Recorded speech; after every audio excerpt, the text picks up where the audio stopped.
power and unlocking your true potential. It's been used for centuries by mystics, rulers, and even modern science, but almost no one understands its true meaning. Once you do, it will change the way you see yourself and the world forever. Stay with me, because this could be the key to your own awakening.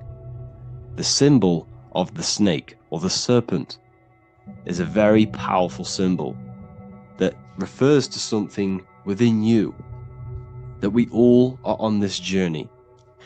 So first of all, we see this symbol in ancient Egypt on the top of the pharaoh's head. We also see this with Buddha, with the snake on top of the Buddha's head and below. We also see this in Rome, with the Roman god Mercury holding the staff with the snake. We see this in Adam and Eve story with the snake tempting Eve. We even see this today on the medical facility. What does this mean? Why is this symbol being used for thousands and thousands and thousands of years? It has a very deep esoteric meaning. We see this in the Caduceus staff, and we even see the snake representing the Kundalini. What does the snake actually mean? A lot of people think it represents the Kundalini, which it does. However, there's a deeper interpretation of this symbol, and it goes very far beneath the surface of what the snake actually represents. Okay? So first of all, when looking at symbols, we need to observe what the snake does in nature. The serpent sheds its skin. The serpent shedding its skin is a sacred symbol of an inner transformation. It transforms from its old self to a new self. It sheds layers of itself. As the snake discards its old exterior, it mirrors our own journey of realizing outdated beliefs and patterns, paving the way for a renewed, authentic self on the esoteric path of awakening. Essentially, it represents transformation, but not transformation of our physical bodies, transformation of our inner world. Now, this is where things get a little bit tricky and you may become a little bit confused, but I'm going to make this very clear for you. The snake symbol, or any symbol, can be used for different context. For example, the Kundalini. We see the snake representing the Kundalini. We all know that energy can't be destroyed, only transferred. Like I said, this is a transferring of energy. It's a changing, a transforming, shedding its skin. It represents transformation. Sexual energy is energy, and we can transform the sexual energy into a Kundalini awakening to activate dormant brain cells in our brain, and to activate the human light body, which is the spirit. We can cultivate, save, and retain our sexual energy, transmute it up the spine to activate the brain.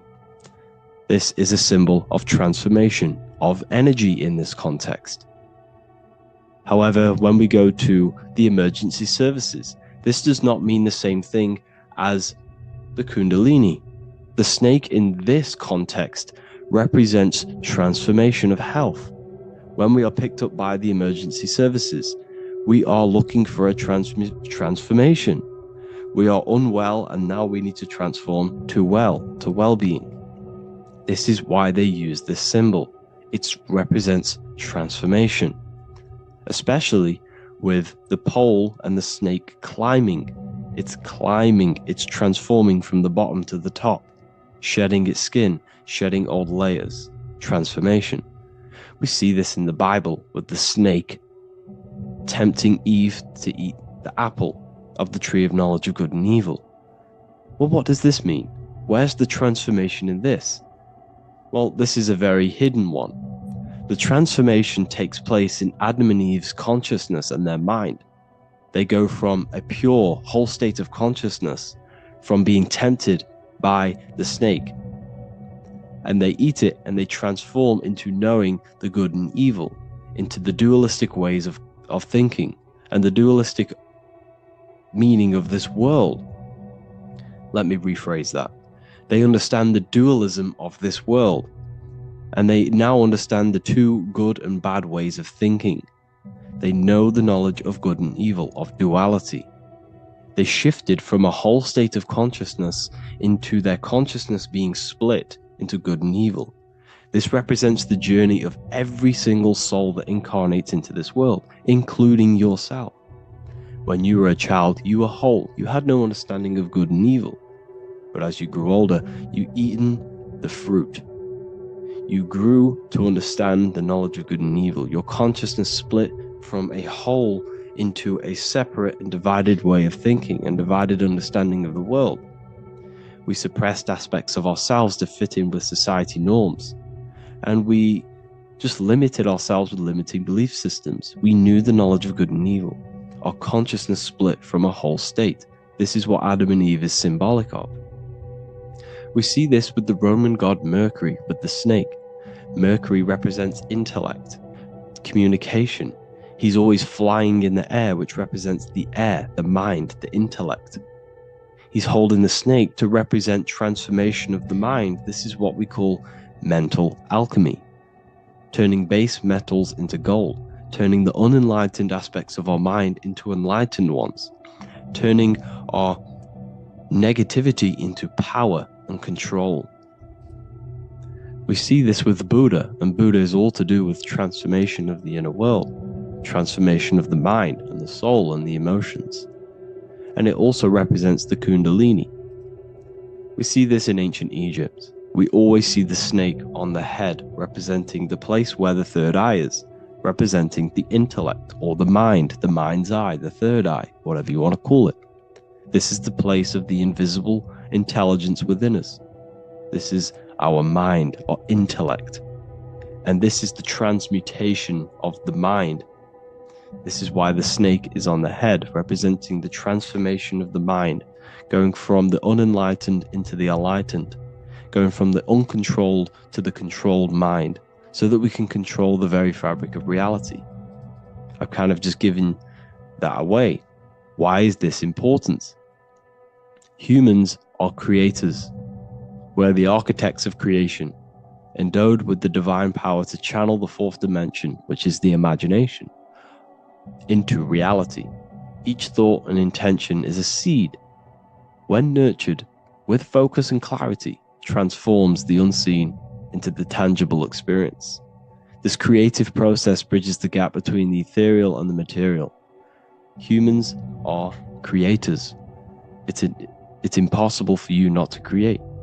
Whether you're doing this consciously or subconsciously, you've been creating your whole life, turning non-physical thought into physical reality. We are creators. However, the mind cannot create in a state of chaos. The mind cannot create with limiting beliefs. The mind cannot create with thoughts that come and destruct our minds. The mind cannot create consciously and effectively if there are impulses within our mind and we have no control over the mind. So this is where self-transformation comes from within. This is where the snake comes in. The snake represents the transmutation of our mind from the uncontrolled to the controlled. In this context of the Egyptians with the snake on their head. It's all to do with mental alchemy. In the occult tradition, the mind is seen as a delicate instrument that demands constant vigilance. Left unchecked, it reverts to archaic and destructive thinking patterns. Like a finely honed blade, it must be continually sharpened through discipline and self-refinement. In this unending process of unveiling and mastery, we learn to shape reality, harnessing the power of our thoughts to manifest the highest potential. It's all to do with mental alchemy, and this is how the snake is connected to you. And what the snake represents to you, it represents the transmutation, the changing of ourselves, of our consciousness, so we can gain control in this 3D world. If we lack control, then we'll constantly be manifesting chaos. Now, there are 3 ways that we can transform our world, and we can slowly transform our mind. Now, this is not an overnight process. It takes periods of time of purification, And number one is affirmation. Let's say we have this dirty cup of water and we have a tap of water. And in this tap, it's pouring in more water, clear water. Over time, if I keep pouring clear water into this cup, it's going to slowly purify this cup. And then in the end, it will look like the cup on the right. It's the same with your mind. The cup represents the limiting beliefs, the negative thoughts, the negative mind, the uncontrolled mind. But if we keep repeating affirmations over and over and over again, such as I am disciplined, I am powerful, I am limitless, over time this can purify our subconscious and we can gain control over the mind, and we will become conscious of the thoughts that we are giving attention to. The second way is meditation. Meditation allows one to develop an off switch for the mind, providing a sense of control over it. Over time, we gain the ability to filter our thoughts and become more conscious of the ones we choose to engage with. Meditation, over a period of time, will give you this button that allows you to filter out negative thoughts. If you have a negative thought in your mind, you'll be able to become conscious of this and redirect your mind's attention. This is all about self-control, because remember, we become what we think about. The snake represents the transmutation of the self. And another way is visualization. Visualization allows your subconscious mind to experience the reality you desire, accepting it as truth. As the subconscious becomes more immersed in this imagined reality, it works to manifest it into your conscious experience. Your visual eye, visual eye. You're using the mind's eye to see and mold your future. That's what imagination is for, to create in your future. You can become your future now in your imagination. And this can slowly purify your consciousness, slowly purify your mind, which will then, if you do all three of these over periods of time, you will see great transformation from the inside out, and your outer world will start to mirror your inner transformation, because it's as within, so without. You change your inner world of consciousness, of thought and emotion, you'll change your external reality and your circumstances. So I hope this lesson has gave you a great understanding of what the snake actually represents. And now that you see it, you will see this everywhere. Every time you see a snake, you know it represents the transformation. So please, if you can, leave a like, comment, and subscribe, and turn on the alerts to make sure you never miss a video. And if you have any video suggestions, feel free to make a comment and I can make a lecture on it. I appreciate you all watching this video today, and I'll see you all inside my university if you're inside, and I'll see you all in my Telegram if you join. And I'll see you in the next video, of course. Thank you and take care. Matthew 21:1, Jesus went into the temple of God. Corinthians 3:16, do you not know that you are the temple of God? Now what is this telling you? That God is within you. Hence why in Luke 21:12 it tells you the kingdom of God is within you. And the side of your head region is called a temple for a reason. Because the brain encapsulates the mind. The brain is a physical manifestation of the mind. The heart is a physical manifestation of emotion. So we have these different layers of our consciousness. We have an intellectual, communicative aspect of our consciousness, which we would call the mind. We have an emotional aspect of our consciousness, which is the heart. And to communicate with the divine, it's all to do with the mind. Hence why the ancients always symbolize the mind being God. This is why Michelangelo always placed God inside of the brain on top of Sistine Chapel in the middle of the Vatican. He understood that God is in the brain. God is within you, not outside of you. The church tells you that God is in the sky because they are creating a externalization of the truth to create a business and a distraction. so that you don't find the divinity within you, so that you don't find your power. Now you have Adam, the physical man, the physical body, the ego, the lower self.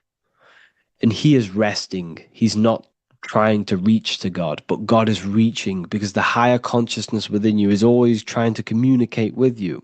It's always trying to wake you up to your divinity. But the lower mind, the lower self, Adam, the physical self, is always in ignorance of truth, always in ignorance, and stays in a materialistic way of thinking, which is the lower animal self.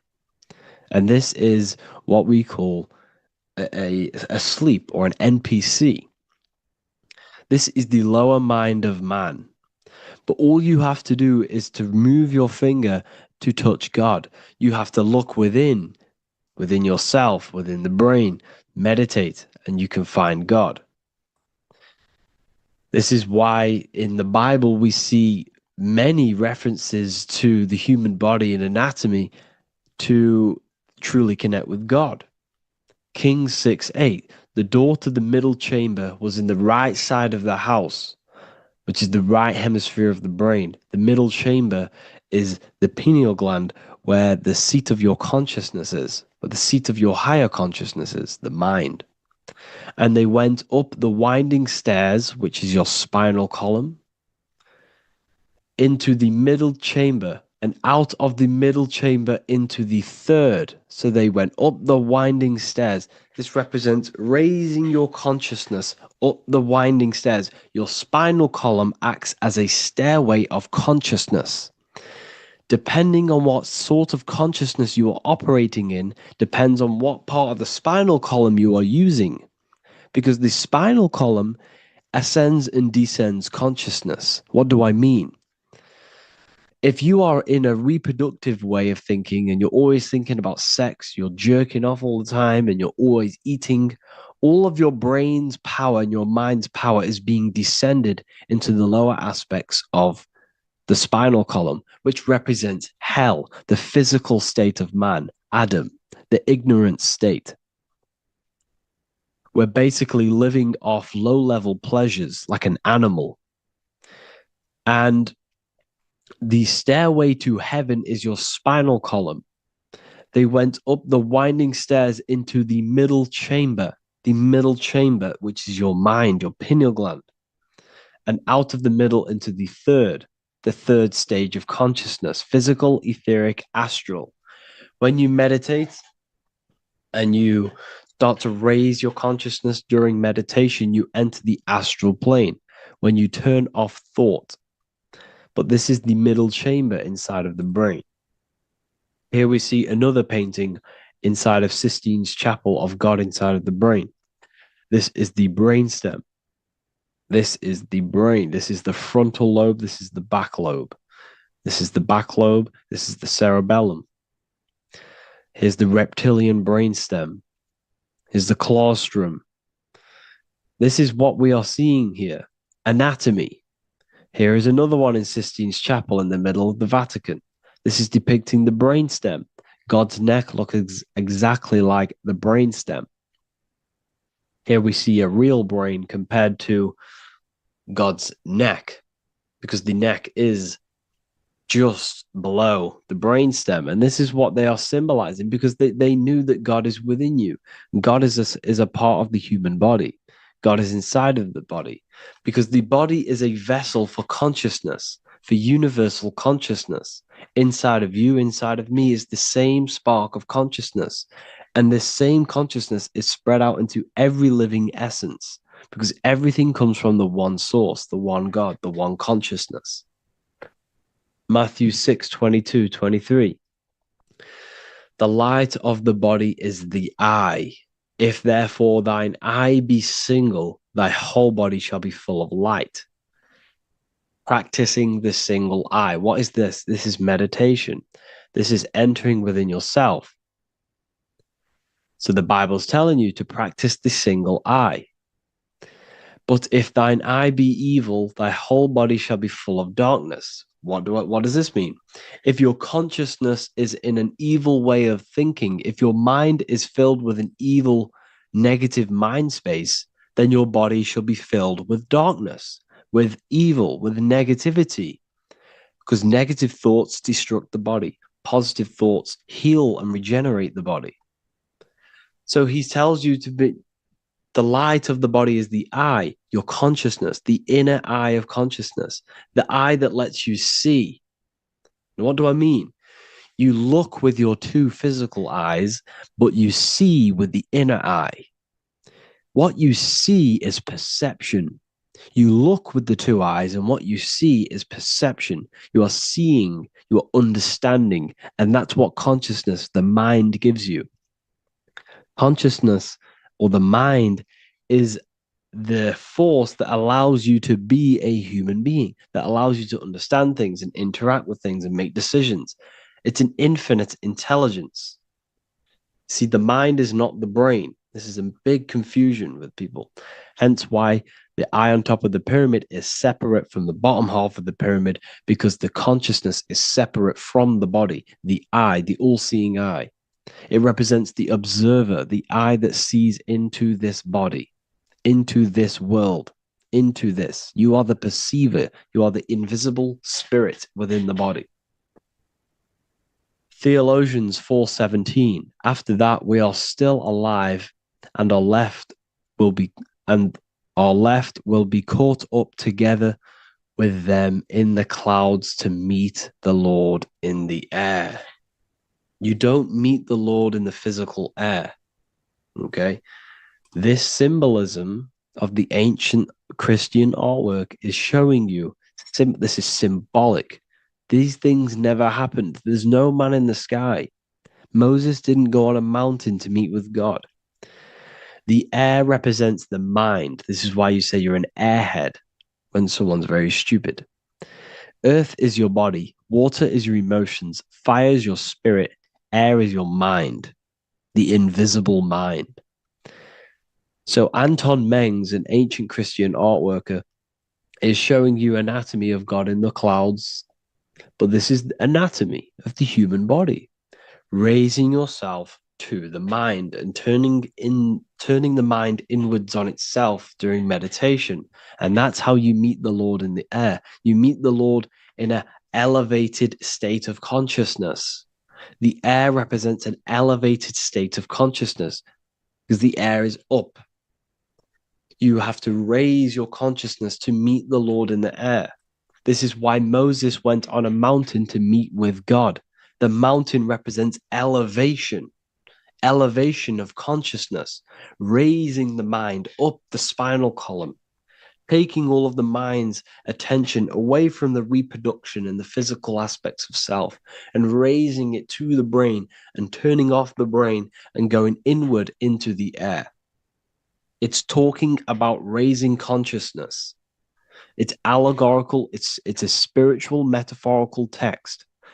The side of your head's called a temple because inside that where that temple is, right in the middle of where you call the temple, is the inner chamber, the open room, the holies of holies in the Bible, or the land flowing with milk and honey, or Mount Zion. There's so many different names for the brain, or the upper room where Jesus meets his 12 disciples, the 12 cranial nerves in your brain. This is the temple of God.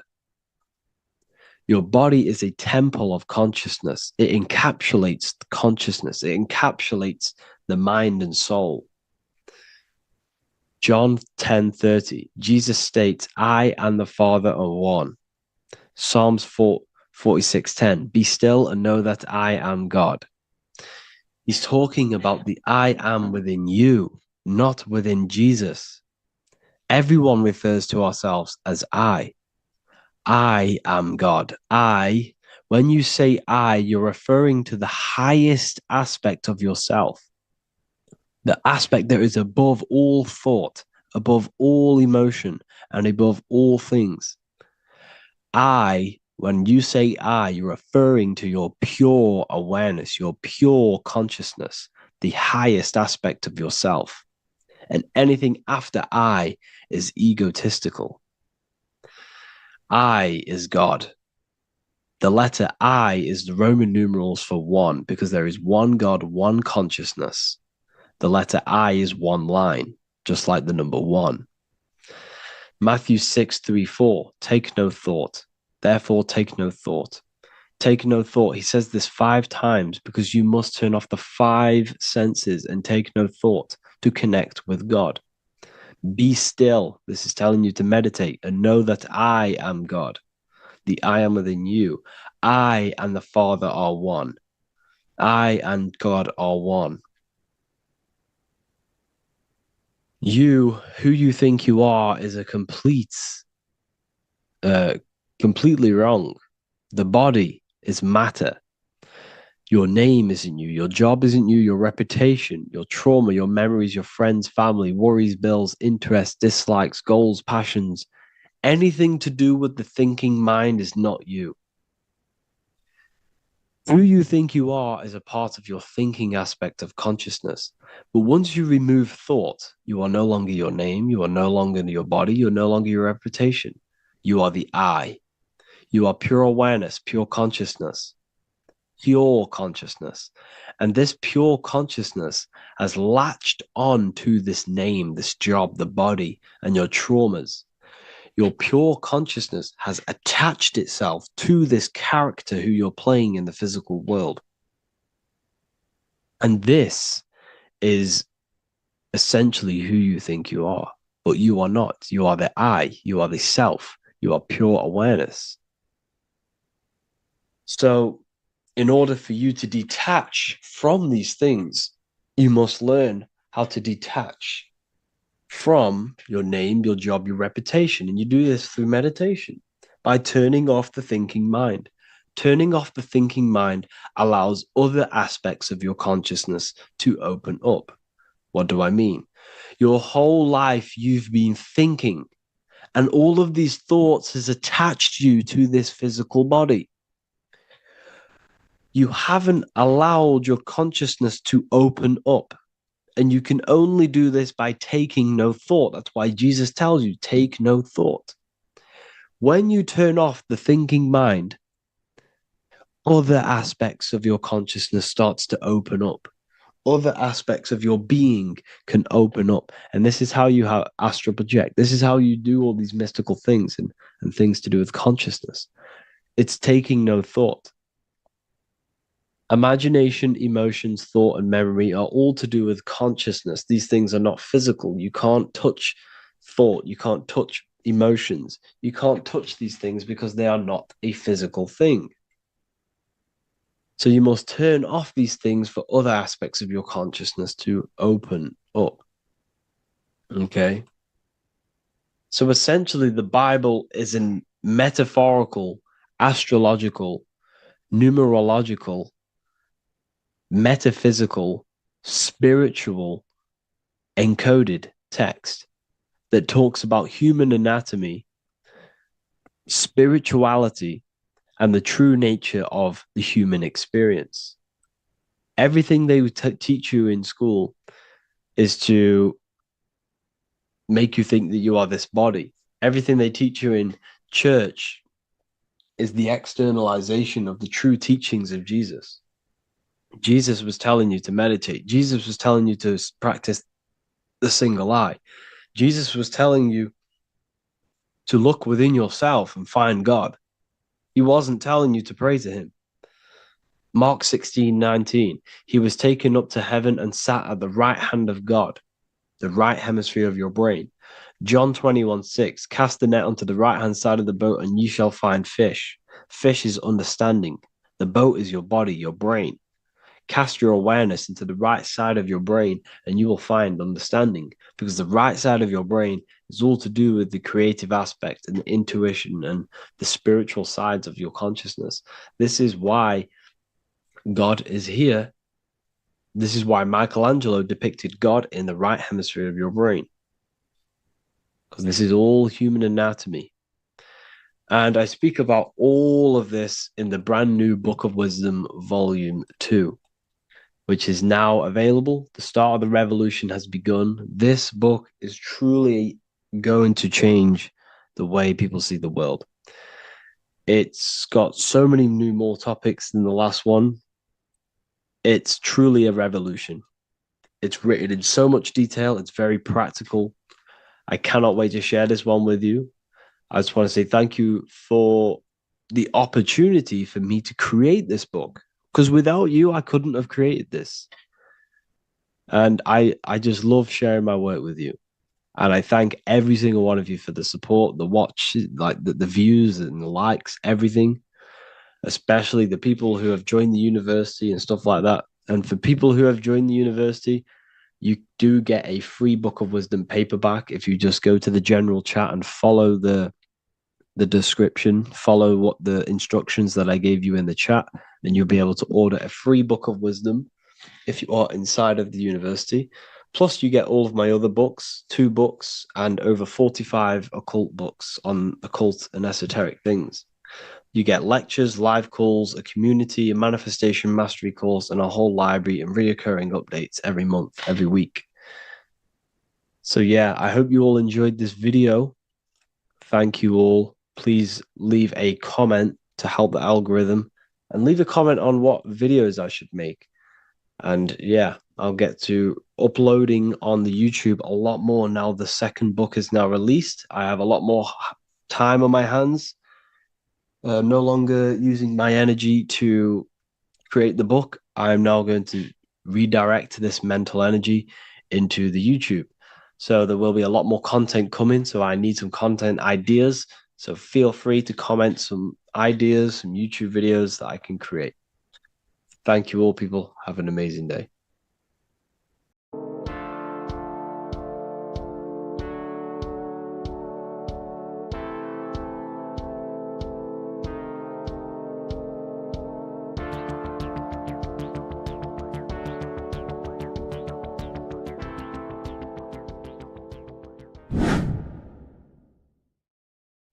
What is up, people? How are we all doing? Today, we're talking about the flat earth cosmology. So let's jump straight into this. Please drop a follow and leave a like to help the algorithm. So we live in a torus field. Everything's made out of torus fields. And every torus field has motion. It's what it is. It's the motion of energy. And every torus field has a center, which is the black hole. It's a womb of creation. It's counter space. Now, this is why the North Pole is magnetic, because the center of this torus field is the most magnetic part, the strongest part of the field. So this is why all compasses will point you to the center. And the Earth's magnetic field is spread across the whole of the Earth. And it's spinning, as you can see here, it's like a tornado at the center. And this tornado is the force which is spinning the sun and the moon around us. You got the sun, the moon, Polaris, just like in the Masonic cosmos here. The sun, the moon, Polaris, the all-seeing eye. Now we'll get into Polaris a bit later, but the sun is the magnetic force. Sorry, is the electric force, because every field is electromagnetic. Now, the sun is electric. It's positively charged. It's going to give you energy. It's feeding energy. The moon is more magnetic energy, which is taking your energy away from you. And this is why you become sleepy when the moon comes out, because it's taking away your energy. So these two forces is the balance. It's the yin and yang. It's the balance. Everything in this creation is balanced, because the torus field is the Earth is the plane of inertia, the 0 point within the field, because physical matter is a result of two opposing forces equalized on the plane of inertia. And that is where matter crystallizes into physical results. And this physical plane is the plane of inertia, planet Earth. And at the center of this plane is the black hole, the womb of creation.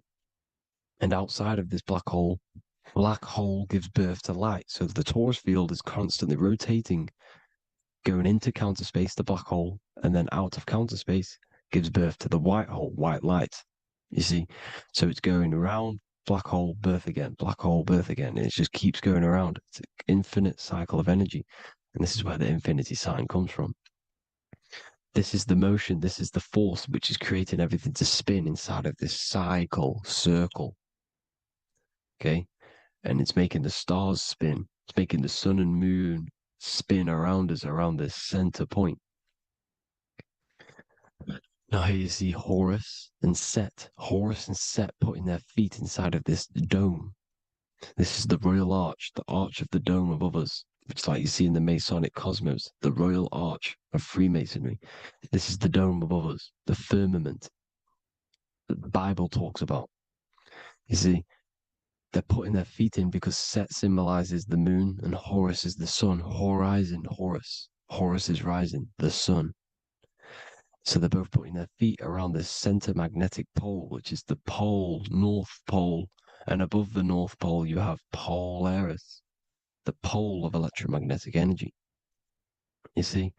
And this is how we get the sun and the seasons. Because the sun, for us, when it becomes summer, it's on the Tropic of Cancer. Then it spirals outwards, going out and out and out, then goes to the Tropic of Capricorn. That's winter for us. Then it comes back in and creates summer again. So it's constantly spiraling around this center magnetic North Pole. You see? So this roof above our heads is the firmament, and this is what they've taken off of us. They haven't physically taken it, but mentally they have taken this away from you. It's a female energy, and this is what the Egyptians called Nut, the sky god Nut. And this is the womb. We are inside God's creation, God's womb. And the woman's womb, when she has a baby, is a microcosm of this, because everything inside of this creation is micro, macro. It's a reflection of the bigger things, as above, so below. So the dome above our heads is the dome we are in when we are a baby. And you can see the sacred geometry of it is the exact same. It's the dome. And when we are inside of the womb, the woman, the sacred maker, which is the M, the Masonic M, this is the G male symbol. The Masonic M is maker, mason, matter, male. She delivers the male, you see. She delivers the male because it's the maker, the female, the magnetic. The woman is magnetic in nature, the male is electric in nature. So when we are in this womb, the female, we are being fed by the center umbilical cord, by the center of the mother's stomach. We're connected to the center of the woman's stomach, just like we are when we are in the earth. The center is where the aurora borealis is being emitted from, the electromagnetic aurora borealis, the northern lights. This is our spiritual umbilical cord, connecting us to counter space, connecting us to the realms beyond this world. Because at the center of every torus field is counter space. And at the center of the earth is our spiritual umbilical cord. And this is the earth's belly button, as you see. As above, so below. We had a physical umbilical cord. We have a spiritual umbilical cord. And this gets cut when we die, when we're cut away from the physical reality. You see, here's the ancient Egyptian tablet showing this female. You can see the hair, it's a female above us, because the female energy is nurturing, helping, looking after. And that's exactly what the dome is. It's protecting us. It's the Ark of the Covenant, the Ark covering us, you see? And this is what they've taken away from us. By you believing in space, it completely destroys the idea of this being a sacred creation. They've taken the roof off your head, whether if you believe in space, you believe that there's chaos, there's planets, there's asteroids that could kill us at any moment. But this isn't true. They've made you fear your own creation that you're inside of. They've made you fear what's above you. You see, and it's to hide the power of astrology, the power of the lights in the firmament, which are constantly flowing through the ether. These powers which are above us are sending rays down to the earth, which are influencing our psychology and how we behave. And this is what astrology is. It affects human consciousness. It interacts with our consciousness. And there's a different energy every day because the planets are in different houses, different alignments. And this is, we'll go into this a bit deeper later on. So the world tree, the this magnetic North Pole, the pole of electromagnetic energy, was symbolized as a tree, the great tree at the center of the earth. You see? And this tree is symbolized everywhere. You can see here how the center person, this Egyptian person, is holding up the sky. This is the North Pole, the hyperboloid, at the center of every torus field. And this tree was in the Mayan cosmology. This is an ancient depiction. This is the torus field. There's the plane of inertia. Here's the center tree. Here's the tree in the center, the magnetic North Pole, the woman holding the stars. Here's the Hindu with the two birds symbolizing the sun and the moon revolving around this center tree. The Mayan tree, his Horus and Set around the North Pole. They all knew this flat earth cosmology. They knew these secrets. It's so sacred you understand the creation that you're inside of. Because if you don't, you'll be led astray. You don't know where you are. You're lost. You see? And here's the Masonic art with the rays of the stars coming down with the tree in the center. So it was personified as a tree. And we are in Asgard, Midgard, the middle garden, where there's good and evil. So the 7 layers of heaven, which is talked about in the Quran. Each planet has a different layer of the firmament, and this is the 7 layers of heaven, and these are our 7 layers of the energy centers in our body. So we start in the stars, so we are stars in a physical body. And this is why we say Mr., Sister, Fraudster, Sinister. Stir is star, and we are in the stars, and our star descends into the soul system, not solar system. And as we descend into the soul system, we enter Satan's kingdom, Satan's world. As it says in the Bible, Satan is the god of this world. Well, if you've been into my research for a while, you know Satan is Saturn. Saturn's world, because Saturn's the outermost ring. He's the Lord of the Rings. And you enter his kingdom, the kingdom of time. And this is why Saturn's the time god. As soon as you go past the rings of Saturn, you're now in the soul system. You're now in time. You're now bound by space and time.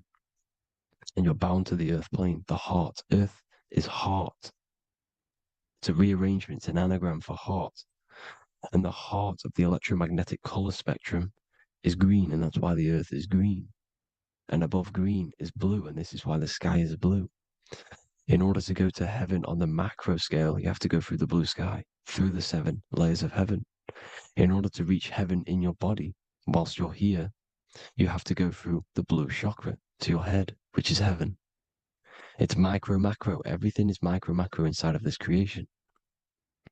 It's an ancient, I think this is a French image, piece of art from the ancient French, with obviously the 7 layers of heaven, which they all depict. And notice how it's like a dome. We'll go into this dome symbolization, the Royal Arch of Masonry, which is next. But these 7 layers of heaven give us the 7 metals, the 7 days of the week, the 7 diatonic tones, the 7 chakras, the 7 everything. It's God's favorite number. And this is why the Masons use the G inside of the compass, because the G is the 7th letter, and God starts with G. You see? So it's 7. God is 7. Here's another depiction of the heart, the soul system, the 7 layers of heaven. La Fermete. You see, La Firmament, with the stars on the outermost layer. Here are the 7 planets. Jupiter, Mars. La Sophie, the sun. La Luna, the moon. So Saturn. So we are in the heart of this soul system. In order to ascend, we need to ascend up our chakra system, reach 144,000 hertz, God consciousness, the God man. You have to unfold God man, master of the mind, mastery of the mind. So what are the stars? The stars make everything unique. The stars are constantly rotating around the center, magnetic North Pole, the tornado at the center, which is stirring everything. It's stirring the ether. The center is the ether, and the 4 elements are born out of this ether. There's 5 elements: ether, spirit, water, air, and earth. The ether gives birth to the 4 other physical elements which the whole of creation are made out of. About them 4 elements. 4 is the number of stability. You know, a chair, a table has 4 legs. It stables things. It's a foundation, and these 4 elements are the foundation of this creation. You see, and this magnetic North Pole is stirring this, and the 4 vibrational states of the ether are the 4 elements. Now let me get back to the stars. I just wanted to give you that. The stars are being stirred around this center point, center. It's stirring everything, and they're always in different alignments. Every millisecond, they're moving in different placements of the stars. And the planets are called the 7 wanderers because they're not fixed. The stars are fixed, but the planets they're called the 7 wanderers, the 7 layers of heaven, because they move faster and slower than each other. Each planet is slower and faster, has a different rate of speed it's moving. So these alignments are mixing in with the energies of the different 12 constellations. And this is why you have a unique characteristic. You have a unique look, a unique energy, a unique personality. This is because when you were born and you took your first breath, that energy which was in the ether, because the ether is all around you, and energy travels through the ether. The energy that the stars were casting down and the energy that the planets was mixing in with the 12 constellations was in the ether. So when you came out of the womb and your first breath, because breath is spirit, okay? So that first breath you took, that is the energy that is imprinted within your DNA, your soul. And you reflect that energy, you emit that energy. That's the energy that is with you forever until you die, till this physical body dies off. And that's what the stars are. The stars are giving a unique energy, characteristic, personality to every living thing. Every dog, every cat, every animal has a unique personality because it was born at a different time and place in the sky. Okay, the stars are your destiny. Now, the stars are constantly changing as well. If you look at stars through a telescope, they're constantly changing and forming different forms. You can see here, it looks like water. It looks like light through water because it's the ether above us, a sea of ether. And this light is being emitted through it, and it's just constantly changing, giving different energies, each star. So this is why this is what the zodiac is. It's the expression of energy. It's the expression of the stars. And each constellation has many different personality, different energies, different traits. Each planet has different traits, depending where your planets are, depending what energies you hold. No two person have the same energy. There's no one. It could be similar, but no one's the exact same. It's because of the stars. The stars are never in the exact same split place. The planets are always in different houses. So here's some Royal Arch symbolism. Here's the Royal Arch of Masonry, as it says here. The sun and the moon, the constellations. Here's Cancer, the 7 planets, the 7 stars. Here's the Royal Arch. This is the firmament. Here's the duality. Black and white, duality, good and evil, rest and motion, dielectricity, magnetism. See? So this is what the Royal Arch is. It's symbolizing the cosmic dome above us. The womb we're in. We're inside God's womb. And here's George Washington, the Freemason, inside of the Royal Arch. You see? With the G, the Masonic G, God, 7. Here you see another depiction of George Washington with the stars in the dome above his head, his Polaris, the sky vault, Polaris. We'll get into that later. Go inside of all of your ancient churches, you will see the dome. Go to the Vatican, you'll see the dome. All of your ancient churches have this dome because it's the dome above your head. The ancients knew this. This was known. We did not live in space. It was known back then. They all knew. This is Crown Court, which is one of the most important courts in the UK. You can see it's clearly so much Masonic symbolism. You've got the 4 pillars of Masonry. The Royal Arch is like an arrow pointing upwards. to Polaris. His Disney World is under a dome. In his Polaris, the sky vault. You see? And also 666 in the symbol. Here's more, 7 layers of heaven. Here's an ancient depiction of the firmament. Here's the astral plane outside of the firmament. The Royal Arch. You see? It's everywhere. Here's Polaris, the 8-pointed star. Polaris is in between the sun and the moon. It's at the center of the Taurus field. And Polaris corresponds with the pineal gland as well, because it's the all-seeing eye. See? So, is Polaris, the 8-pointed star, which is at the very top. It's the very center. It's on top of the North Pole. And it's an 8-pointed star that's always symbolized as an 8-pointed star. Here you see the Vatican. The Vatican is a giant key with an 8-pointed star. See, it's a key. Here's the dome. Here's the Space Delta, the USA Space Delta logos. Here you see the Egyptian god looking from the center of the North Pole, looking upward to an 8-pointed star, Polaris. An arrow pointing up to Polaris. Here's another, the bear holding a key with an arrow up to Polaris. 7 holds the key to Polaris. Here's an eagle holding a key above the North Pole to Polaris. Polaris, and here's another one. There's another bird, like a dragon, holding a key to Polaris. Because Polaris is definitely something to do with leaving this creation. Okay, maybe, I can't say for sure, but maybe it's to do with ascension, and this is why the Vatican hold the key to the 8-pointed star. And this is why the space, well, we all know space is a lie, but they're showing Polaris and its sacred symbology.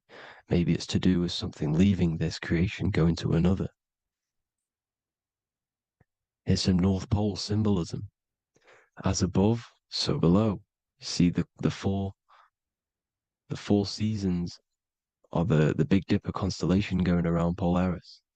This is Polaris, this is the Big Dipper constellation, and this is the swastika. This image gives us the swastika, because all the symbols we use are created in nature. They're created somehow in nature. This is how we get them. As above, so below. This is the map of the North Pole with the 4 rivers, looking like the Big Dipper constellation. It's the Masonic, here's the ancient cosmology with the 4, you see the 4 islands, Mayan cosmology, 4 islands. This is the alchemical symbol for Earth, 4 sections. The windows, because the center of the North Pole is a window to another dimension. The 4 lucky 4-leaf clover, which is supposed to be lucky. It's just, it's truth in plain sight.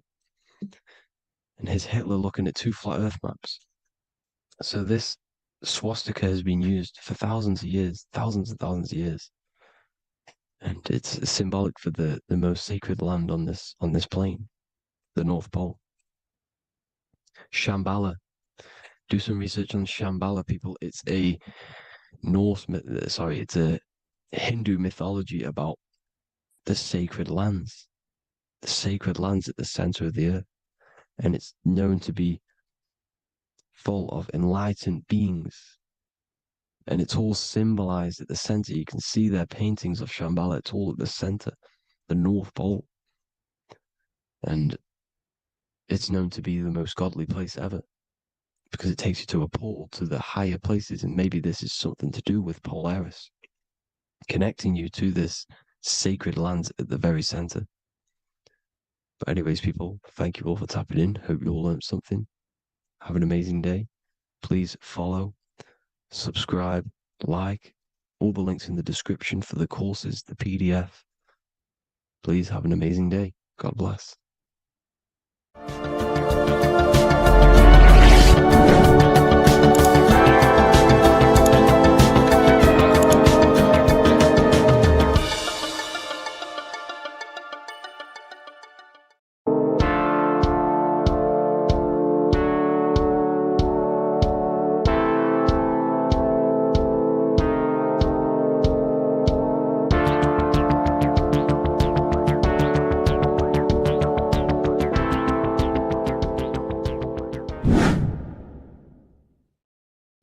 What's good, people? We're back with another video. This is going to just be a quick video. Manifestation, magic, bending reality. So let's jump straight into this. So you have a conscious and a subconscious part of your mind. The conscious is what you're conscious of, what you're actually doing, where you can choose or not. However, the subconscious is the part of your brain which is automatic. So all of the systems in your body, like the digestive system, your heartbeat, these are automatically being ran, and you do not have to tell these systems to do anything. You do not have to consciously tell your heart to beat. It's automatically doing it, and this is what the subconscious mind is controlling. It's like the dark aspect of your brain or your mind. It is the way bigger aspect of your mind. Okay, it controls all the systems in your body. Okay, and this is where all of your programs are. So when you're in it from your childhood, what you've learned in school, all of these things are being kept in your subconscious, maybe traumas and stuff like that. So the subconscious is the female aspect, and the conscious is the male aspect, because the male is all about action and doing, and the female is more about creation, creativity, intuition. So you have a right and a left hemisphere of your brain, and these are obviously male and female. The right side of your brain is your female. It's to do with creativity, imagination, intuition, insight. Okay. And this is one of the most important sides of the brain. This side of the brain is the most attacked by the elites, whatever you want to call them. This side is one of the most important, because obviously your intuition is a massive part of reality. And if you don't have intuition, then you lose track of the things around you. You can't consciously feel if things are wrong or right. They don't want you to have intuition or creativity or imagination. They want you in the left side of your brain, which is just reasoning, logic, and basic things. So they just want you to tell you what you want, tell you what to learn, and then that's it. They don't want you thinking for yourself, which is the right side of the brain. So whatever the conscious side of your mind impresses the subconscious side of your mind. So if you do affirmations, for example, if you consciously do affirmations every day, you're reprogramming your subconscious mind. You're impressing a vibration and a word into your subconscious mind, and therefore it will reprogram it. So the male and female aspect are symbolized by the Star of David as well. The male being the upside triangle, the female being the downside, connected all in one, because we both have male and female energy. So every thoughts are electric, which is the male aspect. Emotions are magnetic, which is the female. Each thought creates a wave of vibration in all directions. So think of it like a water drop in a pool, but it going out in every single direction. It's not just flat. And these thoughts have a certain frequency, well, has a certain vibration. That vibration has a certain frequency. And this affects your aura. Every thought, every emotion directly impacts your aura and the strength of your aura. So if you're angry all the time, your aura in the astral plane will look red. However, if you're happy, it'll be more like blue and green. So it's very important. Your electromagnetic field is created out of your emotions and thoughts, and that affects reality, because you're 60% water, and frequency and vibration create certain patterns and has a certain effect on water. We'll get into that after this slide. So each thought that people are thinking around you, you are actually subconsciously picking up these thoughts, because it's emitting this vibration in all directions. So this is why you can pick up thoughts of other people on the odd occasion. However, when you're more in tune with your intuition, your right side of your brain, You can start to pick up on vibrations, thoughts, and other people's auras. You can pick up on the energy once your third eye is open, and you know whether you should be in that environment or not. This is what we call an atmosphere when we go into a room and you can feel the tension if someone's been arguing, for example. This is the atmosphere, this is the vibrations, these are people's auras emitting these certain frequencies and vibrations. Okay. So our aura is contained of multiple layers. Obviously, we have the physical body. This is the electromagnetic layer. However, you have the different planes of existence, the spirit, mental, astral, etheric, and then physical. The physical is the lowest plane of existence. And the physical plane is a product of all of the planes above. So the mental impresses on the astral impresses into the etheric, and then the etheric creates the physical object. So the mind is the root cause of reality. The mind is the cause of everything. Your consciousness is pure cause. There's no effect. Everything you see in this reality is the effect. Everything that you experience is the effect, because the root cause was the mind. The decisions you made you experience that certain experience.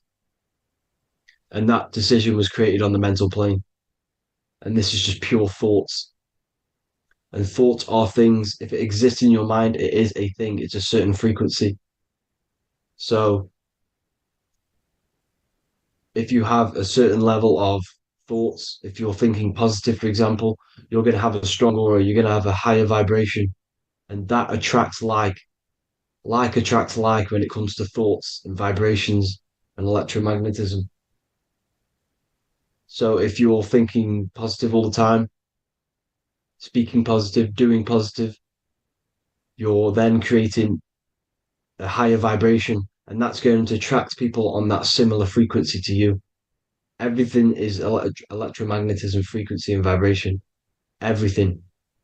You see, so this is why, for example, if I put my hand to a TV screen, if my finger was the same vibration as the TV screen, it would go straight through it. However, the particles in my hand and the particles on the TV screen are two separate vibrations, and this is what causes the friction to stop and not my finger to go straight through it. So, like I said, when you don't feel the vibe of someone, when you don't feel right, you don't really get along with someone, this is a vibration. Your vibrations are not matching, they're not similar, they're two complete different vibrations, and they're not aligning properly. So music has a massive part on this. Music is a massive, massive tool for the elites because music is frequency. And in 1975, the musical instrument are all tuned to 440 hertz. So Spotify, Apple Music, most of the music on YouTube is all set to 440 hertz. And 440 hertz is not divisible by 3, 6, or 9. And when you can't divide a frequency by 3, 6, or 9, it's not a natural frequency. As you can see here, this is 432 hertz. This makes a nice geometric pattern. However, 440 hertz is a distorted pattern. So when you listen to this, this actually shuts off the whole right side of your brain. Like I said at the start, this is the most attacked side of your brain. It's to do with creativity, imagination, intuition. When you listen to 440 hertz, it shuts off the whole right side of your brain. And obviously shutting off all of these forms of your brain. Music is a very, very powerful tool for the elites because it's the only thing which can enter your soul or your ears without consent, your body without consent. Everything else has to be through consent. You choose whether to eat something, you choose whether to drink something, but frequency, you're going to hear it no matter what. This is why it's so powerful. And music influences the body in many different ways. It's the most powerful imitator of everything. It directly affects all listeners. It directly affects intentions, gestures, movements, and actions. It stimulates your mind, and certain songs, certain catchy songs, can reprogram your subconscious mind. invoking certain emotions. This is why when you listen to slow beat songs, it makes you feel more sad. When you listen to upbeat songs, you feel more energetic. This is because these frequencies have a profound influence on reality and on how you feel. Because, like I said, you are 60% water. And as you can see here, each frequency creates a different geometric pattern. And inside of you is 60% water. So, like I said, 440 hertz is going to make a distorted pattern in your water. And this is going to have a profound effect on your emotions and your reality. So, like I said, health is not just the body. It's you are made of body, mind, and spirit. You need to look after what you put in your body. You need to look after your spirit and look after your mind. It's very important to keep all these in balance because once one of these are unbalanced, it affects the other two. So if you're eating wrong, it's going to affect your spirit and mind. If you're thinking wrong, it's going to affect your body and spirit. These are all interlocked. You have to look after them all. So it's very important you understand music. Stop listening to low vibrational music. To be honest, you want to listen to music without any sort of speaking inside of it. You just want pure uh, frequencies, which are the solfeggio scale, like one of these, for example, 432, 528 hertz. These are all good frequencies. It's called the solfeggio scale. And these frequencies make you more in tune with nature. 528 hertz is what the earth vibrates at. So it's very important. And the Rockefellers are the one who changed this to 440 hertz. The Rockefellers, one of the elite families. So if you want to manipulate reality, it's very important to have your chakras aligned and having a high vibration because the higher your vibration, the more powerful your words and your intentions are on reality. So the lower your vibration, the harder it is to affect reality because you're on a lower state of consciousness. Like I said, you have the mental, astral, etheric, and physical. Everything is a product of the one above. As above, so below. This is what Hermes Trismegistus was saying in the Egyptian days. This is where it comes from. As above, so below. If you affect above, it directly affects below. So, like I said, meditation helps on this, helps align your chakras. Think positive, feel positive. Like I said, your feelings are magnetic, your thoughts are electric. So once you combine these two together, you're then creating an electromagnetic frequency. And that will have profound effect on reality. So the law of cause and effect. Every law, so the law of cause and effect. Every effect has the root cause. Like I said, your mind is the root cause of everything. Every decision you make is having a different effect on reality. Everything happens for a reason due to the root cause, which is your mind. You choose everything that happens in your life. Okay. So it's very important you understand this and you constantly make the right decisions, the good decisions to have good effects on your reality. You have to be very conscious of this law because nothing escapes this law. This is the law of all consciousness. So think about it. Imagine a massive ball of consciousness. However, off this ball are different sparks, and each one of these sparks are in each and everyone's body. This spark is governed by these laws, the law of cause and effect, the law of correspondence, the seven Hermetic principles. It's very important you understand this because this mass ball of consciousness is what is obeying these laws. And everyone has this spark of consciousness inside their third eye. And like I said, everyone is the same consciousness. This is why if you do bad unto someone else, that will directly affect your reality. So if you hurt someone, it's going to come back to you in one way or another because you are that same consciousness. This is like a mirror reality. As within, so without. Whatever you feel on the inside, you're gonna see that on the outside. You're gonna experience that reality, whatever you've impressed. So there's different ways to bend reality to your will. This is kind of a sort of magic. So obviously you have black magic, which is manipulating reality to harm and influence others, or to be very selfish. And then you have white magic, which is manipulating reality for the good of humanity. So you do have to be very careful with your intentions, people, when you're trying to manipulate reality, because this is nothing to be played with. If you are manipulating reality for the wrong reason, it's going to come and bite you in the ass in some way or another. because everything is balanced. Everything balances out in this reality. Nothing escapes the laws. Not one thing escapes the laws. So if you're stealing from yourself because it's just going to come back in a one way or another. Inside of everyone's heart, you know whether you're doing good or wrong. You know, you can feel it when you do something wrong. You can feel it when you do something good. The heart is the center of the torus field. It's balance. And this is why you say follow your heart, because it's the center of the torus field. It's very important to listen to this inner voice inside of you, because that is telling you the right things to do, the good decisions to make. And when you keep following that voice, that good voice inside of you, it takes you to your life path. Very important to follow that voice. However, don't let the ego get in the way of it. Don't care what your friends are going to say. It's very important to understand this.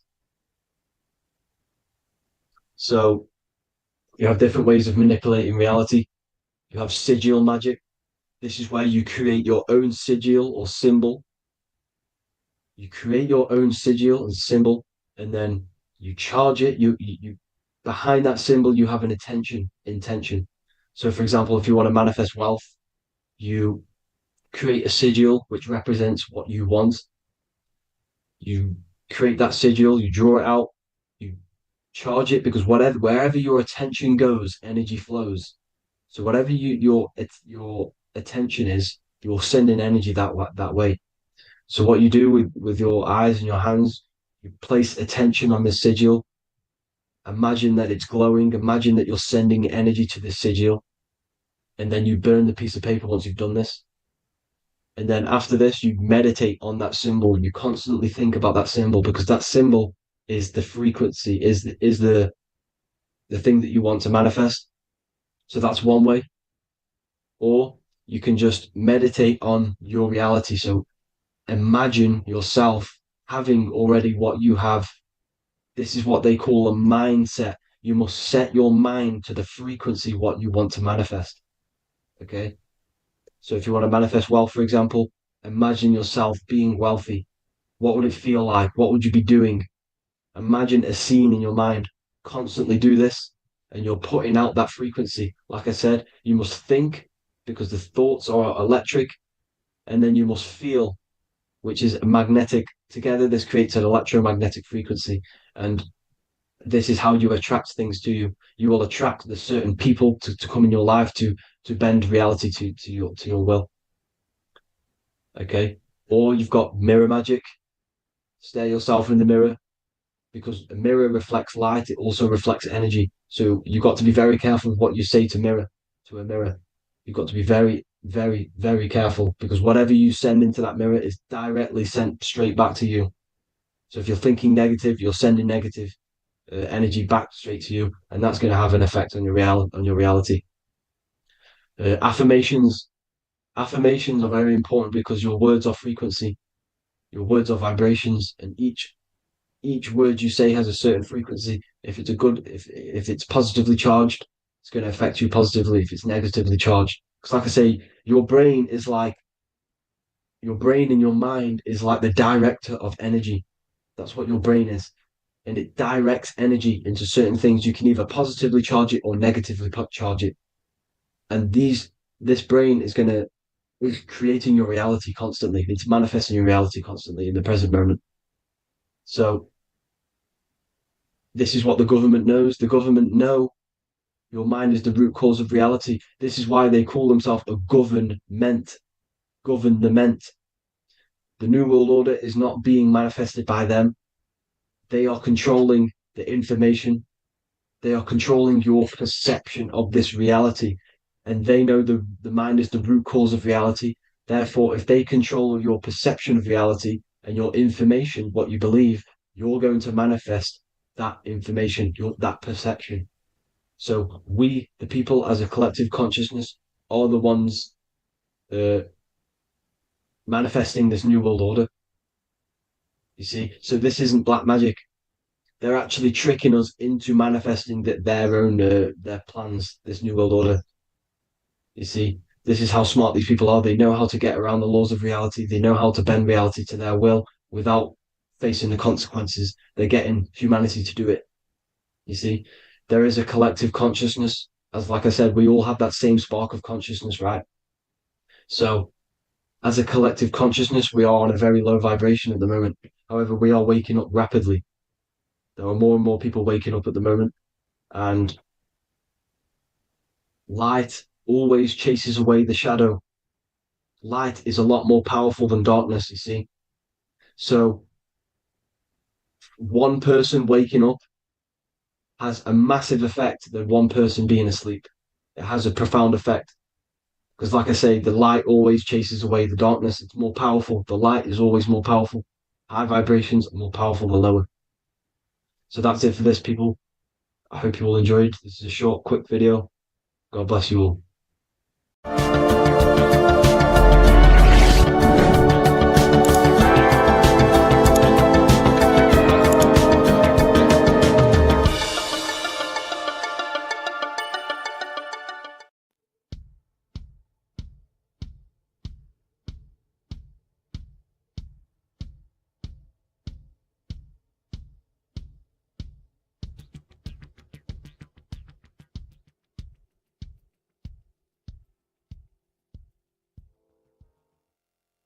Welcome people, we're back with another video. I will now be keeping track of my YouTube and trying to upload every week. In this video, we'll be talking about the chakras. The chakras are the 7 attributes of God, and they are the 7 planets. These are literally vortex portals within us that connect us to these vices and characteristics of God. Each one of these energy centers are a spinning wheel of energy which controls the cells and organs in that particular area of the body. For example, it's literally a mini brain for that area of the body. Each chakra has a vice which you need to turn to a virtue in order to climb up through the system. They work like a stairway system. You have to go through each chakra in order to unlock the one above. This process is turning matter into spirit as you descended from spirit to matter. Saturn is Satan, that's why it's the lowest chakra, and that's why the devil is red, because red is the lowest vibrational color. When you are in these lower states of consciousness, you are in your animal nature. This is your physical side of your nature, and you are mainly being driven by your animal instincts, or your ego. Moving back to your higher self, or your spirit self, is not an easy process. It takes a while.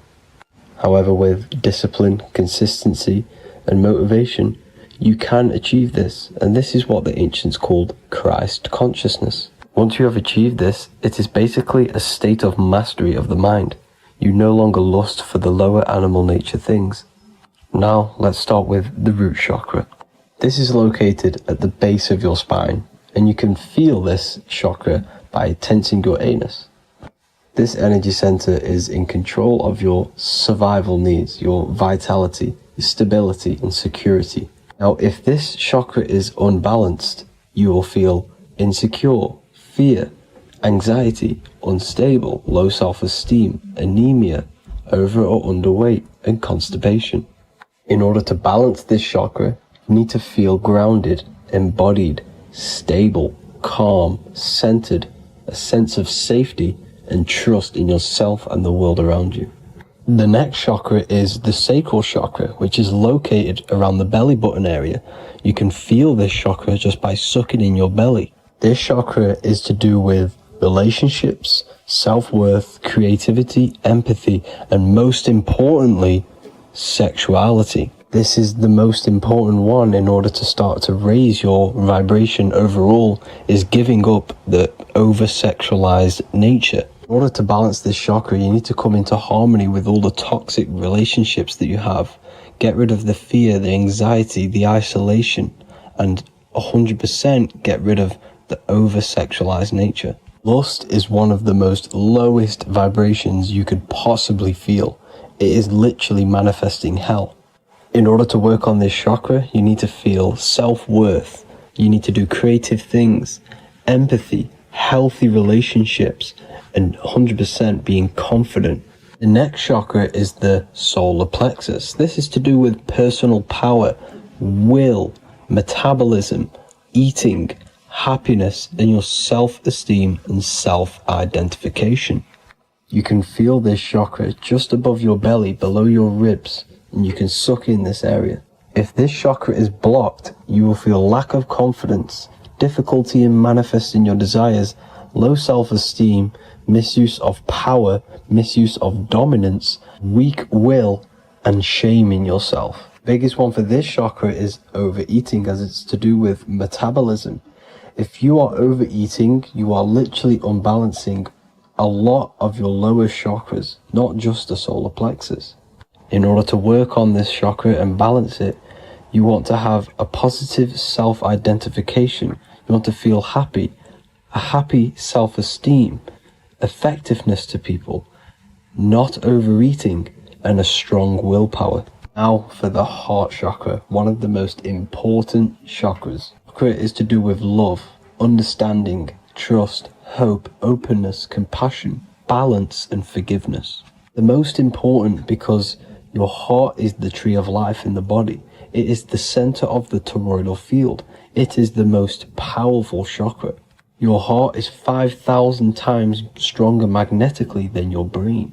Once you have hit the heart chakra and you start surpassing the heart chakra, you are now turning matter into spirit, as the lower three chakras are dense and physical, and the above the heart chakra are turning to spirit. As you can see already, this is a hard and long process of working on yourself physically and internally. The symptoms of a blocked heart chakra would be lack of love or too much love, difficulty to accepting or giving love, lack of compassion, loneliness, and lack of emotional fulfillment. Finally, a lack of connection with a divine or to nature. In order to balance this chakra, the most important thing and the most powerful thing you can do is loving people, accepting and giving lots of love. Second most important thing to balance the heart chakra is balance. You need a balanced life. You need balance in all aspects of your life. Now for the throat chakra. This is a very important chakra as it's to do with communication. A symptom of this being unbalanced is a lack of self-expression and putting on a front all the time, acting with the ego. In order to balance this chakra, you need to constantly self-express yourself. You can't be putting on a front. That voice inside your head, you have to let it come outward. Don't just block it off with a wall. Self-expression will lead to you gaining friends who actually like you for being you, and not these fake friends that you have to put on an ego for. In order to balance this chakra, you need to express yourself, express the word that's within you. Don't be lying to people, don't deceive or be deceptive. The next chakra is the third eye chakra. This is starting to get very advanced and you are coming very close to spirit. Just before we head on, I want to announce the PDF is now available, containing all the presentations I've ever made, all into a condensed 38-page PDF. The link will be below this video for you to access. And if you want to learn how to create reality using your mind, how to attract your desires, how to get out of the situation you are in, the link will also be there for the Manifestation Mastery course. Now for the third eye chakra. The third eye chakra controls the pineal gland, which is your first eye. It's to do with your psychic abilities, channeling, telepathy, astral travel, visions, and connection to the higher self. You need all of the chakras aligned to get the full potential out of your third eye or pineal gland chakra. For example, if you're astral traveling and you fear something, you will be instantly shot back to your body. So you need to master all of the chakras before you go on and try and do these higher spiritual activities. Symptoms of the third eye chakra being blocked is lack of imagination, lack of vision, lack of concentration, blocked or clouded intuition, can't see the big picture, and especially overly reliant on logic and intellectual thinking. A good way to work on this chakra is imagining things, vision things, trust your intuition at all times, always follow that inner voice. Cut out the tap water, which contains fluoride. Fluoride blocks the pineal gland. And cut out all junk food, because all of this is affecting your pineal gland. When in meditation, you want to focus your eyes and your attention to the center of your head between the two eyebrows. This is where the pineal gland is located. This will help and awaken the pineal gland over time when you keep doing these meditations. Finally, for the crown chakra, this is to do with universal consciousness, all-knowing, enlightenment, cosmic connections, the God source. This chakra is blocked by being cut off from spirituality, plagued by the senses, being tricked into the five senses and being tricked into thinking you are the body. In order to work on this chakra, you need to feel grounded. You need to know yourself, your real self, the voice within you. Have common sense, have specific decisions that you're making, be very direct. Now we've got out of the way all of the chakras, I can now introduce methods and meditations which will help you unblock them spiritually.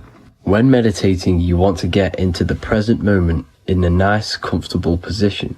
Bring yourself to the present moment by saying, I am here right now, nothing else matters. Keep repeating this over and over with your eyes open or closed.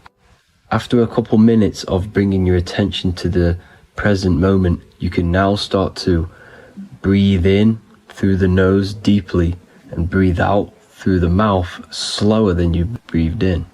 Place your attention on the chakra that you want to balance.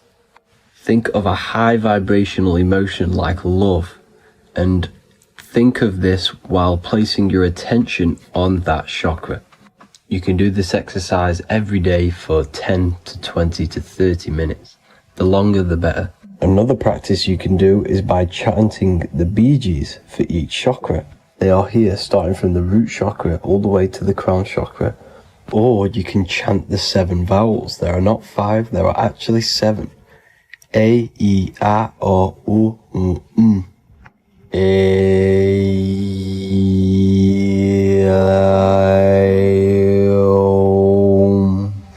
This is the proper way of pronouncing the 7 vowels. These are so powerful because these are the only things that exist. It is literally the sound of God. By pronouncing them right, you can actually create a lot of power within you and align your chakras. That's it for this video, people. I'd appreciate a comment and a like to help the algorithm. I appreciate you all. Love and light.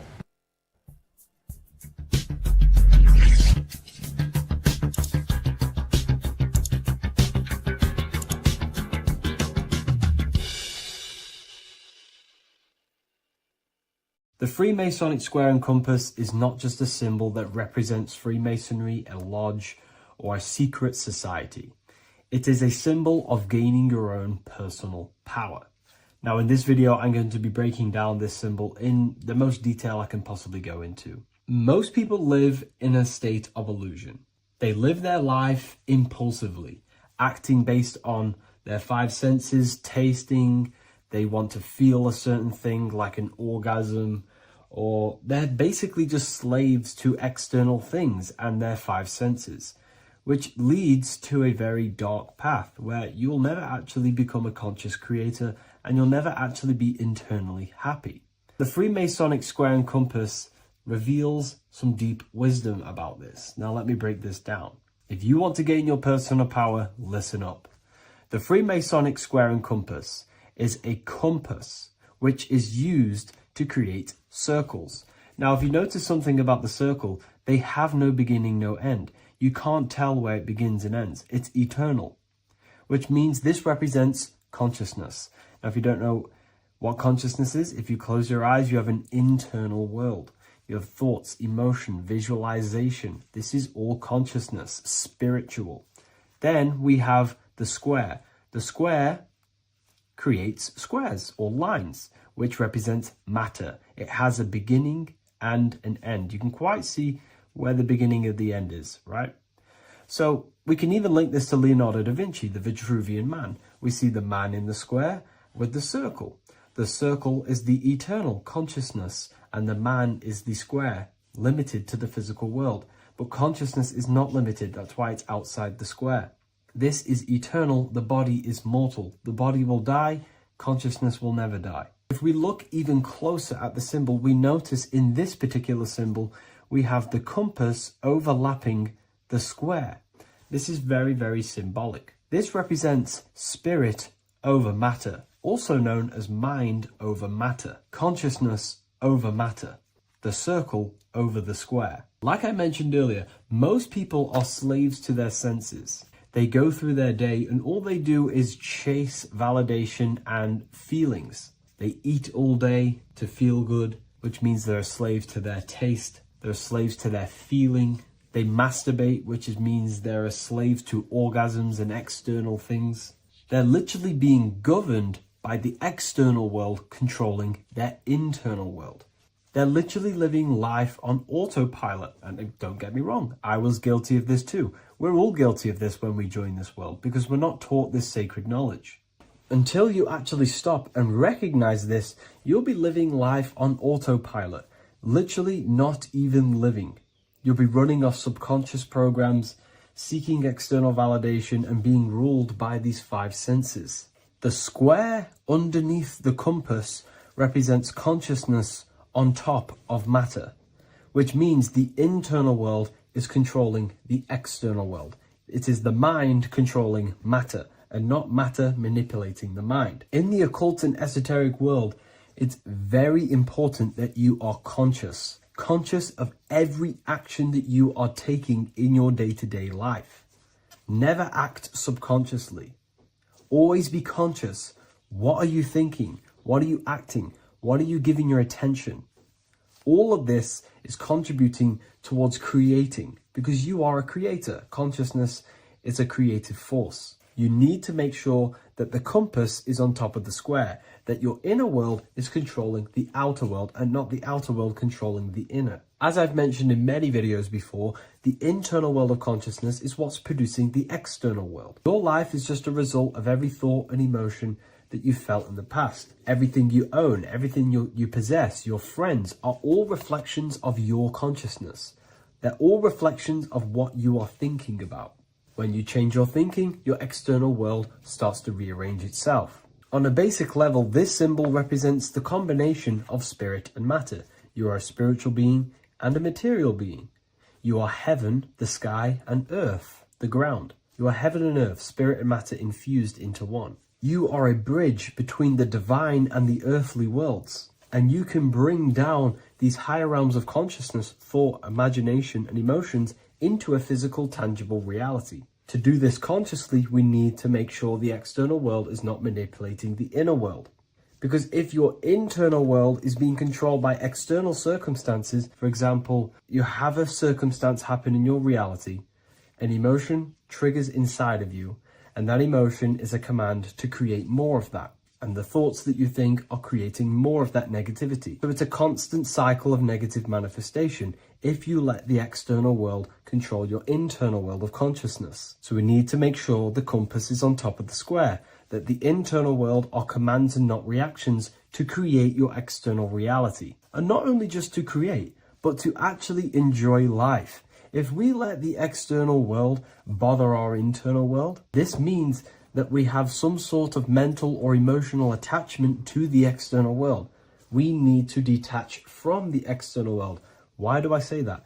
Because it's temporary. It's an illusion. We are going to die one day, and none of this will matter. You need to understand that everything in this world is temporary. You have to be okay with losing things, losing family, losing things in this world, because it's guaranteed to be temporary. We need to make sure the internal world is order and not chaos, commands and not reactions. Now, at the back of the Book of Wisdom, Volume 2, the book that I've wrote here, I go over the different meanings of the different arrangements of the square and compass. Sometimes we see the square overlapping the compass, which is the opposite of what we've just broken down.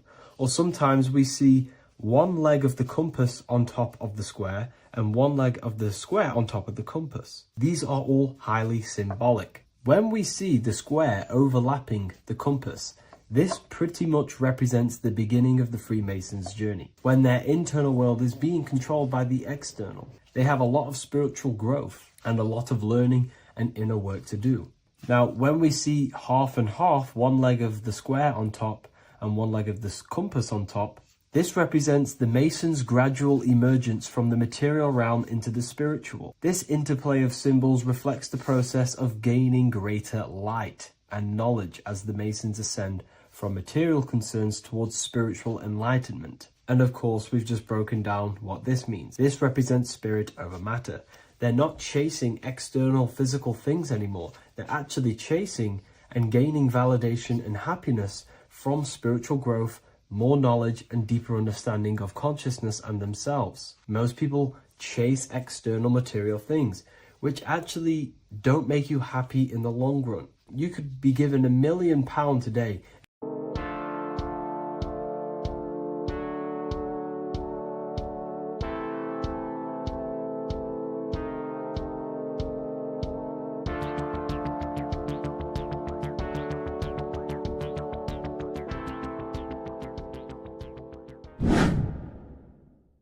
Earth has become a realm in order to trap souls within so that they can harness our electricity, our energy.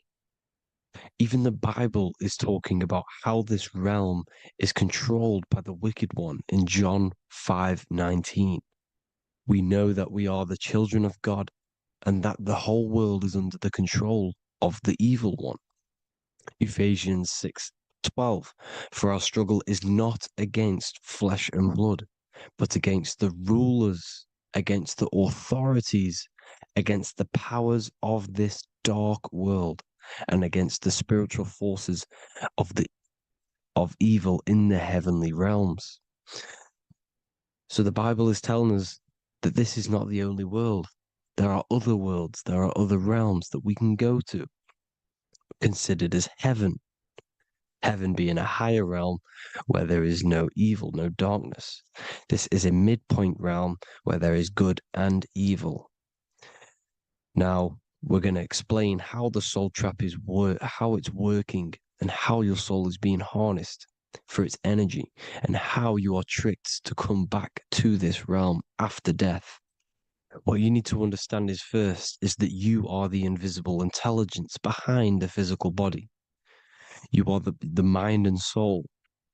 The soul is the true you, the good you. It is pure love, pure bliss, eternal, never dies. The mind can be corrupted though. The mind is the intelligence of the soul. It is invisible. It has no true form. The intelligence inhabits the brain. The brain is the computer to control the electrical machine called the nervous system, which is choice, program, and action. You are the invisible intelligence behind the body, and this will prove it even more. You do not even see into the external world. You are seeing an image produced by the brain because the light is being sucked through the retinas of the eyes. The image is produced in the visual cortex at the back of the brain. What does this mean? This means that we are the consciousness in the center of the brain, in the pineal gland, that is experiencing the program being ran by the central nervous system in the brain. This is the sigil of Lucifer. Lucifer in Latin is Lucy. Lucy is light in Latin. Lucifer is known as the light bearer. This is how the eyes work, people. It's not a demon or a devil. The sigil for Lucifer is how the eyes work and how the left eye is controlled by the right brain. The right eye is controlled by the left brain. There is a crossover. It's the same with the body. The left side of the body is controlled by the right brain. The right side of the body is controlled by the left brain. There's a crossover with our hemispheres in the brain. Now, this empty chamber in the center of the brain is where this universal cosmic intelligence is held, known as the most holy place in the Bible, the throne of God. Okay? This is above the 33 vertebrae on the spine. As you can see here, you are the being in the center of this point. All of the nerves are being sent back to this one particular point, which is which is the seat of our invisible intelligence. You can see it's an empty chamber. Our consciousness, our intelligence is not a physical thing. This intelligence is the true voice inside of your head. This is why your head is heaven, your heart is earth, your heel is hell. Your head is heaven because this is the seat, the throne of God. God is in heaven because the consciousness, this divine intelligence that's controlling the body, is sat in the center of the brain. The brain is taking commands of this invisible intelligence. When you close your eyes, you can feel your awareness, your consciousness, your intelligence is all in the brain. Your awareness is not in the feet, the heart, the legs, the arms. It's all in the center of the brain. Now, if you meditate deeply, you will find that you are beyond the mind. You are the being observing the thoughts. You are the soul observing the thoughts. Now, with this being said, you are the consciousness experiencing the program being ran by the central nervous system in the brain, because you're not seeing into the external world. It's an image, it's a simulated image produced by the brain and the central nervous system. You do not experience the external world. You do not feel the external world. You feel electrical impulses on your nervous system. Your nervous system is decoding what you are feeling. So the only thing that you truly feel is the electrical impulses on your nervous system. This is why the nervous system is the tree of knowledge of good and evil, because it gives your invisible intelligence, your mind, the knowledge of good and evil. It can detect good things, it can detect bad things. If it's hot, if it's warm, if I need to go, the nervous system is doing this. It is the tree of knowledge of good and evil. Okay? Now this universal intelligence is symbolized as the single eye. Okay? Matthew 18:9. It is better for you to enter life with one eye than to have two eyes and to be thrown into the fire of hell. What does this mean? It's symbolic, it's metaphorical, people. It is metaphoric. Your universal intelligence is the single eye, the one eye. It's the balance between the two poles, between the left and the right, the good and the evil. It knows the right thing to do all the time. This is our inner guide. The inner self is the inner guide. And when you are operating your life off duality, using your two eyes, you'll be thrown into the fire of hell, lower states of consciousness. Because you're split. You need to live in oneness, even, balance. Matthew 6:22, the light of the body is the eye. The light of the whole body is the eye. You are a light being. Human. Hue means an attribute of a color. Man is the word manifested. We are light manifested into physical form. Depending on your vibration is depending on what color that you are vibrating on, which is a hue, a human. If therefore thine eye be single, thy whole body should be full of light. Again, it's talking about the single eye, oneness, completeness. When you balance the hemispheres of the brain, we'll go over that later. But anyways, the body is the earth. This is what we need to understand, people. The body is running the simulation, the program that our consciousness is experiencing. So when we leave the body during death and astral projection, we leave the earth. This is how it works. The body is the vehicle for the earth, for this realm. Everything exists within our mind. You have the soul, mind, and body. The soul is the observer, the watcher, the true being. This is why she has many different heads, because the soul inhabits different bodies. This is the serpent, which means knowledge, which is the mind, wisdom. And this is the body, soul, mind, and body, Brahma, Vishnu, Shiva. The mind is the bridge between the soul and the body. So what do I mean? When you astral project, you are using your mind to project your awareness, your observing consciousness outside of the physical body. The mind is the projector, projecting consciousness. By using your mind, you can project your consciousness outside of the body, which is known as the astral realms, which is known as walking on water. Jesus was never walking on physical water, people. It's metaphorical. Believing the physical body. The water is the ether, which is the veil between the physical and the astral realm. It's a fluid substance. It's on either side. It's physical and astral. The ether is the fifth element that they hide from us. Why? Because they're trapping you in the physical. They are hiding all of these realms. Etheric, astral, and mental. People think their mind is their brain. It's two separate dimensions. These are completely different dimensions. The mind is way more intelligent. The mind is formless. There is no form to the mind. You can think anything you want. You can manifest anything you want within your mind. It is not a physical object. The physical realm is being controlled by the mind. Everything's being controlled by the mind. Everything exists within the mind. This is why the Egyptian says the universe is mental. So when we project our consciousness outside of the physical, we go to the astral. The ether is the water that Jesus is walking on. This is the veil between the physical and the astral world. The word together has ether within it because it joins the two worlds together, together, the astral and the physical.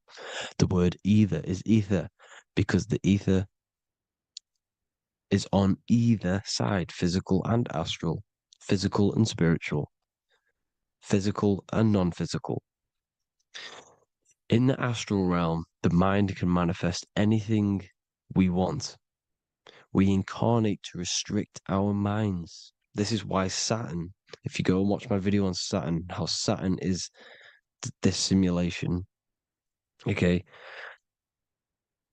Our minds can manifest anything we want in the astral plane in the click of a finger. However, when we incarnate in matter, we now have to labor for our manifestations. This is why Saturn's known as the great teacher in astrology, because he teaches you a lesson. When your mind incarnates into matter, it's teaching your mind a lesson, the knowledge of good and evil. This is why the Bible says, you shall be gods and know the knowledge of good and evil. When you incarnate here, you have to know the knowledge, you need to know the knowledge of good and evil to become a god. Okay? Now, the square is the physical plane, the triangle's the ethereal plane, the circle's the eternal plane. The circle has no beginning, no end, it's eternal. The physical plane is the square, it's limited. The square is limited. The cube is the geometric shape which gives rise to matter. Now, the term think outside the box has truth in plain sight. You have to think outside the box to project your consciousness, use your mind to project your consciousness outside of the box, the physical plane, into the astrals. The astral realm is the realm of the stars. Above us is the stars. Through the stars is the astral plane. This is why astral has the word star within it. The devil is the de-veil. When you sell your soul to the devil, quote unquote, it's metaphorical. The devil exists in the physical plane. It's the lowest state of consciousness. The de-veil, you de-veil yourself into the physical when you are the devil. The de-veil. The ethereal plane. Now, we all know what the famous symbol of the all-seeing eye, right? The all-seeing eye with the eye in the triangle. Look at the Masonic artwork showing you the triangle above in the sky. This is symbolizing the ethereal planes. The eye in the triangle symbolizes your invisible intelligence, your mind, which has the ability to see on either side. Because the triangle's the ethereal plane. The eye is your consciousness, your intelligence. And this intelligence has the ability to see in the physical plane and to see in the ethereal planes, in the astral planes. This is why it's above the earth. It's above the ground. Because it can see here, it can see in the heavenly realms. Now, the stars are, well, this is known as heaven, the realms of the astral planes. This is some quotes from the Emerald Tablets of Thoth. Out of the darkness ye must rise upwards, one with the light and one with the stars. Man is in process of changing to forms that are not of this world. Grows he in time to the formless, a plane on the cycle above. So there's other worlds. The Bible's telling you there's other worlds, there's other realms. Know ye must become formless before ye are one with the light, the astral light above, which shining through the stars. Not of the earth are ye, earthy, but a child of the infinite cosmic light. You are the invisible intelligence controlling the physical body. The body's not you. It's the vehicle that your soul lands in when your mind projects your consciousness into that realm. Free from the body, I flashed through the night. Unlocked at last for me was the star space. Wow, that's powerful. The star space, the astral planes. This is what it's talking about. We are all a star. We descended from the astrals, which is the star. We are all a star. Look at the ancient paintings of Jesus' birth. It's the star beaming his consciousness down into the physical plane. Here's another one. Here's some Freemasonic artwork showing you, again, the ether, that invisible intelligence, the eye, manifesting itself inside of here, in the physical realm, where the people are. You see? It's the same here. This is Jesus. Here's the bird symbolizes the Holy Spirit, your invisible intelligence, descending into the waters, the ether, the ethereal, everything. The ether is the base of all physical matter. Here's Truth in Plain Sight. Mr. Bean, the famous TV program in England, in the UK. He begins the program like we all begin the program for falling from the stars. He falls down with a beam of light. And this is truth in plain sight. This is false. The aliens don't exist. They're a lie, alien. But this symbolizes the star beaming our consciousness. And when we die, this star will suck us back up. Just like this UFO is doing. It's truth in plain sight. So, this is some more Freemasonic artwork going from duality to singularity. Sun, moon, masculine, feminine. Right hemisphere, feminine, left hemisphere, masculine. The consciousness in the center, the balance point. Here's another more Freemasonic artwork. The two pillars, left and right hemispheres, and the invisible intelligence between the left and right hemispheres, the light of the body. This is why light's coming off it. Because it's light, it's pure light. The blazing star. The stairs go from the checkered board, the duality, up to oneness, in between the sun and the moon, the masculine and the feminine. This is symbolizing going into oneness. What did the Emerald Tablet say? You've got to become one with the stars, one with the one with the self. Balancing the two hemispheres so that you can gain, because when the two hemispheres are balanced, you can gain a more deeper connection with your invisible intelligence. Same with the chakras. When the chakras, the seven seals in the Bible, These are 7 seals because when you conquer the 7 chakras, when you balance the 7 chakras, you then gain a more deeper connection with your internal self, because your mind is not filled, it's not being ran, it's not being dominated by these 7 deadly sins, the 7 seals, the 7 chakras. These are 7 energy centers which are concealing our true form. Balance makes us have a stronger connection with our true cosmic intelligence. Heaven is even. This is why Jesus is pointing at the heart. The even point is the heart. You got to balance the chakras and live from the heart, because the heart is the earth. You're in good and evil. The body manifests the lower and the higher self. The higher self is in the higher parts of the body: wisdom, intuition, expression. The lower self is in the lower parts of the body: sex, food, and power. This is how they are trapping your soul, people. Like I said, the mind is the bridge between the soul and the body. So by tricking the mind, not giving it the right knowledge, and keeping the mind stuck in the lower 3 centers, thinking about power, food, and sex, this is low vibrating energy. It's going to keep your mind addicted to the physical realms. Okay? This is why you need to go even, balance, heaven. Okay? I will explain the soul trap in a second, how it fully works. But I'm telling you all the science behind it so you can understand. When you are doomed, you are domed. This is the dome, the firmament, the firmament, the mind. Ment is mind, firm is firm. A firmament is doomed under the firmament. You must have a loose mind, an open mind, to expand your consciousness beyond the stars, beyond the ethereal barrier. You have to vibrate higher than this world. Your consciousness must be expanded more than the physical plane. You need to learn how to astral project. You need to learn how to leave the body, how to operate outside of the body, so that you, when you do leave the body, you will have recognition. You'll have knowledge. You'll have practice. But this is as above, so below. The woman's belly is the earth.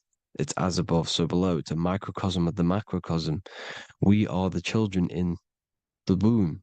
We are the people in the earth being ready to be born into the heavenly realms. As above, so below. It's a microcosm, macrocosm. Everything is in everything on a bigger and a smaller and a larger scale. Now, when the baby figures out that there is a world beyond its mother, what happens? The baby starts to move around and tries to get out of the mother. Because once it starts to hear the external world, starts to hear people, it's going to wonder, what's outside of why am I in here? What's outside? So the baby will force its way out of the mother. It's the same with our minds, as above, so below. When our minds figure out that there are other realms beyond this world, we will seek a way out. This is the womb, the Mother Earth, Mother Nature. It's the mother. We're in the womb. We can be born out of this world, which is being born again in the Bible. When you are doomed, you are domed under the dome, under the firmament, the firm mind. The firm mind will keep you under the firmament. Due to the law of polarity, there has to be other realms. There has to be. Because the law of polarity works in this world, and it will work on every scale possible. It's universal laws. These are universal laws. The law of polarity means that there are other realms polarizing this realm. There is a hell, there is a heaven. There is a midpoint, which is Midgard, which is the one we are in now. Earth, heart. Earth is the heart. Heart is the center, good and bad. The balance between good and bad. Your reality is your level of realization. Your mind realizes other worlds, you will seek a way to them worlds. It's that simple. The soul trap is to keep you stuck in this physical body, which is the earth. This body is the earth. It's running the program, like I said at the beginning. It's running the simulation that your consciousness is experiencing. You are an electromagnetic being, and you're hidden in a cage, your rib cage, and you're stuck in cells, a prison cells. Look, you're in cells. We produce electromagnetic energy. Your soul produces this energy. And by trapping your consciousness inside of this physical realm, they harness this energy within the astral realms. They're using you to manifest demons, because your mind creates demons through emotions and mental thought energy, which is a whole nother video. I can make a video on that. You're manifesting everything for them because they're trying to create a hive mind. This is why they want everyone to believe in one belief system, one government, one belief system, one religion, because they're creating a hive mind. This hive mind will manifest and be summoned within the astral planes, because the mind manifests the astral plane. The astral plane is the realm of imagination. The mental plane is the realm of just thought alone. The etheric plane is the energy. The physical plane is the matter. So all of our minds together are manifesting these demons within these subconscious realms, the astral. Now, how are they keeping you stuck to this realm? Well, when you die and you're stuck in your lower three chakras, okay, when your mind and soul detaches from the body, which is the earth, when you leave the earth, you're still going to have these mental addictions to the food, the sex, the materialism, the phone, the cigarettes, everything. This is why they get you addicted to everything possible. The TikTok, the YouTube, they get you addicted to as many things possible. Because when your mind is addicted to these things, and when this mind leaves the physical body, you're still going to have these addictions. Okay? You're still going to have these thoughts.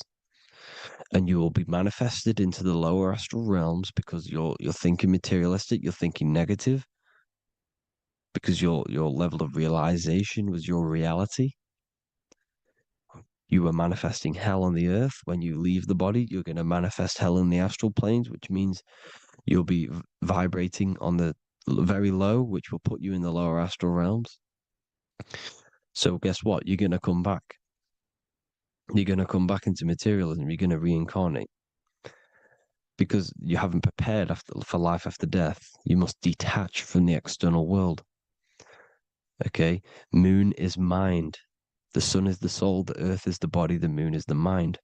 This is why we say lunatic. In your mind, you have a specific mood. Moon. Money, M-O-N, is the moon. Money exists in the mind. They get you addicted to the money. The Bible's telling you this. Do not conform to the pattern of this world, but be transformed by the renewing of your mind. It's telling you. Of this world, but be transformed by the renewing of your mind. Who knew that the Bible was this deep? Matthew 16:26, what good will it be for someone to gain the whole world yet forfeit their soul? James 4:4, don't you know that friendship with this world means enmity against God? Therefore, anyone who chooses to be a friend of this world, of the world, becomes an enemy of God. John 4:4, dear children are from God and have overcome them, because the one who is in you is greater than the one who is in the world. It's talking about the invisible intelligence. It's greater than the physical world. John 2:15, do not love this world, nor the things it offers you. Because this world will create you to, if your mind has attachments to what this world offers, sex, money, and power, pretty much,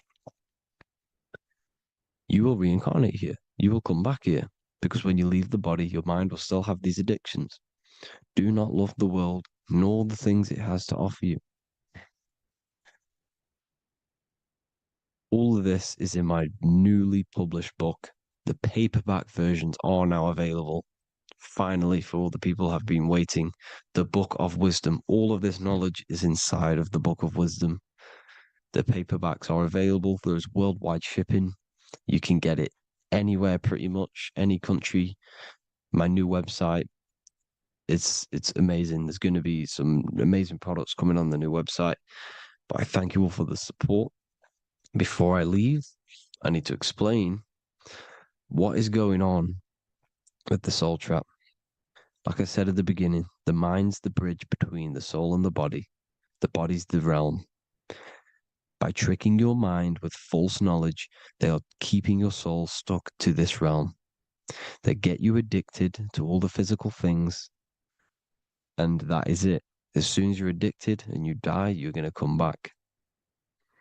So by tricking your mind, which is the bridge between the realms, they keep your mind stuck within this body. They keep you in physicality.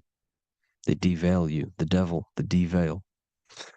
Thank you all for the support, people. If you do want to join the Academy, all the links will be posted below this video for the book, The Academy. Thank you all for the support and have an amazing day.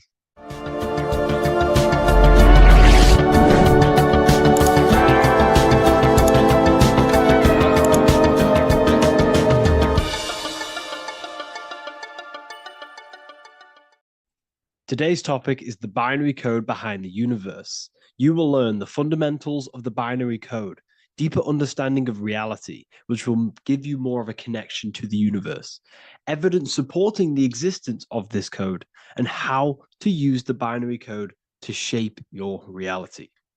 This is an important one. We have 0 and 1.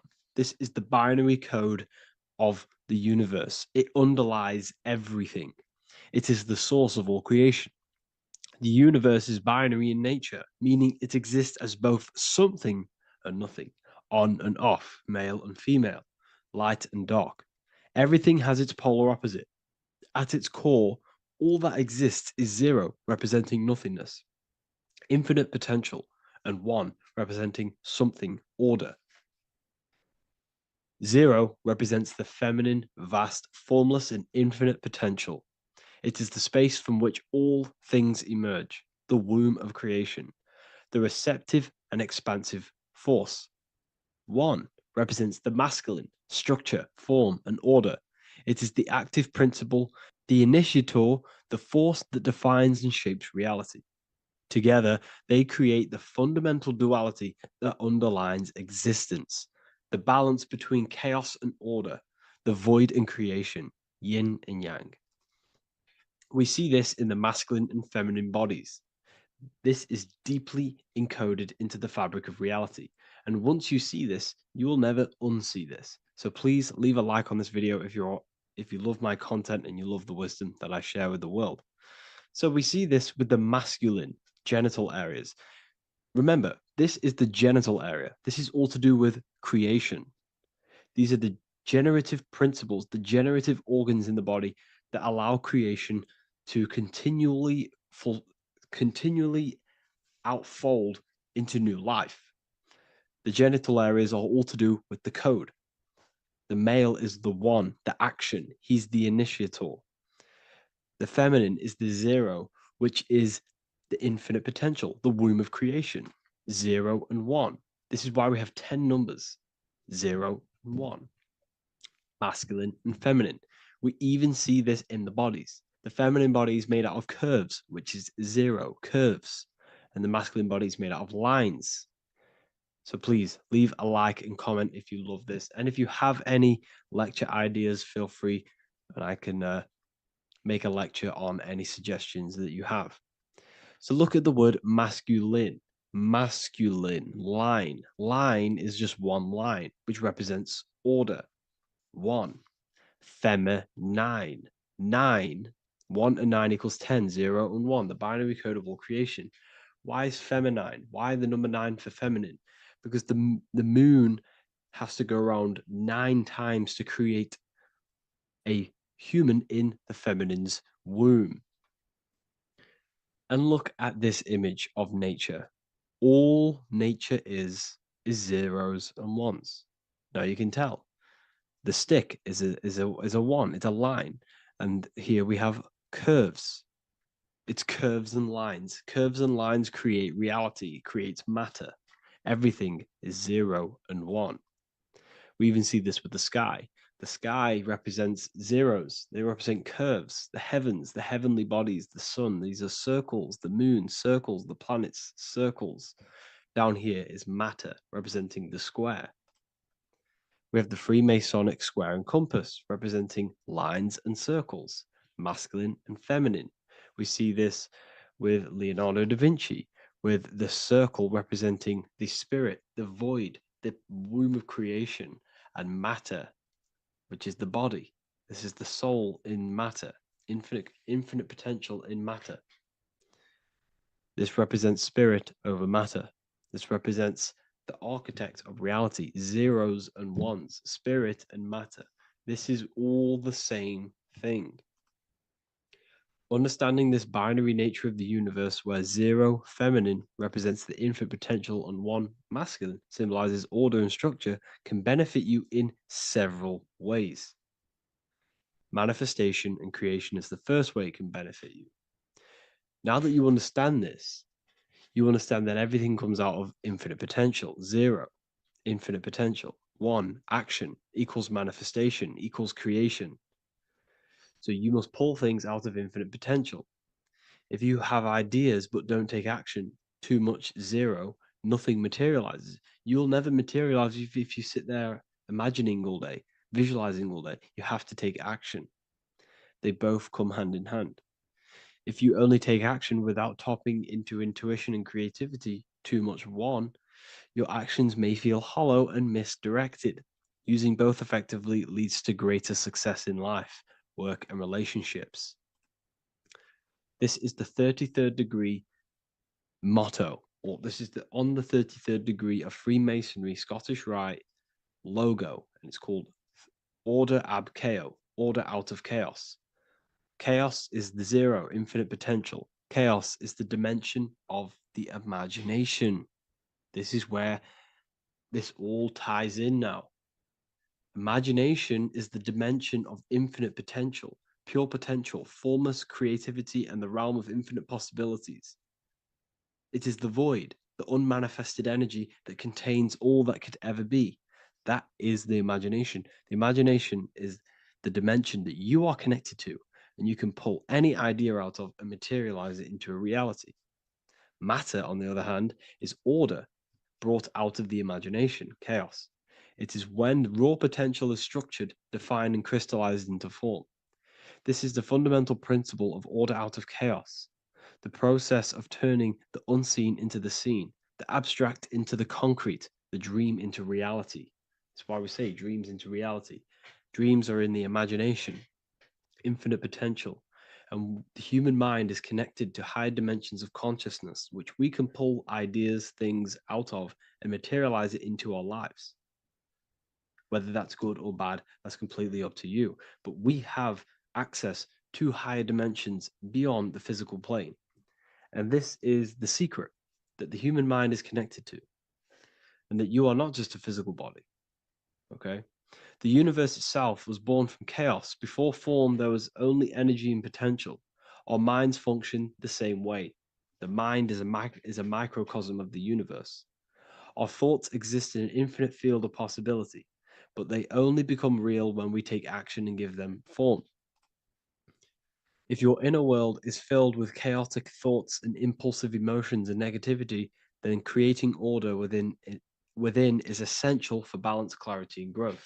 What do I mean? Order out of chaos, 0 and 1. All creation comes out of infinite potential. The mind, the imagination, is the infinite potential. The material world is the order. It's the effect. Therefore, if your material world has chaos, if your room is messy, if your body is out of shape, if you do not look after yourself, everything in the physical world is just a reflection of what's going on inside of you, what's going on inside of you. So if you have a messy room in a messy house, this reflects as a messy mind, a chaotic mind, and we must create order in our mind. So this applies to all realms of your life. This applies with your mind, it applies with your emotions, it applies with your manifestation, it applies with the physical world, with the masculine and feminine. 0 and 1 is heaven and earth. It's everything. It's duality. It's on and off. It's everything. So it applies to all realms of your life. Okay. So in order for this to benefit our lives, we must, 1, have awareness and observe the chaos. Step back and observe your thoughts and emotions without reacting to them. Recognize that you are not your thoughts. You are the observer of them. You are the soul. You are in between them. You are the midpoint between the left and the right, the 0 and the 1. You are the soul. Journaling or meditation can help you identify patterns and negativity and impulsivity. So it's important that we recognize these patterns, we recognize the chaos within us, and we transmute it. 2, implement structure, mental discipline, mindful practices, meditation, breath work, and slowing down your reactions. Cognitive reframing, replace destructive thoughts with constructive ones. This is so important. For every negative thought that you place attention to, place your attention onto 5 more positive. Never think about something that you don't want to manifest, because whatever you're placing attention on inside that mental field of consciousness, you're giving attention to, which then can manifest into your action, and that will materialize into your world. Routine and ritual. Create daily habits that anchor you. Morning routines, exercise, or creative outlets bring stability. We must master the inner world of thought and emotion. We must bring chaos into order. In order to create anything in your life, you're turning chaos into order. Order out of chaos. You're turning 0 into 1. This is the binary code. All things underlie it. 0 and 1. So it's so important that we master our minds, we master our emotions, we master our inner world so we can produce effect in the outer world. We cannot create consciously and effectively if we have chaotic thoughts and impulsive emotions. So I hope this has made more clarity to you so you can implement this into your life. I know I haven't given you much strategic things to implement into your life, but now that you have a better understanding of how this world is pulled out of infinite potential, you can use that. Everything in your life is pulled out of your imagination. Every text you send, everything you think of, oh, I'm going to do this later, that is your imagination thinking about the future. So you just have to do this on a mass scale to create something big in your reality.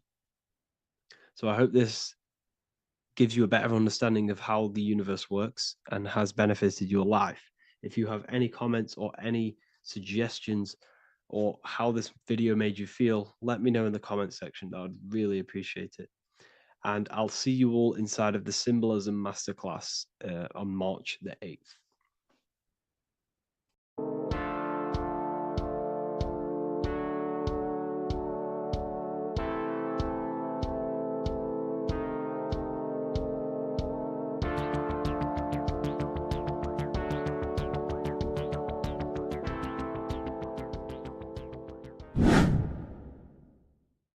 What is good, people? It's Revival of Wisdom. Today we're going to be talking about Saturn.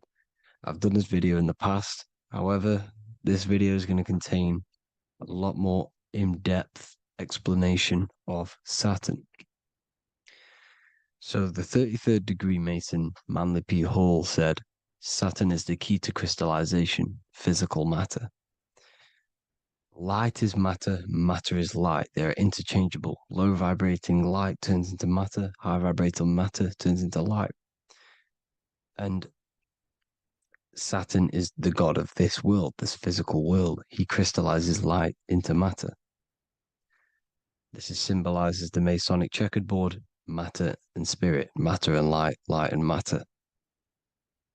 He's also the god of time, destruction, justice. He creates and destroys, because all things in time die. He creates and destroys you. So,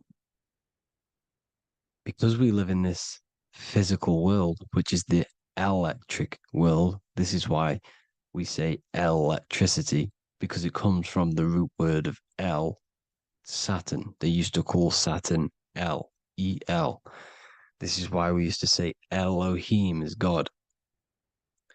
The real God of this world is Saturn, but it's being hid. This is being hid. Jesus is Saturn. All of this is Saturn. It's all Saturn worship. It's the real God of this world, So, physical matter is a result of two opposing forces equalized on the plane of inertia, because everything is created out of electromagnetic toroidal fields. And these two poles equalize on the plane of inertia, which gives you planet Earth, plane of inertia. The plane of inertia is what Saturn is. It's the ring around the center of the plane of inertia. Thank you to Walter Russell saying, physical matter is a result of two opposing forces on the plane of inertia. This is what Walter Russell says, so please check out his work. He's got many books, many books on light and electromagnetism and stuff like that. So I advise you to check him out. So the torus field gives you the binary code 0 and 1, the female vagina and the male phallus. This is the code for this world. Saturn crystallizes physical matter. Now Saturn is the most outermost layer of the 7 layers of heaven, where it says in the Quran, it says, Allah, it is He who created the 7 layers of heaven. Saturn is the outermost layer. He's the top. He's the most high. So when we say the most high, we're referring to Saturn. He's the most high before the firmament, before the stars. So Saturn is the god of this world. He's the Lord of the Rings. He wears the crown. The crown is the rings. Crown, Chronos. So the planets are luminaries. They are lights. They are beings. They are energy, conscious energy. And we're in the heart of the solar system. Saturn is the outermost layer. He is the one of this world. He's the god of this world. Now, on the North Pole of Saturn, you have the hexagon. Add up all the sides. It creates the 6-pointed star. Or it can be created as a cube. The cube is very important. The 6-pointed star is very important. 6 points, 6 triangles, 6 side, 6, 6, 6. Black cube adds up to 6 in gematria. Now, what did I say in the beginning? Saturn crystallizes the physical world. He creates physical things out of light. You are a light being. This is why we say human. Hue means the light spectrum. Hue, man, we are light manifested into physical forms, human. And we are incarnated through Saturn. Satan, same thing. The number of the beast is 666, and the 666 comes from the 6.6 triangle, 6 sides of Saturn, 666. We are all known as carbon-based life forms. Carbon, the atomic structure of carbon, is 666, 6 protons, 6 electrons, 6 neutrons. We are materialized into our physical bodies through Saturn, through the number of the beast. These bodies are the beast, it's the animal. The divine, the Christ, is the consciousness within, because you are a physical spiritual being combined into one, hexed into one, hexagram. This is a hexagram. You're hexed into physical matter, spirit and matter, light and dark, combined into one.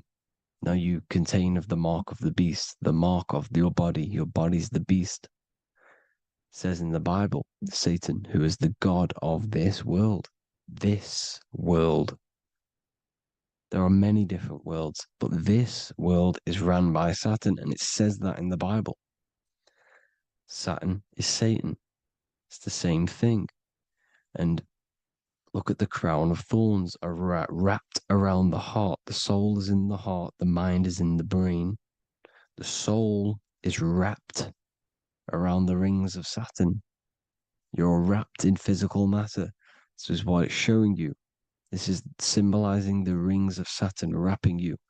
And the cross on top is the cross of the cube. The cube, the black cube of Saturn, unfolds into a cross. So Satan, who is the god of this world, Corinthians 4:4 in the Bible, Satan, who is the god of this world, has blinded the minds of those who don't believe. Saturn blinds your mind because the god of this world materializes you and he blinds your mind when you incarnate into physical matter. When you enter this soul system, not the solar system, you hit Saturn first. He materializes you. And look at the symbol for Saturn. This is the symbol for Saturn. All of the planet symbols are created out of the Holy Trinity. The Earth, Moon, and Sun. Body, mind, and soul. The Sun is your soul, the Moon is your mind, the Earth is your body. Your body's made out of the 5 elements. The Sun is your soul because the Sun is life force. Gives life to everything. Your Sun is a soul. Your soul is the sun of your body. The Moon is the mind. The Moon is the moon of your body, the mind of your body. Intelligence. So all of the symbol of the planets are created out of these. The Saturn symbol is created out of the Earth cross, matter, and the Moon crescent, moon, mind, matter over mind. This is why Satan, who is the god of this world, has blinded the minds of those who don't believe. He blinds your mind. Look at the symbol, it's showing you. The Saturn symbol is matter over mind when it should be mind over matter. So we descend into a soul system, into our 666 Saturn carbon suit bodies, and we are matter over mind. Then we have to move up the spine to go back up to spirit, to mind over matter, where you manipulate your own reality. Now look at this. It creates the number 5. 5 is the number of change. You're moving from this side of the number sequence over to the right side. You're moving from the spiritual into the physical world. You're incarnating into the 5 elements, the 5 senses. So the cube, the black cube of Saturn, is another major symbol.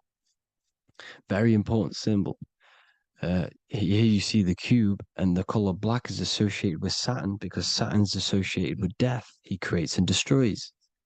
Light and dark.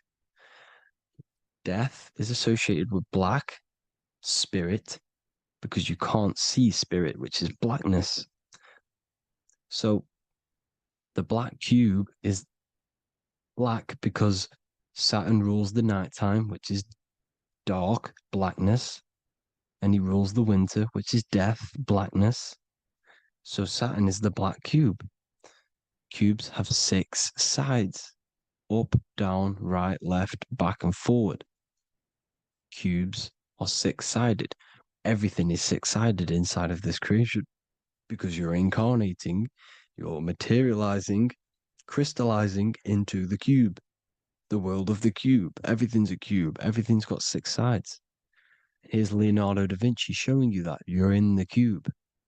Leonardo da Vinci did this famous painting. You're in the cube, you're hexed into physical matter, or you're incarnated into the 3rd dimension, the 3-dimensional world, which is a cube, 3D. And black cube adds up to 6 sides of the black cube.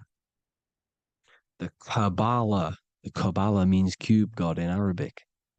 And look at what they do. They worship the cube, the black cube, and they stand in rings like the rings of Saturn. Australia, Denmark, Manhattan, Santana all have these black cubes. You go to New York, you will see the black cube there as well. These black cubes are everywhere because it is the real God of this world, So look at the cross. The cross unfolds into the cube. Xbox, Nintendo GameCube, Sega Saturn, anything to do with a simulated gaming reality, they put Saturn in it because we're in the simulation of Saturn. This is a simulation. And this is why they reflect this through the Xbox, GameCube, Sega Saturn, anything to do with gaming, simulations, is all Saturn. Because we're in the cube of Saturn, the black cube. We're in the GameCube, the Xbox, the Sega Saturn. As above, so below. So they reflect it through the simulations that they create inside of this simulation. Cubes have 8 points for the 8 points of time and space. 8 is the number of time. Everything's cycling, infinity. So look at the cube. The cube is symbolized as in Judaism. The Judays have the black cube. They wrap themselves in a black band and they cover their eyes into blackness. The black cube, for the black cube of Saturn, they use the star of Saturn and they worship their god on Saturn Day because it's all Saturn worship. And look how the Saturn god is wrapped around with these thorns or leaves, just like Jesus is wrapped around his heart. And Jesus on the cross is us on the cross. We are in the cross. We are in the cube. The cross is the cube. And the cross is even in the Saturn symbol. This is another symbol for Saturn. There's two symbols. You got this one, the one I've just broke down. And there's this one.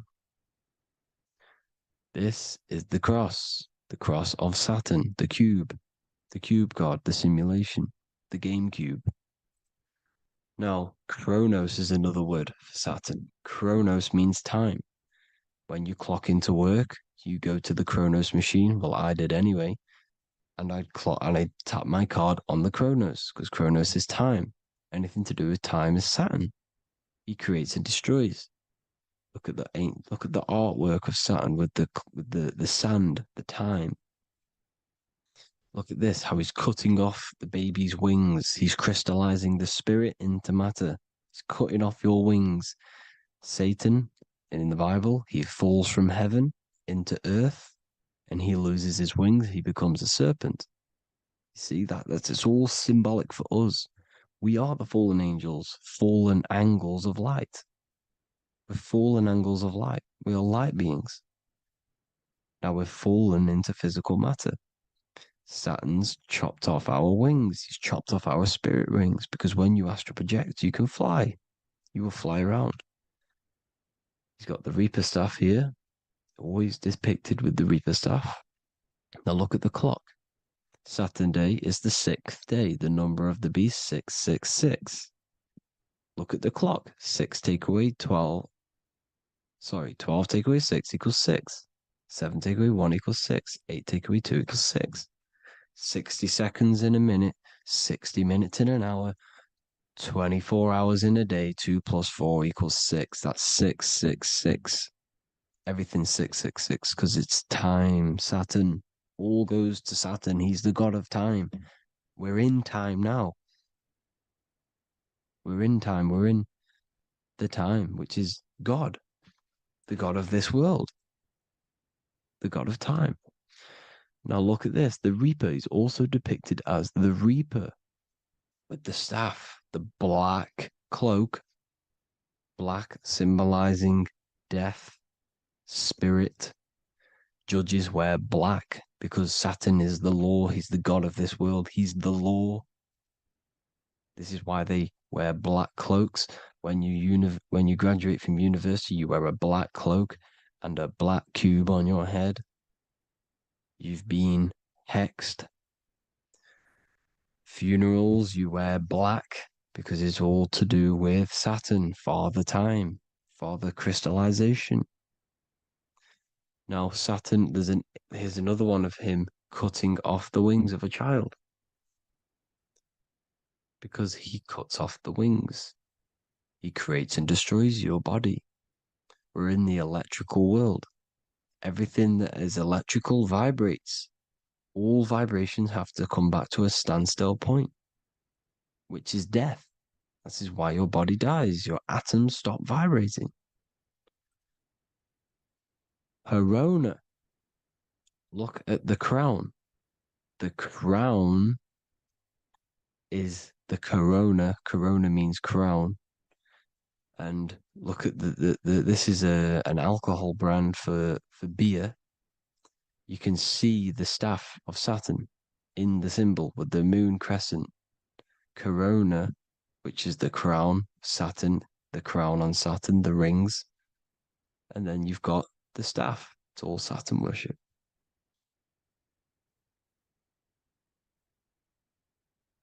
Is the black cubes of 9/11. 2 black cubes. This was a ritual for Saturn. It's all ritualistic. And look at the Star of David, the Star of Saturn. It's not the Star of David. Creates IXXI, the sigil of Saturn. IXXI means 9/11 in Roman numerals. 9/11. It's all a ritual for Saturn, and they have the 2 black cubes of Saturn. Now look, XX. There's more symbolism of Saturn now. We're going deeper. XX is more symbolism for Saturn. The sigil of Saturn is XX, as above, so below. Same with the Star of David. You split it in the middle, as above, so below, as above, so below. XX, this is a Knights Templar Cross of Lorraine. XX, Knights Templar, High Order of Masonry. They all worship Saturn. Well, Saturn's the real god of this world. X Eon with the XX, XXL magazines, which is all to do with famous rappers and stuff like that. When you die, you put XX on the eyes because it's Saturn. He's the Reaper. Is Jesus with the XX crown with the thorns around his heart, around his soul, with the cube on the top, the cross cube. Le Lucifer with the XX Cross of Lorraine. Jay-Z with his alcohol brand, XX Cross of Lorraine.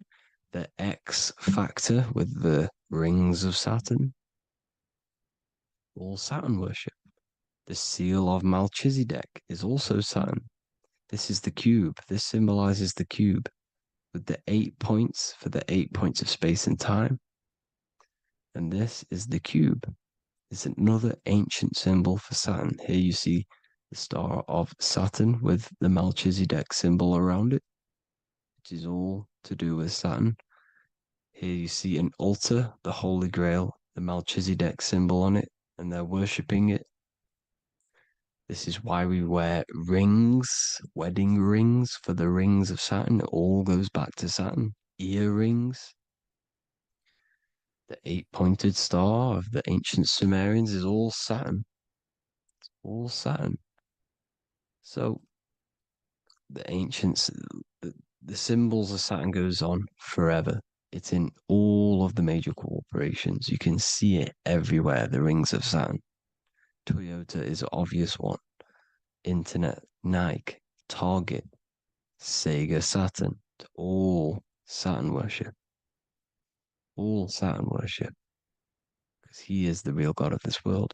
Here's Kanye West's album with a Saturn here. Here's Michael Jackson's album saying escape. There's the X again. The X, escape. You have to escape this reality. Maybe that's what he's pointing at. Here you see it on the dollar bill. The star of Saturn. Here you see it again on the dollar bill. So that is it for today's people. I hope you all gain some insight on Saturn. Please like, comment, share if you can. Subscribe if you like the channel. Please have an amazing day. God bless.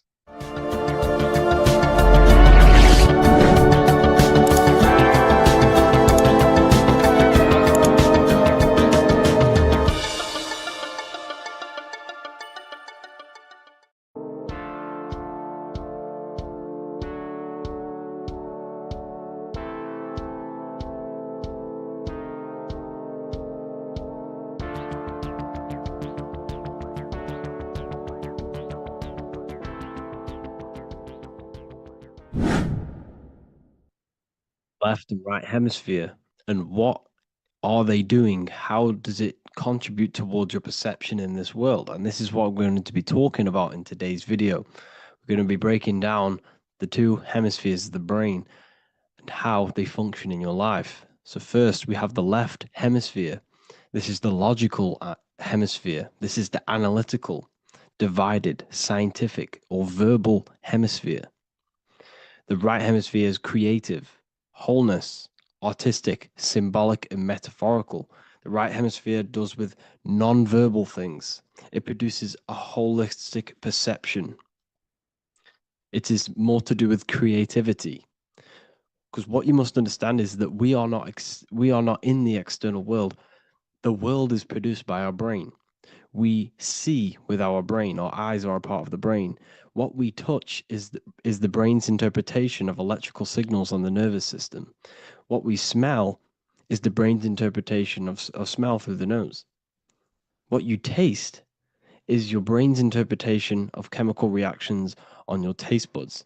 So what you are experiencing is the brain. The brain is a computer creating a simulation. And you have two hemispheres which breaks down this reality. So essentially the brain is the perception creator. It creates perception. So if the brain is creating this, who is the one experiencing the brain? Well, that is you, the consciousness, the mind, the all-seeing eye. You are the all-seeing eye experiencing the brain, the observer behind the brain, behind reality, behind the emotions. So if you're walking through a woods, this left brain sees individual trees. The right brain sees the whole woods. It sees the biome. It sees the bigger picture. So when you are walking through this woods, the right brain picks up a holistic perception of reality. It creates the woods as one unified woods. The left brain's job is to break this down and analyze it so that we can see individual things. And this is also necessary for humans to have the ability to break things down and manipulate things in this world. So without this left hemisphere, we could not manipulate things and break things down. So this right hemisphere is important because it sees the whole woods. It sees humanity as one unified consciousness. However, the left hemisphere sees individual egos. So the left hemisphere is the place of the ego because it only understands it sees the world very divided. Okay. So, for example, here's another example of the left and right hemisphere. If someone pulls out in front of you in traffic, your left brain is going to start going crazy and analyzing them, calling them names. The right hemisphere, however, sees the bigger picture. Maybe he didn't see you. Maybe it's just a mistake. Maybe he's in a rush.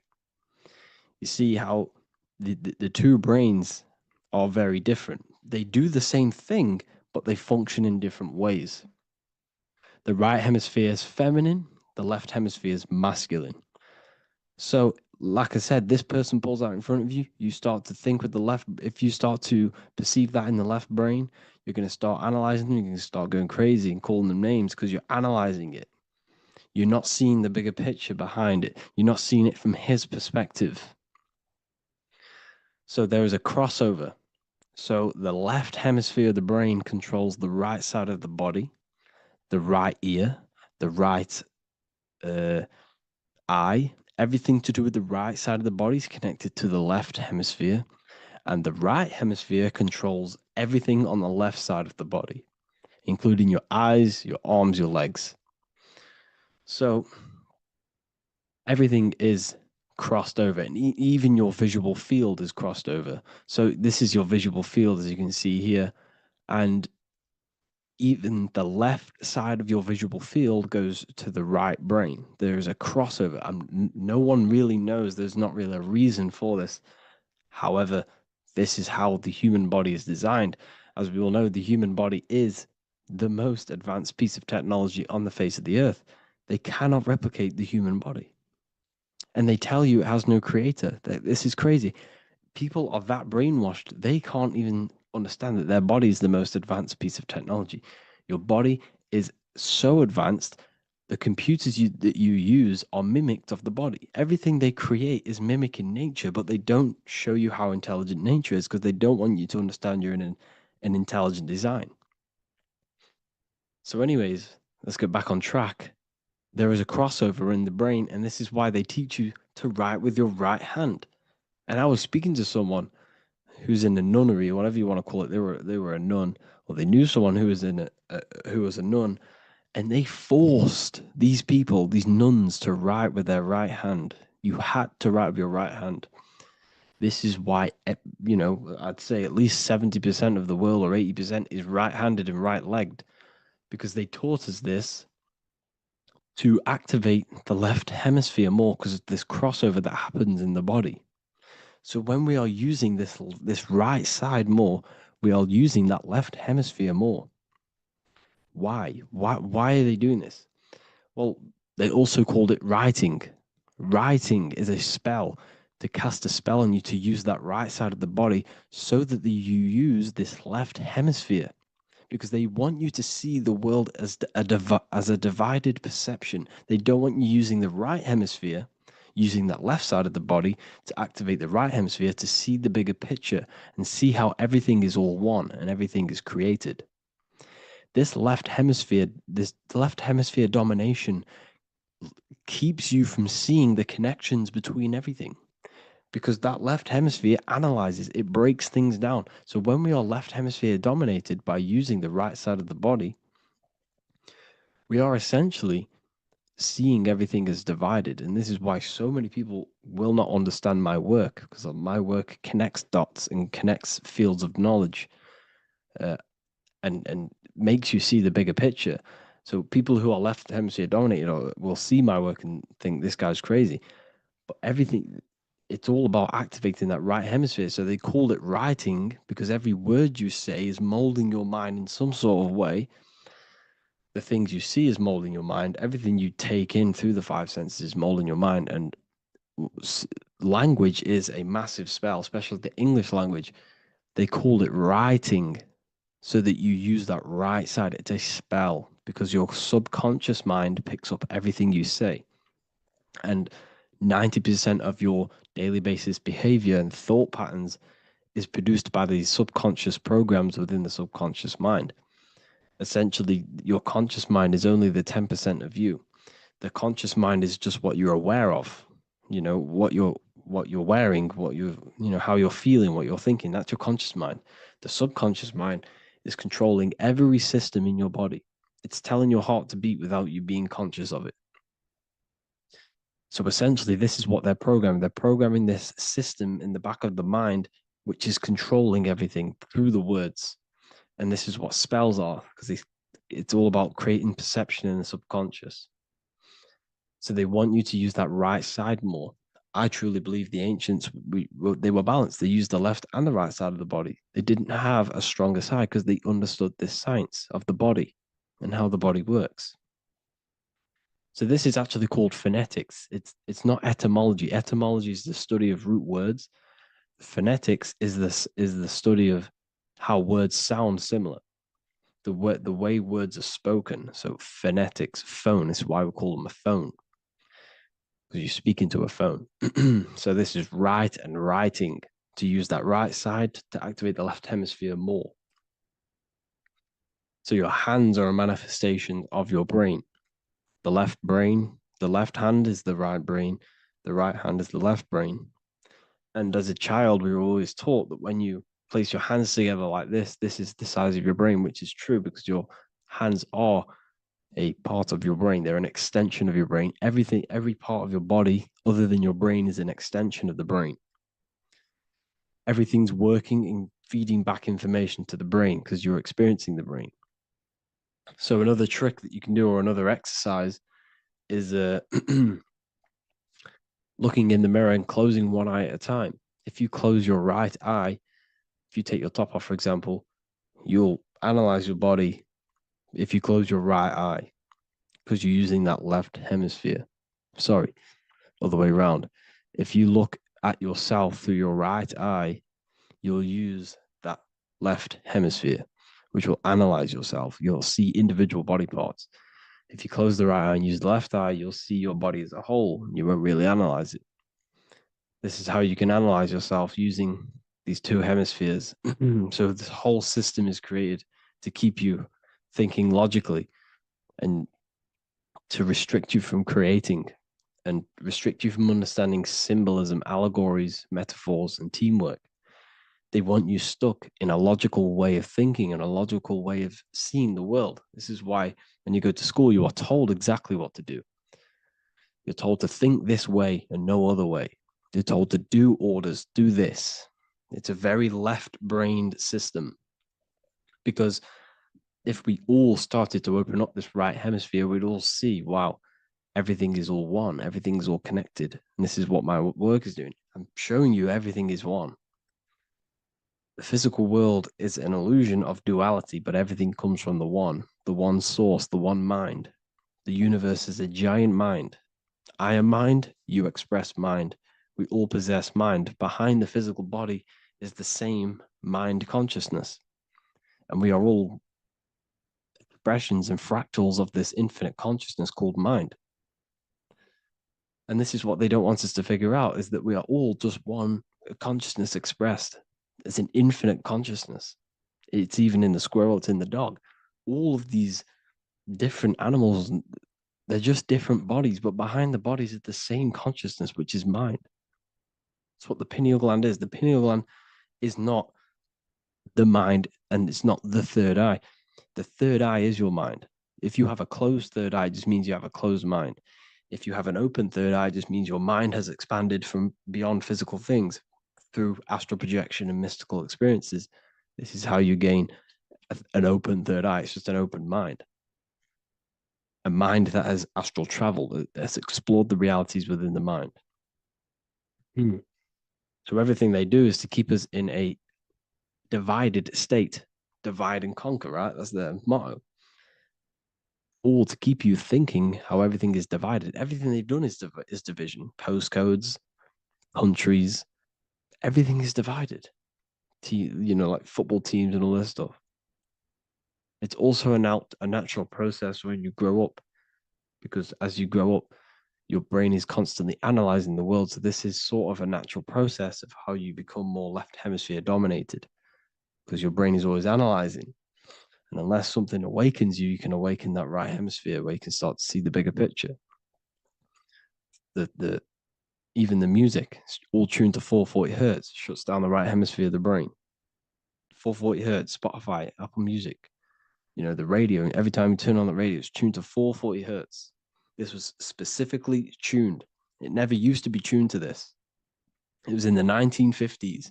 It was changed. The standard music tuning was changed to 440 hertz because it shuts down that right hemisphere of the brain. They don't want you thinking, seeing the world in this way and perceiving things as one. And I'm going to show you. It tells you this in the Bible. Cast the net onto the right-hand side of the boat and you will find the fish. What was Jesus saying? This is, you see, people read the Bible and they don't understand it. If the Bible is not talking about you, then it has no meaning.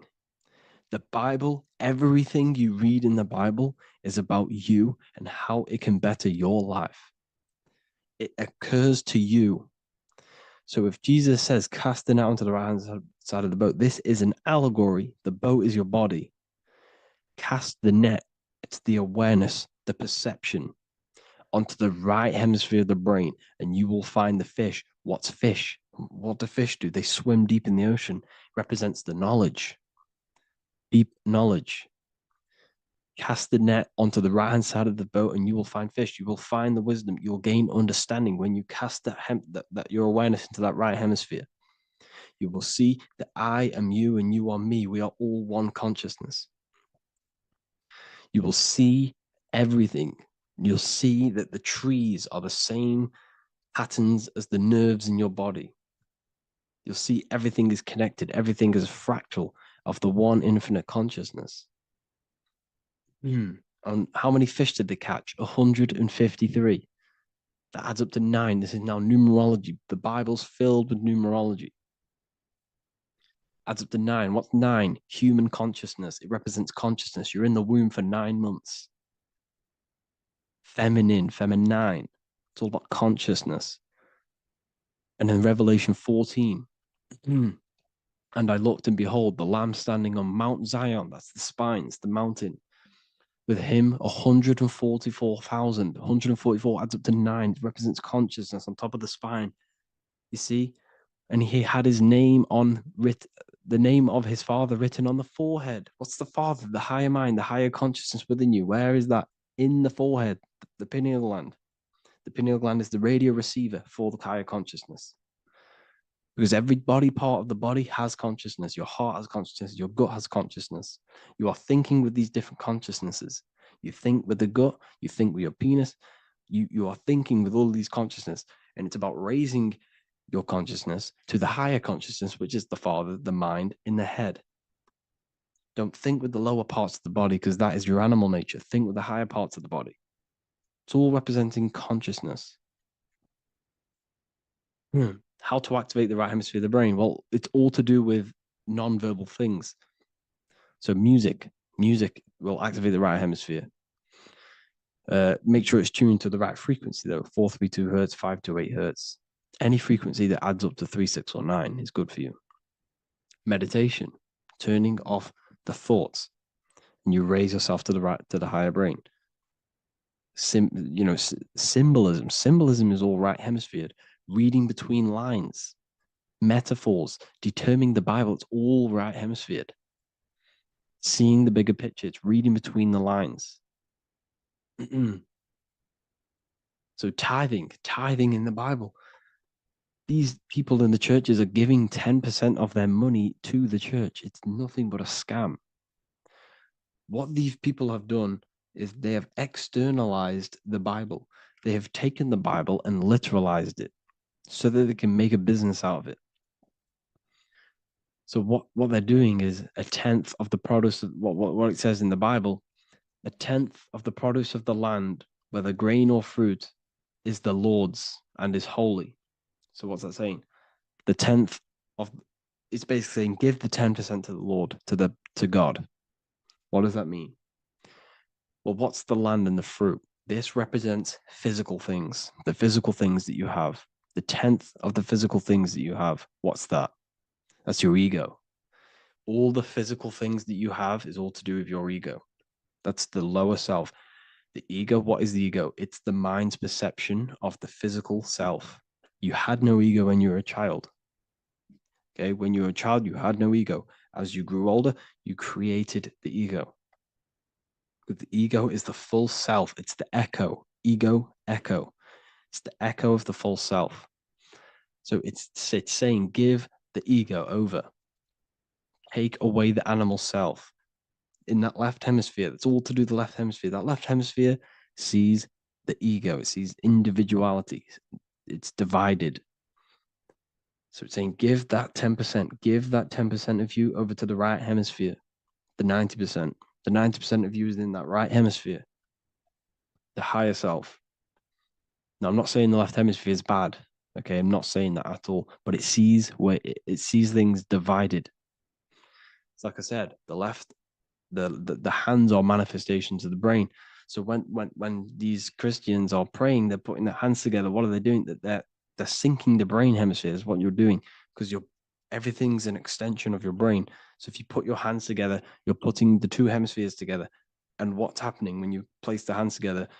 All the electricity in the body is now running in a circuit. Once you connect these two hands, the electrical energy is now running in a circuit, and energy can move around the body quicker and more efficiently.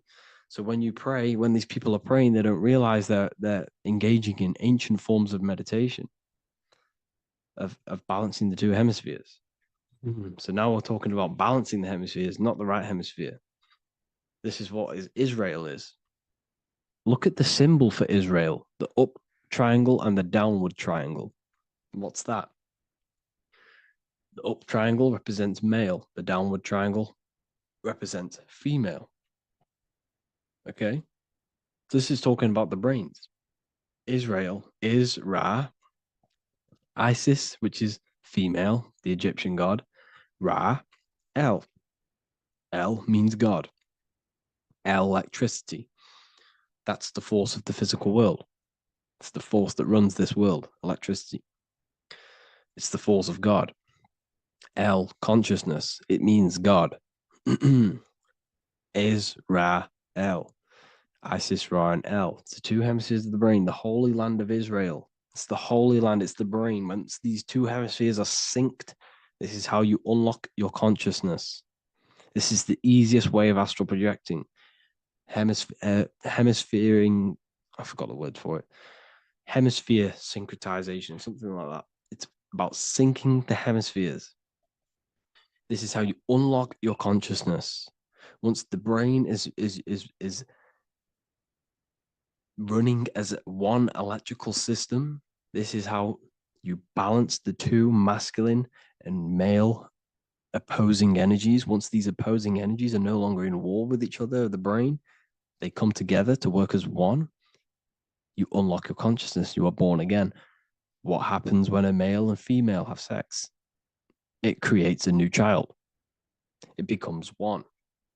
You are born again. Once the two hemispheres of the brain, you are born again. You can then have an out-of-body experiences. So this is why the symbol of the Holy Land, Israel, is the up and down triangle back combined together, because it represents unification of the male and female, unification of the hemispheres. You're born again. You unlock consciousness. And you can get this for free. It's called the Gateway Tapes on my website. Basically, it's a audio track from the government, and they did this in the Gateway Experience. It's a CIA document, and what they do is there are different forms of meditations you go through. I think there's about 5 waves of meditations you do, half an hour each one, and it will teach you. It will sync your hemisphere, because what does it do? They understood that playing one frequency into one ear and another frequency into the other, they understood that the right ear is connected to the left hemisphere, the left ear is connected to the right hemisphere. So when you play 2 different frequencies into both ears, what happens? The brain picks this up, the 2 hemispheres of the brain picks this up, and it syncs it. It syncs these 2 hemispheres, these 2 frequencies together. So now the brain is working as one to sync this frequency. So this is how you can sync your hemispheres, through listening to these frequencies. Okay, you can get them for free and do the meditations yourself. This will definitely help you. This is an easy way to astral project. So it's all about syncing the hemisphere and seeing reality from a unified perception. We should all aim to get out of that left hemisphere. I'm not saying don't use it, but we should now start to see. We should now start to read between the lines of the Bible, read between the lines of the symbolism they're showing, study symbolism, study allegories and myths. What are they trying to tell us through these allegories? And, this is how we start seeing things in a better way. Once we understand that we are all microcosms of an infinite consciousness, we can all come to one, because love is the unifying force of this infinite consciousness. We are all divided. We are all disconnected from our hearts. Once we all connect with our hearts and see that everything is one, we can all start to love and come together as one, because love is the unifying force of consciousness. So if you haven't already seen I now have launched the Ethereal University. I will be doing lectures like this one, but even better, deeper, and even releasing knowledge that I can't talk about online as they are censored. I'll be doing lectures every single week. I'll be doing live calls every single week. You also gain access to my library, which is filled with over 45 occult books, filled with knowledge. Okay, I'll show you now. Plus, you get my book, The Book of Wisdom, PDF form, and the Human Health Guide, PDF form. You also get all of this stuff, the health section, Q&As, Ethereal meditations. We've got some celestial studies, cosmology, numerology coming soon. You also get the brand new Manifestation Mastery course, plus the library. And there'll be new books, new lectures, new live calls every single week. Or you can get the Book of Wisdom, use the code WISDOM in all capital letters to gain 40% off. This sale will be ending very, very soon. So if you're watching this, be very quick to get yourself a physical version or a PDF of my book. You can get it in all these languages. Hope you enjoyed this video, people. I'll see you inside the Ethereal University, the real university. Have an amazing day.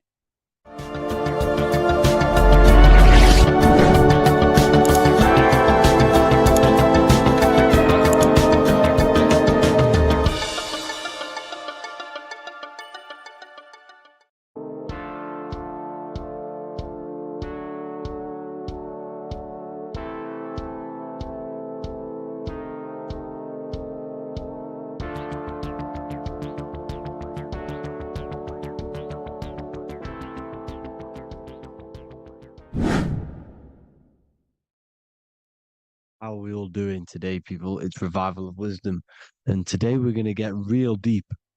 This video is going to get real deep. A lot of people are not going to be ready for this sort of knowledge. Okay, you really have to do is to really deprogram the mind, because everything we've been taught is a complete lies to keep us trapped.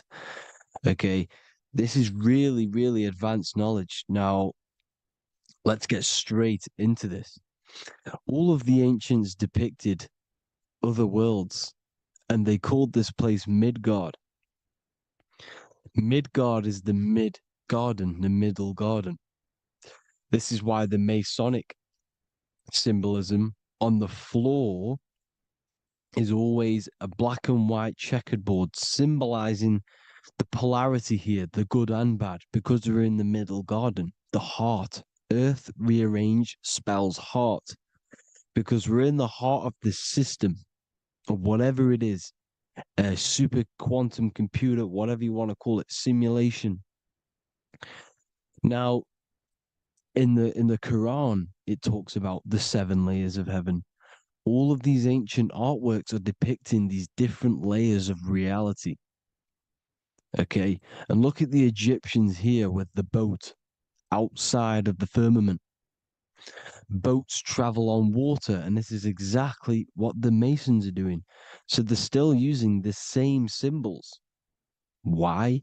Because it's the same knowledge, just hidden. The Egyptians have the same knowledge as the Freemasons. It's just hidden. Now, this cosmology that they're showing here, which is probably made maybe 100 years ago, this painting or artwork, is the exact same as the one we see here, with the arch, the boat. You know, it's similar, because the boat is symbolizing traveling these other worlds, because the ether is also symbolized as water, because if you look up at the stars through a telescope, it looks like it's water. It's shining through water, because this ether, whatever this substance is outside of this world, was symbolized as water. Okay, and look at all these ancient depictions showing these different layers of reality. Now, we are being trapped within this 3D dimensional world, which is the cube, the Saturn cube, because there are 6 sides to everything in this world: front, back, left, right, up and down. 6, which is the cube, because we're in the Saturn Saturn's world. Okay, now always been depicted as a tree of life, the tree of the universe has always been depicted as this tree. Because let's get a bit deeper. Now, the cosmology of this reality is the sun, the moon, and Polaris, always in the Masonic art.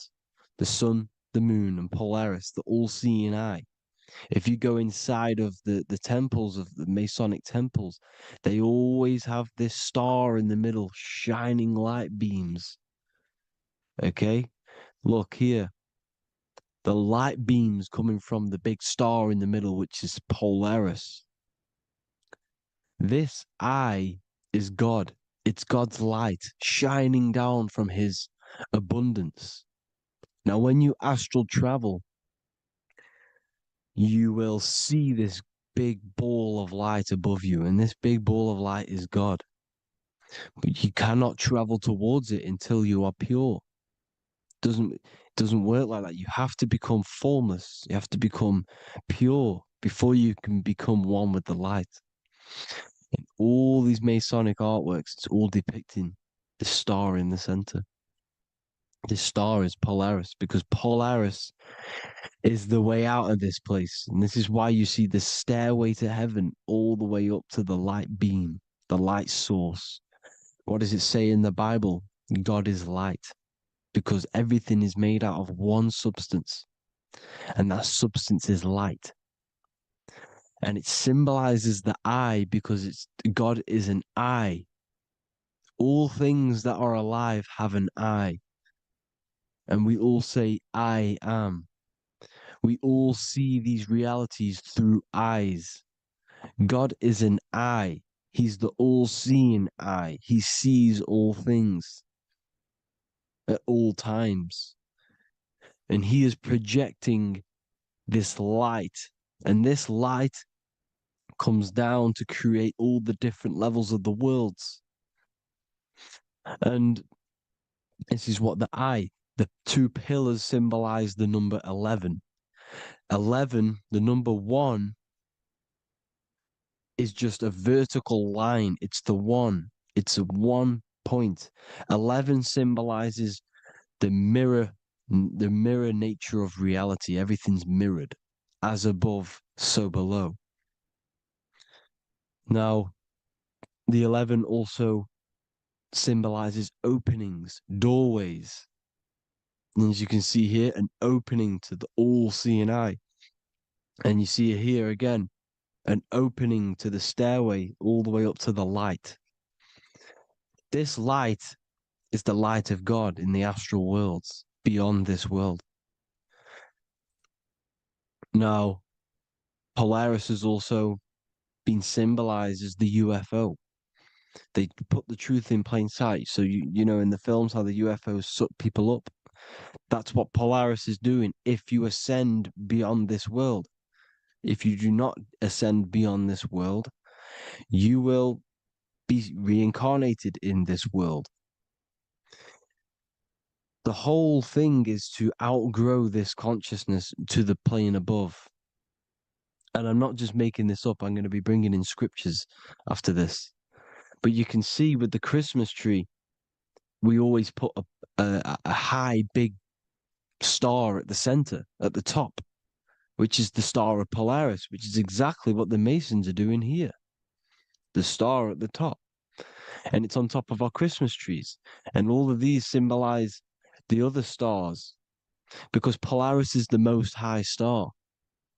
And all the other stars are wrapped around the firmament lower than Polaris. And that's exactly what the Christmas tree is. And it's a triangle. It's a triangle, just like light beams travel from one point in the triangle, just like the all-seeing eye. It's a triangle. The light is coming from one point and sending its rays downward. You see, it's kind of like you see here with the water. And the lower you go, the darker it gets, the more evil it becomes. And this is what the ancients would call hell. Now, this all-seeing eye is Polaris. And below Polaris is Mount Meru, the North Pole, the magnetic North Pole, the Tower of Babel, which is in the Bible. The etymology of the word Babel, Ba meaning spirit, which gives the ability to move the soul through the worlds, which is that's the ancient Egyptian description of the word Ba, meaning of the word Ba. You have the Ka, the Ba, the Ak, but the Ba is the one that gives the ability for the soul to move through the worlds. Your soul can't speak into a world without incarnating into it. Now, the Tower of Babel symbolizes Mount Meru because it's the word Ba is the spirit which gives the ability for the soul to move through the worlds. The Tower of Babel is the magnetic North Pole, Mount Meru, which gives the ability to move through these different worlds. And you can see the ancient Tibetans always showing this depiction of these different worlds coming from the center. Because we have to ascend our consciousness. It's not about how good you are to reach heaven. It's about how you expand your consciousness, you expand your mind. So they teach now that you have to be good in order to reach to heaven. It's about expanding the mind, expanding your consciousness to these different planes, these different realms. So that's what it's about. And Jesus was known as the fisher of man. Now, Jesus is a massive part of this. He was known as the fisher of man because he was fishing. He could have been fishing. He could have been one of these deities that had come down from these different higher realities and pull people up. So they would so they called Jesus the fisher of man. And he says unto them, follow me and I will make you fishers of men. So these deities that we see in the past, like Buddha, Krishna, Hermes, Thoth, Jesus, could all be these entities who were coming down to pick up the minds that were worthy enough to see the higher planes of reality. And this is why they called him the fisher of man. Now, when Jesus walks on water, there is a parable with Paul. And he says, but Jesus immediately said unto them, take courage, it is I, don't be afraid. He's talking about astral travel here. He's talking about leaving the body. Because when you leave the body in astral travel to see these alternative realities, you can't be afraid because fear is a bondage, which is what the Emerald Tablets talks about. Lord, if it's you, Peter replied, tell me to come to you on the water. The water. Come, he said. And Peter got down from the boat, walked on the water, and came towards Jesus. But when he saw the wind, he was afraid and began to sink. When you become afraid in astral travel, you sink back into your body. Lord, save me. So this is talking about Jesus pulling people up into different realities. And you can see the fish is the symbol of Jesus, is another symbol of Jesus, a fish. Because fish symbolize deep occult knowledge, because fish travel the depths of the ocean. And they symbolize us because we are fish underneath the ethers. And Jesus was pulling people up. You see, so the Bible is a people today believe the Bible is a book telling you how to reach to heaven, how to become godly and reach heaven. But you've got to become the Jesus Christ to see these alternative realities. Now look at the Emerald Tablets is a massive part, and it speaks so much about these different realities. Look what it says here. This is in Emerald Tablet 3. Then in my heart grew a great longing to conquer the pathway that led to the stars, which is exactly what the Masons depict in all of their art. Look, the ladder to the stars. And then he goes on to say, years after years, I sought after wisdom, seeking new knowledge, following the way, until at last my soul, in great travail, broke from its bondage and bounded away, broke from the bondage of the body. Free was I from the bondage of earth men. Free from the body, I flashed through the night. The stars. The stars are a massive part in the astral world. Each star is a different reality. And the true astrology is the star that you came from. You came through a star to reach this, to reach here. There is a reason why you are here. There's a reason why you have the personality traits, because your soul came from a specific star. This is why we call them stargates, because they are gates in and out of this reality. And Polaris is the way out to the higher worlds. Now look, far into space, my soul traveled freely into the infinite circles of light. Beyond knowledge were some planets and great gigantic beyond dreams of men. Then he goes to say, lift up your flame from out of the darkness, fly from the night and ye shall be free. Lift up your flame. Your flame is your soul, because it has to be lifted up out of the darkness. This is the darkness, this world, this body is the darkness. Because it's a bondage. You need to break free. You need to learn how to astral travel, people. You have to learn this. If you want to get out of this world,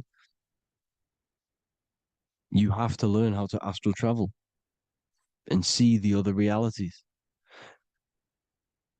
Traveled I through space-time, knowing my soul at last was set free, knowing that now I must pursue wisdom until at last I pass to a plane hidden from knowledge, known not to wisdom, extension beyond all that we know. So he's talking about he went to a place where we cannot even comprehend here, a place that is not even known to Earthmen. He's telling you he's ascended out of this world to the planes that are beyond. And it says here in the Emerald Tablets, man is in process of changing to forms that are not of this world. Grows he in time to the formless, a plane on the cycle above. Know ye must be one, ye must become formless before ye are one with the light. The light, the same light that I was talking about, the Masonic light, with the triangle, God, the one source. Ye must become formless before ye are with the light. Formless, you have to leave the body. You have to leave the body. You have to gain the ability to leave this body and travel to these other worlds. Now, it says here, not as man am I, for free have I become of dimensions and planes. In each I take on a new body. In each I change my form. Know I now that the formless is all there is of form. You see, all things created come from the things that, all things that you see come from the things that you cannot see. All of us have the same spark of consciousness, the same I am. Every dog, every animal, every human has this same I, this same thing which sees through the eye. It's formless. It takes this formless entity is the same entity of us. We are all the same entity in different bodies. And this entity it was represented as the flame, the cosmic flame, which is inside of all of us. And this is why the Masons depicted your spine as a candle or the Holy Grail. You would either see this or a candle with a flame on the top, because the Holy Grail is your consciousness, which is on top of your spine, which is the candle. Now, Jesus, Thoth, Buddha were all these deities which were coming down to lift people up because they were fishermen of men. And he would lift you up to the higher worlds, out of this world, to the ones above. Now, Thoth, you can see him here, he's leading the way. He's holding someone and he's leading the way with knowledge and power. He was leading the way to other worlds, out of this world. There's no point trying to change this world. This world will stay the same. It will stay the same. You have to get out of this world. And that's what they're telling you. That's what they're keeping you from. They're keeping you stuck within this thin layer of reality. So what the Masons are doing, they have the ability to astral travel. They're living not stuck and bound to one reality, but living within the different layers of reality. And this is what Morpheus was doing in the Matrix. Morpheus was going into the Matrix to go and get Neo, which is exactly what Jesus was doing, pulling up people out of this world to the ones higher.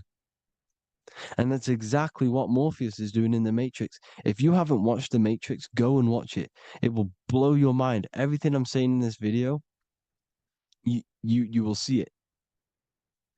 Except that you don't need to use a machine to enter the Matrix. You just use your body. Well, you use your consciousness to leave this body. You see, Neo was also uploading himself into the simulation to pull people out of the simulation. And this is exactly what all of these gods were doing. The fisher of man. Look, he was pulling people up out of this reality with the knowledge. Now, Jesus was always depicted with the mushrooms. Look at all this mushroom art. Mushrooms were literally the origin of Christianity. You can see it everywhere. There's mushrooms in all of the ancient art. Every single one of these paintings you see here, there's mushrooms on them. Mushrooms have the ability to see alternative states of consciousness. Now, if you go and do them and you go to sleep, if you pop mushrooms, you go to sleep and you will wake up in another reality. You will wake up in another reality. Don't try it if you don't want to do it. But if you've got the heart to do it, do it. Eat them and go to sleep. You'll wake up in another reality. And Jesus was handing out mushrooms to the bright minds, to the minds that he wanted to fish out and pull up to the higher realities. He was giving them mushrooms to see themselves in an alternative state, in an alternative reality. This is why there was so much mushroom art, and it's not just ancient Christians. It's Sumerians, it's the Mayans, the Celtics, the Egyptians. All used mushrooms. All of them. Look at all this art. It's on stones. It's everywhere because mushrooms. See, everything in nature is a macro. Look at the form of a mushroom. It's literally your spine and brain. Because they alter your consciousness. Your body is just a radio receiver. Everything that you're experiencing is a program being ran by the central nervous system, and your consciousness is experiencing this program. These electrical impulses of the nervous system, because it's all feeding back to one point, which is the pineal gland. And this is the candle with the light on it, Type in Masonic candle and you'll see it. It's your spine with your spark of consciousness on top of the spine. And it's a mushroom because this sends you to alternative states of consciousness, alternative realities. Now, they were all doing this, the Egyptians, the Mayans. Now, there's more symbolism which goes into this. Look at the Christmas trees we use. The Christmas tree with the presents underneath them. Magic mushrooms grow under trees. And these are the presents under the trees that we symbolize today with Christmas. Santa's red and yellow for the red and yellow mushrooms. The same mushrooms Mario has to collect. And when he gets enough mushrooms, he levels up. And then what does he do when he go past the world? When you win that world in Mario, you go to another reality. You go inside of another world. It's truth in plain sight. And it's using mushrooms. It's using mushrooms. Everything, all of the characters in Mario, well, a lot of them are mushrooms. Look at this one. The presents, black, yellow, and red and white. Red and white mushrooms. And the bow on the top is the mushroom head. That's a bit of a reach, but you know, the symbolism never lies, is what you need to understand. And it's as above, so below. Now look at the Sumerians. The Sumerians were also multi-dimensional beings. Okay, look at how they have the double faces. They had 1 foot in this reality and 1 foot in another reality. And look at this one, a double-headed god inside of like a portal. You see? Because and look at these with the wings, the astral travel. Birds, ancient birds symbolize the soul. Because the soul is a bird, it flies to different worlds, it flies around the cosmos. And mushrooms gave you the ability to see these alternative states of consciousness, these alternate realities. Because you exist in infinite realities. You exist in infinite realities. Now look at the 33rd degree Ordo Ab Chao badge. You get this badge when you become a 33rd degree Freemason. And it's a double-headed eagle. A double-headed eagle. And you can see this in Sumeria first. Sumeria have the same symbol. A double-headed, bird. You can see it here as well. And the Masons are still using this symbol today. And when you become a 33rd degree, 33 vertebrae on the back of your spine, above the vertebrae is your consciousness, and it's a double-headed eagle. One reality in one, you become a multi-dimensional being in the 33rd degree. And I've heard many interviews of Masons say it becomes Luciferian. You see, they speak in code. These Masons can't tell you about what they learn about, but they will speak in code. They said it becomes Luciferian. The word Luciferian is lucid. The root word of Luciferian is lucid, and lucid is lucid dreaming, alternative realities, dream worlds. You become a god. Luciferian means you're becoming your own god, pretty much. Because you are becoming a multi-dimensional being living in between the different layers of reality at the 33rd degree of Freemasonry. And look at the double-headed eagle, because the birds symbolize the soul. And they reach high, they fly high, just like the soul wants to fly high to the light, to become one with the light, like the Emerald Tablet says. Now look at Janus. Janus was another god, and he's known as the god of doorways. Janus always depicted with a double head. Janus is why we say janitor or January. And January is entering a new year. Janus is known as the god of doorways with keys, always got a key, because keys open doors. That's why the janitor holds all the keys. And Janus always has double heads because he had one foot in this reality, one foot in another. He was a multi-dimensional being, a Luciferian, living between the different layers of reality, except from instead of being stuck in one like we are. Well, a lot of people. And that's the whole point.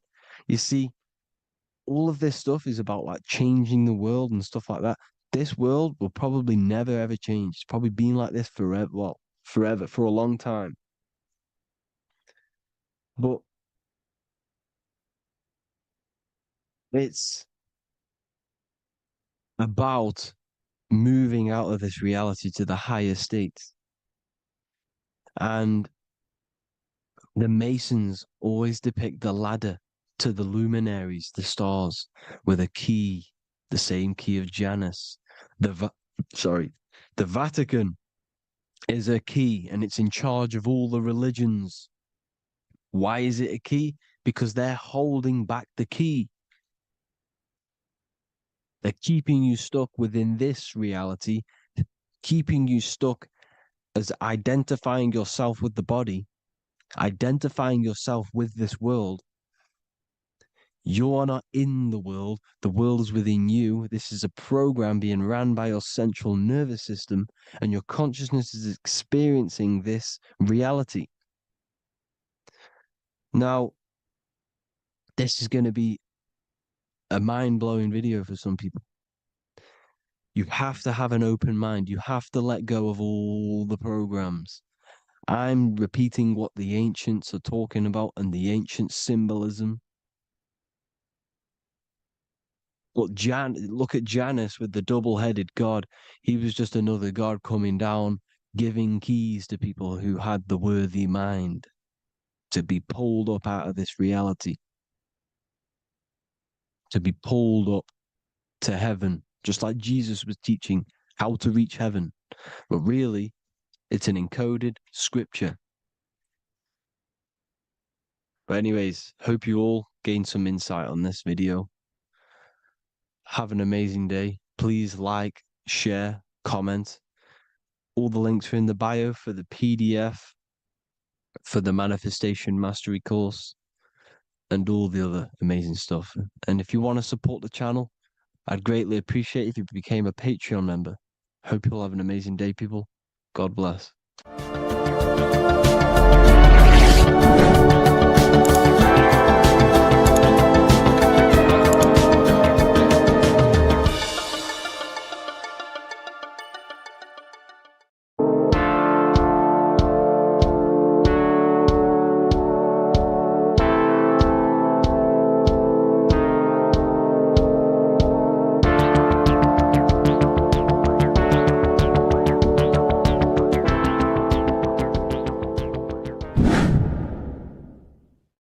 What is good, people? We're back with another video, and today we're talking about the chakras. Let's jump straight into this because I know there's been a lot of requests for this video. So let's jump straight into this. So you have 7 chakras, right? 7 chakras, and these chakras are feeding off your electromagnetic field, known as your aura.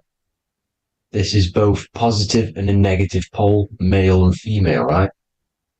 This electromagnetic field is made out of electric and magnetism, and together they come as electromagnetic. Now, your chakras, the word chakra just means wheel, spinning wheel, because that's what they are. They are spinning wheels of energy. They do not exist on this physical plane. They exist on the etheric plane. Okay.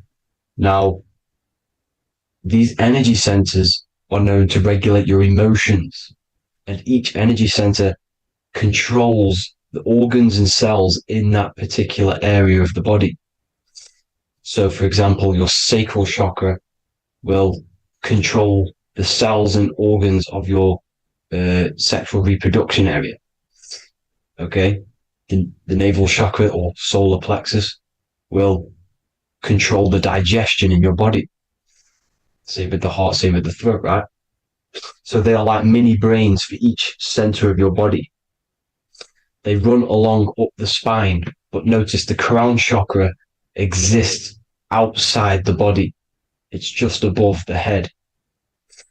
Now, this process of the chakras is obviously the 7 colors of the rainbow, starting from red, which is the lowest vibrational color, all the way to violet, which is the highest vibrational color. This, like I said, these energy centers are feeding off your electromagnetic field. So if these chakras are unbalanced, they are taking too much energy from your electromagnetic field, making it weaker. Now, this is the North Pole. As you all know, the Earth is flat, and we live inside of a giant torus field, and the North Pole is the Earth's heart chakra. And this is why the aurora borealis, or the northern lights, whatever you want to call them, that's why they are green, and they are being emitted from this center point of the Earth, because it's symbolizing the heart chakra, which is green, right?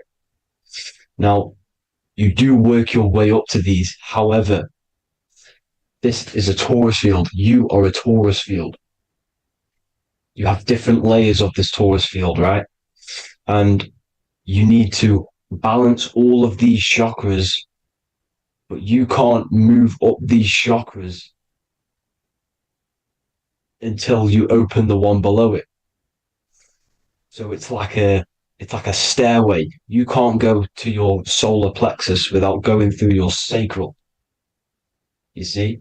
So you have to work up these.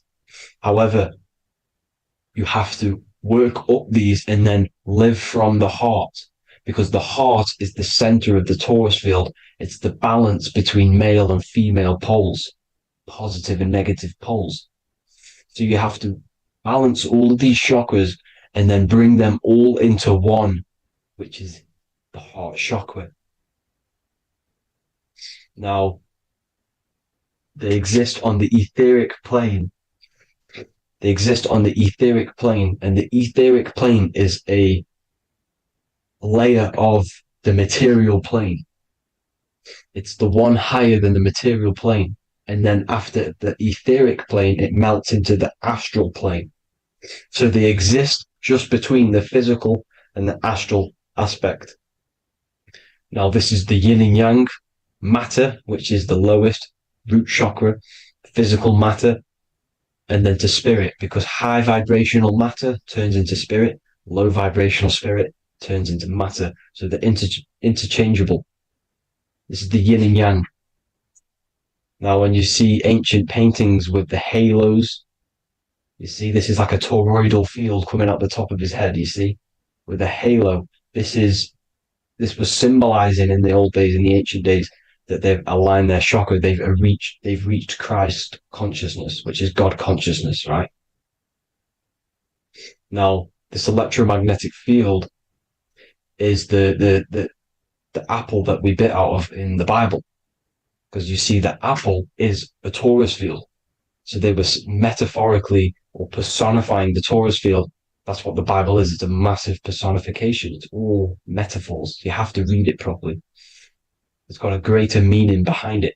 Now, when we bit from the apple, we ate from the tree of knowledge, which is good and evil. Our lower mind took over, so we materialized to feed our physical bodies. We materialized through Saturn. That's what Saturn does. Now, if you don't understand that, go and watch the video previous to this one called Occult Secrets of Saturn. And that will show you how Saturn is the materializer. Now, this is one of the secrets behind the Masonic compass, electric and magnetic, male and female, duality, positive and negative. Now, like I said, they teach you about the torus field, about a magnet in school, but they don't teach you about your electromagnetic field. Everything alive has a torus field. It is the building block of this creation. Absolutely everything has a torus field. There's not one thing without it. And as you can see here at the center of the apple, that's where the seed is. That's where the life is, the reproduction of that organism. As you see, this is where the most electromagnetic energy is stored, in the center, because this is where the two duality, this is where the field meets at the very center. This is why the seed is at the very center. Now, your spine is a elongation of the brain. The brain is heaven, and the bottom of the spine is hell. So this is Saturn, which is the root chakra. The 7 planets are associated with each chakra. Moon equals mind. Okay. Now Saturn is physical matter, as I've just explained. This is the lowest vibrational color. And they want you trapped down here, which is your hell state, your animal nature, your physical nature. They want you to identify as the physical body. They don't want you to reach these higher states of consciousness. Okay? Now, in the brain, you have 12 convolutions. Now, this is what they were symbolizing in the Bible with the 12 disciples. And obviously in the Bible, it says the upper room where Jesus met with his disciples. This is heaven, the brain, the higher states of consciousness. Now, this is your North Pole. This is Jacob's ladder. Okay. This is why you have 33 levels of Freemasonry, because it's symbolizing the 33 vertebrae, which are these little things here on the back of your spine. Because once the Kundalini energy from the bottom of your spine rises to the top, this is when you get enlightenment and opens your third eye. Spiritual enlightenment. As you can see here, this is Jacob's ladder. This is the Kundalini symbol, right? And they're even showing you this in the medical symbol. They're putting it in your face. The serpents are wrapped around the spine. Now, the serpents symbolize how the energy moves around the spine, because it's a torus field, you see? At the center of the torus field, it wraps around the center pole. It wraps around it, and this is how the energy moves up. So they're symbolizing it with the serpents. Okay? Now, every religion has a sacred river. For the Egyptians, it's the River Nile. For Christianity, it's the Jordan River, right? This river is the canal, the energy canal at the center of your spine, all the way leading to heaven, to the Holy Land. This is the chamber which the energy rises up, right? Now, they used to say the gods descended from heaven to man. This is just heaven. This is the mind state. And they said the gods were connected by a rainbow bridge. That's the chakra system, the rainbow bridge. Okay. Now, the ancients called this place Midgard, Earth, where both evil and good live, right? Midgard. But you can go to heaven, which is a pure mind state, because once you're in heaven, nothing negative can ever bother you. That's completeness, pure Christ consciousness. Now, this is why Jesus dies at 33. He didn't actually die, but it's symbolizing the death of the physical body. Not the death of the physical body, but his consciousness rising above the physical body to, as I said here, matter to spirit. Matter died off and he came spirit consciousness. This is symbolized by the 33 vertebrae, which is obviously the 33 levels of Freemasonry. And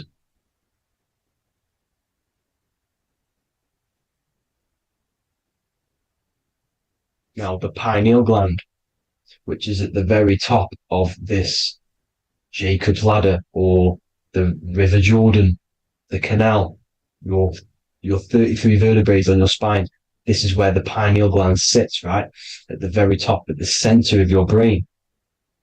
Now, there's multiple ways this was symbolized. The Eye of Ra, which is used by the Egyptians.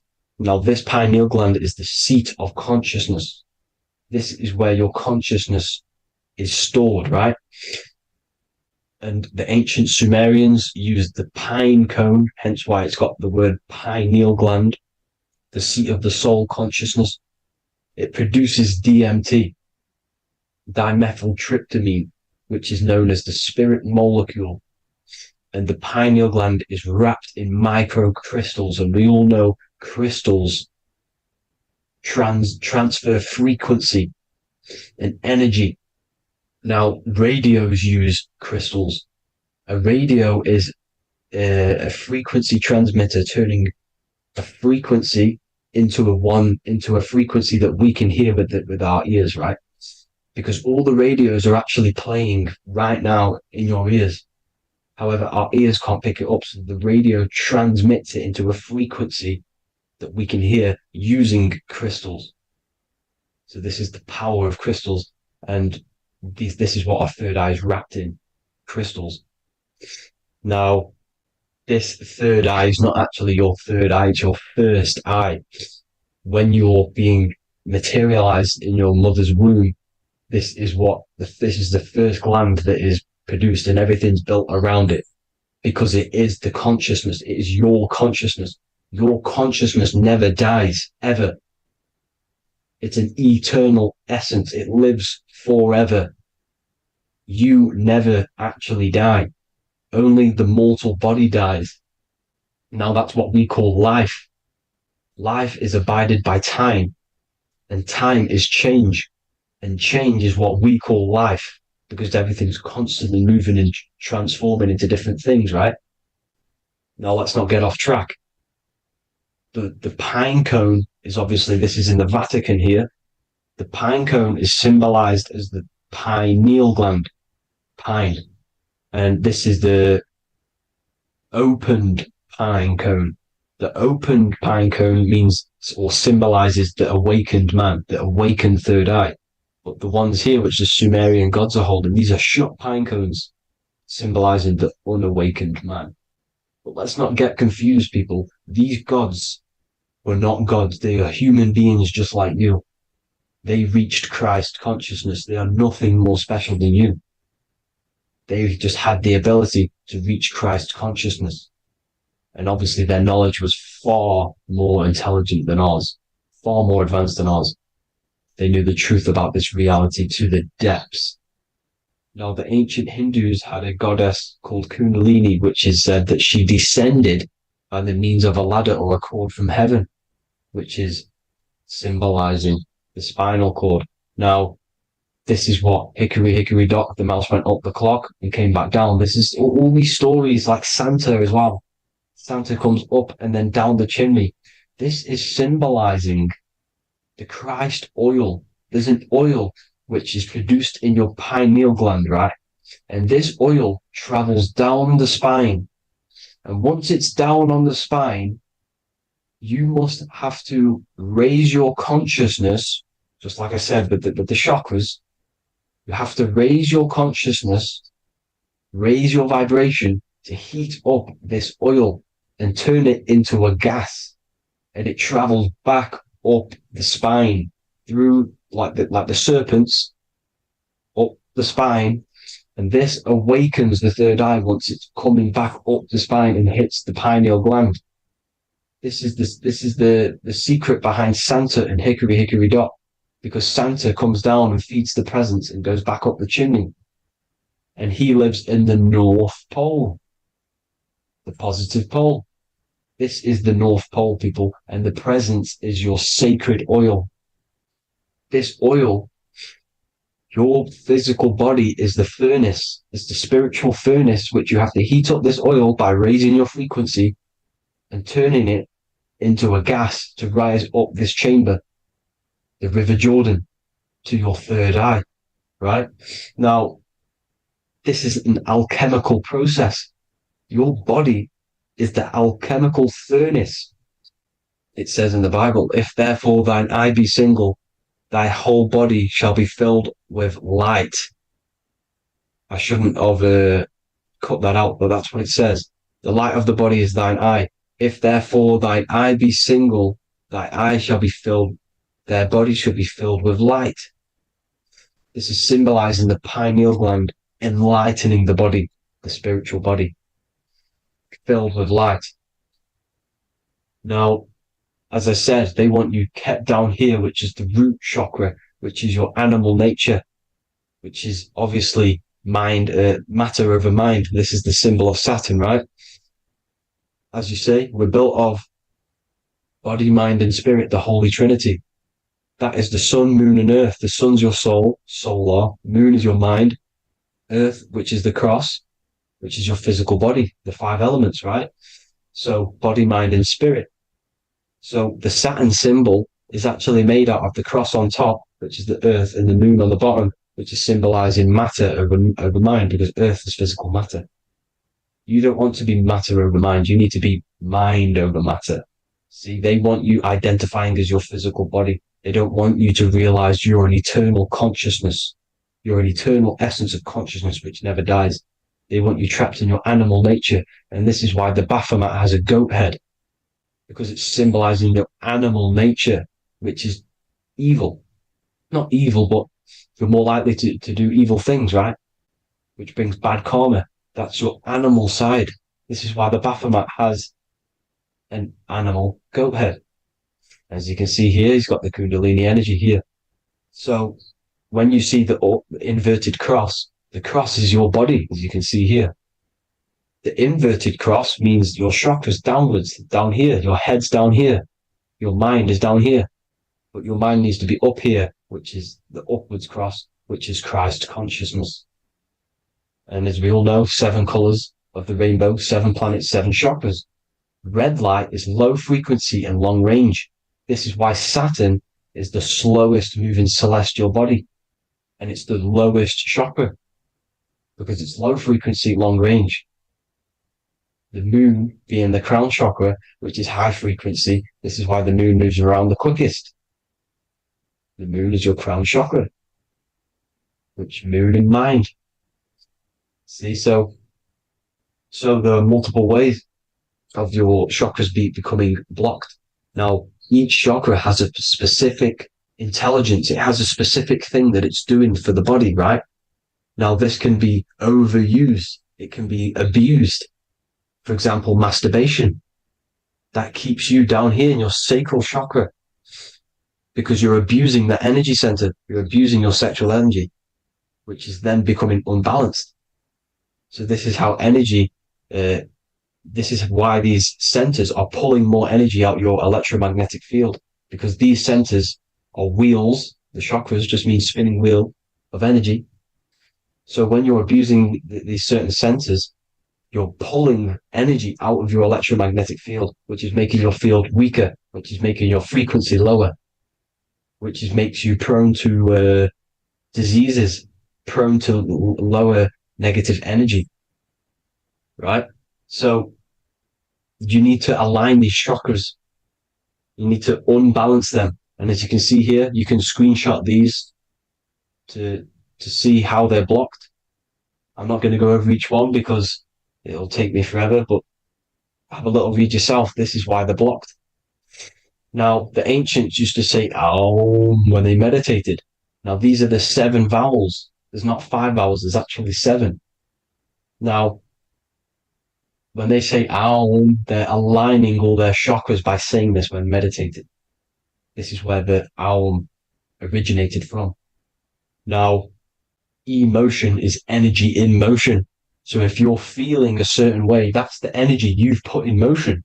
It's a reflection. We live in a mirror reality. Everything's mirrored. Everything's mirrored. As within, so without, as above, so below.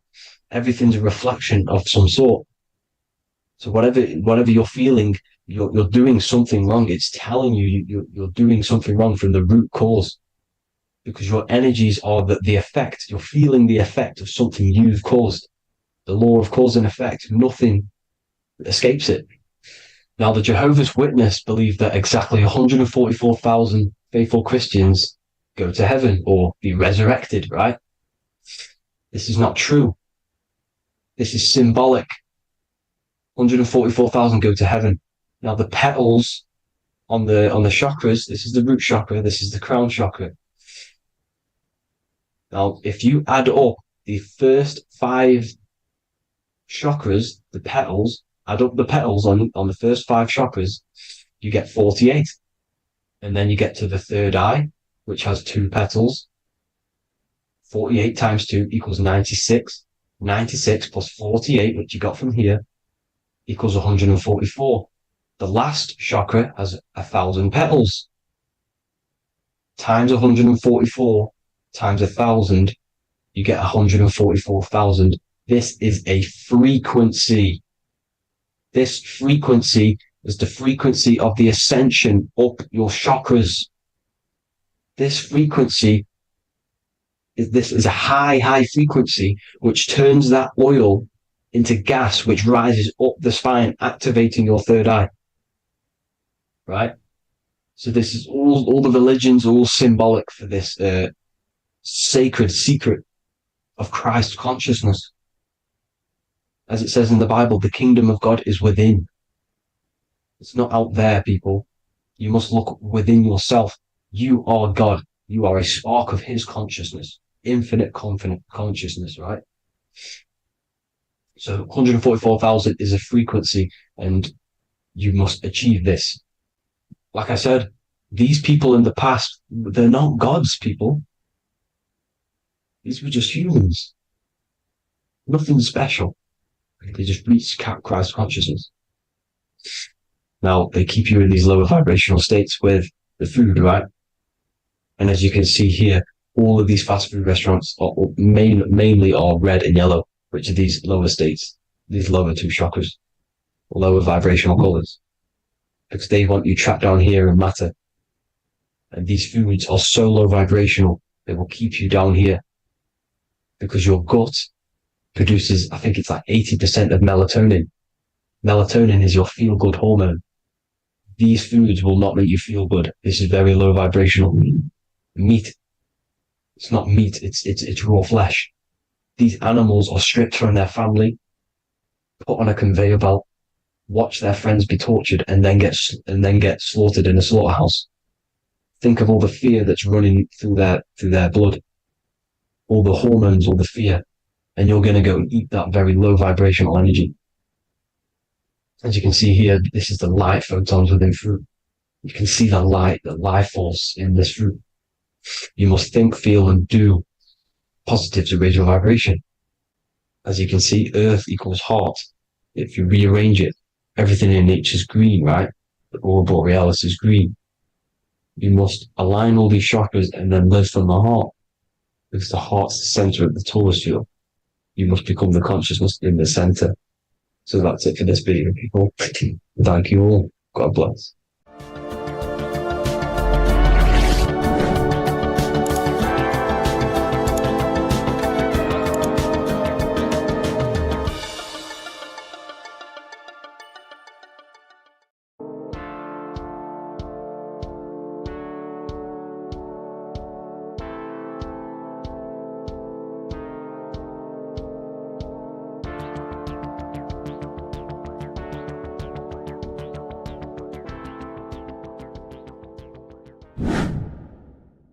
Welcome back, people, to another occult lecture by Revival of Wisdom.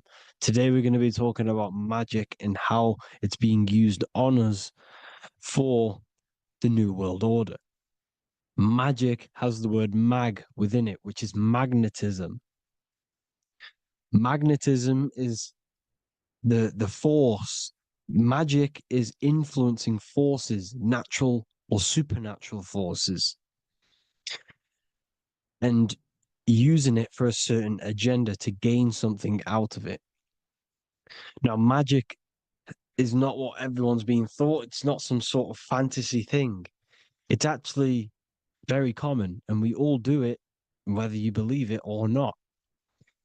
Magic is all to do with the mind.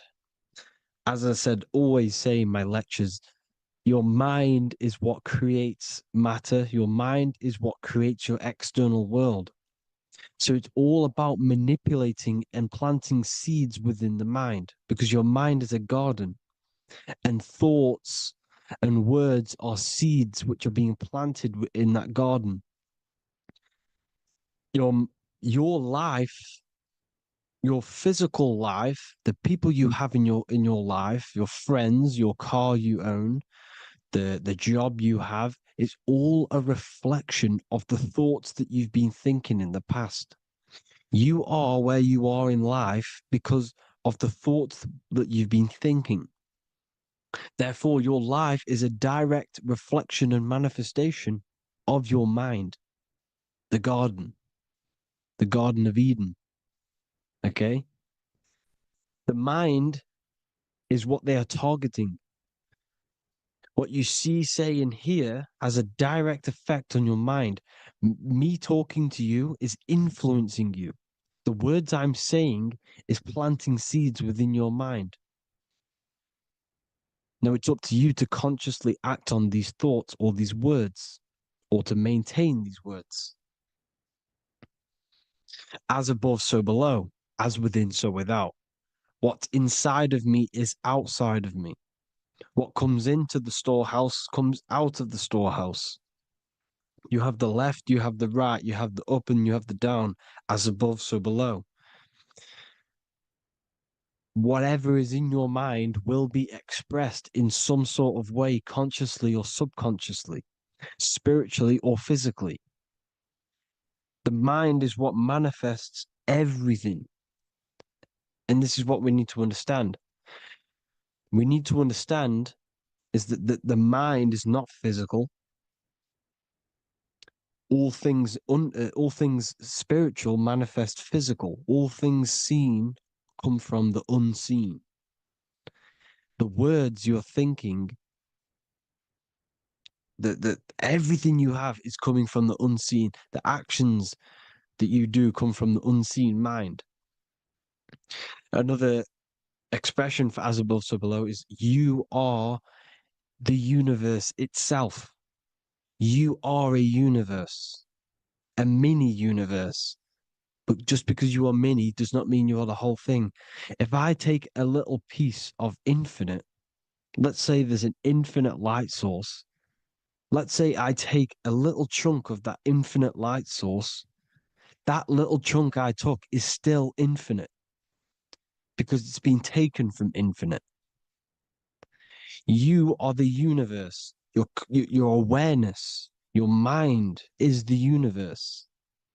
It's information. You are the universe experiencing itself. This is why we say we are all God. As above, so below. What is in me is outside of me. The sun, the physical manifestation of the sun is your soul. The 12 constellations are manifested in the physical body. The 5 elements are manifested in the physical body. They're manifested in the 5 fingers you have. As above, so below. This is manifested, well, this is a symbolized in Freemasonry and secret societies as the 2 pillars. The mirroring reflection, the reflection of reality, the mirror, as above, so below. What happens in the mind, what happens in the astral, happens in the physical. This is Aleister Crowley. This is all symbolism. This is the 2 pillars with the all-seeing eye and the triangle at the top. Aleister Crowley was a master magician, very powerful dark magician, black magician. There's 2 types of magic. You have white and black, just like the checkered board, the Masonic checkerboard. You have white and black. You have good and evil. White magic is influencing natural forces to gain something that will help the collective consciousness, help the collective, help the earth, help other people. Black magic is something you manipulate something so you can get something personal out of it. Doesn't matter if it's good or bad. It's still considered as black magic because you're being selfish. Everything you do should be contributing towards the collective consciousness and helping others. And this is why the ancients lived in a system where everything was in unity. We understood that I am you and you are me. What I do to you happens to me because I am you and you are me. We are the same mind substance on the inside. We're all the same mind substance. being expressed in different bodies. So what I do to your mind will have a ripple effect on my mind, because all of our minds are connected within the mental plane. So this is why they know all this knowledge. They know all this knowledge. So yeah, this is the mirroring effect of reality, the two pillars, or symbolizes the number 11. The number 11. We'll go deeper into that. The technology we're using is magic. It's a form of magic. Television is tell a vision. They're telling a vision into your subconscious mind, into your memory. And when you turn on the television, you get a program, because they're telling a vision to create a program within your subconscious mind. You see, the conscious mind is only 10% of your mind,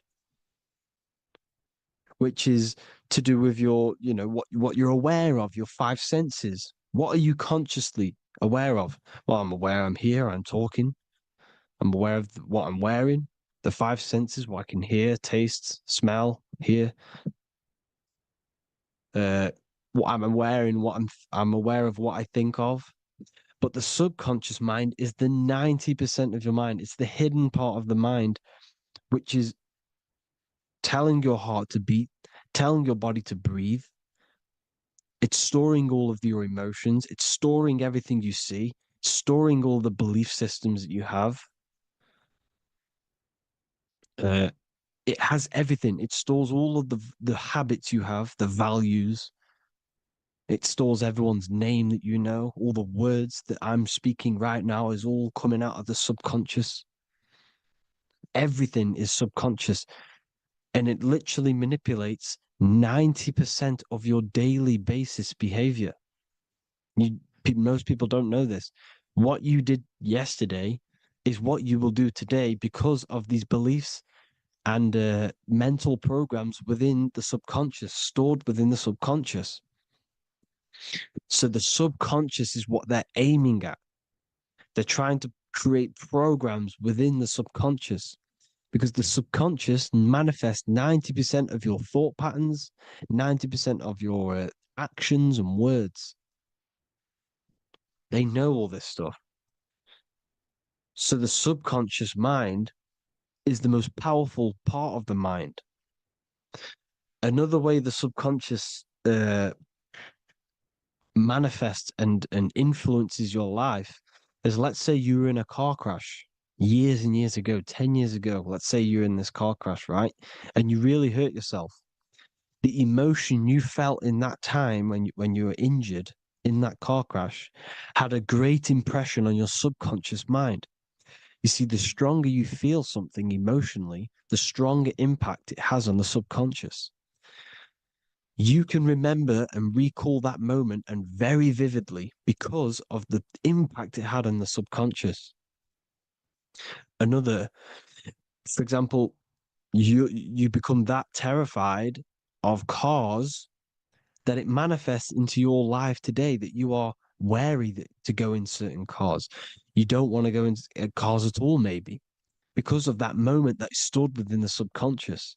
And it will manifest into anxiety. It will manifest into not going into cars. It will manifest into depression, maybe. These things, these emotional, very emotional, traumatic events have a great impression on our subconscious, and they control your life. This is why you need to meditate and let go deep within yourself and let go of these internal, deep emotions that you may have repressed and keep pressing down and ignoring. But you need to address it and let go of these subconscious impressions you have, which are controlling your life, like anxiety, depression. All of these things are stemming from things that are stored within your subconscious years and years ago, more than likely. Broadcasting. They're casting spells to a broad audience, to news, north, east, west, and south. They're casting spells. No, if you watch the news, everything's red.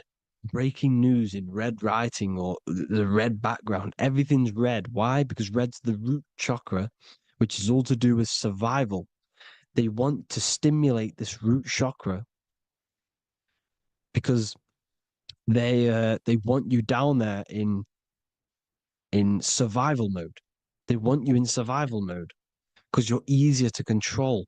They control out of fear. And not only they're casting these spells as if, because most of the things they cast in the news hasn't already happened. They're constantly bombarding you with there might be a war breaking out, war this, war that, kill here, kill there, murders.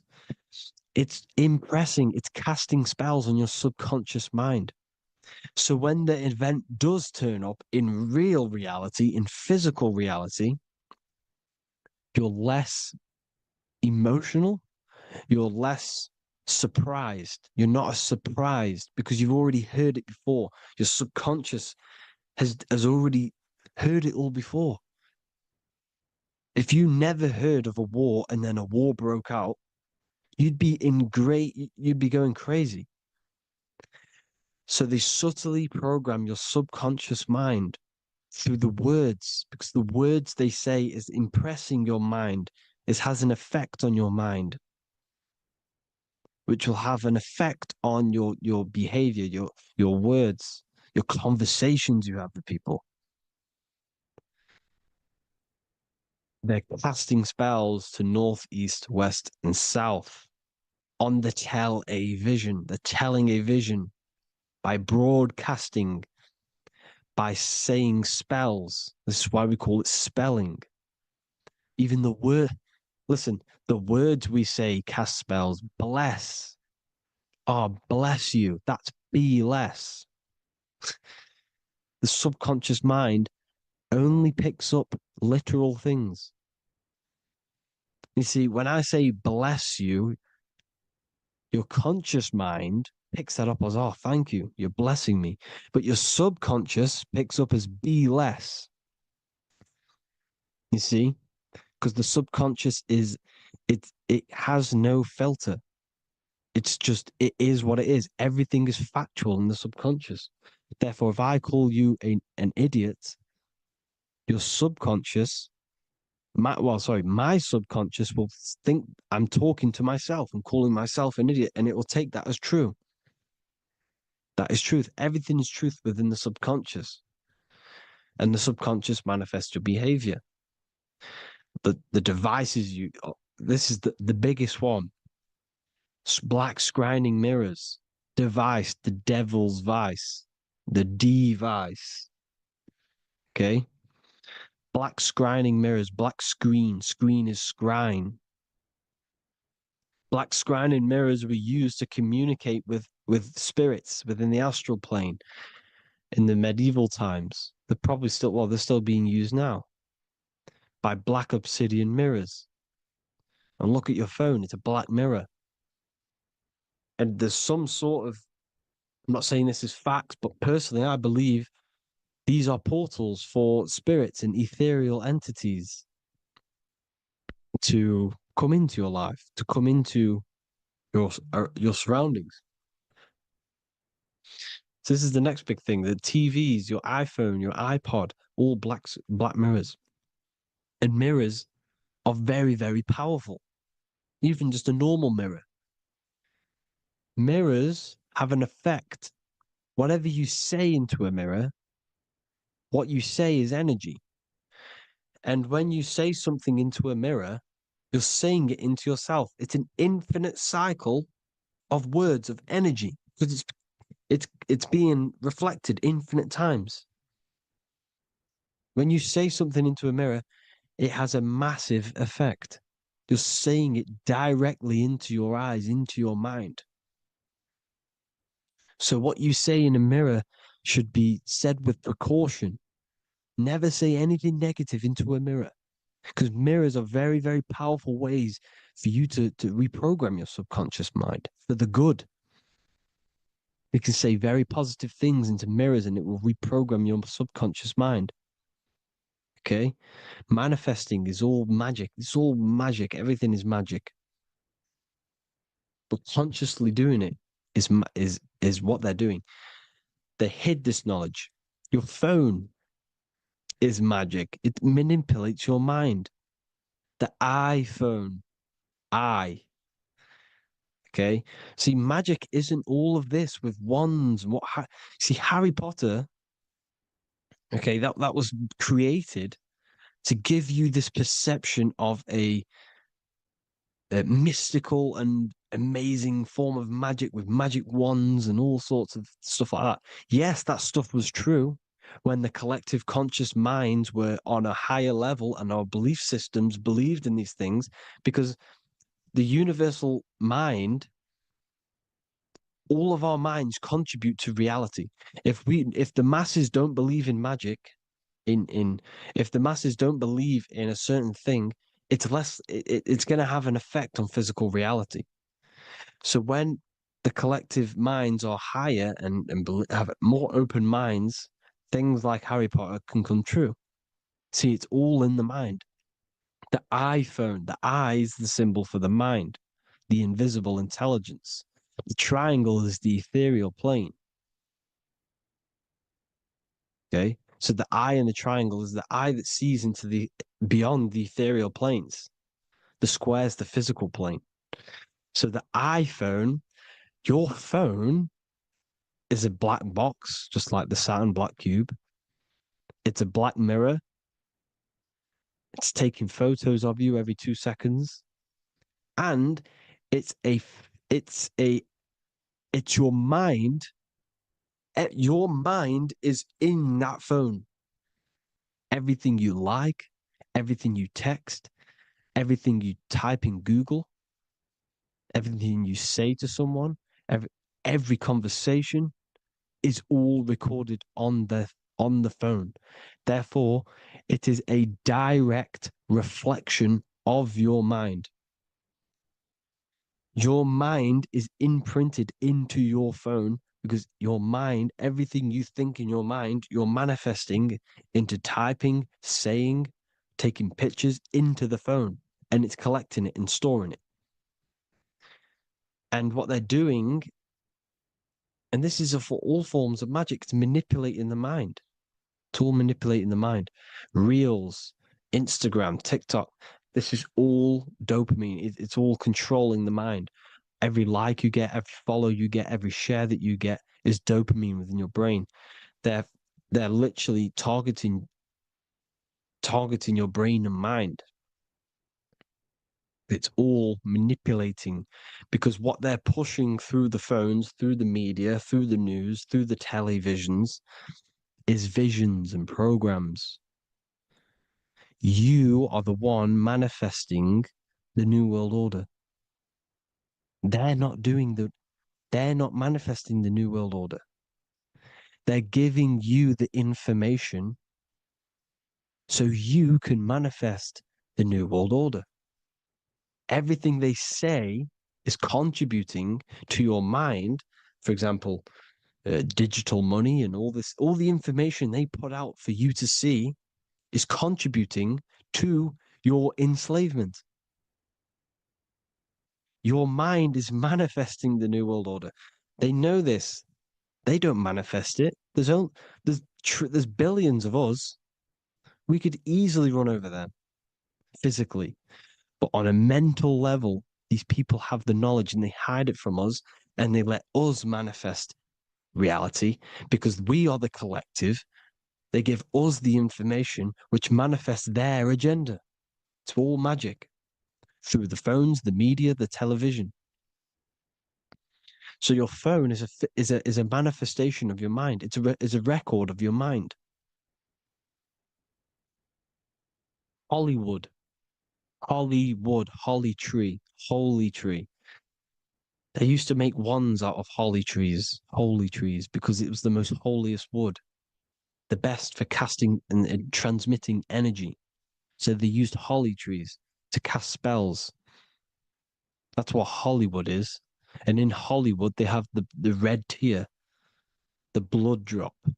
next to the Hollywood sign, because it's all satanic. They're all black magicians. They use Hollywood to cast the spells through the music, through the films. You see, music is a form of magic. All of this is magic. Everything they do is a form of magic because they want an agenda behind it. But it's not black magic. They're letting us create our prison.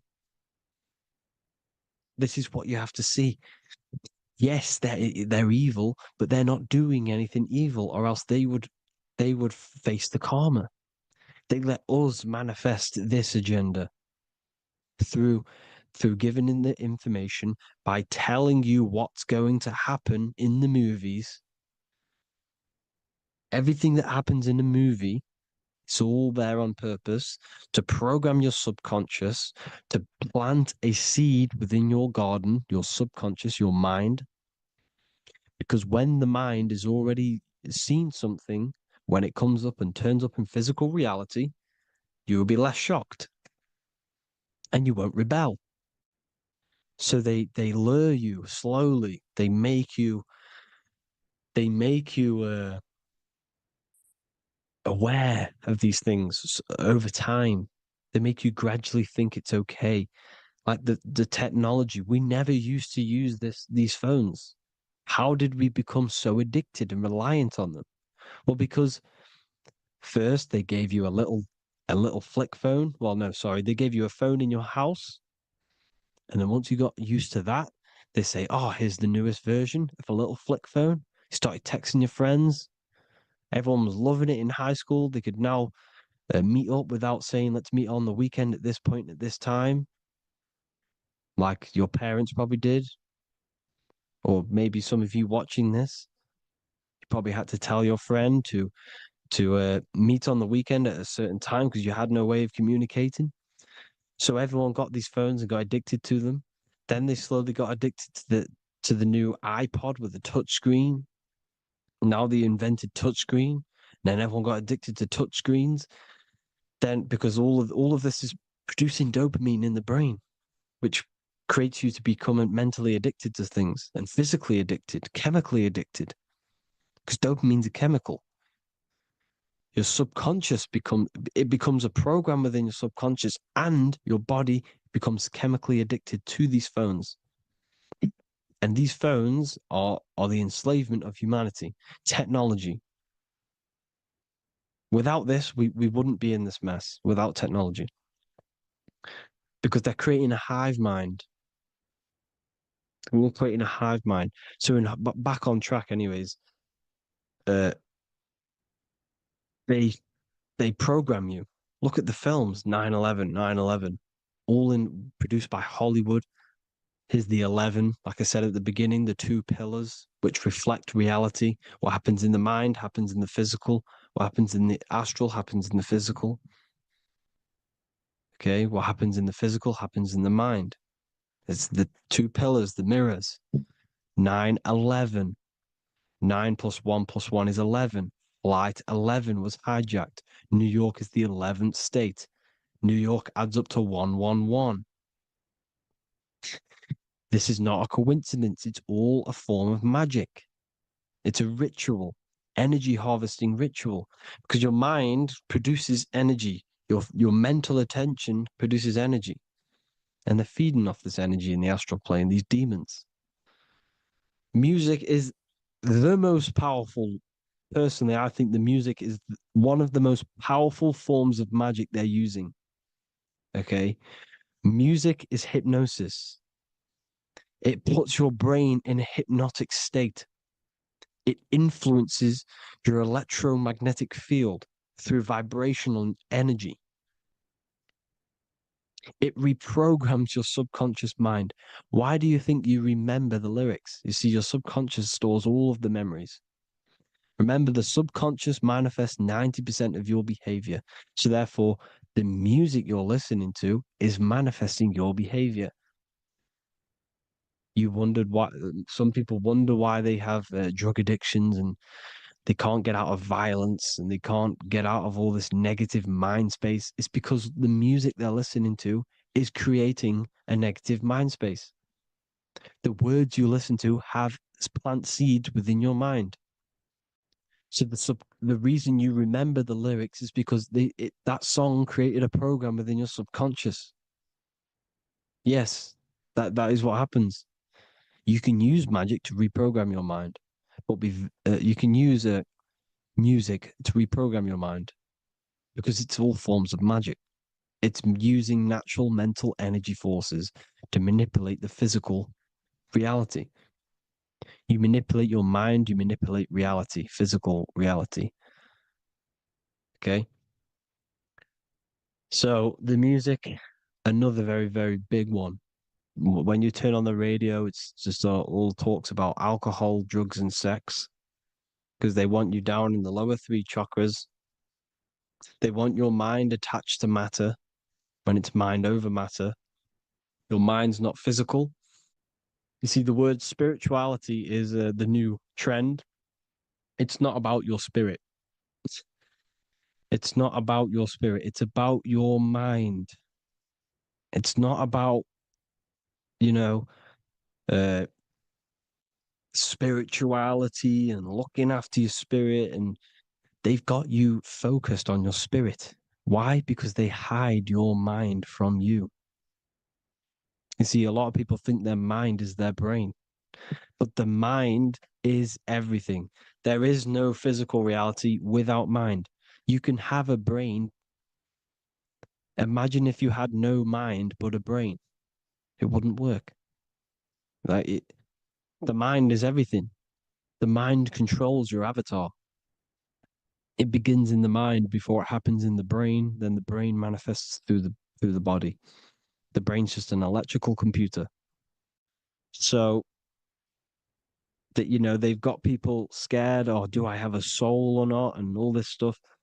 Listen, if you have a mind, you have a soul, because you are not the mind.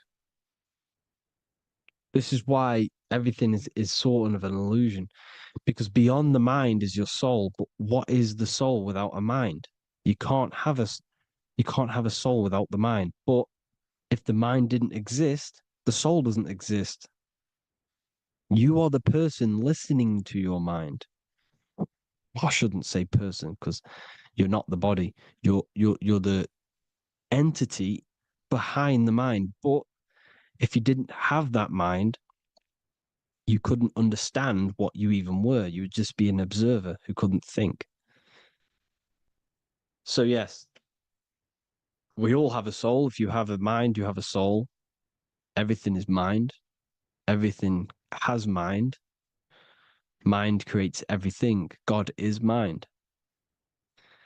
And then manipulating your mind through TV, your phone, every little thing. The school, it's all about the mind, people. Control your mind, you control your reality. Just the last thing, here you go. Aleister Crowley, the Dark Magician, Kanye West doing the exact same thing because they're implementing magic in the music.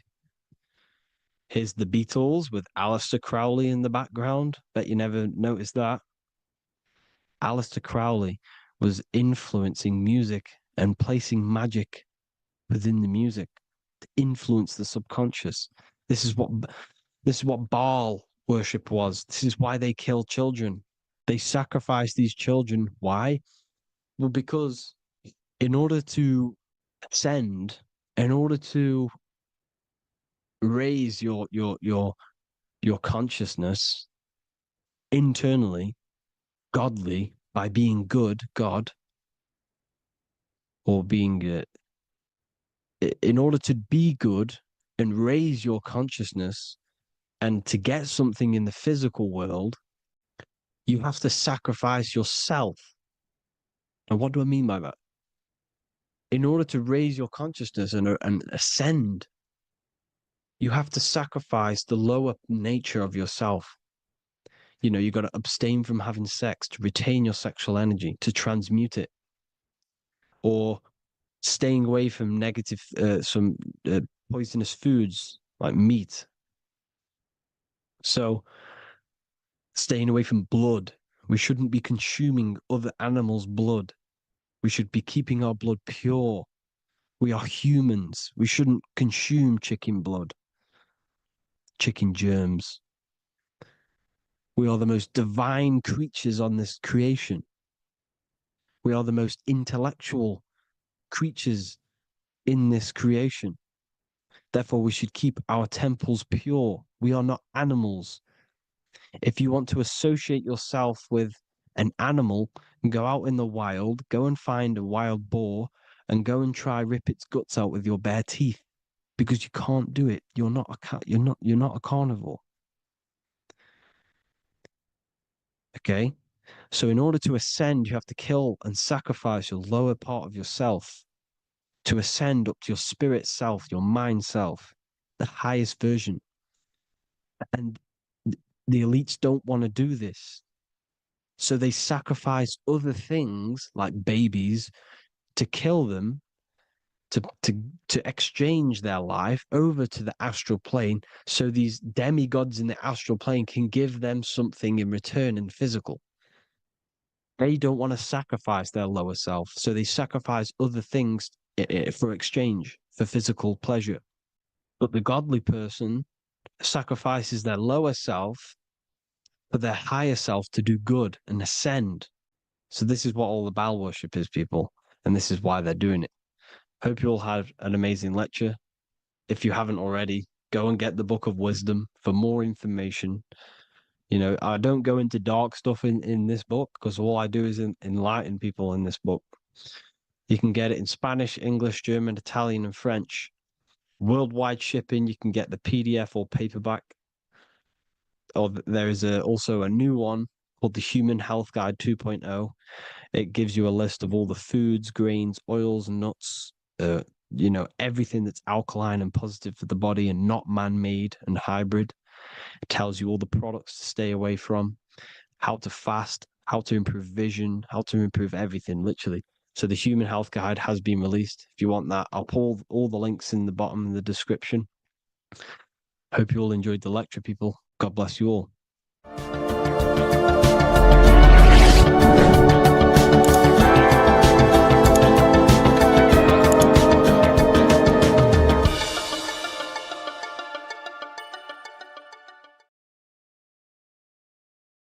Hello, people. Today we're going to be talking about the secrets of the human heart.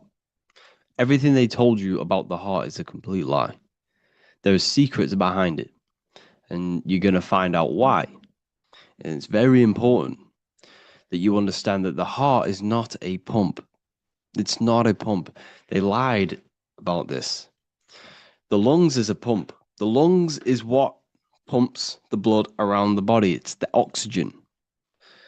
Oxygen is reacting on the blood. Now, what do you use to use a pump? You use air to pump things up. That's what your lungs are. They use air, oxygen. Now, oxygen carries magnetism. If you pour liquid oxygen between two magnetic magnets, you find an attraction, as you can see here.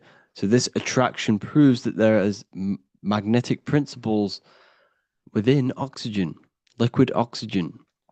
So when we breathe, we are essentially breathing in magnetism. Magnetism is the force driving this world. So your heart is a chestahedron. It's a seven-sided shape in geometry, and each side is pretty much equal. It's a chestahedron. Look at the word chestahedron, chest, where your heart is. And it looks very, very similar. So this is the sacred geometry of the heart.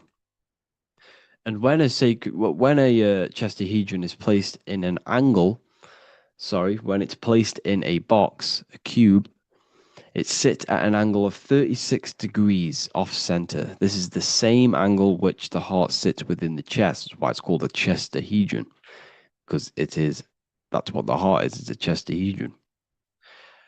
And when you place a chestahedron into water, it causes a spiral. It causes a vortex motion, because your heart is essentially a vortex generator. So the heart is not a pump, it is a valve. This is where blood goes into. And when the blood goes into the heart, this is what causes it to vortex, because the heart is in a shape of a vortex. Look at the tissues, everything's wrapped around, everything's spiraled. See this here? This is the spiral of magnetism. So all of the valves and the cords and the fibers are all wrapped around each other. It's a vortex. And if you take off the tissue of the heart, you would see this. It kind of looks like the Holy Grail. And this is essentially the vortex spiraling of the heart tissues. And if you unraveled the heart, because your heart is one tissue, it's one muscle. Look at it here. This is a heart unfolded. And it's just spiraled together to create this. That's what the heart is. So the heart's tissues is spiraled here, and the heart itself is all wrapped around each other in a vortex, in a spiral. Because all spiraling is all to do with magnetism. So the heart is a vortex generator. The heart takes blood, so blood enters the heart. The heart charges this blood. It reacts with the heart. The blood is turned into the heart moves through the blood moves through a vortex motion within the heart and then goes back out of the heart. So there is something going on inside of the heart which is very, very crucial that we might be missing. So the heart is spiraling blood, and there's a reason why it's doing this. When you spiral something, it gives it more energy. It gives it more frequency, more energy, more force behind it. So by spiraling the blood, it's turning blood into plasma. That's what the heart is doing. It reacts with the heart, it turns it into a vortex and turns the blood into the fourth state of liquid, or fourth state of matter, which is plasma. Okay? Plasma is proved to be in the blood. Plasma is a part of the blood that carries platelets and red blood cells and white blood cells around the body. Plasma makes up approximately 55% of the blood. So plasma is a state of matter, which they'll never tell you about because they try and hide plasma as much as possible. It's ionized gas. And that's what's going on in the heart. The heart is a vortex energy generator for the blood. And the blood and the body is being fed by plasma. Plasma energy, the fourth state of matter. And if you go and read the Emerald Tablets will tell you this exact same thing. Emerald Tablets of Thoth. They're supposedly thousands of years old, or it was supposedly written by M. Doriel, who was an occultist. Apparently, he translated them. Either way, he was an occultist. So it's either written by an occultist or it's actually 100,000 years old. In the physical are these channels, the blood which moves through the vortical motion, reacting on the heart to continue its beating. So what is that telling you? The blood moves in vortical motion. It's a vortex. Reacting on the heart. What's it reacting with? There's something in the heart that turns blood into plasma. It reacts with the blood, reacts with the heart. Then it says magnetism, which moves through the nerves paths, carrier of energy to all the cells and tissues.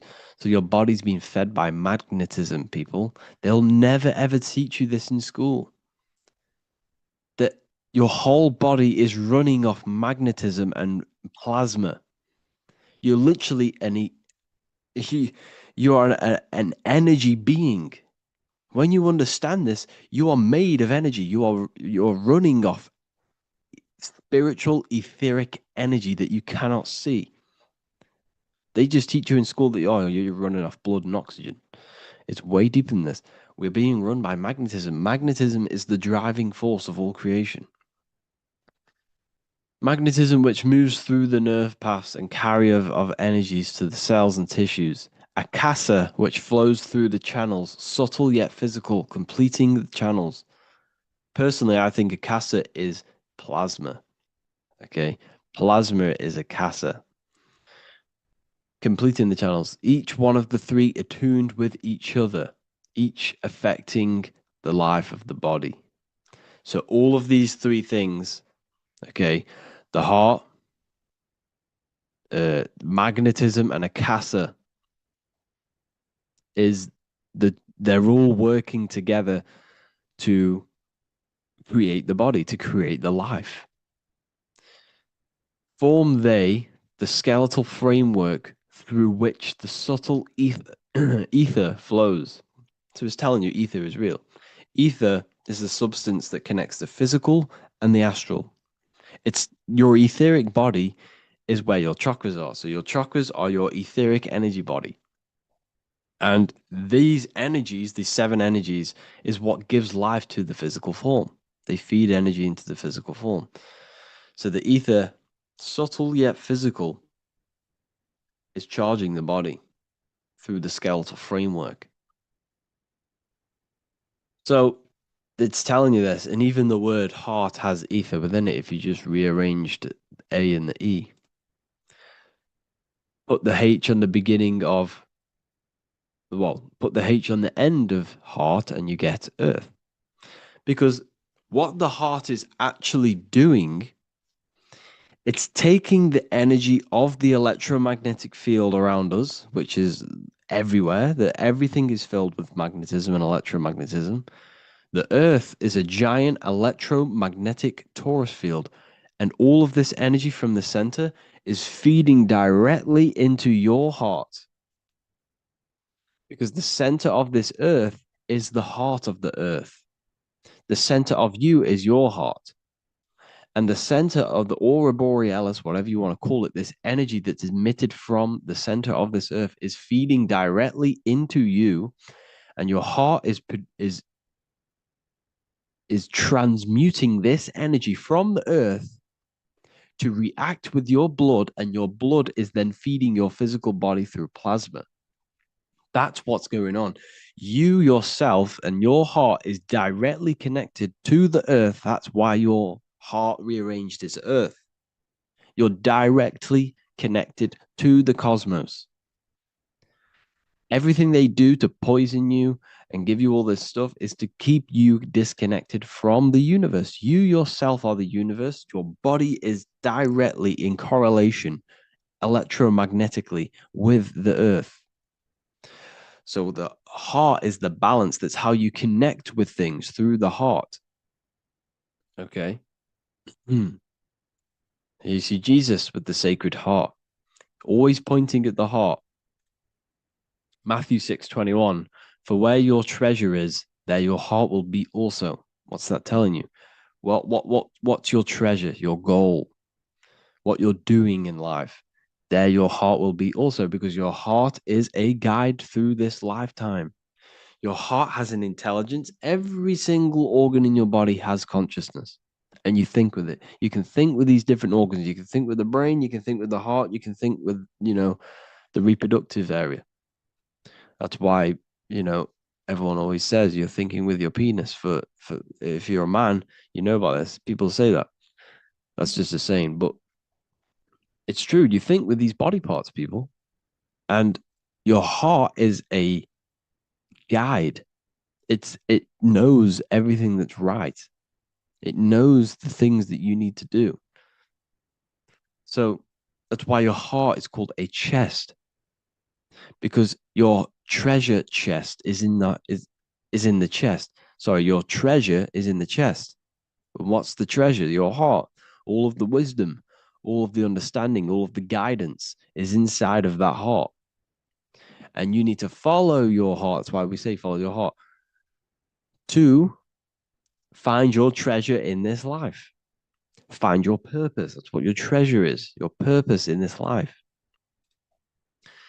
So the heart is also producing your electromagnetic field around your body. And the heart is all to do with emotion. So thought happens in the mind, which is not the brain.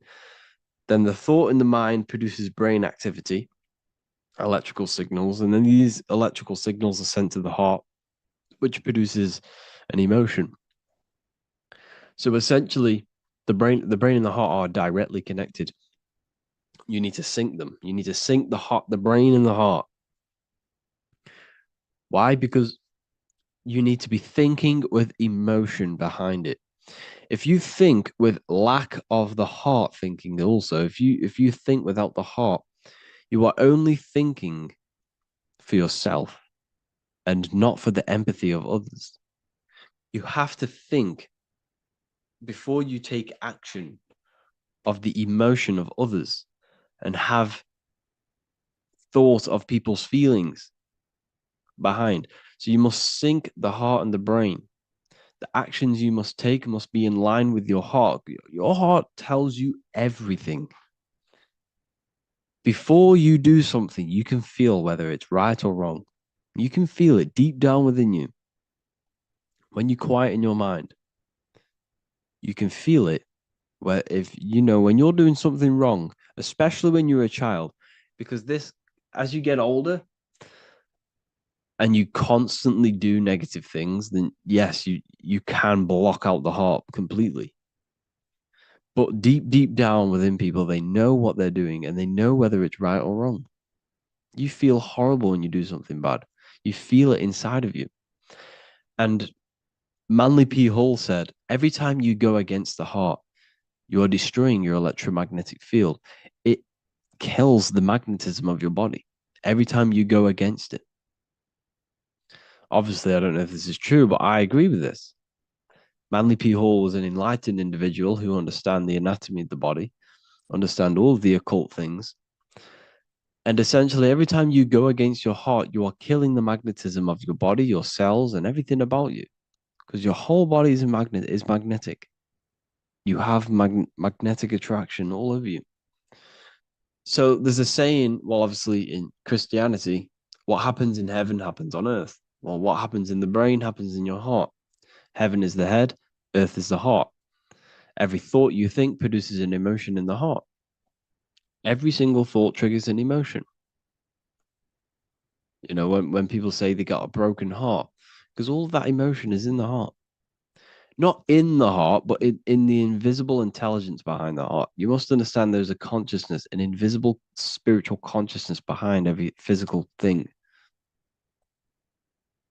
So your brain is dual, your heart is single. Your brain consists of two hemispheres. So when it comes to decision making in the brain, there can be confusion between the left and right hemispheres. This is why when people are confused. But the heart is a singular organ. And if you go onto Google and type in brain cells found in the heart, there are 40,000 neuron cells in the heart, the exact same cells which are found in the brain, in the cranial brain. This means that your heart is essentially a brain for your emotions, what it is. And your emotions tell you what is right and what is wrong. So every thought you think produces an emotion, and whether that emotion is good or bad will tell you whether something is right or wrong. So the heart is the guidance through this life, and your higher self resides in the heart. You have to follow the heart. You have to do what the heart tells you all the time. So I hope you enjoyed this video, people. Please feel free to contact me if you have any video ideas or anything like this. And welcome to the university. I look forward to connecting with you all. There's one secret that is hidden and guarded within secret societies grants you profound power, which can fully transform your life and perspective on reality. Today, I'm going to reveal this one secret, which you probably already know, but never realized how deep it truly is. This has the power to change your life. It is the key to your potential. And if you stay with me, this power may be yours, and you could transform your life with this hidden secret that is guarded within secret societies and esoteric orders. And this secret is not really a secret, but something people overlook, that the universe is mental. Everything we experience and interact with and perceive originates within the mind. The universe is a boundless field of consciousness, a mental construct molded and shaped by thought. We do not just live in a physical world, as they want you to believe. There are hidden forces that mold the material world. They want you to believe that you are only a physical being inside of a physical universe. But this is completely wrong. You are the architecture of the universe. Your consciousness is the very fabric of reality, and you create your own universe. The universe is an infinite field of consciousness, a vast and limitless mental construct, intricately woven and shaped by the power of thought. It is a dynamic and ever-evolving field where the interplay of awareness and attention gives form to existence. Within the boundless realm, every idea, perception, and belief contributes to the creation and transformation of reality itself. Each thought holds the power to transform reality. Your consciousness is the very fabric of reality. And this is shown in the symbol of the flower of life. The flower of life is a symbol. It symbolizes the interconnectedness of all existence, illustrating how every thought is not merely a fleeting moment, but a ripple that reverberates across every layer of reality. Each action, like the intricate overlapping circles of this pattern in the symbol, extends its influence far beyond its origin, weaving a web of interdependence where every choice impacts the whole. It serves as a profound reminder that everything is connected, bound by an unseen field of consciousness. This symbol represents how one action, one thought is a ripple in the whole vastness of the ether of consciousness. To master your mind is to master the universe, because your mind is a miniature universe. The mind is the very fabric of reality. So if we gain the hook, if we gain the power and the mastery over our minds, we have now gained the power to create reality to your will and intent. You see, most people live in a cycle, and this cycle is the outer world manipulating how they feel on the inner world. People's external circumstances are creating their thoughts and emotion in the inner world of consciousness, which is producing a constant cycle of negative manifestation. For example, let's say something negative happens to me in my external world. Then I start to think negative and feel negative. What that is actually doing is manifesting and projecting more negativity, because our thoughts hold the power to control and weave our own life. Your life is a direct correlation of every thought you thought in the past. What we need to do is stop and not let the mind control you in your reality. You need to control the mind so you can control reality. So what does this actually mean? Reality is an externalization of consciousness. Consciousness and matter are one. They're not separate. They are inseparable and interconnected. Everything we see, experience, and observe is a manifestation of thought, beliefs, and consciousness, shaping the world around us. Now, this ties in with the secret fifth element that they have hid from you. They've hid from you this sacred and very important symbol and pillar to reality. And this pillar, this sacred thing they've missed, is called the ether. And they've held this from you for a reason, a specific reason. This is the true fifth element. Why do they hide the ether? Because the ether has the power to shape and manifest whatever we imprint upon it. Every thought is a vibration interacting with the ether and actively shaping our reality. The ether, you could see it as the codes to physical reality. It's like an energetic blueprint which surrounds all physical objects. It is the life force that gives life to all things. All energy comes out of the ether and returns back to the ether.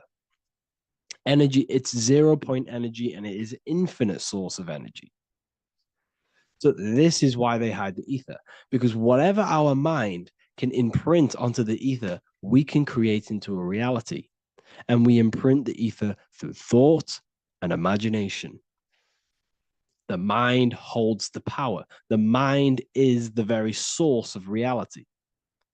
The material realm is not separate from the mental realm. Rather, it is intricately shaped and influenced by it through the ether.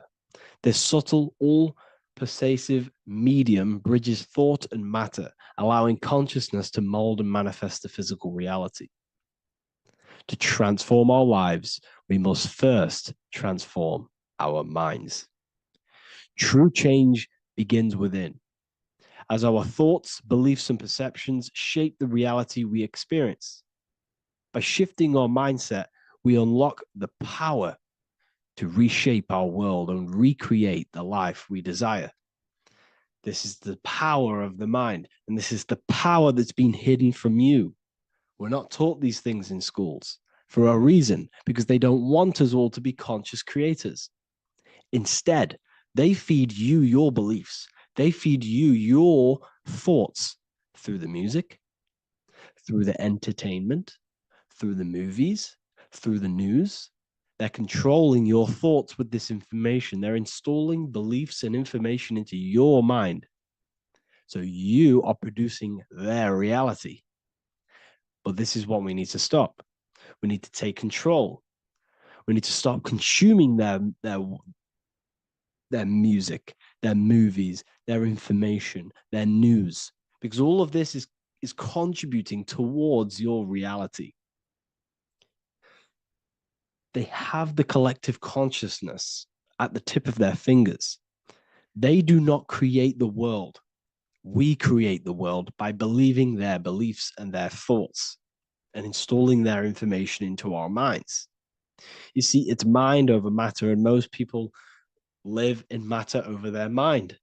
Most people let matter, the external circumstances, dictate their mind, when it should be the other way around. It should be mind over matter. This is the mental plane. This is the astral. This is the etheric. This is the physical. The mind holds power over the emotions, over the imagination, over the physical, and over our spirit. It holds power over everything. It's mind over matter.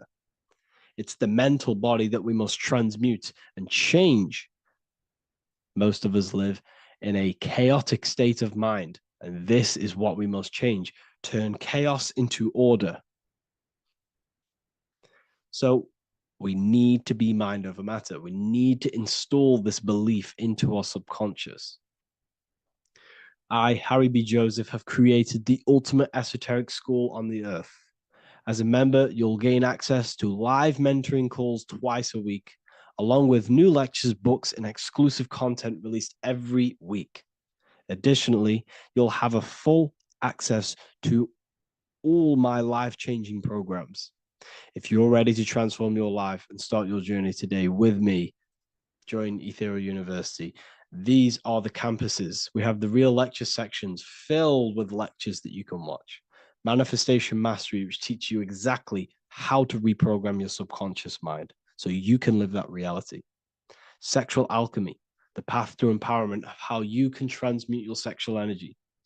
The Real Library, where you gain access to powerful esoteric books, PDFs. Symbols of Secrets, an amazing course. The course that allows you to see beyond the veil that has been pulled over your eyes. The language of symbolism that secretly rules the world. I teach you how to read symbolism. Esoteric Exchange, live calls. You get to rewatch all of the old live calls. Mindwave Hub, this is a place of binaural beats where you can listen to infinite amounts of binaural beats. So you can meditate to them. Meditation section, numerology, health section, and electromagnetism. This is a life-changing place. And if you are serious, we only accept serious about changing your life and studying the occult and esoteric, this is the place for you. I've been there. I've been on YouTube, looking around for valuable information, trying to find good accounts, good channels, it's very hard. I had to go through years of trying to find good information on YouTube. But what I've done is, instead of you searching around everywhere for bits of information and connecting the dots, I've put it all into one big place. You get your binaural beats, you get all the programs you need to walk the path of enlightenment to transform your life. I will connect with you on the inside, and I hope this lesson, this lecture, you gained some information, you gained some power from it. Please like and comment, or don't. It's up to you. If you have any reviews, if you have any ideas of lectures that you know, if you don't understand certain things, make sure to leave a comment and I can make a lecture about it. I can make a video about it for sure. I don't mind taking recommendations for videos. So I thank you all, people. Have an amazing day. Welcome to Revival of Wisdom. What is good, people? Is Revival of Wisdom. We're back with another video. Today we're going to be talking about the importance of Saturn and the occult. Let's jump straight into this. So Saturn is the god of the earth, right? It's the time of God, change, destruction, physical matter. He creates and destroys, because the energy of Saturn is the key to crystallization. It wraps things in physical matter, right? He creates everything, all life forms, and he takes things back, because the day that you're born, that's the day that your expiry date is coming. The time is ticking until Saturn takes your life. This is why he's known as the Reaper. Okay? As he's personified as eating his child here in this ancient Roman painting. As you can see, he's eating the child. We are all children of Saturn, right? He creates physical matter, our physical bodies, right? He's the god of time because he's the slowest moving celestial body. He's the Lord of the Rings, as you can see here. He's the last one on the ring. He's the slowest one moving, okay? So he is the Lord of time, destruction and creation, okay? This is why his name is Saturn, Satan. He's the devil, okay? But I'm not saying Saturn's evil, guys. It's a part of life. Everything lives and dies, right? He's the key to crystallization. Now, as we have the clock here, our god Saturn, or Chronos in Greek, just means time. He's also the god of time, as I've already said. 60 seconds in a minute, 60 minutes in an hour, 24 hours in a day. Add 2 plus 4 equals 6. 60 seconds, 60 minutes, 2 plus 4 equals 6. That's 666. Okay? And as you see on the clock, 6 take away 12 equals 6. 7 take away 1 equals 6. 9 take away 3 equals 6. 6 is the number of Saturn. It's associated with Saturn, right? He's the god of time, of justice. Everything goes back to the Reaper in the end. Everything lives and dies. Now, the artwork of him, he's always got the Reaper staff. You see, it's personifying death. Now, when you see this, the Romans were not saying Saturn was a real person, a real god in human form. No, this is personification. This is what the ancients always did. They personified, just like the Bible. It's all personification. So the personifying Saturn eating its children because it eats, it's the Reaper. No one can escape the Reaper. No one can escape death. Now, Saturn is 666, which is in the Bible, the number of the beast, right? The number of the beast, Satan, 666, right? So on the North Pole of Saturn, you have a hexagon, which makes a cube, right? Now this hexagon, when you join up all the corners, creates the six-pointed star known as the Star of David, right? In the Jewish religion. Now, as you can see, the six-pointed star has 6 points, 6 mini triangles, and a six-sided hexagon. That makes 666. And also, you have Saturday is named after Saturn, the sixth planet, the sixth day of the week, and has a six-sided polygon in its north pole. That's also 666.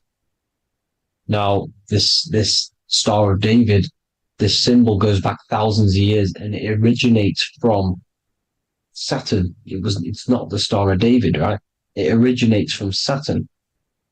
It symbolizes the physical and spiritual aspect combined into one, which makes us humans, right? Also symbolizes the male and female combined into one. These two sacred energies create the human. We consist of both male and female energy, also known as the Seal of Solomon. And we all know if Solomon was a real person, he talks about communicating with 72 demons. He could apparently in the text, he could communicate with 72 demons, and this is sorcery. This is black magic. Now, this symbol is associated with hexing people. When you place a hex on someone, that is a form of witchcraft, which a hex is just a curse. When you're cursing someone, this is black magic. Now, the black magician would stand in the middle of the symbol and cast his spells onto other people. Now, this symbol is obviously on the $1 bill, twice on the $1 bill. And it's very, very ancient symbol. And it originates from Saturn. And let's keep going. So the cube. So I've just said how you see the cube on the North Pole of Saturn, right? The cube is limited. It's a 3D shape. It symbolizes limitations to the physical 3D dimension, the third dimension, the physical realm which we are in. Now, as you can see, the color associated with Saturn is black, right? Black is infinite potential. Black is the creation of all things. Before there was light. Light is born out of blackness, darkness, okay? Now, black is physical matter. And as you can see, the black cube, black symbolizing physical matter, the cube being limited, as the physical realm that we are in is limited. It's not like the fourth dimension where everything can exist in a thought. The third dimension is limited, right? And this is what Saturn is. It limits you to the 3D 666. Your body limits you to your physical body. Now, these black cubes are placed everywhere. As you can see, Australia, Denmark, Manhattan. There's one in New York. As you can see, the Apple have a cube. The Nintendo GameCube. Trump Tower is a black cube. This is worshipping the energy of Saturn, the god Saturn. Okay, it's not a god, it's a celestial energy. However, it rules over Earth because it pretty much created the physical realm. Now, as you see, when you go to a funeral, you wear black, a black suit symbolizing Saturn, which is the color associated, black. And as you see in Mecca, they walk around the black cube in rings. As you can see here, they're stood around in rings, like the Saturn, the rings of Saturn. The Mercedes symbol. You probably wouldn't notice that, but yes, it's Saturn. And when you graduate from university, you wear a black cube on your head. This is all symbolizing Saturn. Okay? Now, As you can see, the Jews here have a black cube on their third eye whilst they pray. Notice how he's shutting his eyes into blackness, darkness, and he's wrapped around a black strap around his arm. This is symbolizing the wrapping of physical matter, of how physical matter wraps things into existence. And as we all know, the Star of David is a Jewish symbol. So he has the black cube and the Star of David, right? So all of these religions are secretly worshipping Saturn. Okay, this is all Saturn worship, Kronos, the god of time and destruction, the physical reality. Now, as you can see, it's symbolized everywhere in all major corporations. Pepsi, internet, that's obvious. NASA, of course, NASA. NASA means to deceive in Hebrew. Universal, Walkers, that one's so obvious. Nike, Toyota. So many different ways they symbolize it. You either see the rings of Saturn or the black cube, as I just showed you here, the Nintendo and the Mercedes, right? It's absolutely everywhere. Now, they also use 666 to symbolize it, as I've just broken it down to you. 666, the World Economic Forum. We all know how they're trying to enslave us into this new world agenda. Google Chrome, CERN, Disney, Coca-Cola, Cadbury's, all of these have 666. Now, every UPS barcode has 666. And even www. Is Hebrew for 666, as you can see here. Monster. It's the same Hebrew letter. It means 666. Drake, 6 god. That's his god, Saturn. Why? Because they love physical realm. They love the physical dimension, the third dimension. Because they can rule here through riches. They can build an empire here. It's not like the fourth dimension. They don't want to ascend. They want to stay down here in the physical realm. Okay? Now, this is why they're cloning. They can move their consciousness into other clones to live forever. This technology exists. This is why they love the third dimension. As you can see, all of these sellouts here, Drake, Leonardo DiCaprio, you know, all of these people doing 666 because this is their God. This is their God. They love the physical realm. They sold their souls for wealth and fame in this physical realm. So why would they leave? You see? Now, this isn't all just evil, okay? So you have 7 chakras, right? You have 7 days of the week, 7 solfeggio scale notes. These are frequencies, the solfeggio scale. Now, it's called the Saturn moon matrix because the moon symbolizes your mind, because you're created out of the Holy Trinity, which is body, mind, and spirit, right? That's the triangle, the equal triangle, body, mind, and spirit. Now, the 3 main celestial bodies are Earth, Moon, and Sun. The Earth being your physical body, the Moon being your mind, and the Sun is your soul, hence why it's called solar. It's a solar, soul. Now, these symbols are alchemical symbols. So when you're doing alchemy, you use these symbols to obviously symbolize what we're talking about. Now, as you can see, these are all the symbols of the planets. Of Saturn is created out of the moon on top, the moon on the bottom and the earth on top, as you can see here. You see? And this creates the number 5. Now, with the moon being your mind and the earth being your physical body, this is mind over matter, because the earth is your body's matter.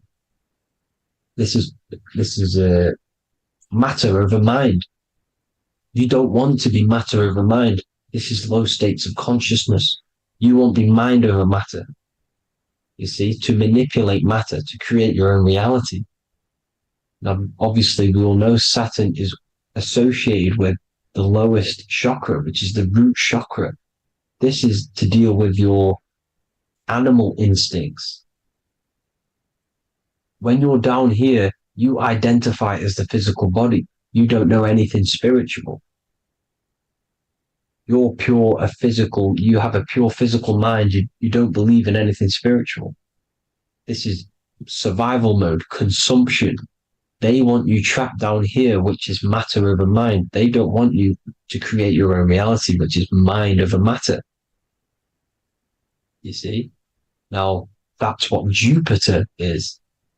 Saturn is the moon on the bottom and the Earth on top. But Jupiter is the moon on top with the Earth on the bottom. That's mind over matter, you see? So, these chakras are an ascension process from spiritual, from matter, physical matter to spiritual. This is the ascension. This is the stairway to heaven. This is Jacob's ladder. You see? Now, the number 5, which is obviously associated with Saturn as well, which create the symbol for Saturn, created the number 5. You have 5 senses, 5 elements, 5 physical elements. As we all know, Saturn crystallizes everything into physical matter out of the 4 elements. 5 fingers and toes, 5 points of man. Okay, the number 5 is the number of justice. Saturn holds things back. He restrains things from you, makes you learn the lesson. Now, 666 is not all evil. 666 is the atomic structure of the carbon atom. 6 protons, 6 electrons, 6 neutrons, right? We are carbon-based life forms. All life forms are based on the bonding properties of the element carbon. Because Saturn crystallizes everything into physical matter. Now, the Masons symbolize this with the checkered boards. They have the black square, which is obviously matter. As I just said, the black cube. And spirit is the white square. Because white is eternal light. White and light. You see? Black is physical matter. Now, this is what we are. The point of our soul is to transmute from matter to spirit. But these are interchangeable. This is the constant cycle between spirit and matter, spirit and matter. High vibrational matter turns into spirit. Low vibrational spirit turns into physical matter. You see? Now, we are carbon-based life forms. This is what 666 is, the number of the beast. When I say we, the physical body is the beast. It's the animal. It's the carbon suit to operate in this physical dimension, in this physical realm. See? It's the vehicle used to operate in this physical realm. But your mind isn't from this physical realm, you see? The brain is the physical manifestation of the soul. Okay? So, as you can see here, the spine is an extension of the brain. Everything goes back to the brain. This is literally what your physical body is. You see, this is the nervous system, and everything reports back to the brain, and everything's controlled from this control center. And this spinal column, at the top of the spinal column is your third eye, which is known as the pineal gland. And this is the seat of consciousness. It's the center of consciousness. That is your true self, pure consciousness. This body is just a physical body. This body is mortal. This body runs out, but your consciousness lives forever. They don't want you knowing this. This is why they keep you down here in your lower chakra. They want you to believe everything is just physical. They don't want you to believe in the spiritual side of reality. Because this way they can manipulate you, right? They want you matter over mind because they know your mind creates reality. They know your mind is the root cause of reality. You manifest your own reality from the inside out. So this is why they control your perception of reality. They control your information in order to manifest their new world order. You, who are ignorant to knowledge and wisdom, you who are ignorant are manifesting their agenda because you accept their information and their perception of this reality. Now, this is why they tell you the globe model, the heliocentric model, to trap you into physical matter. Now, if you understood about this true form of this realm, you'd understand that there's a spiritual side behind everything. The spiritual side, something has to exist. The root cause of reality is higher planes of existence. It happens in the mind before it happens on the physical plane. You see? They don't want you knowing this. They want you matter over mind, which is the symbol for Saturn. Moon over Earth. The Holy Trinity.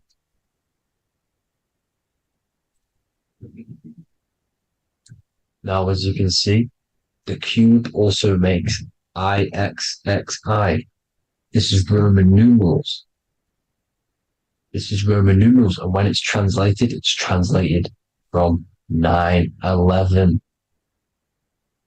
Yes, 9/11. This is the secret code of the One World Order.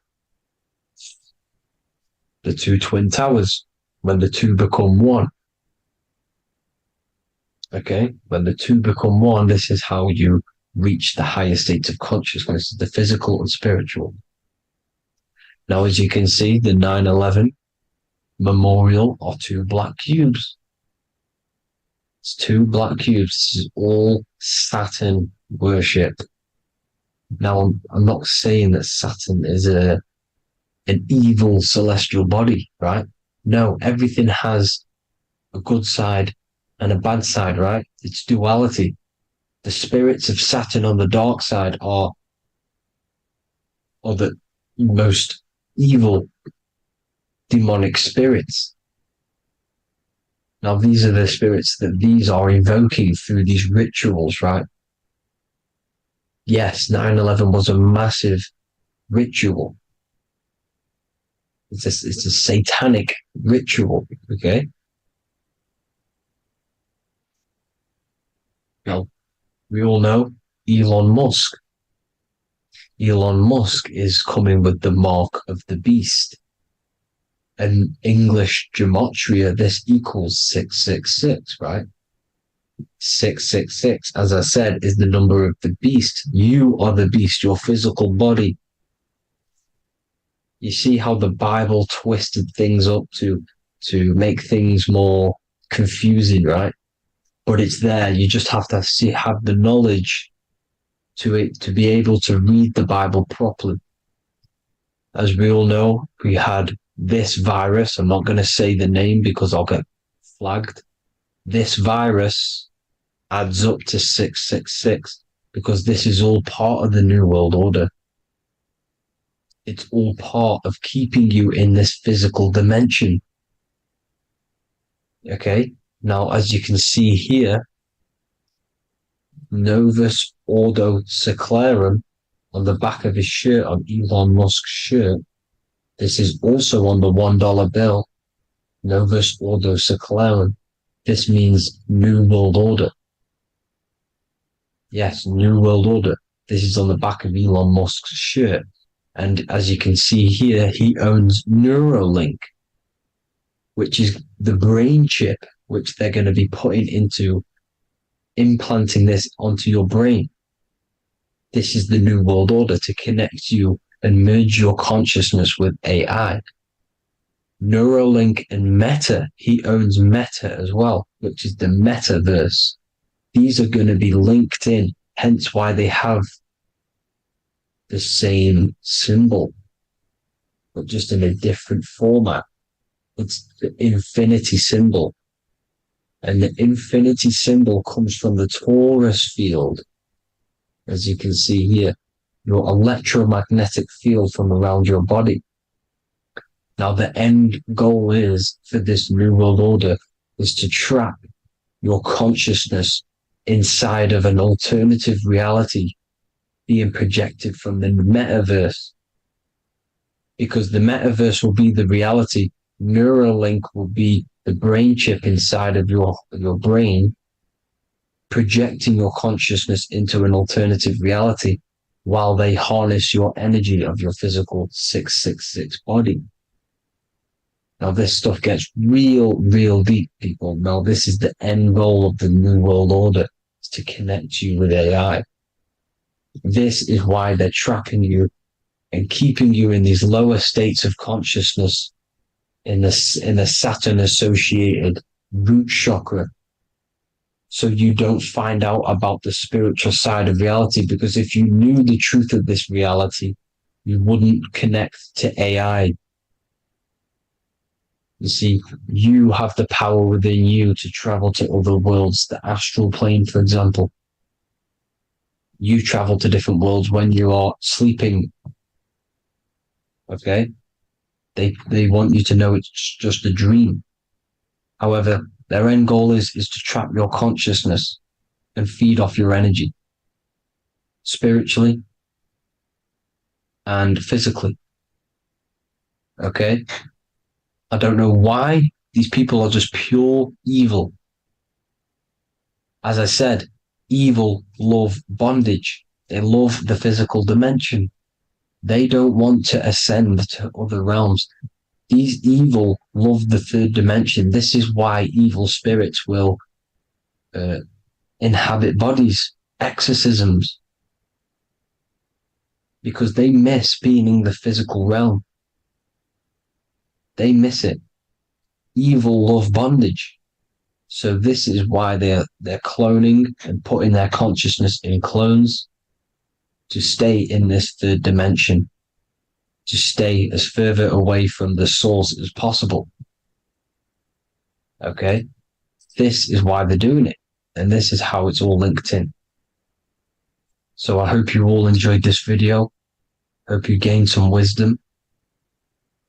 Please feel free to join the Telegram. And please leave a like and a subscribe. Thank you all, people. God bless.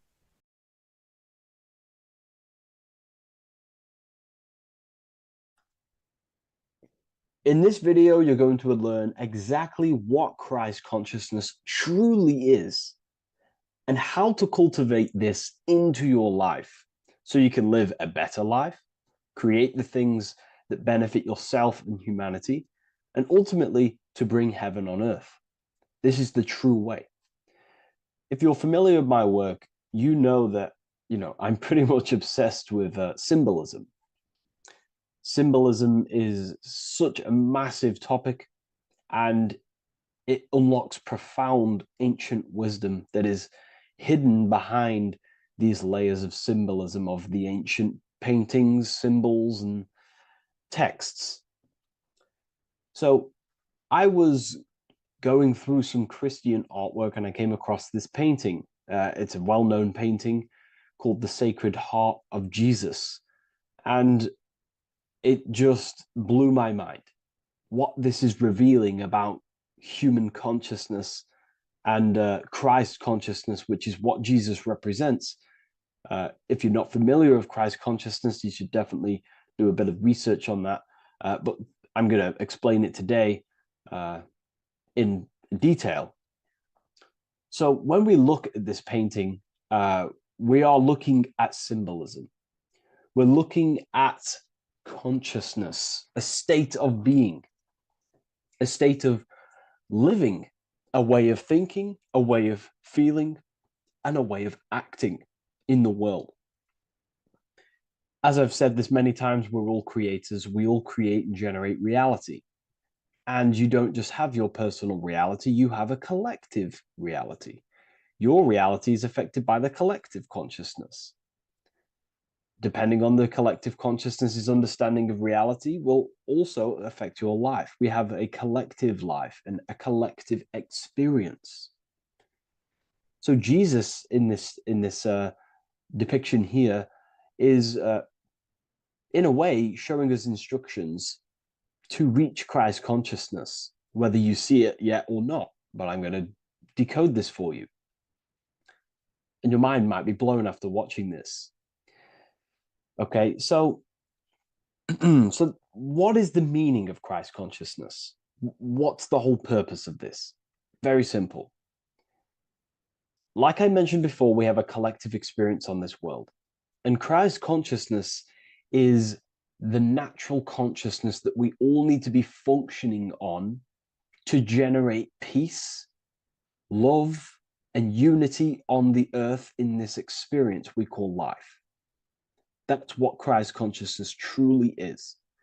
It's a state of being that we need to cultivate within our own self, within myself, others, and everyone in this life and experience, so that we can all live in peace and heaven on earth, what they like to call it, so that we can generate the best experience possible together on this thing we call earth, on this material world, this material dimension.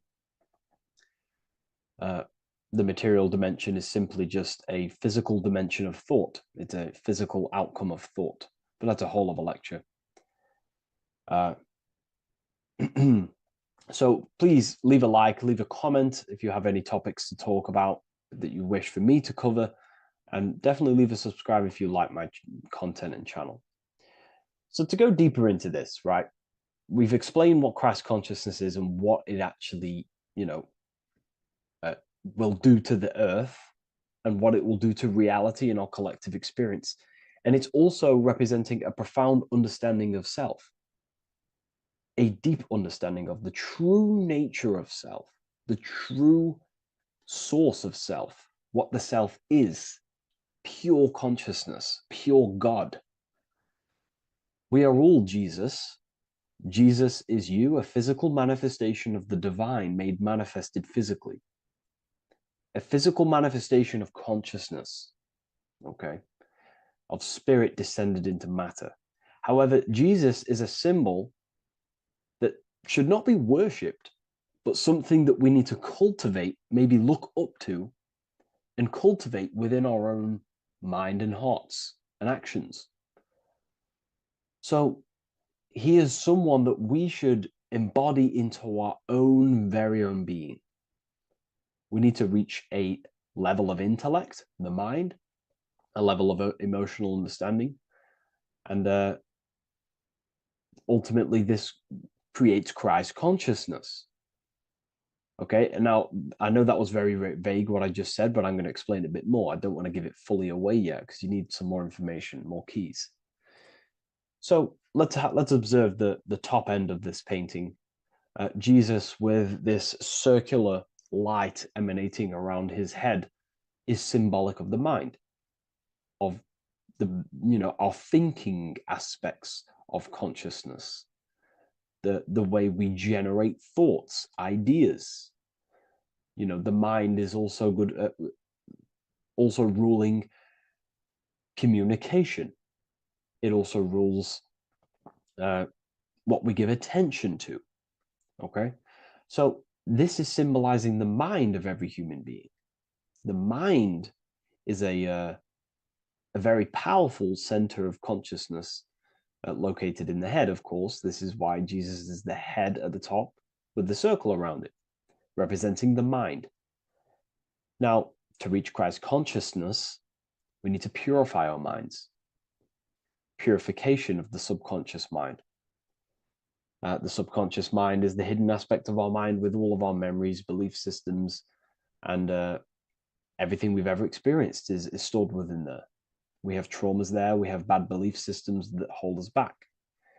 So it's about reprogramming the subconscious and aligning the subconscious with higher consciousness, with higher understanding of self, removing any mental blockages from the mind. Because in today's world, most people's minds, including myself, before I, purified myself, and I'm still continually purifying myself. That's not to say I'm perfect, because I'm definitely not. But what I was saying was purifying the mind so we can have a powerful mind. Because like I was saying, most people's minds are not their own friend. They let their mind control them. They let their thoughts create negative influence on them, negative emotions. They let their mind destroy their confidence, destroy themselves. We do not want a mind like this. We need a mind that is our best friend, that receives powerful thoughts, that gives someone power. We do not want our mind taking away our power. Okay, so in this specific image here of Jesus, this represents a light mind, a powerful mind, enlightenment. The word enlightenment means light and ment coming from mental or mind, light in the ment. This means a powerful mind. Light is also symbolic of knowledge, information. When someone's very intelligent, you call them a bright person. It's a bright mind. It's knowledge of self. So the mind is conscious of self. That's another thing. We need to be conscious. A lot of people are not conscious, including myself before I did this, before I woke up. Most people are not conscious of their actions. They're not conscious when they're actually awake in the day. They do things unknowingly. Are we conscious of our thoughts, emotions, and actions, what we're giving attention to in our mind? Because ultimately this shapes our experience.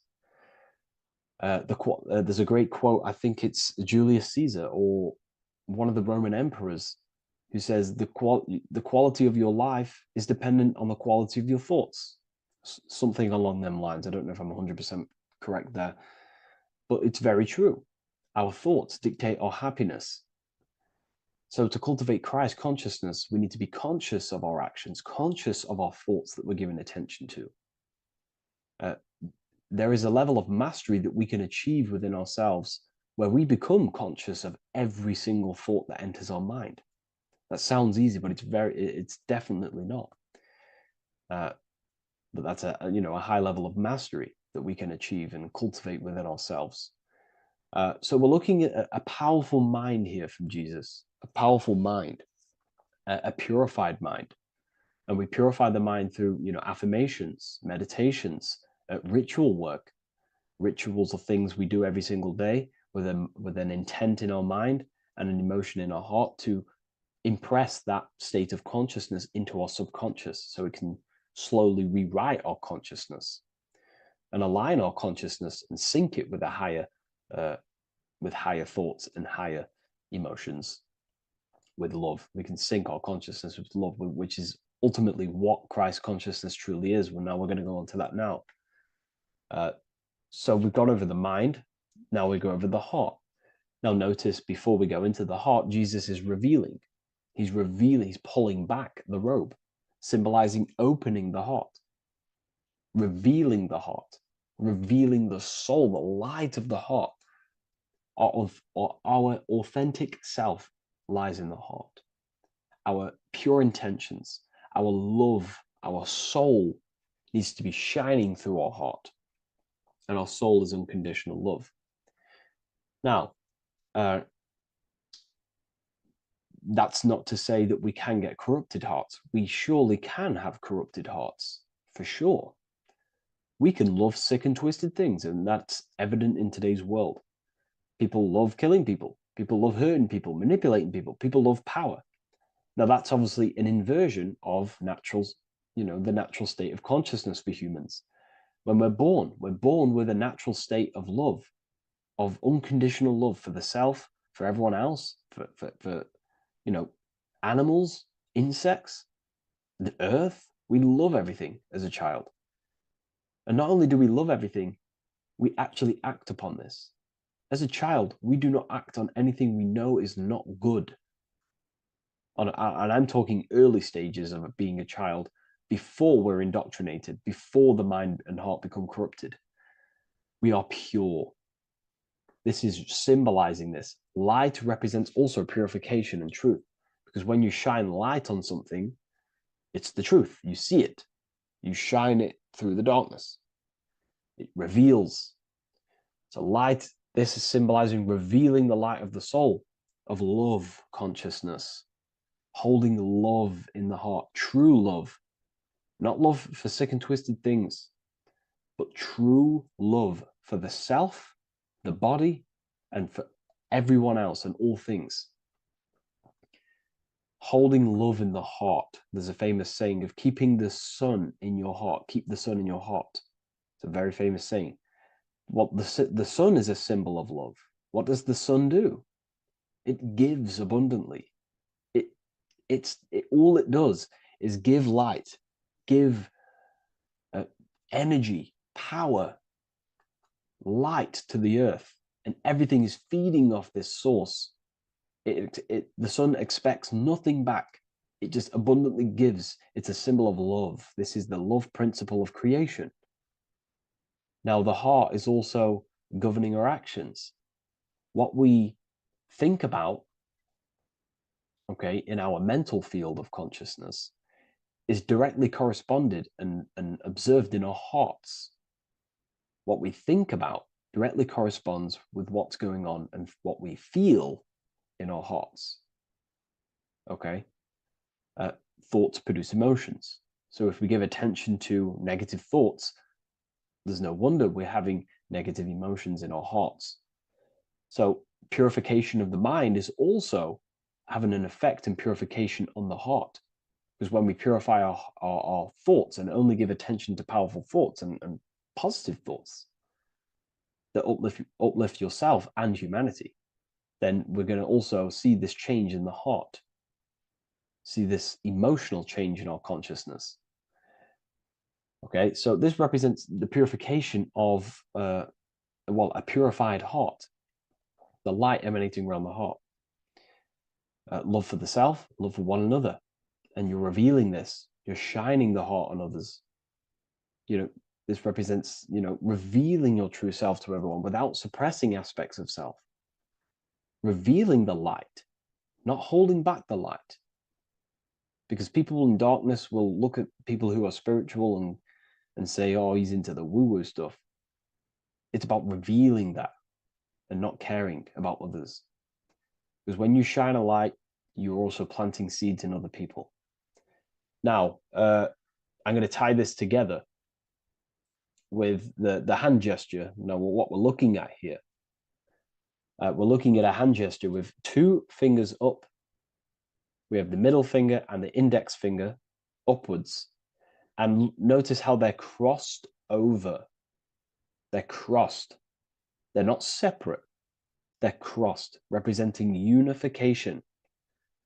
Unification here. This is a unified two fingers. Two represents division. Crossed over represents oneness. It's the unification of the mind and the heart. A lot of people talk about this, but not many people go into detail about it because, for many reasons. But this is the unification of thought with emotion. This is how we truly reach Christ consciousness. And ultimately, when we do gain the love in our hearts and we do slow, it's a gradual process of cultivating love for the self and everyone else in the world, because we're so programmed to be divided.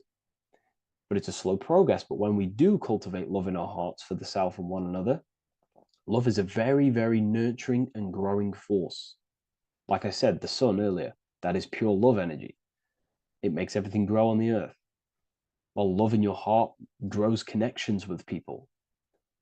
It grows care. You go out your way to do things to people and give people things. It's a very nurturing and growing energetic force. And me personally, I think the whole universe is built upon love. The whole thing. Without love, You know, without the love, there is nothing. Nothing is, love is the only true emotion that truly exists. Everything else is either an opposition of love or a different degree and branch of love. Love is the only true emotion, and everything is built upon that principle. Okay, love is what guides us to a higher consciousness. When we cultivate love in our hearts, we become a vessel for light, more energy, more vibration. Our electromagnetic field expands, or biofield, when we hold love in our hearts. It's a very powerful force. And when we do cultivate a strong spiritual compass within our heart, because that's what our heart truly is, it's a spiritual compass. It tells us, well, it doesn't tell us, it knows what is right at all times. If you think something, your heart tells you whether that is right or that is wrong, whether you should act upon it or whether you should not. The heart knows what's good and evil. No one told you this as a child. As a child, you already knew this. You came into the world, you knew what was right and wrong. You knew it was wrong to hurt people. So this unification that he's doing with his hand symbolizes thinking with the love of the heart, represents thinking with love of the heart, thinking with love of the heart for the self and the collective. Now, ultimately, what this does is give birth to perfect action. Why? Why does this give birth to perfect action? Think about it. Every time you've taken an action, why did you take the action? You probably, you would have thought about it, you had a feeling towards it, a care energy, and you took action. Why do we go to work? We care about paying the bills and staying in our house. We go to work to earn money. We think, we care, we act. Everything you see in front of your reality, on the screen that you're seeing right now, you called your eyes, everything is in front of you because you care. It's the heart energy that leads the body. Okay? And that's even present in the body. Have a look at the body. We have the head, thought, then emotion, then our feet is at the bottom, and our feet take action. Thought, emotion, action. Thought, emotion, action. So even the body is basically a blueprint of how creation is manifested. So we receive thoughts from the divine planes, from the higher planes of consciousness. We receive them. That's another thing that I missed. If we purify our minds, we're basically attuning our mind to a higher part of the mental plane, and we will receive higher thoughts. We will receive thoughts that are more genius, what we like to call today, or better quality thoughts. We receive good ideas when we attune our mind to a higher consciousness. Okay, so we are like a radio. We receive thoughts based on what our mind is set to. That's why we call it a mindset. So, like I was saying, we receive thoughts through the head. We feel the emotion, then our feet take action. Thought, emotion, action. So the body's a blueprint of creation. It's beautiful when you really notice this. So this unification is about thinking with the love of the heart, which gives birth to perfect action in the world. And this is the state that we need to cultivate within myself and everyone in the world so we can give birth to heaven on earth through action. Because ultimately the world is molded through action, physical action. And them actions are molded from thoughts and emotions. Now,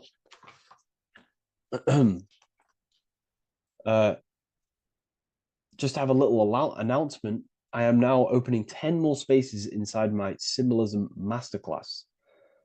With 10 more spaces, you're going to learn about a lot more about symbolism. It's very affordable. I'll leave the link in the description if you wish, if you care about gaining more information and learning the ability to read symbols.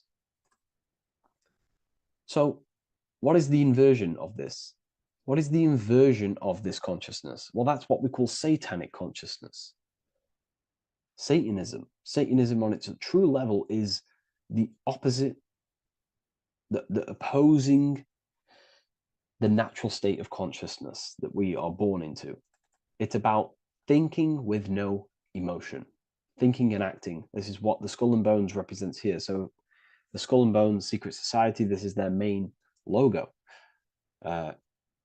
Again, we have the skull, which represents thought, and the bones, which represent action. The bones take action in the physical body. We're looking at thought and action with no emotion, no empathy, no love for one another, only love for the self, the inverted love. Okay? We're looking at gray. Gray is a symbol of dullness, death. There's no emotion in gray because colors provoke emotion. When we look at a color, it invokes an emotion. Gray has no emotion. So we're looking at dullness of the emotions. I'm not going to go too deep on this subject. I'm going to create a whole new lecture for that. In fact, I think we have a great lecture inside Ethereal University on Satanism. We're going very into depth of what Satanism is and what Satanism consciousness truly is. And again, it's just the cross inverted. Satanism is just it's the invertation of, I don't know if that's a word, but it's the inverse of natural law, natural consciousness, of love consciousness that we are born into. Okay, so ultimately the message in this video was to create love in our minds, love in our hearts, think with the love of the heart, think with the care for one another, and that gives birth to perfect action. And when we align, when we do truly act out what our heart is telling us, and I know this from first-hand experience. This is what happened to me. I woke up, I started to follow my inner guidance. I always took action on it. I was saying yes to it every single time. And it led me, this is, I'm getting goosebumps actually saying this. It led me to where I am. Like that action, me saying yes to my heart, to that knowingness of goodness within me, was like a domino effect. And that domino effect, every time I did it, it was just opening more and more doors, not physically, but mentally. I was receiving more information. I was receiving more opportunity physically. My work started to explode on social media. Like, when you follow your heart and truly take action on what you know is good, it's like a domino effect that leads you step by step to where you're meant to be. And it's so profound and it's so, beautiful. And I'm telling you this from firsthand experience. This is ultimately how you kind of unlock your purpose in this physical world as well. So not only is it going to create a better world, it's also unlocking your true soul form and soul purpose while you're here. It's very beautiful. So I thank you, everyone. Please leave a like, comment, and share, and subscribe to the channel. And I'll see you all inside Ethereal University if you decide to take your studies to the next level. Take care.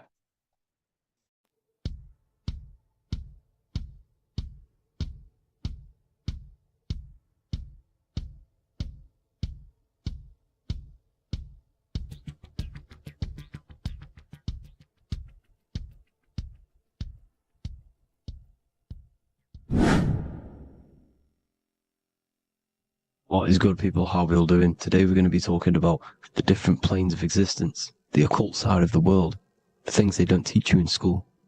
And of course, you can only find that on this channel, so welcome. So you need to understand is that your consciousness moves through these different planes of existence, these different states of consciousness, which make up all of you. Okay? They are all interlocked planes. They are all interpenetrated into each other. They are all one. They melt into the plane above and below. You see, each plane is a product of each plane. As above, so below. Now, the higher you go, the more fluid, the more dreamy, the less dense it becomes. The lower you go, the more denser it becomes, the more solid it becomes. The lowest plane is the physical plane, which you are obviously aware of. You are inside of the physical plane now. But while you are in this inside of this physical plane, You are indeed inside of all these other bodies which you have not awakened yet. You have to awaken these different bodies. You have these bodies. Okay? It's like a ripple effect. And the center is the most dense, the most solid. This is Earth, heart, the heart of the ripple. And the lower you, the further you go out from the center, the more dreamy, the less fluid, the more fluid, the more less dense it gets until you're one with the all. You see? And this is what it's like. This is what this system is. It's like a ripple effect. Now, let's jump straight into the planes. First, you have the physical plane, made out of 4 elements. Five elements. The ether is the mother of the elements. It's the womb of the elements. It's the 5th element. And it gives birth to the 4 other elements. 4 is stability. Tables have 4 legs, and this is why the ether gives birth to 4, because it's the foundation of the physical world. Fire, earth, water, air. They are not pure. Each one of the elements melts into the other one. For example, earth and water both share cold. Water and air both share wet. You see, they compose of each other. They melt, they mold into each other based off the vibrational state of the ether. That's what it is. The 4 elements are the vibrational states of the ether. Okay? So you have the 4 physical elements making this, physical world. It's the lowest world. It's the world of effect. This world, whatever you see, whatever you experience, it's the effect. You can't change anything by manipulating this world. You got to manipulate the higher worlds to affect this world, you see? As above, so below. This is the lowest plane. It has 3-dimensional. It's the 3rd dimension. Space, height, and thickness. That's all it is. Front, backwards, upwards. You see, it's 3-dimensional. We cannot perceive the hidden side, which is the interior of this existence. We cannot perceive the interior from our exterior view. We are looking into this world. Okay? This is the exterior view. We can't see what's inside of that. That's the 4th dimension, which is the next one. It's the most gross and dense plane. 4 states of matter, the most slowest vibrational molecules exist in this plane. Above this plane, you have the ether. Okay? The word ether and either are the same thing, because either connects 2 scenarios in languages. I either support Manchester United or Liverpool. Either is connecting them 2 scenarios. The ether is doing the exact same, as you can see here on the planes of existence. It connects the astral world, which is very important, to the physical world. It's connecting these 2 worlds. So it's the ether. It's the ether. The ether is pure potential. Energy flows through the ether. It is pure energy, pure potential. Okay? The physical body is an exact copy of the etheric counterpart body. So every physical object has an etheric energy double. It's like a blueprint of that object. Every single object has an energy double, and that's the etheric double. Okay? The etheric body determines the shape of our physical body through its lines of force. All through life, it rebuilds and restores the physical body. Physical problems show up first in the etheric body, because as above, so below. You manipulate the higher planes, it will manipulate this plane. And this is why sorcery works. Contact with astral plane entities. We'll get into that a bit later. So, the reason why we can't see this plane, this energy world, which is all around us, which we are inside of right now as we speak, is that the molecules that compose it are further apart than those of the physical plane, making it invisible to the 2 eyes. That we can't perceive it. Our eyes cannot physically suck in that sort of information, and our brain cannot decode it. This is why, they brainwash us with all these programs to keep us asleep, to keep these other bodies we have asleep, so we don't find out about these other bodies, and is to make you believe that everything's just a material. Only the material world exists. They don't want you to know is that everything that you see is a result of something you cannot see. As above, so below. There are realities within this reality. This is what I'm breaking down now, these different planes. on how this reality works.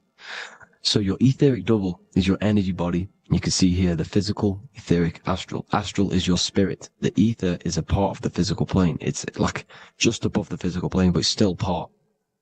But then the astral plane is completely separate. It's another plane, but they're all interlocked. Don't think they're apart. They're all interlocked. They're all one. They all melt into each other. The chakras that we have are inside of our etheric body. They are our sense of organs which tune us to the fourth dimension. These 7 chakras connect us to the astral world, the fourth dimension. Okay? They are points for the flow of energy from the universe / 7 planets, because the 7 chakras are your 7 planets, and the 7 planets are connected to the astral world. They are feeding these 7 centers in our body. They connect us to the universe, to our etheric counterpart, and then to us, supplying the physical body. Because the energy comes from above. As above, so below. These 7 centers, these 7 etheric chakras, are being supplied with energy from the universe, the 7 planets, the solar system. Then it supplies the physical body. You see? So, the ether is very important. And this is, that the ancients understood the science of the ether, and they could, harness free electricity from it, because it's all around us. The ether is all around us. And this is what they were doing. They were harnessing free energy using the ether. The astral plane, the fourth dimension, very important plane. Very, very important. We've all been there. Every single one of you has been there. Okay? The fourth dimension is unseen of what we see. It's the interior of the exterior that we see. We see the third dimension, but we cannot see beyond what's making this third dimension. This is the fourth dimension. Okay? It's the dream world. This is where you go when you dream. Okay? This is where you go when you dream. It's the place of disembodied spirits or ghosts, entities, whatever you want to call them. When you hear ringing in your ears, that is not tinnitus. That is an entity around you. Okay? That is an entity around you. The fourth dimension is where thought forms exist. Mental images. Thought forms as in what you see in your mind when you think of an image, because the mind is the highest plane of existence. Mind is the highest plane of existence. And it manipulates all of the planes below. So it goes the mental plane, then the astral plane. So the thought is in the mind, the mental plane. That just the thought alone, no image, but then the form depiction, the thought form exists. It manifests in the astral plane as a sort of image, an entity, a living conscious being. So this is why thoughts are things. You see, thought forms exist within the fourth dimension. So when you imagine something, when you are, for example, right now, look into your hand and imagine there's an apple in your hand. If you can see that, you are seeing into this fourth dimension. You can only see into this fourth dimension using the mind's eye, not the 2 eyes, the mind's eye. When you shut off the 2 eyes into darkness, the third eye opens. The mind's eye is open. And you can see, this is astral travel. You got to work on astral travel. And you will see this astral plane, this fourth dimension. And there are 3 different sections to this astral plane, higher, middle, or lower. So yes, there is a kind of a heaven and hell, and a mid-God. Heaven being the higher vibrational entities manifesting higher vibrational thought forms existing there, the lower vibrational thought forms existing in the astral plane. But these thought forms are beings. You can create these beings. They're called elementals. Okay? If you entertain specific thoughts for long enough, this will plant a seed and it will grow. If so for example, you have a bad feeling or whatever, what's a good example? Unforgiving someone. You keep that energy inside of you for long enough, it will manifest in the fourth dimension. You entertain that thought long enough, it will manifest. And it will create an etheric body, and it will be an entity which will harm you. It will feed off you, this low vibrational energy. Your mind is so powerful. It creates thought forms, and these thought forms can take consciousness, can take bodies, etheric bodies. Now, that's why it's very important that you master your mind, master your thought patterns. So this fourth dimension is the astral world. So when you have a nightmare, this is the lower astral plane. You're in the lower astral plane. Whilst this physical body rests at night, your consciousness, while you awaken this other body, your consciousness goes inside of this other body, whilst the physical body lays asleep. You see? So it's all inside of you. This is what you need to understand. You just haven't awakened these bodies yet. You can awaken them. You just got to awaken them. Okay? The next is the mental plane. This is the mind, the source, pure cause, pure motion, the most less dense, the most fluid. No form. There's no form to the mind. Astral plane is the first plane where a form takes existence, pretty much. The mental world has no form. It's pure mind, pure intelligence. Thoughts alone exist here without any images or manifestation. The most fluid, the most dreamy, the most causal plane. All of the rest take the effects of this plane. That's why it's mind over matter. Your thoughts they create vibrations. Each vibration is vibrating on a specific frequency, which creates mental images, creates effects down here on this physical plane. This is why it's so important to master your mind. Master what you think.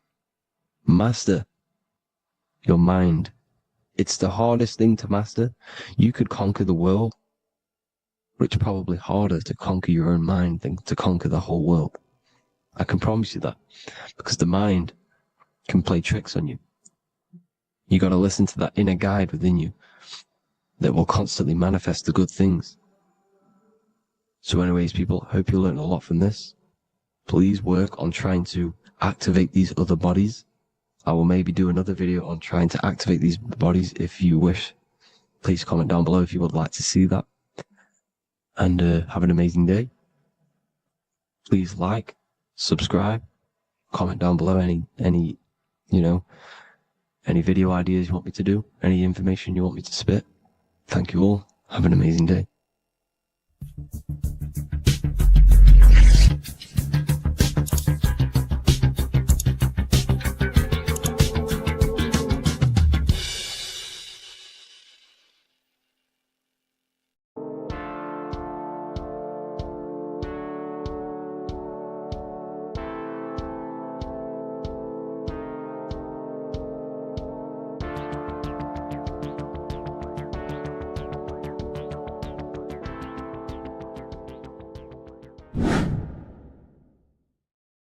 What are we all doing, people? Survival wisdom. Today we're going to be breaking down the Bible and its real, true metaphysical meaning. All of these slides within this video is taken from my book, The Book of Wisdom, so you can get all of these slides. So the Temple of Solomon, you are body, mind, and soul, which is the Holy Trinity, the moon, sun, and earth. The sun is your soul because the sun is its infinite source of energy. It is its own source of energy. And that is what your soul is. It's its own source of energy. The moon is mind. This is why you call people a lunatic. You're a lunatic. Luna means the moon. And inside of your mind, you have a specific mood. Mood is moon. And mind in German is Mond. And the word Mon means moon. And earth is your physical body because your body contains of the four elements, the four physical elements.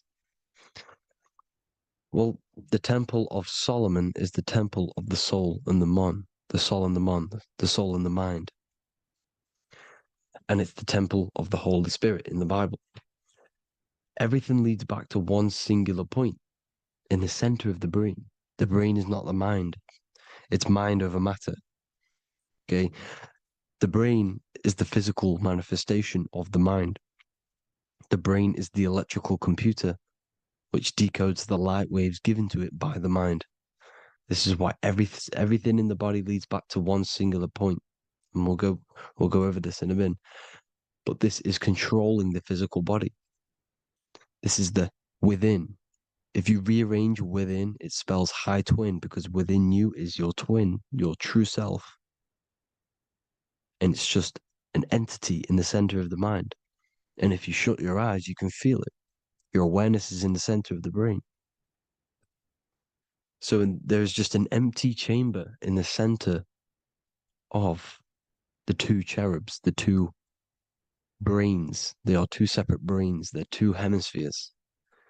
And the empty chamber, when scientists chop it up and see it's just an empty chamber, well, because you can't see in that plane of reality, you cannot see the mind. You cannot see thoughts. It is invisible to the human eyes, to the visible light spectrum, to the two eyes. The reason why we call it the third eye in the center of the brain, it's not the third eye, it's your true self. It's the mind and soul. It's an eye because it does see. It's the all-seeing eye that you always see here. There's some Masonic artwork showing the two pillars, the two cherubs, the two hemispheres of the brain, and the inner eye. This is the eye that sees all things. What do I mean by seeing all things? Not physically. It sees the mind. It's what, because your soul is watching the mind. You can observe the mind. You are not the mind. And if you meditate deeply enough, you can go beyond the mind. It's the all-seeing eye. It sees the mind. It sees what emotions you're feeling. It sees what you're thinking. It sees what you're seeing with the two eyes. It's the all-seeing eye. It sees all things. It's omnipresent. It's everywhere. Because the mind can be anywhere. The mind can switch itself into any place it wants. There is no limitations with the mind. So there is two hemispheres in the brain. And in the Bible, there is a quote saying, the most holy place between the two cherubs. The two cherubs is the two hemispheres of the brain, and the most holy place is between them, which is what the Masonic artwork is showing. This is the all-seeing eye, the soul and the mind in the center of the brain. And you will not see this with the two eyes. So when scientists come to seeing the empty chamber in the center of the brain, they wonder, because they do not understand the occult side of the world. They do not understand the layers of reality. How the two eyes, everything physical comes from the unseen. Everything seen comes from the unseen. Now, the two hemispheres of the brain play a major role in our lives. The right hemisphere is the artist. The left hemisphere is the scientist. The right hemisphere controls the left side of the body. The left hemisphere controls the right side. So there's a crossover. Now, the right hemisphere is to do with your feminine energy, creativity, unification, metaphors, visualization, intuition. The left hemisphere is to do with sequencing, facts, materialistic details, language, and logic. So they keep us normally trapped within the male aspect of our mind, which is the left hemisphere. You know, if you listen to Spotify, Apple Music, and radio, they're all tuned to 440 hertz, which shuts down the right side of the brain, makes you left brain dominant.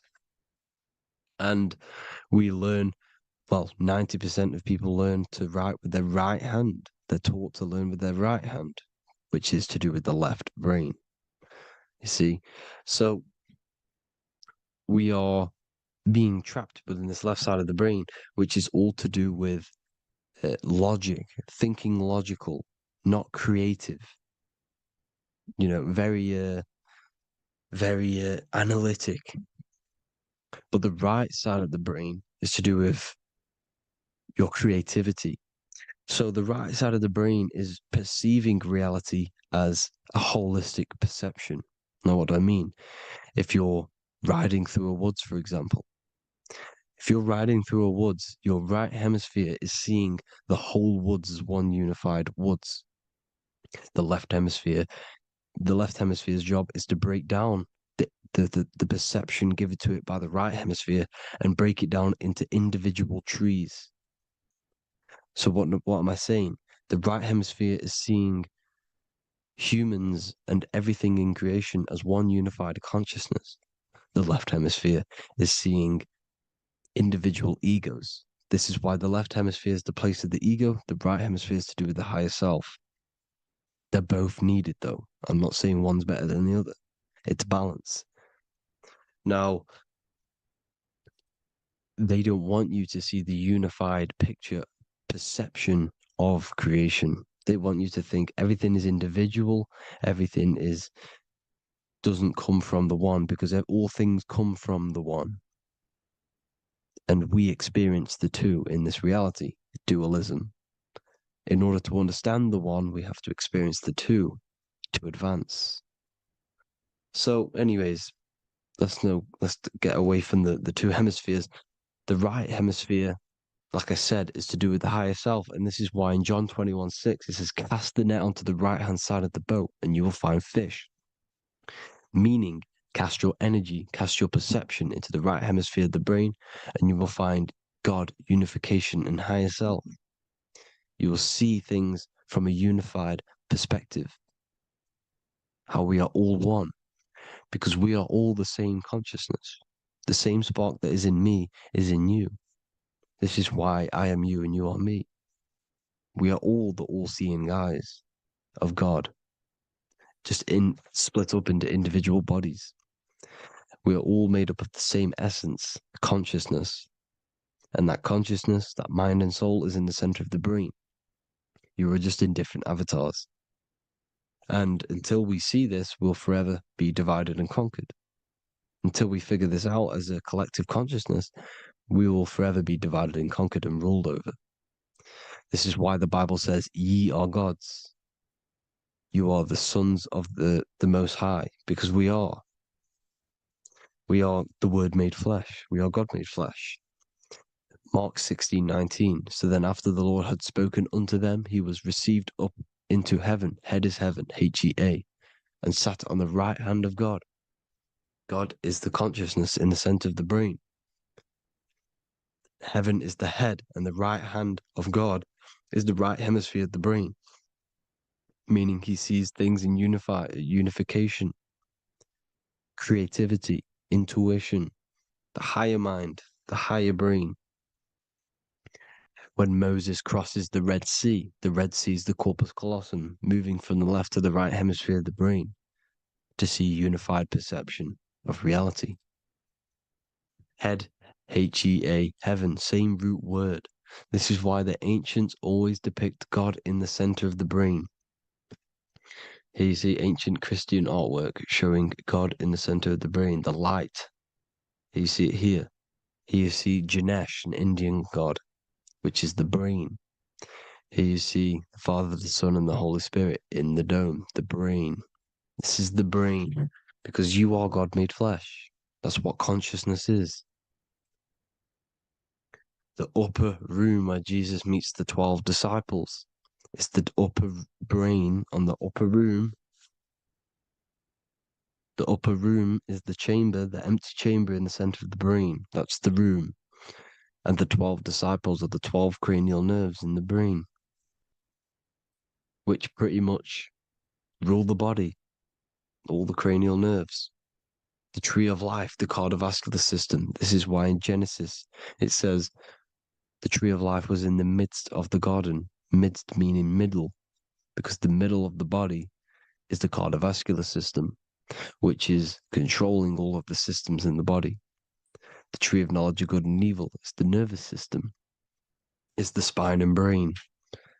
This is what's detecting good and evil. The brain is the electrical computer with the left and the right hemisphere, decoding the dualistic world, decoding the light waves given to it by the external world. It is an electromagnetic computer. It is artificial intelligence. It is very intelligent, the brain and the nervous system, the human body as a whole. But the tree of knowledge of good and evil is the nervous system, because it is the tree that detects good and evil. makes you learn good and evil in this dualistic reality. Here you see Adam and Eve around the tree of knowledge of good and evil. Adam and Eve, male and female energies, but the serpent in the tree and the tree of knowledge of good and evil. Well, this is the spine, the brain, and the serpent is the kundalini up the spine. The serpent is the S. That's why S, serpent, S, the letter S is the serpent. Sex and serpents make an S noise. You know, the Bible cursed the serpent. So we don't figure out the true religion. The true religion is raising the kundalini and becoming God-man and reaching our higher states, our true God self. Because once the kundalini is saved and hits the pineal gland, it activates 100% of the brain when we're only using around 20 to 10% as of right now without the kundalini awakening. So when you use it, you're activating 100% of the brain. You're activating all the dormant brain cells. You're regenerating the body. And this is the serpent in the tree of knowledge of good and evil. This is the spine, brain. This is Adam, Eve, the male and female energies. The light of the body is the eye. Therefore, if thine eye be single, thy whole body should be full of light. Matthew 6:22. This is the single eye in the center of the brain. It is not the pineal gland. It is what's inside the pineal gland. You have to go beyond the physical world, and there are no words to describe things that are not physical, metaphysics. And the whole body should be full of light. Well, this light is the same pyramid that you see. You are the pyramid with the all-seeing eye on top. This is why the ancients built the pyramids with the stairs in the middle symbolizing the spine, because once you open all the chakras and balance them and raise the kundalini, you activate all of the brain, which gives enlightenment. The word enlight in ment.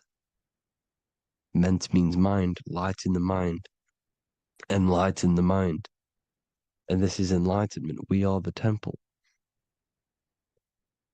And Jacob called the name of the place Peniel, for I have seen God face to face. Within spells high twin. Within you is the God self, which you need to manifest into the external world. And he's seen God in Peniel, the consciousness. He's seen his true self, consciousness, in the pineal gland. Genesis 28:10, Jacob's ladder. Jacob, he took a rock there and laid his head on it to sleep. Jacob had a dream. He dreamed there was a ladder that was on the ground and reached up into heaven. Head is heaven. The rock he fell asleep on is the sacrum bone, because he's symbolizing the oil that comes down the spine, hits the sacrum bone and rests there, falls asleep, and it looks up and it sees the ladder to heaven. Because when you raise this oil, you become God-man. You become God in heaven. You can leave the body at will. Do you not know that your body is the temple, that your body is the temple of the Holy Spirit? Corinthians 16:19-20. Or do you not know that your body is the temple of the Holy Spirit within you?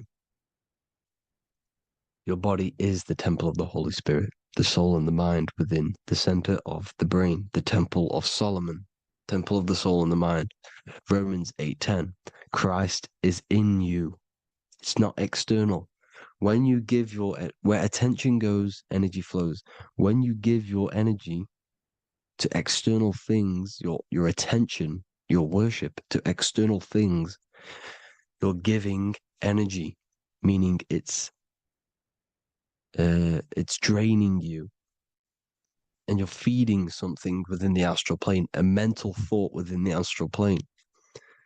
So with you realizing that the Christ is in you, that you don't have to worship anything outside of you, this means that you're internalizing your energy. You're not giving your energy, because where attention goes, energy flows, which means you become more present. You become healthier because you're not giving off all of your special electromagnetic energy that's charging you. This is why the religions run by the Vatican is all external. They're exoteric. Exoteric means external teachings. The esoteric is the internal, the hidden teachings. In Psalms 82, I have said, ye are gods, and all of you are children of the Most High, because we are the Most High, split up into individual bodies. That's what consciousness is. Consciousness is the Most High, and we have to raise ourselves to the Most High. Brahma, Vishnu, Shiva, the Father, the Son, and the Holy Spirit. Why is it always a trio? It's a trio because it symbolizes us, the soul, mind, and body. The mind is the bridge for the soul to be in the body. What is the soul? It's the life force. It's the watcher. It's the all-seeing eye. The soul sees into different realities, and it gives life to the body of every reality it goes in. This is why you always see light around the all-seeing eye, because it is the energy, the life force, the light, life, L-I. Life is light. And it's the eye because it sees into the different realities. It sees into the dream world. When you're going to sleep at night and you dream, it's not a dream. It's another reality. You're a multi-dimensional creature. We live in a multiverse. There's infinite amount of yous. And there is a version of you which is the highest self in a reality somewhere. And this eye has the ability to switch realities, which is exactly what astral travel is. Astral travel is the ability to switch reality beyond the 3D construct of this world. The Father, the Son, and the Holy Spirit, Brahma, Vishnu, Shiva. Brahma, the soul, inhabits different bodies. This is why they have different heads. Vishnu, the mind, symbolizing gnosis, meaning knowledge. This is the serpent. The serpent symbolized knowledge. Shiva, the body. Father, the Son, and the Holy Spirit. The bird, the soul, because the bird symbolizes the soul. This is why you have here the Egyptians showing you the soul leaving the body. Here you see here with the twin head, the same head, and it's a bird. This is the soul self. This is the ego self. The Egyptians knew this. They knew all of this. Of course they did. Now, the whole story of Jesus is all metaphorical for the process which goes on within your body. Your neck and head is the Holy Grail, which the sun and the moon creates. Sorry, the sun and the moon creates the fluid within the Holy Grail, the brain, the skull. And the moon creates the milk. Sorry, the moon makes the milk. The sun makes the honey, the land flowing with milk and honey in the Bible. The land flowing with milk and honey is the center of the brain in the Holy Grail. Here you see the Masonic artwork showing you the sun and the moon creating the fluid in the spine. Here's the serpent. Serpent symbolizing the two Kundalini channels, the Ida Pingala up the spine. Here's the furnace raising the Kundalini, raising the oil, heating it up and rising it to the crown. You see? So here you see more Masonic art, seeing the sun and the moon creating the holy fluid in the brain, in the cup, filling the cup. This is why it's a cup, because it's the Holy Grail. This is the holy oil in the center of the brain that gets released down the spine, which is Jesus coming down from heaven. It comes down the spine, down the River Jordan in the Bible. This is when Jesus goes from Nazareth to Jerusalem. He comes down the River Jordan, and Joseph and Mary are in Nazareth waiting for Jesus' return. Joseph and Mary symbolize the pineal and pituitary gland, which produce the two oils created by the sun and the moon. And he returns. When he returns, he gets crucified at 33 because there's 33 vertebrae at the back of the spine, and it crosses the vagus nerve. The crucifixion of the oil past 33 vertebrae creates God-man, and it creates your higher self, and it activates 100% of the brain. And you turn into spirit, you turn to your spirit self. This is why Jesus dies. He didn't physically die, it metaphorically dies and becomes his higher self. The ego self is left behind. It's the same with the whole story of Jesus. Jesus comes down from heaven, which is the oil. He dies in a cave for 3 days, which is the oil hitting the cave. Here's the cave, and resurrects after 3 days. If you resurrect the oil, comes up and gets crucified at 33 in Golgotha. Golgotha translates to a place in the skull. The three wise men from the east. Well, if you look at the Masonic artwork, they'll always show you a ladder up to the east. Okay? Here you see north, south, west. This would be east. Here you see east here. East here. The ladder up to the east. The east is the top, up. Three wise men from the east. The thalamus, pituitary, and pineal gland in the center of the brain. The most important glands in the body. Here you see the Egyptians with the spine, the sun, and the two hemispheres of the brain. What did I say at the beginning? The sun is the soul. The sun is its own source of energy. It's the life force, which gives life to anything it inhabits. The soul is the same thing. That's why sun and soul mean the same thing. So, what I'm saying is consciousness is God. And this is why when it refers to as God in the Bible, it means your higher self, pretty much. And returning back to this higher self, because God is something that you need to manifest. Consciousness is God, and your body is a reflection of the creation by God. This is why everything in the body corresponds with the stars. The stars rule the body. We are an image of the stars. This body is an image of the whole of creation. Aries rules the head. This is the cerebrum, the ram in the brain. Here's the ram, Aries. And we have something called the cerebrum, Aries, the ram. This is the Lamb of God moving to the higher mind. Taurus, which is the lower brain and neck, the cerebellum, the bull Taurus, the lower mind, and the cerebrum and the cerebellum, the ram and the bull, is what makes you ramble on. Ramble meaning walking. The higher mind and the lower mind working together makes the body ramble. Ramble is what makes you walk along. Thank you to Santos Bonacci. Gemini, the two twins, rules the two arms, the hands, and the lungs. These are the two twins of the body. Sagittarius, the horse, which rules the hips. Hips means hippo. Hippo means horse. Hippopotamus means water horse.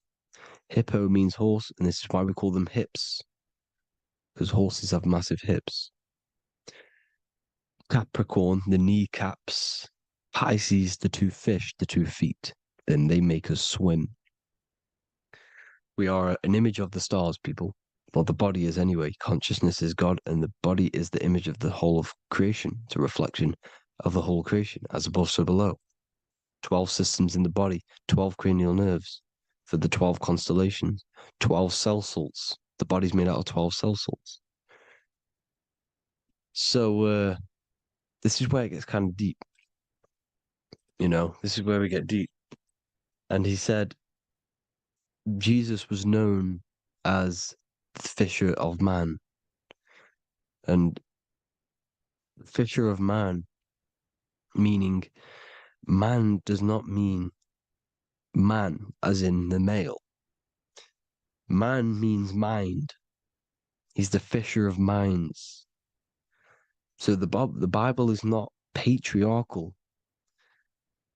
It's not patriarchal. Man just means mind, pretty much. So the fisher of mind, man, because he was fishing minds out of this reality into the higher realities. He was teaching people how to leave the body when he walks on water. Walking on water is the physical, etheric, astral, and mental. These are the different planes of reality. The ether is the either, because the ether is the substance that's on either side, astral and physical. It's the fifth element, is ether. And the fifth element is the water. The same water at the beginning of the Bible when it says, let the firmament divide from the waters above from below. The water symbolizes the ether. It's the base of all physical matter. And the ether symbolized is known as the water. So when you're walking on water, you're walking on the ether, meaning you're leaving the physical body. So when Jesus walks on water and he's teaching Paul to walk on water, Paul becomes scared and falls back into the water. Well, when you astral travel and you become scared when you're projecting, you'll fall back into your body.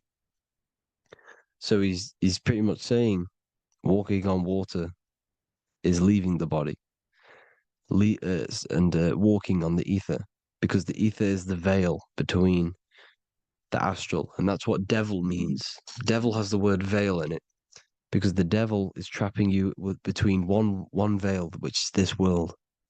They're trapping you in this world, this thin layer of reality. Your dreams are different veils. The ether, the astral, the mental are different veils. Devil is deveil. Deveil. You need to escape being stuck in one reality and live in between realities.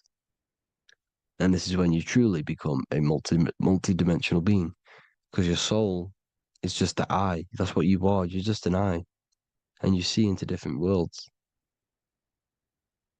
And it also, when Jesus means the fisher of man, the fisher of minds, he is I truly believe, because of my research, that there is other worlds. It's not just this one. There's higher worlds. There's an infinite amount of you, and you've been in them dreams you call dreams. Them dreams are other realities that you are in. That's why when you're there, you don't feel like you're in a dream. You feel like it's 100% real, because it is real. So this is why the ancients always depicted the many different heads, because there's many different versions of you. And this I, the soul, the watcher, is switching itself into different bodies at all times. Well, when you sleep, when you astral project. And this is what the ancients were doing. They understood the multiverse, and they could switch bodies at will. And this is what the 7 seals are in the Bible, also known as the 7 chakras. These are literally portals within us to these different worlds. We're in the heart at the moment. Earth rearranged spells heart, meaning middle. This is where good and evil exist. It's the middle point, the midpoint of realities. So I hope you all enjoyed the video. All of this knowledge that I've give you in this video is inside of my book, the Book of Wisdom. The Book of Wisdom gets updated every single month with new pages. It's a one-time payment for a lifetime worth of research and knowledge by me. So if you do want to get it, the link will be in the description. But I hope you will gain some amazing insight. Please like, comment, and share to help the algorithm, and drop a subscription. And for more lectures, every 2 days, I drop lectures and knowledge within the Patreon. If you want to support the channel, join the Patreon. Everything's in the description because we are not monetized on YouTube. Thank you all. Have an amazing day.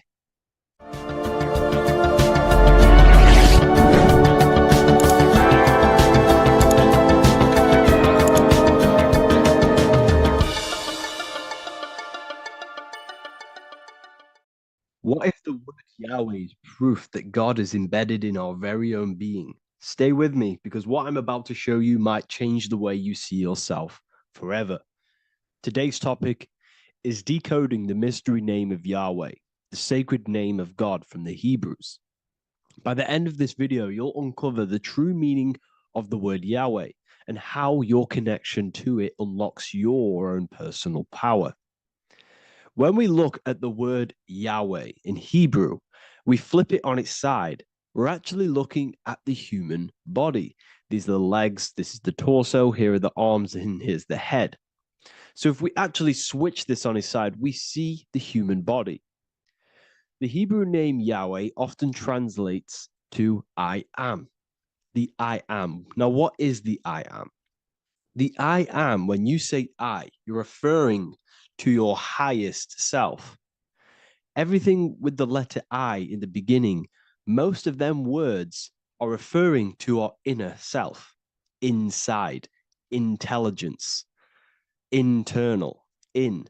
The I represents the inside self, the invisible self. You cannot see the I am because this is the spirit, this is our consciousness.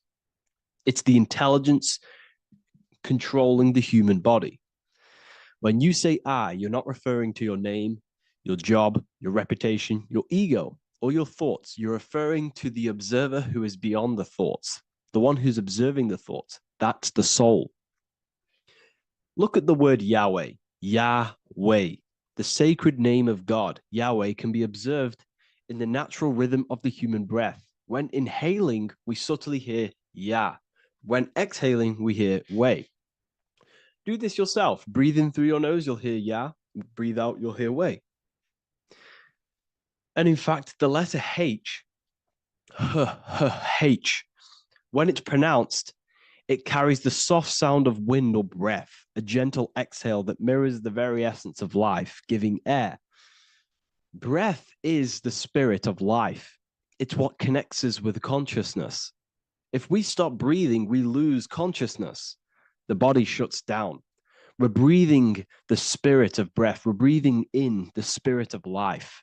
It's the very essence that gives us physical existence, and we're constantly staying connected to this breath at all times. Now let's look at Yahweh. 1, 2, 3, 4. There are 4 letters. The Tetragrammaton is the 4-letter Hebrew name for God. Okay? Tetra meaning 4. We have 4 gospels of Jesus. Jesus is depicted with a cross with 4 sections. Jesus has the 4 sacred animals around the side of him, always depicted with these 4. A bull or an ox, an eagle, a man, and a lion. These are the 4 fixed signs of the zodiac. Aquarius, the man, Scorpio, the eagle, Leo, the lion, Taurus, the bull or the ox, which are related to the elements. Leo is a fire sign. Aquarius is an air sign. Taurus is an earth sign. Scorpio is a water sign. These are the 4 elements. And the 4 elements correspond to the 4 bodies of consciousness, as we see here. This is fire. This is air. This is water. This is earth. So we are made out of the 4 elements, which represent the 4 bodies of consciousness: mind, emotion, spirit, and body. The soul is incarnated into 4 sections. Hence why Jesus has 4 gospels. Hence why Yahweh is a 4-named word, because we are tetraform. We have 4 bodies of consciousness. There are 4 pillars to reality: the mind, emotion, spirit, and the body. So what we're actually looking at here is the name of the very essence of the self.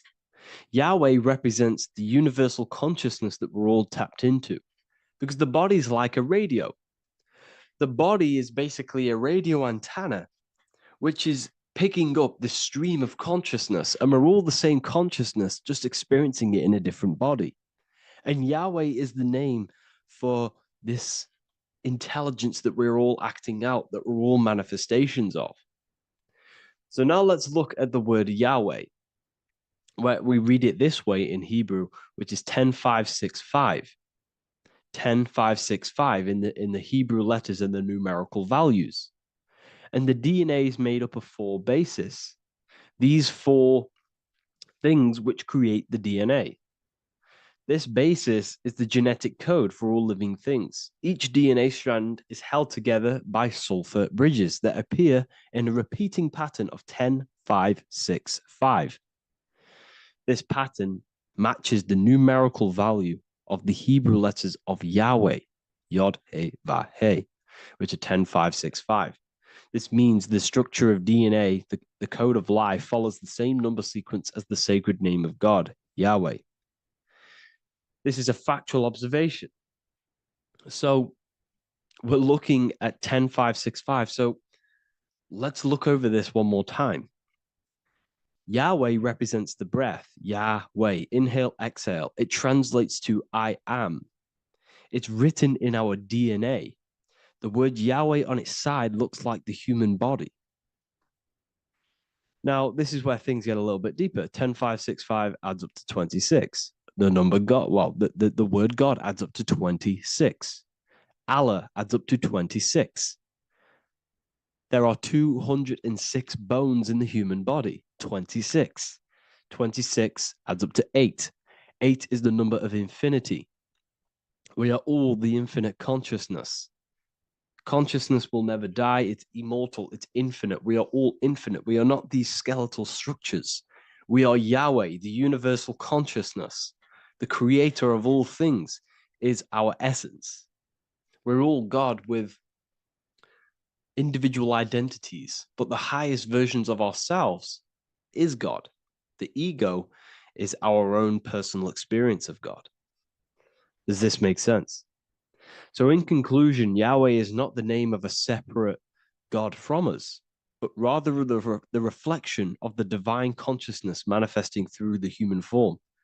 The human body is like a receiver acting as an antenna that tunes into the infinite intelligence and life force we call consciousness or God. This means that rather than being external, the divine presence is within us, expressed through our very existence. It's very interesting when we look into this, and what religion has done has flipped all of this knowledge. All of this sacred knowledge has been externalized. They've externalized God so that we worship God and we view God as something separate from the human experience. They do this so that we don't find the God within us, so that we don't find that we have the power of creation. The mind is the creative force of God. The body is the will to act out that thought. They don't want us to figure out that we are creators and we're all creating our own earthly experience. We're all projecting this reality. And they don't want us connecting with the divine intelligence within us because they want to be the creators. They want to keep this knowledge. They don't want the masses to wake up to this powerful knowledge. So what they've done is that they've taken the scriptures, they've externalized it so that we start worshiping and giving away our power to these external things. And when God is external, we start to fear God because we start to think that God has power over us. He can send us to hell or heaven. So this is what's going on. They've been externalizing this for thousands of years to keep us in a suppressed state. Okay? Humans are very advanced because we possess self-awareness. We possess the ability to move our awareness and our thoughts outside of the instinctual nature. For example, a cat or a dog. These things can only live in their instinct. They live based on instinct. They smell, they eat. That's pretty much all they do. But humans, we have the ability to rise above that nature and turn to our infinite selves, our higher selves, we can move beyond our instinctual nature and create very advanced things. That's why humans are made in the image of Yahweh. We are literally God in human form. So this is what we all need to realize. And I hope this video has helped. Please leave a like, a comment on inside of the description. I'll have some links to my books and my university. The people who have read them have just absolutely changed their lives. You could probably see that in the comment sections if someone leaves a review of the book. We also have Trustpilot. But yeah, I thank you all. And I'll see you in the next one. This isn't just spiritual fluff. Your words are vibrational commands that teach your subconscious what to believe and what to create in your reality. Now, I'm not going to sit here and tell you how words are these vibrational things that create reality. In fact, they are. However, the power of words does not hold in the vibration of the word. Yes, it has a little effect on plants. Yes, every word is a vibration that speaks to every cell in your body. However, this is not the main power of words.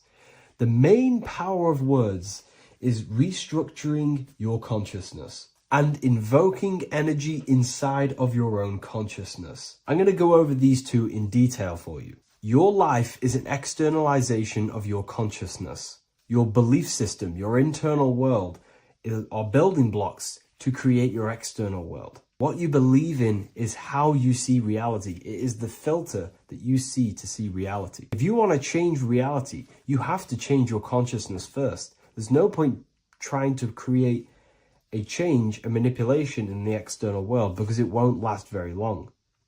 You have to restructure your inner temple, your inside world of thought and emotion. For example, your external reality is an externalization of every thought you thought in the past. Your life circumstances are just a result of every thought you thought in the past. You become what you think about. So if we can control what we think about, we will control who we become. Words are a powerful way to restructure your subconscious mind, which will then restructure what you think about. For example, if I said the word chicken all day long, I'm going to be thinking about chicken all day long. The words we repeat enter our subconscious mind, and our subconscious mind molds our conscious mind of what we are consciously giving attention to and thinking about. And that becomes our emotion. Our emotion becomes the energy, the charge behind our action. And all of this creates who you are and your reality. If you want to create a change in your external world, you need to repeat the end result as in an affirmation. I am abundant. I am disciplined. For example, if you're trying to stop a certain addiction, don't say, I am going to stop smoking. Say, I am disciplined. By saying discipline, the subconscious mind accepts the word discipline and not the word smoking. If you repeat smoking, I am not smoking, your subconscious mind will just pick up smoking and then do more smoking. So if you are trying to create discipline in your life and trying to stop something, say, I am disciplined. The reason for this is powerful because you're conditioning your consciousness. You're conditioning your subconscious mind and filling it with the word discipline. And I'm not going to say do this a certain amount of times a day or do this in the mornings.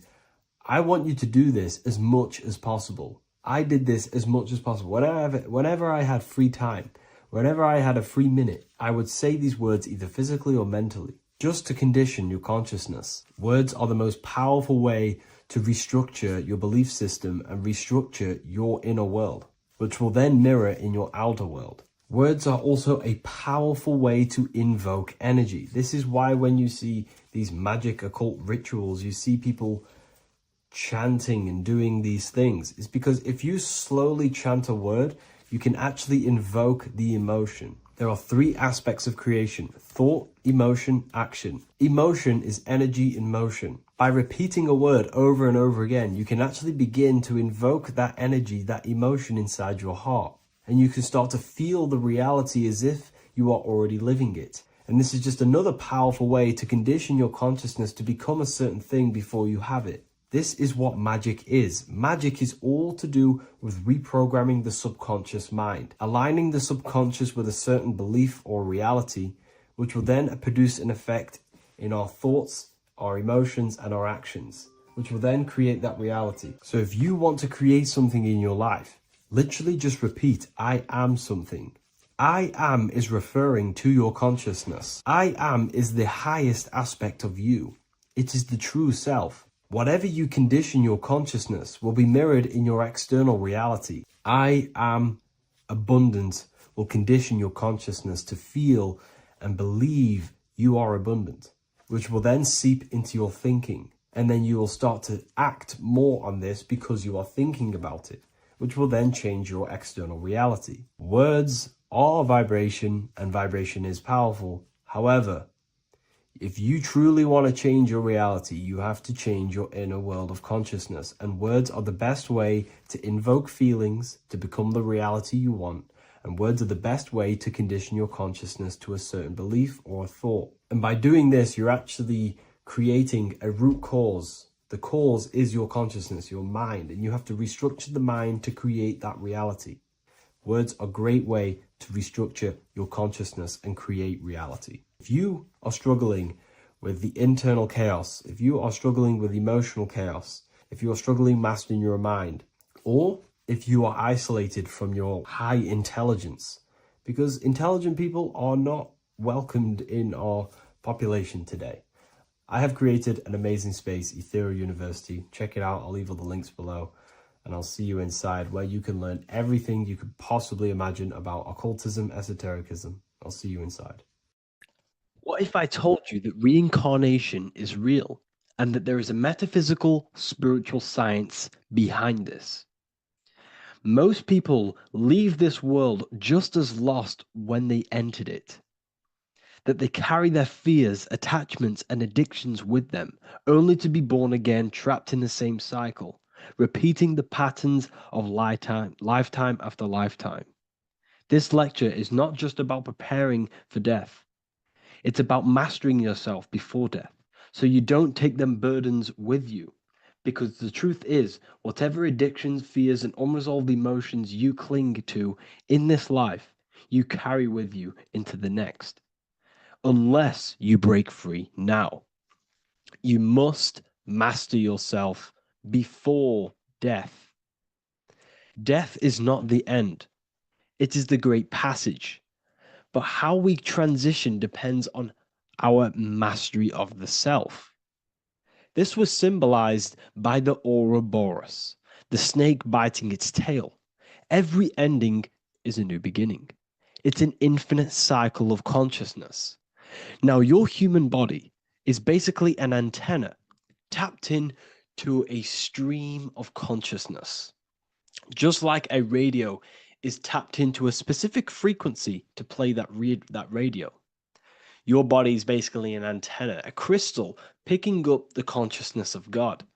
You are on an ever-ending journey, a journey of learning and expansion of the mind into new fields of thought.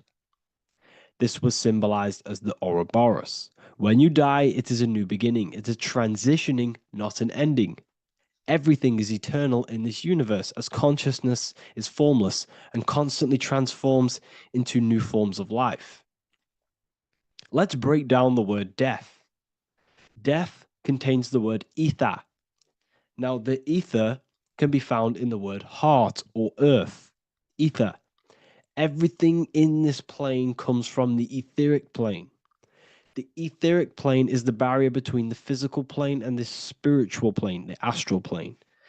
The astral plane is the screen that you have in your mind that allows you to imagine a red apple, for example.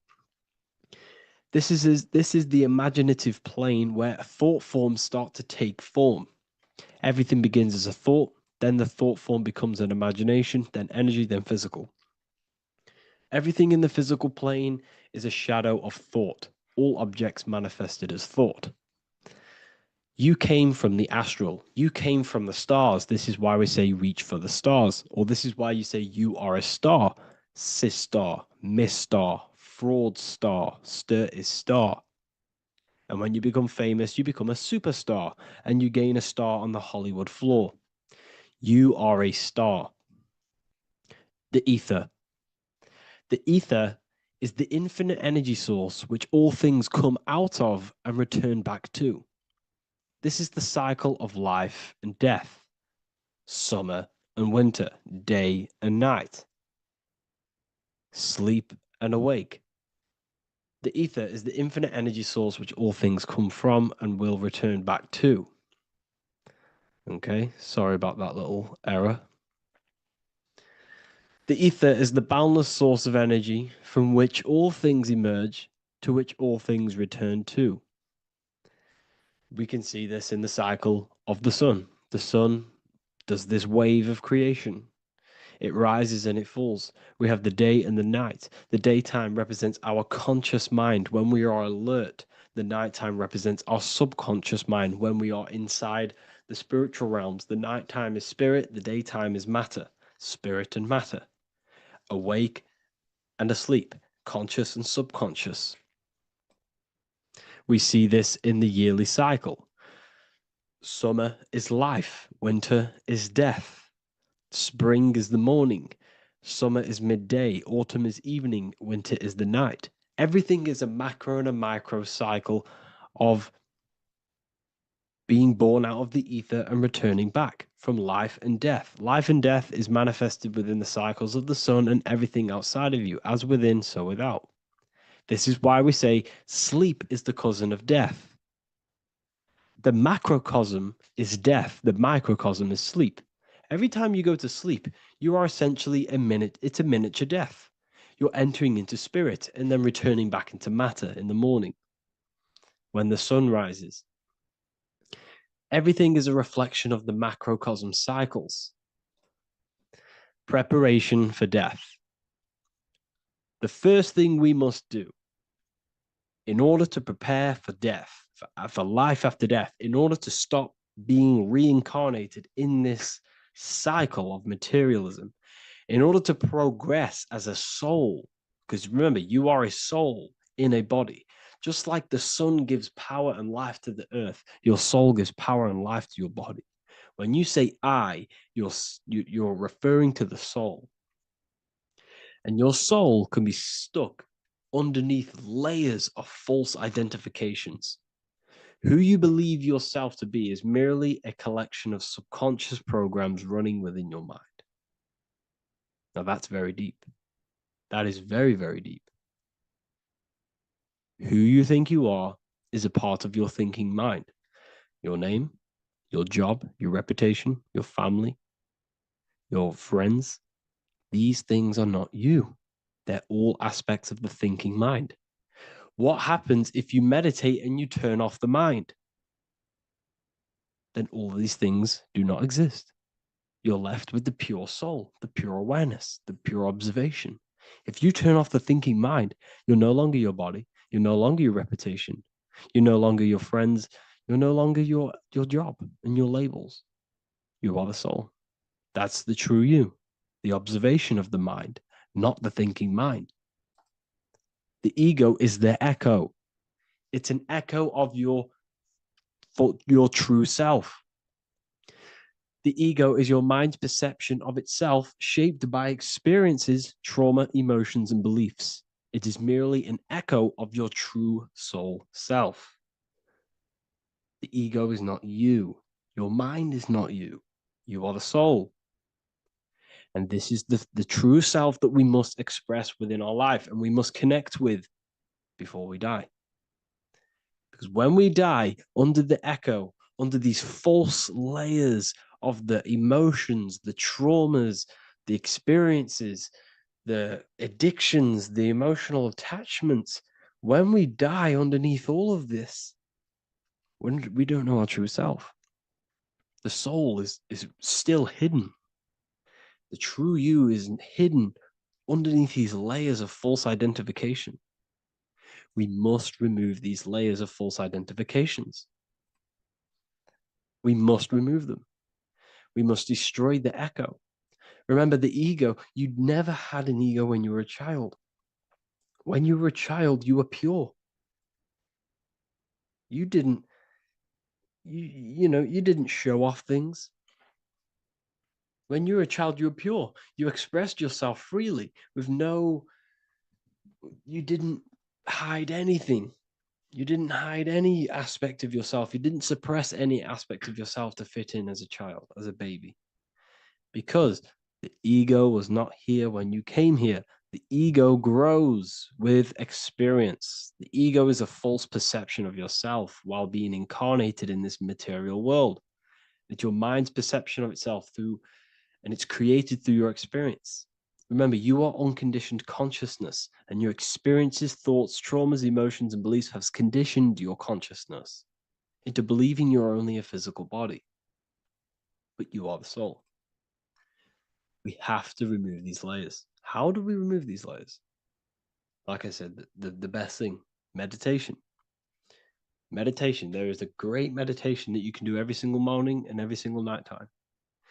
You can sit there and repeat over and over before you meditate.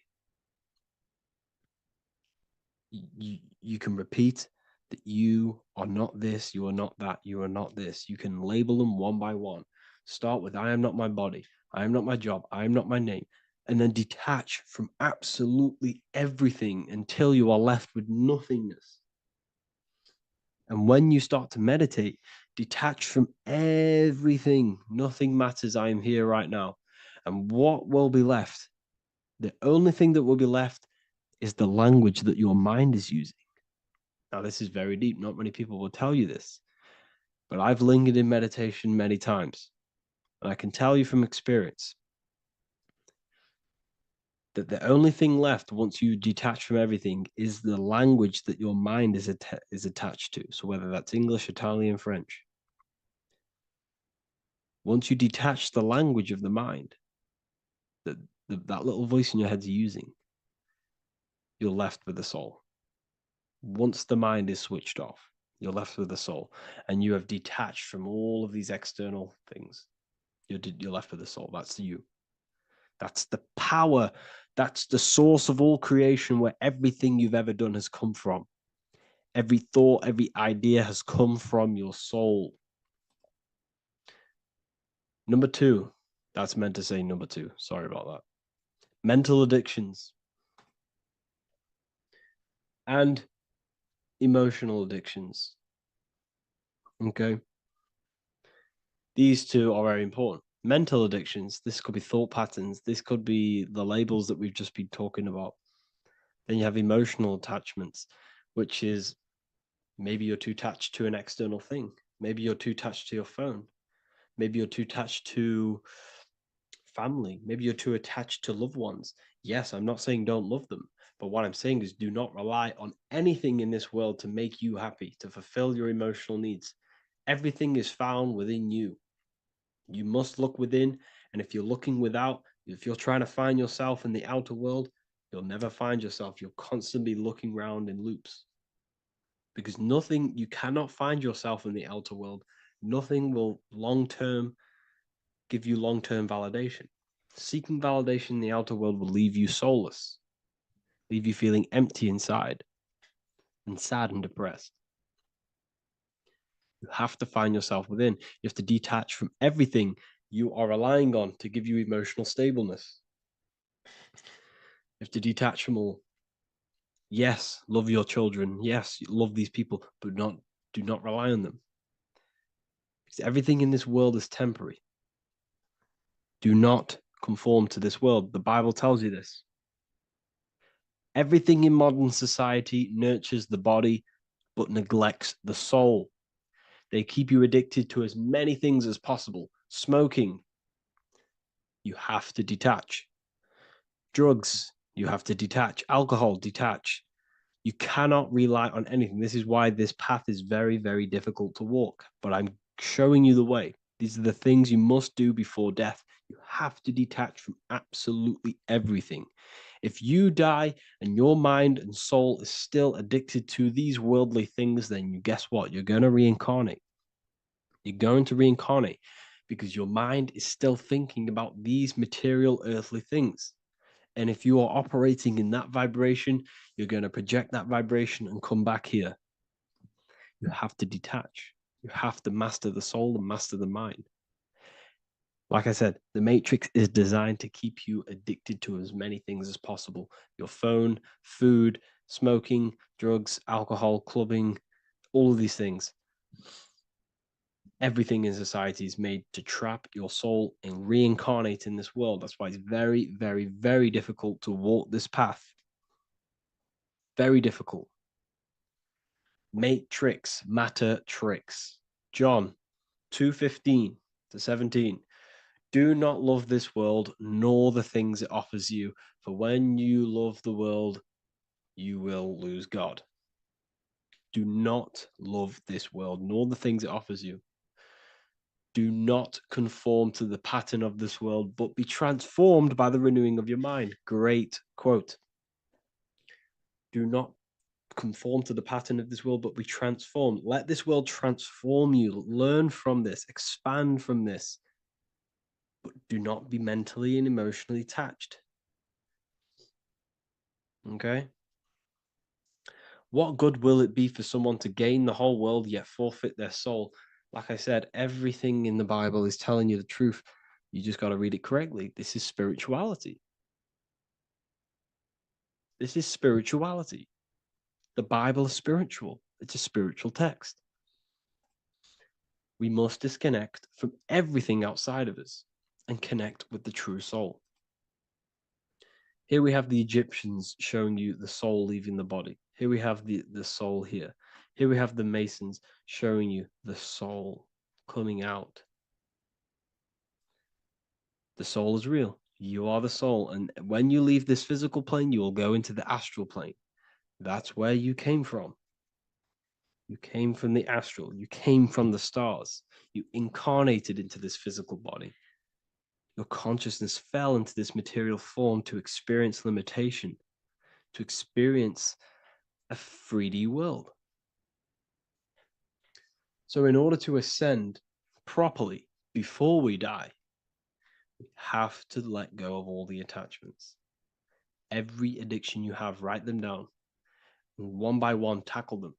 Before you die, you have to, or else you will reincarnate. This is the teachings of Egyptians. This is the teachings of Masonry. All of these addictions contribute towards life after death. Everything must be controlled. And we must be attached to the soul. I'm not saying I'm perfect. I'm not saying I'm perfect, people. We're all not perfect. We're all under psychological operation by the government. We're all in a very difficult situation with this awakening. I'm simply pointing out what I know from my journey and what I've been learning through occultism and research and reading lots of books and many different things. I'm on this journey just as you are. Maybe I'm further. Maybe you're ahead of me. We don't know. But this is what I'm sharing with the world. This is what I'm sharing with my research. And this is what makes sense. It's common sense. Look at everything around you. Everything's made to feed the body, not the soul. So my beautiful watchers and fans and supporters, I appreciate every single one of you, and I hope this video has supported your journey. If you're feeling lost in life, if you're searching for deeper answers, whether you're seeking clarity, looking to expand your studies, or ready for personalized mentoring, this is your chance to connect with me live and receive insights tailored just for you. Start your path to self-mastery and enlightenment inside the world's best esoteric school. Your journey starts now. Tap the link in the description if you want to join Ethereal University, or feel free to check out my books. I thank you all, and I really appreciate for 100,000 subscribers on YouTube. I love every single one of you. Make sure to drop a like, a comment, and subscribe to the channel if you're new. Let me know some ideas for, lectures, anything that you want to know. I can make lectures on them. Just drop it in the comments. I appreciate every single one of you. Take care.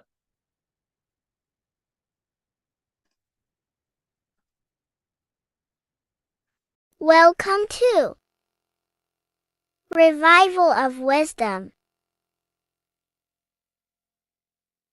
Welcome people, we're back with another video. In this video we're talking about how Jesus Christ and Christianity is all sun worship. The Holy Bible of Christianity is not meant to be taken literal for history. It is a story and has lots of metaphors, starting with the symbol of the cross of Jesus.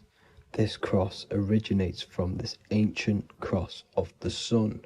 This symbol has been used for thousands of years, way before Jesus was a thing, in Europe, America, Asia, and all around the world.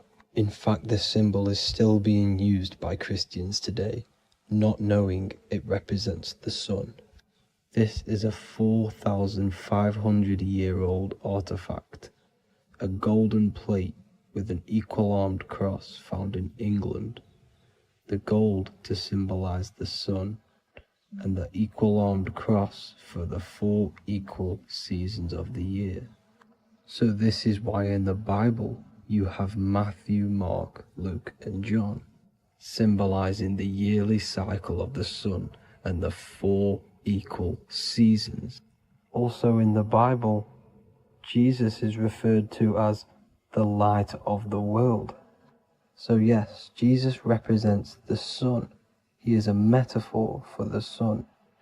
Hence why in all of these pictures and images and paintings of Jesus, there's always a sun behind his head, and some even with the sun cross behind his head. Jesus also has 12 disciples, which represent the 12 zodiac signs and the 12 months of the year. This is the Last Supper by Leonardo da Vinci. As you can see, the sun, being Jesus, is in the center, because the sun is in the center of the zodiac signs. There are 4 groups which symbolize the 4 equal seasons. Each group contains 3 people symbolizing the 3 months and the 3 zodiac signs in that season. There is only one female in the painting, which is Virgin Mary, who symbolizes Virgo, the astrological sign. So yes, Jesus symbolizes the sun with his 12 zodiac signs and 4 gospels for the 4 seasons of the year. However, there is another phenomenon. The 25th of December is known as the birth of Jesus Christ, which is known as Christmas today. Jesus symbolizing the sun and is born on December 25th.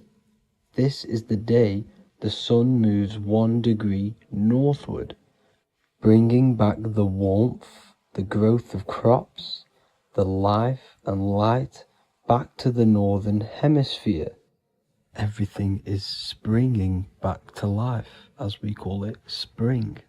So it is said that the sun is born again on the 25th of December, and Jesus is known as the risen Saviour, because the sun is our risen Saviour, because it gives life to the whole of this realm, the warmth, the crops, and without the sun rising in the morning, we'd all die in about 2 weeks. And we all know how Jesus died on a cross. The sun also dies on a cross in the southern hemisphere. It dies on the Southern Crux constellation. And on December the 22nd, 23rd, and 24th, the sun remains in the same position. So the sun dies for 3 days, and it is born again on December 25th, when it moves 1 degree northward. And this is when the sun is born again, or resurrected, just like Jesus. Constellation Virgo is prominent in the spring sky in the northern hemisphere. So therefore, the sun is born a virgin, Virgo. And as you see in this image, you see Virgin Mary holding the sun. Us as humans do not own the sun, so therefore God owns the sun. So yes, the sun is the Son of God, and this is what Jesus is symbolizing. And just how Jesus sacrifices himself for humanity, that's what the sun does. The sun gives out all of its energy so we can live. There are many other Bible verses which represent Jesus as the sun. Now in Matthew 8:23-27, His disciples are in a boat and there is a massive storm. Jesus is asleep, meaning the sun has not arose. And the disciples say, "Save us, Lord, we are perishing." Quote, "Then he rose and rebuked the winds and the sea, and there was a great calm." End quote. Now this is a metaphor for the sun rising and calming the storm, because in the ocean, when the sun is down, that's when there are great storms. The worship of celestial bodies go back thousands of years, and it's called astrotheology, and it can pretty much be traced back to all ancient civilizations. Now going back to the ancient Egyptians, the god Horus, the god of war, and he symbolized the sun in the morning. Ancients used to say that he walked over the sky in 12 steps. Yes, this could symbolize the 12 zodiac signs. It also symbolizes the 12 hours of daylight. So we have 12 hours of Horus, but now they've rearranged the word to hours. Horus and hours. And when the sun rises, Horus rises, we say horizon, which is Horus is rising. That's the etymology of horizon. Another Egyptian god called Amun-Ra was known as the god of all creation. He was the first god of them all. Amun was also a sun god.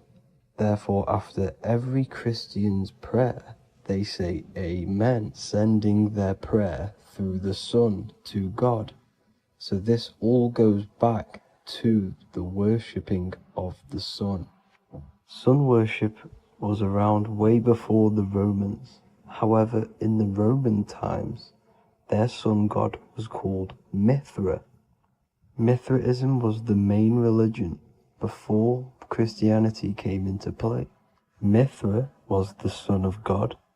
He died on a cross, and he was dead for 3 days and resurrected, just like Jesus. So the Catholic Church was not made in heaven. It was made by the Roman Empire. They mixed all the sun religions of Judaism, Mithraism, and other Arabic religions and combined it into one, so Caesar, the Roman emperor, could gain his own religion. So yes, Christianity was a political move to gain more control over the masses, because it was a worldwide government at this point in time. So here is a Sumerian helmet with the rising sun symbol. And then the Romans also used this rising sun symbol on their armor. So sun worship has been going on for thousands of years, and it still goes on today.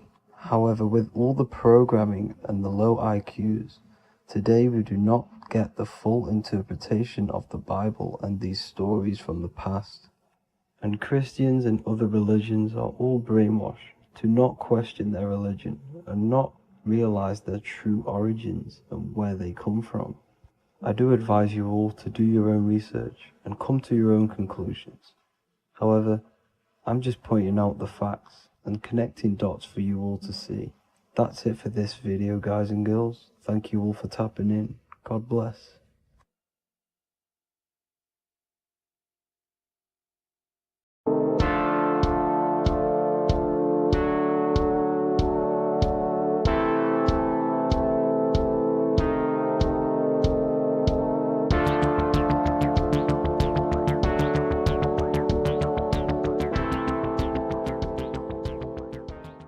Welcome back everyone to another video. Today we're going to cover everything that you need to know about the mind, starting with the two aspects of the mind, the conscious and the subconscious. The male aspect of your mind is the conscious. This is the 10% of your mind. The conscious part of your mind is only aware of everything around you, your vision, your sight, your smell, your taste, your hearing, and your current state of emotion and thought. Every thought that you consciously think about has an emotion directly attached to it. That emotion is then impressed onto the subconscious part of the mind. The subconscious part of the mind is the female aspect of your mind. It is also a whopping 90% of your mind. Subconscious mind is controlling all of the subconscious processes which happen within your body.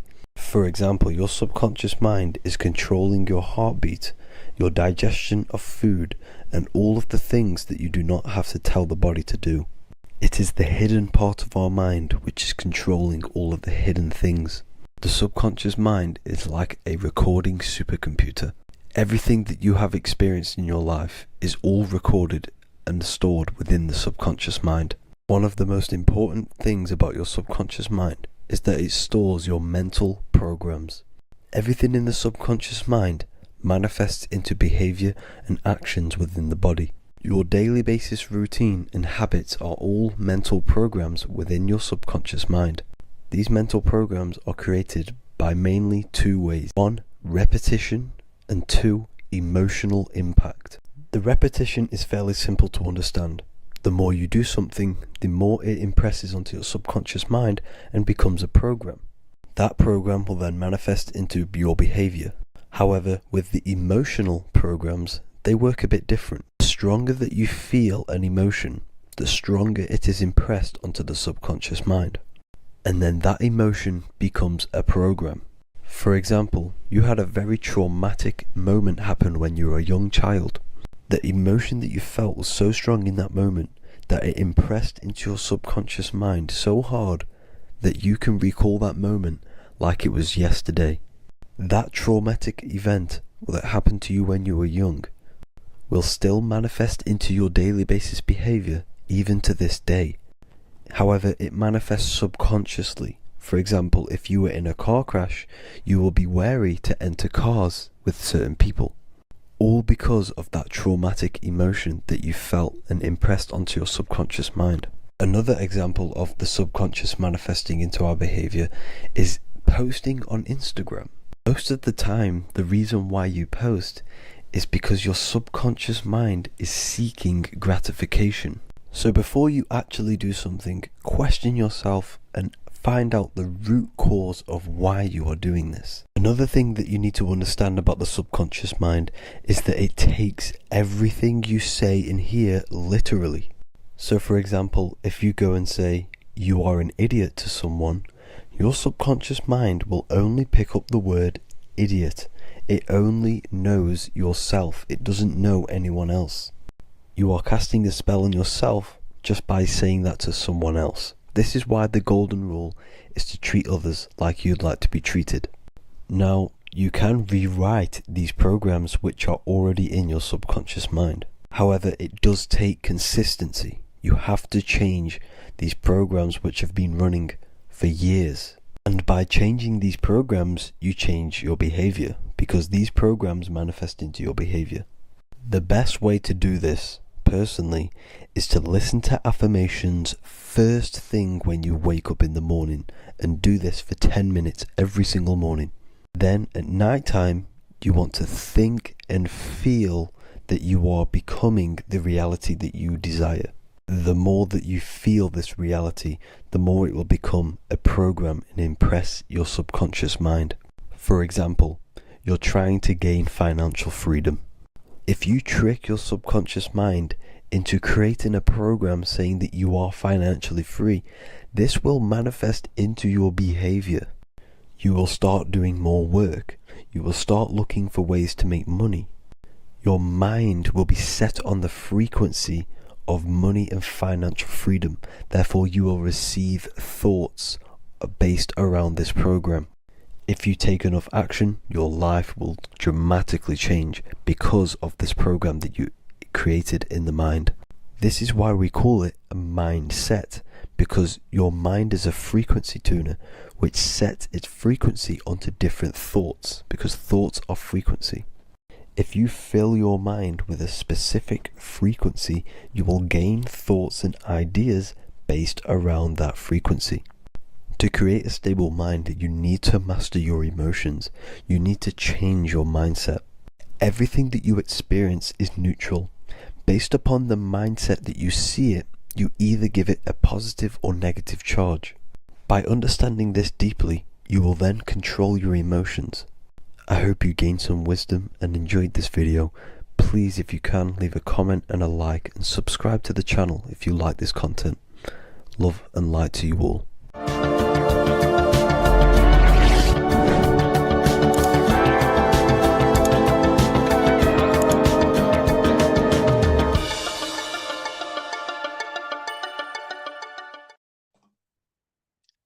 So this is known as the bag of the gods. This symbolism is widely known, but no one knows what it truly symbolizes. We see this in ancient Sumerian artwork. We see this in the Mayans' artwork. We always see this bag with the gods. What does this actually represent? Okay, so the bag itself represents carrying. Carrying what? It represents information, represents knowledge. Your mind is the carrier of the information. So this is why in his left hand, he carries the bag, and the right hand has the pine cone. This represents carrying of information. Why is it a bag? A bag can be passed on to someone else. The information can be taught to someone else. This is the information of activation of the pineal gland or higher consciousness of humans. Because as humans, we all possess an animal nature, the nature that tells us to eat, to steal, to gain material wealth, to survive, to hate. This is our animal self. This is our animal behavior. But we also have a divine nature of consciousness, which we have access to, the higher planes of consciousness, the planes that manipulate this material world and create all things in this material world. The human mind has access to. The animal does not. The animal has no idea he exists. The animal has no inner dialogue, but humans have the inner dialogue. Humans can create infinitely. We can expand our minds infinitely into new realms of thought. So we have this higher divine nature and a lower nature. This bag of the gods is basically just representing the knowledge they possess of higher consciousness, of the higher aspect of life, okay? Which is the activation of the pineal. The pine cone. The pine cone is in his right hand. The right represents wisdom. The left represents intellect, knowledge. Knowledge and wisdom are two separate things. Wisdom is applied knowledge. It's a feminine aspect. Knowledge is just gained information that you know, which is masculine. So in his right hand, he holds the pine cone. The pine cone can be opened and shut. The shut pine cone represents the asleep human being, the human being that exists in his lower nature, that just basically survives, lives on eating, consumption, material lust, living in chaos with his emotions, living in a place of hell. This is the animal nature. Then we have the awakened human, the one who has consciousness of himself, the one who looks within himself, the one who knows there is more to him when he looks in the mirror. He is far more than just the physical body. He is a divine spiritual being, a divine being who has limitless potential of creation into the material plane. So this represents the awakened. This represents the asleep. This is why he carries the pine cone in his right hand. It represents applied knowledge. This is the information. This is the intellect he possesses.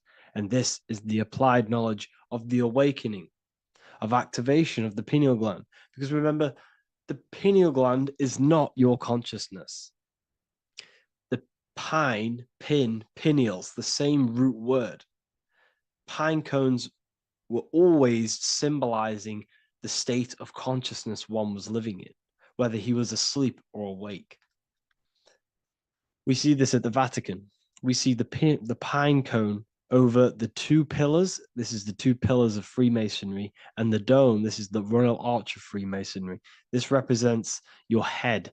This is the two pillars, the two hemispheres, and the pine cone in the middle, which is the pineal gland. What is the pineal gland?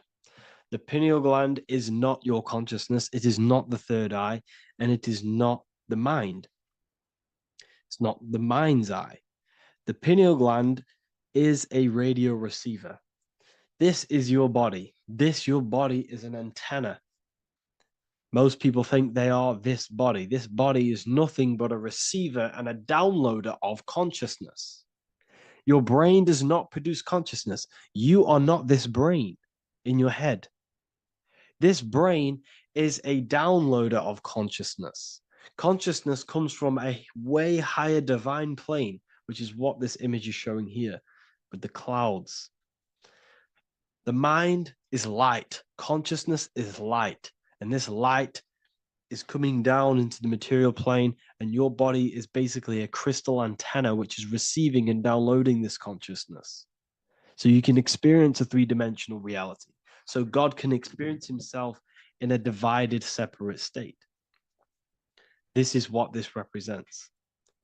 Now, the pineal gland can be activated, okay, and stimulated, because the pineal gland has physioluminescent crystallized jagged-shaped cells on it.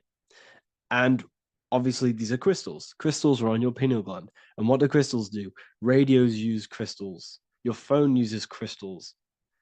They tell you that crystals are woo-woo and pseudoscience because they don't want you to know the power of crystals. Your body is basically a giant crystal. Your pineal gland is a radio receiver for your consciousness. So if they can ruin your pineal gland and damage it, this will damage your connection to the divine, to your true self, to consciousness, to God, whatever you want to call it, the source. There is all one source consciousness, and we're all collectively connected to it. And this is our connection. This is our antenna. So what a radio does, a radio has an antenna, and the frequencies are all around us because all the radios are playing in your ear right now. But what the antenna of a radio does is tune into a specific frequency to pick up that frequency and play that frequency. It's the same with your consciousness. You're all a fraction of God's consciousness. So that is essentially what we are looking at here. We're seeing knowledge, intellect in the left hand, and applied knowledge, activation of waking up to higher consciousness, to the higher human form. Because we can reach beyond our physical form. We can turn our animal self into a divine being, into one of these so-called gods. These gods are nothing but human beings. The Anunnaki were not gods. They didn't come from the sky.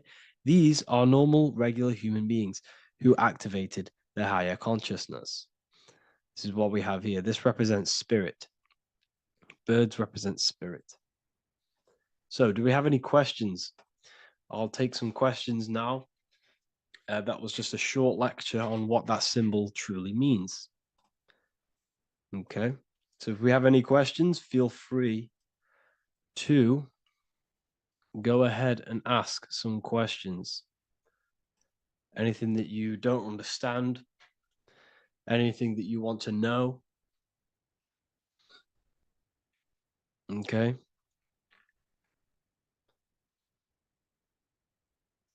So base reality would be where source resides. Yes, the base reality is your consciousness. Are these lectures available in the university? There's a whole section, basically inside the university, there's a whole section with like over 30 long form lectures like this.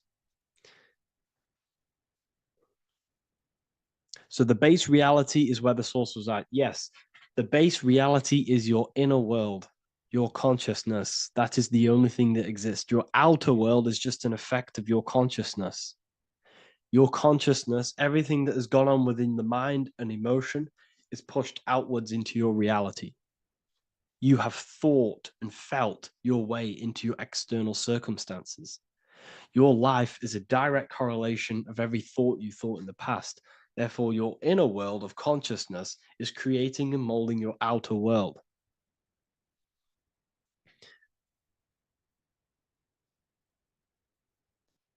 The best way to keep connection consistent, the best way to keep your connection to the divine or the higher planes of consciousness is through meditation and through imagination. Imagination is the fourth dimension. It is the astral plane. That screen that you have in your mind is not a physical screen. That is the divine plane of the astral. And this is essentially where all objects of this material world comes from. The phone that you are holding, the laptop you're watching this on, whatever you're doing, every single object you see in your room that you are in right now began inside of the plane of imagination. This is not a physical plane. This is a metaphysical plane that you have access to. And you have the ability to bring down this plane into physical form. That's what we call manifestation. That's what the ancients called magic. This is what we now call in science metaphysics. It's all the same thing. So yes, you all have access to the divine planes. Unlike animals, this is why humans are so advanced.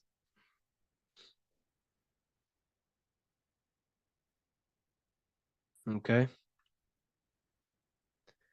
Is the pineal able to constantly activated, or is it just a temporary experience?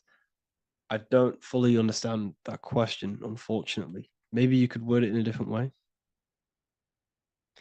The real meditations on the university, legit, y'all, yes. In order to connect to consciousness, you need to sit in meditation and turn off your feelings, and the feeling of unity will come. Do I understand correctly? Yes, that is correct. So when you sit in silence and in stillness, I highlight the word stillness because stillness, when you are still, no information from your nervous system is being decoded by the brain. So when your body is still and does not move, your nervous system starts to relax and comes to a balanced state. Your brain starts to relax, it comes to a balanced state. The left and the right brain stop working. The nervous system stops working. Then, once the body, the material body is shut down, you then have access to consciousness. You can't access consciousness if the body's in such a busy state. If electricity is being fired every 2 seconds, your whole body's electrical. When you move your foot, that's electricity being fired from the brain to the foot instantly through the nervous system. The brain, your whole body is a technological machine. So you must shut down the technological machine to access the divine that exists beyond the technological machine. Do you understand that? Did we create ourselves from the higher plane? When you say yes, you created yourself, you manifested yourself in this material form for a reason in this specific time and place. Wisdom books, are these available inside the university? Yes, they are. So anyone who joins the university, they all gain 50% off the store. So you can get anything off, anything you want inside the store for 50% off. Plus, you get the Book of Wisdom Volume 1 PDF for free. You get the Human Health Guide. Plus, you get all of the library books. There's a load of different books on occultism, symbolism, esotericism. Do you need to place your attention somewhere specific during meditation? You can do. Okay, you can do.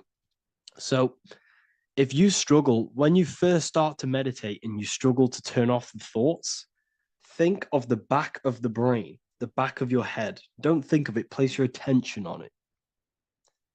Okay, so when you place your attention on the back of the brain, this now shuts off thought because the back of the brain doesn't have any activation to do with thought. The front brain does, the neocortex. That's all to do with activation of thinking. So place your attention on either the back of the brain or your breath. What's more important, creating yourself or finding yourself? It's balance of both. So in order for you to create fully, you must have awareness of self and awareness of thought and control over the mental dialogue, the inner voice inside of you. Okay? When you control that inner voice, that is when you gain power. That inner voice is what brings commands into physical reality. Before you kick a football, there is a change in consciousness. There's a decision made in consciousness before the body takes the action. Therefore, every physical manifestation is a change of inner consciousness before it's a physical reality. You can have the reality you want through consciousness before physically having it. That's the secret to creating. But you must believe it like you know the sun is going to rise in the morning. That's how much you should know that you have that reality in consciousness through feeling and thought and imagination. And that's how you can truly create in your reality. Shrooms help with consciousness or ego. I can't really talk about that because I'm maybe uploading this to YouTube, unfortunately. But we need to clean our pineal gland first from calcification. Yes, definitely. You should go on a detox the body. Because you can't really connect with consciousness if your body is in such a dirty state. Because the brain is, your nervous system is in a state of fight or flight, trying to fight off all these toxins. So when you meditate, you're probably going to be having thoughts all the time because your brain's firing, your nervous system's being attacked through toxins. So you must detox to have a true connection with the divine. Your diet plays a big role in your spirituality and mentality. What is the most optimal food for pure consciousness? Fruits and vegetables. They possess consciousness. So when you place them inside of you, they're syncing with your consciousness. How to check the cleanliness of your body, your skin, your teeth, your tongue, your mouth.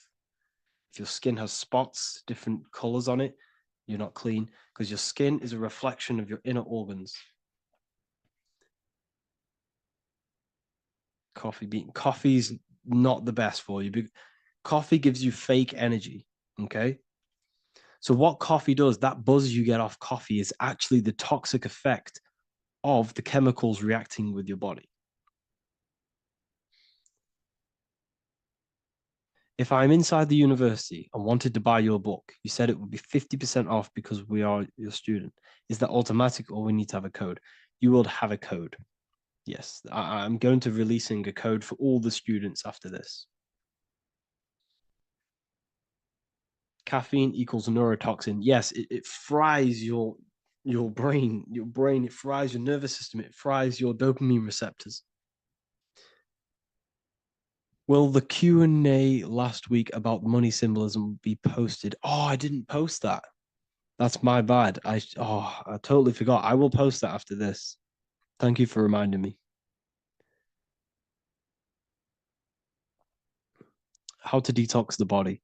The best way to detox the body is going through a week cleanse of fruit. So only consume fruit, sea moss, and cayenne pepper, and lots of freshly pressed juice. Do that for a week or 2 weeks, depending on how you feel, and then start to fast. You will lose weight, but you're not losing weight. You're losing impurities. It's good to do this every couple of months, to just go on a raw fruit diet, cleanse the body, push everything out, and then start to fast while consuming sea moss and having lots of freshly squeezed juices. What is an alternative for coffee? Something with high energy levels. Okay. We're not taught the most simplest thing about the human body. It is an electromagnetic machine. It's electrical. It runs off electricity. The only energy you need is electricity, and that is found in fruits, vegetables. If you want energy, drink pure, fresh, pressed juice. That will give you more energy, more electricity than coffee. Can we cleanse ourselves through oil pulling? Do you recommend it? I do oil pulling every day with coconut oil in my mouth. Celery juice is a good one, very good one. Yeah, celery juice.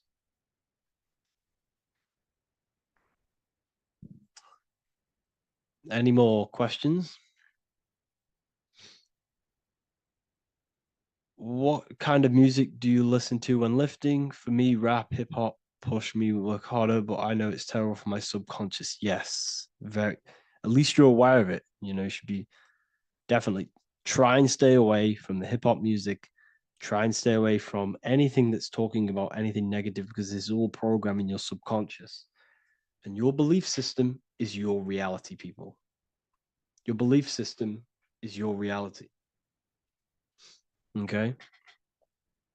So look after your subconscious. That's what's controlling your actions. 90% of your actions on a daily basis are controlled through your subconscious beliefs. Okay? I listen to a lot of Pastel Ghost. I listen to a lot of let me get my playlist up. It's all like background music for TikTok. Do you know what I mean? Like Pastel Ghost. That's mainly what I listen to. That sort of music. I don't know what it's kind of called. I don't know what that genre is called. Does anyone know what that genre is actually called? Because there's not much words in it. The reason I listen to it is because there's not much words in it. And, it helps the subconscious. And I just love that music.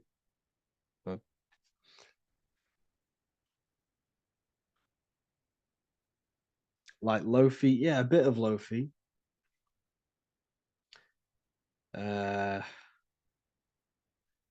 Most people won't even know this type of music.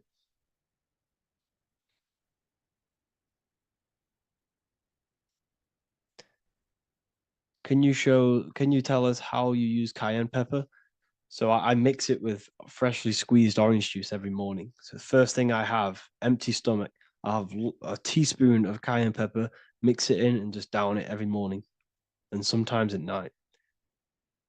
The feeling you get in your stomach after putting cayenne pepper on an empty stomach is absolutely amazing. It tingles in your stomach. It kills parasites. It kills all horrible organisms.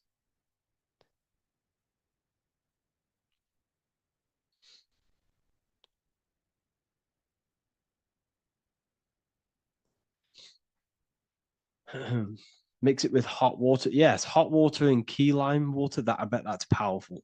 If you mixed warm water with key lime with cayenne pepper in first thing in the morning, I can imagine how powerful that is. I've never done that, but I'm going to try that. Do you use sea salt? I don't know what to think about sea salt, to be honest. I try and stay away from it. I don't know whether it's good, don't know whether it's bad. I'm kind of mixed on it. Mixed information. I've heard people have benefits. I've heard other people say stay away from it. So I don't know. I just stay away from it. I'm not too sure on it.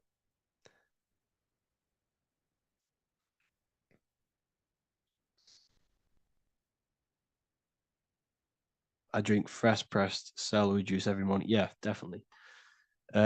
Is there any chance we could move to esoteric occult questions? The only reason I say that is because I might be posting this to YouTube, so it's like I don't want them. I don't want them thinking I'm giving health advice because I'm not. This is what I do. I'm not giving anyone medical advice. This is what I would do to myself. Because I can probably get in trouble for that. So the subconscious is the all-knowing. It is the all-seeing eye. The subconscious knows everything. Your conscious mind does not. Your subconscious knows every single cell in your body. Your subconscious is making your heart beat. It's talking to your heart. It's talking to every organ, every cell in your body is being connected and spoken to by your subconscious mind. It is the all-knowing. The subconscious has access to the astral plane, imagination, the fourth dimension. It has access to the mental plane, thoughts. It has access to the ethereal plane, energy. and has access to your physical body. It's the door, it's the portal. The subconscious is the portal to the divine.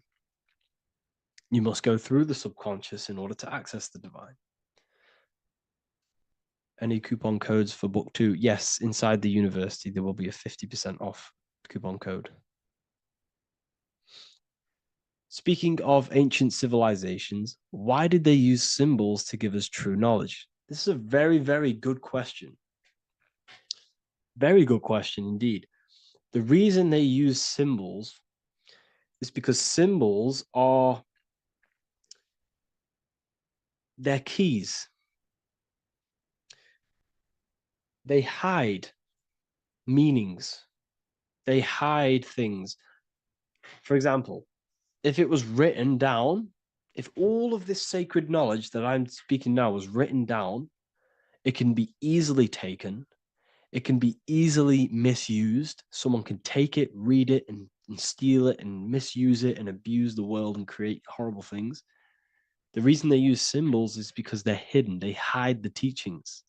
Only the ones who possess the key, that possess the knowledge, can read the symbol. So the symbols act as a guard towards this higher wisdom, this higher knowledge, which gives you power. All of the knowledge I teach you gives you power. And you can misuse it. You can misuse your imagination. You have no clue, unless you've put this into action, how powerful your inner consciousness is. You can become a Okay, listen. If you hate your job, it's not the job that you hate. Think about it. It's not the job that you hate. The hate is coming from your inner consciousness. It's the state of consciousness that you hate. So what does that tell you? You can change that inner consciousness to another reality, the feeling of another reality. You can become that consciousness within before you actually externally have it. And by becoming and knowing that reality, that's what produces effect on shaping your outer world. When you really, truly know that reality inside of you, of being free, of being wealthy, of having abundance, your outer world has no other choice but to rearrange itself to your new inner state of consciousness. That's what magic is. It's manipulating your inner state of consciousness.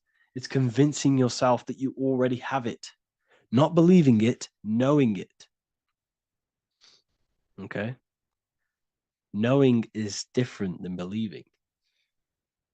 Believing is a lie. You should know thyself. Okay? So we can say that human overpopulation is intentional. There is no human overpopulation. We're all cramped in these cities. We're all cramped into one little place. We're not supposed to live like that. We're not supposed to live so cramped. This is why there's so many weirdos out in public. So many weird people doing weird things. This is when things start to go weird, and we shouldn't be living in this state, in this condensed state. We should be spread out. Okay. There is no overpopulation. It's just an illusion, because we all lived in such. Have you ever been on a plane? Have you seen how much land there is? It's crazy. There's no overpopulation. And how many people do they say there's in the world? There's not that many people in the world that they say. I think it's like 8 billion. I think they say there's 8 billion people. There's not 8 billion people. There's probably more like 2 billion.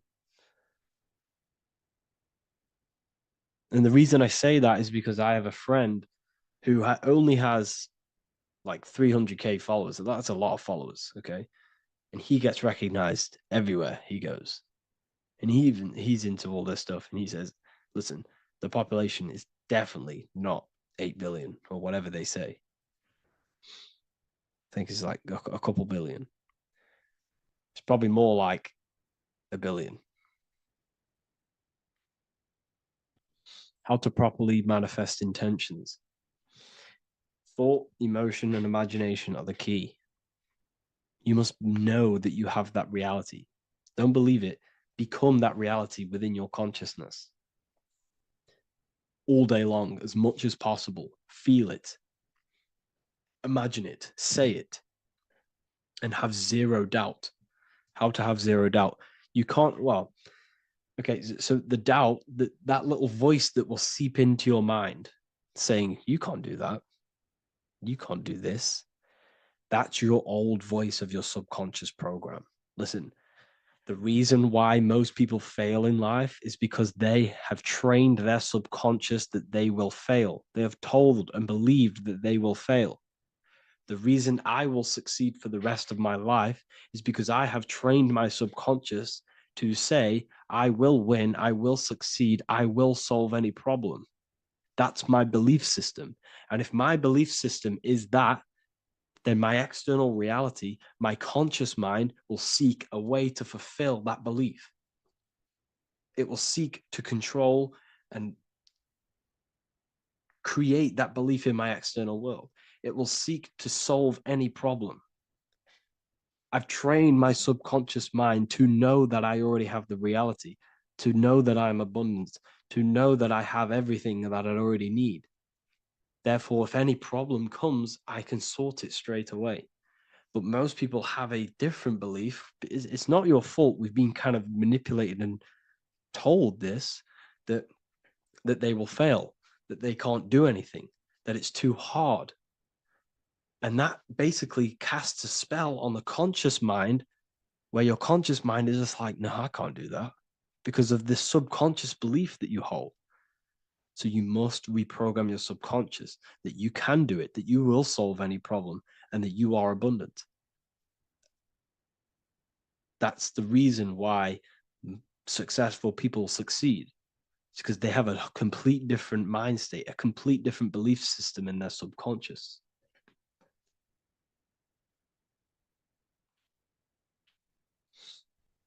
Do you offer mentoring? Yes, I do offer mentoring, but it's mainly for people who want to grow their online presence, and for the amount of value and transformation that I can place into your life, and the time that, well, the price of my time, it will be a higher price tag, but your life will completely change if you join my mentoring, because I will transmute your life. I will transmute your mind, and I will transmute your whole reality, because I could tell you exactly what you need to do. How to have super genius power pulling information from the source. Okay, so you can do this. I talked about this in Book of Wisdom Volume 2, if you've read it. This is a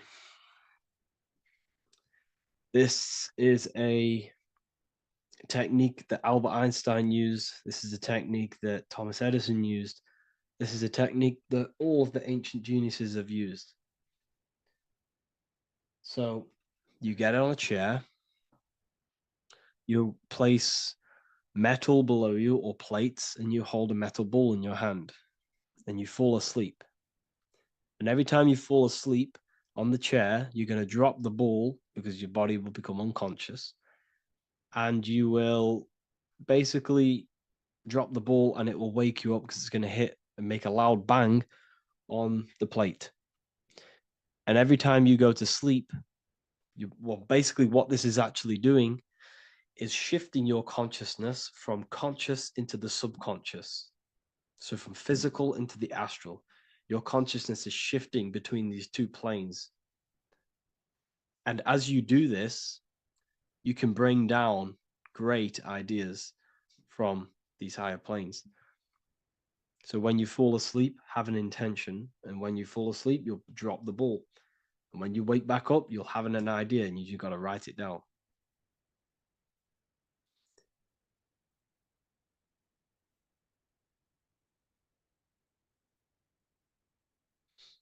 How to balance chakras. Don't focus on balancing your chakras Focus on the mind.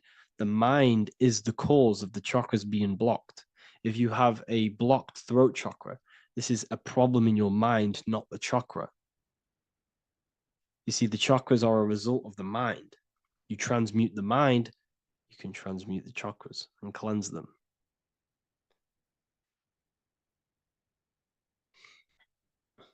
So was Jesus a real man that walked? Okay, so I'm going to tell you something. Like, some of the things that I say in my reels, they are to catch attention. So if I say the first thing on the reel, Jesus never existed, straight away, you see that, it's going to trigger you. It's going to trigger Christians. It's going to trigger people. So yes, I do say things to catch attention. The reason I do that is because I have to in order to catch attention. Maybe there was a Jesus who walked. So in the past, I have said Jesus never existed. Yes, this is to catch attention, to boost the reels, views, and comments and stuff like that. Maybe there was a man who was called Jesus and walked the earth. But listen, he was not the Son of God. You are all the Son of God. Jesus represents an archetype. He represents morals. He represents a way of living that you should embody in your life, not to worship. We shouldn't be worshiping this man. We should be embodying his qualities into our lives so we can become Christ consciousness, so we can live in harmony with our mind, emotions, body, and spirit. Okay? He was not the Son of God. You are all the Son of God. We are all God experiencing himself in a three-dimensional divided form. God is oneness, and he created a divided world so he can experience himself. Why do you quote from the Freemasons oft times? I don't recall me looking at Freemason quotes and quote them. I just simply, when I post a quote, I literally just, whatever comes to my head, I just whack it into Telegram or Twitter. Are dreams tied to your subconscious, and how do you understand them? Okay. Dreams and astral projection are two different things. Astral projection is your soul leaving this plane into the collective consciousness, into the collective mind, the collective astral plane. But dreams are basically the astral plane, but it's your personal astral plane in your personal subconscious. So when you dream, you're entering your own consciousness, you're entering your own subconscious. Every character, every event that happens to you, everything that is said to you, everything that happens to you in your dream is yourself pushed outwards, and you're basically experiencing your own mind. If something scary comes up in your dream, this is your belief, this is something in the back of your mind materializing and coming to you and showing itself to you. So in order to understand your dreams, it's basically suppressed emotions, suppressed thoughts, all lingering in your subconscious materialized. Okay. A few months ago, I'd have concurrent dreams of getting in a car crash that lasted for months. Then one day out of nowhere, I got into a really bad accident, and that low-key bugged me out. I didn't know if my mind was trying to warn me or what. You can explain that. Okay. If you are having dreams about having a car crash, this is a belief. Okay, so let me tell you something. Let's say you're a drug dealer, okay? And you live in fear every single day of the police coming to you. This dealer every day is worried, he's scared, and he lives in fear of the police getting him. He was believing it.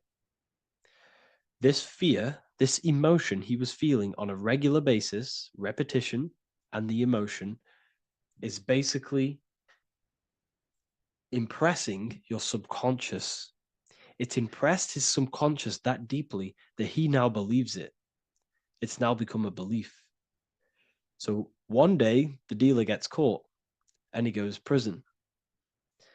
Let me tell you something. He placed himself there because he created a program, a belief in his subconscious of the police. And his external reality is now in a prison cell. But that prison cell is just an external manifestation of the prison cell of fear he installed in his subconscious mind. The four walls he's now trapped in is just basically an externalization of his own belief system that he created through consciousness, through the subconscious. If you embedded your belief that you will be in a car crash, you will be in a car crash. He placed himself there. He materialized that reality through the thought, through the emotion, through the belief. He put himself there. You see? So if you were having dreams, this was maybe, it could have been anything. You could have watched a program when you were a child about a car crash, and that maybe scared you. Or you saw a car crash when you were very young, and that scared you, and that impressed your subconscious. Then you had a dream about it. Then you started to believe it. And then one day, bang, it happens. That's the power of the subconscious mind. It holds control over you. It holds control over every aspect of your reality, of your being. So, I hope you all enjoyed this live. I'll see you all inside Ethereal University. I'll be posting another lecture this week. And yeah, let me hold on. Welcome to Revival of Wisdom. Welcome people, we're back with another video, and this video is about Freemasonry and the connection to the Illuminati. Please, as always, to make sure to hit that like and the subscribe button and turn on the notifications to never miss a video. On May the 1st, 1776, the founder of the Illuminati, Adam Weishaupt, founded this secret organization, and this date can be found in Roman numerals underneath the all-seeing eye pyramid on the $1 bill. This $1 bill also says Anu Coptus Novus Ordo Secularum. This is Latin for announcing the birth of the New World Order. This New World Order will be headed by Lucifer, the all-seeing eye, and followed by the 13 layers of bricks for the 13 elite bloodlines. So your Orsini's, Rockefellers, Rothschilds, Soroses, and the other 9 elite families. So when Adam Weishaupt created the Illuminati, he made it consisting of high-level degree Masons, French and Latin philosophers, and many more powerful people to all become one society. So this is why you see Masons using this same symbol of the all-seeing eye inside the pyramid. But not all Freemasons are part of this Illuminati secret society. As the 33rd degree Freemason Manly P. Hall said in his book The Secret Teachings of All Ages, Freemasonry is a fraternity within a fraternity, an outer organization concealing an inner brotherhood of the elect.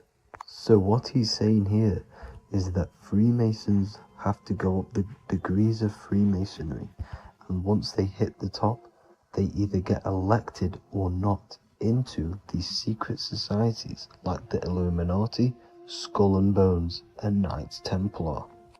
So when you see celebrities doing this one-eye symbolism, either covering one eye, doing the triangle, or doing 666 over one eye, this is showing and reflecting the symbolism of Freemasonry.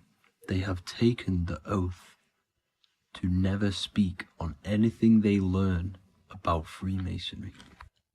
Duncan's Ritual of Freemasonry book states the oath they have to take.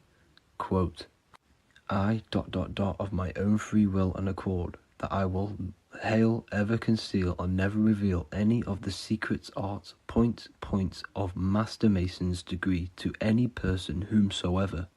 All this most solemnly, sincerely promise and swear. Now, this is what happens when they break the oath, stated in this book, quote, myself severed in two, my bowels taken from thence, and burnt to ashes. So this states that Freemasonry comes first, before any law of the land. It has the right to kill you if you break your oath. This is the hand gesture they have to do every time they enter the ritual room inside the Masonic lodge. This is the cutthroat symbol, showing you and reminding you of the oath and what will happen if you break it.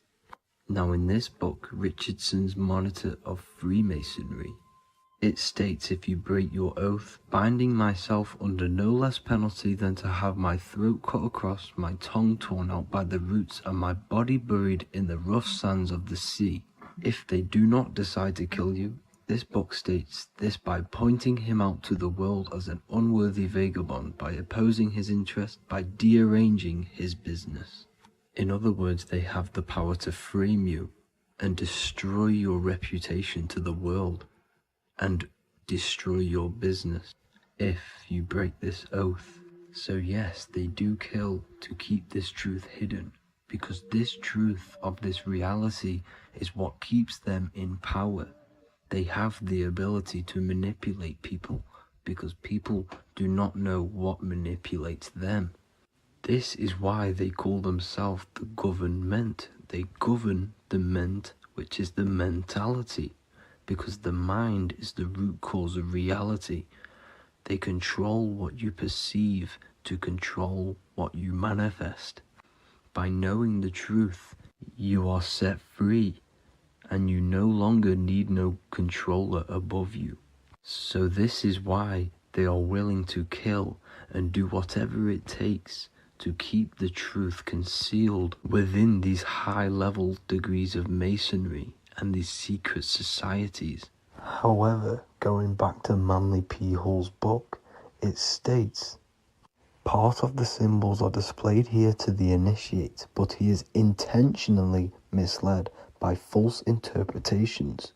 So this is saying even Freemasons are intentionally misled and told lies to conceal the truth, to make sure the truth is hidden in the high degrees of masonry.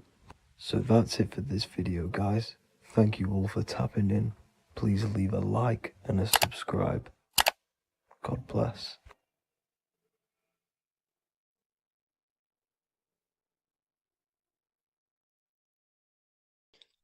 What if I told you you don't have one body? You in fact have four. There's a secret hidden right in front of you, and most of you overlook it. And by learning these teachings today, this will change your perspective on life, on yourself, and completely change the conception of yourself. This is the key to your highest potential. If you stay with me today, you will find secrets about yourself that will change your life. But I warn you, once you step this path of esoteric knowledge, there's no going back. Once you see, you can't unsee. So stay with me, and we will discuss the four bodies of your soul and how you can master yourself to reach your highest potential. The first thing we must understand is that there is a sun. And just like the sun gives life to the earth, there is this life force within the sun that gives life to all matter. We must understand that that matter itself is dead. It has no life potential. It has no ability to create or destruct anything. All of the life comes from above, from the sun, from the life-giving power of this infinite energy source we call the sun. No matter what model you believe, the sun still gives power to this physical realm. giving life to all of the crops, giving life to animals, giving life and growth to all things that the rays come in contact with. This is a macrocosm process. We must understand the teachings of as above, so below. This means that the macrocosm repeats itself in a microcosm form. Now, what do I mean? Humans are made in the image and likeness of God. You are a miniature version of God, a spark of the divine consciousness made in human form, in physical form. Just like the sun gives life to all physical matter and growth to all crops on the earth, your soul is a miniature sun. And your soul is giving life to the body. Your body is a miniature earth, which also goes through the cycles of the 4 seasons of the sun. We feel different in each one of these seasons. It's because our body does not only go through these cycles externally, but these cycles happen within ourselves, within consciousness. Your soul is the sun. The sun you see in the sky is an externalization of your soul. Your soul is the life force. You are the soul, not the body. And like the sun gives power to the earth, the soul gives power to your body. So first, let's look at the etymology of the word sun. The word sun comes from it's a Latin word solis or sol, which means the sun. Sol then became soul, sun, soul. And in fact, S-O-N and S-U-N in the old etymology dictionary mean the exact same thing. They are interchangeable. So when we look at the symbol of the sun, we look at a circle and a cross, which represent the 4 aspects of the sun, the 4 seasons of the sun: summer, winter, spring, and autumn. These are the 4 states of the sun. Like we said, this is why we get this symbol. You have the 4 states of the sun, which represent the 4 bodies of the soul. Now, this is where we get deep. Like I said, the sun you see in the sky is a macrocosm of your soul, an externalization of your soul. Just like your sun has 4 seasons, the 4 seasons within us are the 4 bodies. Our soul is incarnated and split into 4 sections. We have a mind, we have a physical body, emotions, and spirit. These are all interchangeable and they are all linked. In ancient alchemy, we have the exact same symbolism of the 4 stages of alchemy. But in this case, they're symbolized as the 4 elements: earth, water, air, fire. In this ancient alchemical symbol, we have the pentagram, with the top one representing the soul, ether. Our soul then has the 4 bodies, with the human here. We have the man, the eagle, the bull, and the lion. We see this on the tarot card, the Wheel of Fortune. The man, the eagle, the bull, the lion. We see this in Matthew, Mark, Luke, and John. The lion, the bull, the man, and the eagle. We see this with depictions of Jesus. Jesus, the man, the bull, the lion, and the eagle. These represent the 4 fixed signs of the zodiac: Taurus, the bull; Scorpio, the eagle. Scorpio was symbolized as an eagle. It's an ancient symbol. Now it's been changed to a scorpion, of course. Leo, the lion; Aquarius, the man. These represent the 4 fixed signs, which are 4 different elements. Taurus is an earth sign. Scorpio, a water sign. Leo, a fire sign. Aquarius, an air sign. Taurus is the earth. As above, so below. The earth is the physical body. Leo is fire. Fire is the spirit. Scorpio is water, which is the emotions. Aquarius is the mind, which is an air symbol. Air is the mind. That's why we call people airheads. Okay? So what we're actually looking at here are the 4 aspects of our soul. We have the sun in the middle and the four bodies of the soul. This is what Jesus is symbolizing. Jesus represents you. God made flesh with the four aspects of the soul. The four gospels are all depicting Jesus in four different ways according to the different body of consciousness. The wheel of fortune are representing the four bodies of the soul. This represents the four bodies. Now, how are they four bodies? They are four dimensions of consciousness. The mind is not made of the same substance of the emotion. The emotion is not made of the same substance of the physical body. The spirit is not made of the same substance as the physical body also. They exist in four dimensions of consciousness. They are four bodies of our soul. And the most important teaching here is what I'm actually getting to, is the powerful one. This is what gives you power. Most of us live in chaos. Our mind is thinking of doing something. Our emotions are feeling something else. Our body is lusting and wanting to do something else. And our spirit's energy is completely off. Most people live in unbalance. None of these four bodies are working together. This is why we produce chaos in our lives. When these bodies are in balance, are not working together. So in alchemy, they symbolize the four elements, which are the four bodies of consciousness. These are the furnaces with the fire. They represent transmutation of each body. We have to sync these bodies. We have to sync the mind with our emotions, and our emotions with our actions, the physical body, and with our spirit. These four key bodies need to be in line in order for us to create consciously in our life. Because each one of us is a creator, a miniature version of God, creating our own earth, creating our own material reality. And in order for us to create consciously and with effect and power, we must have these bodies unified so that we can create consciously and not create chaos. So this is very, very important. And this is a secret teaching found in all ancient societies.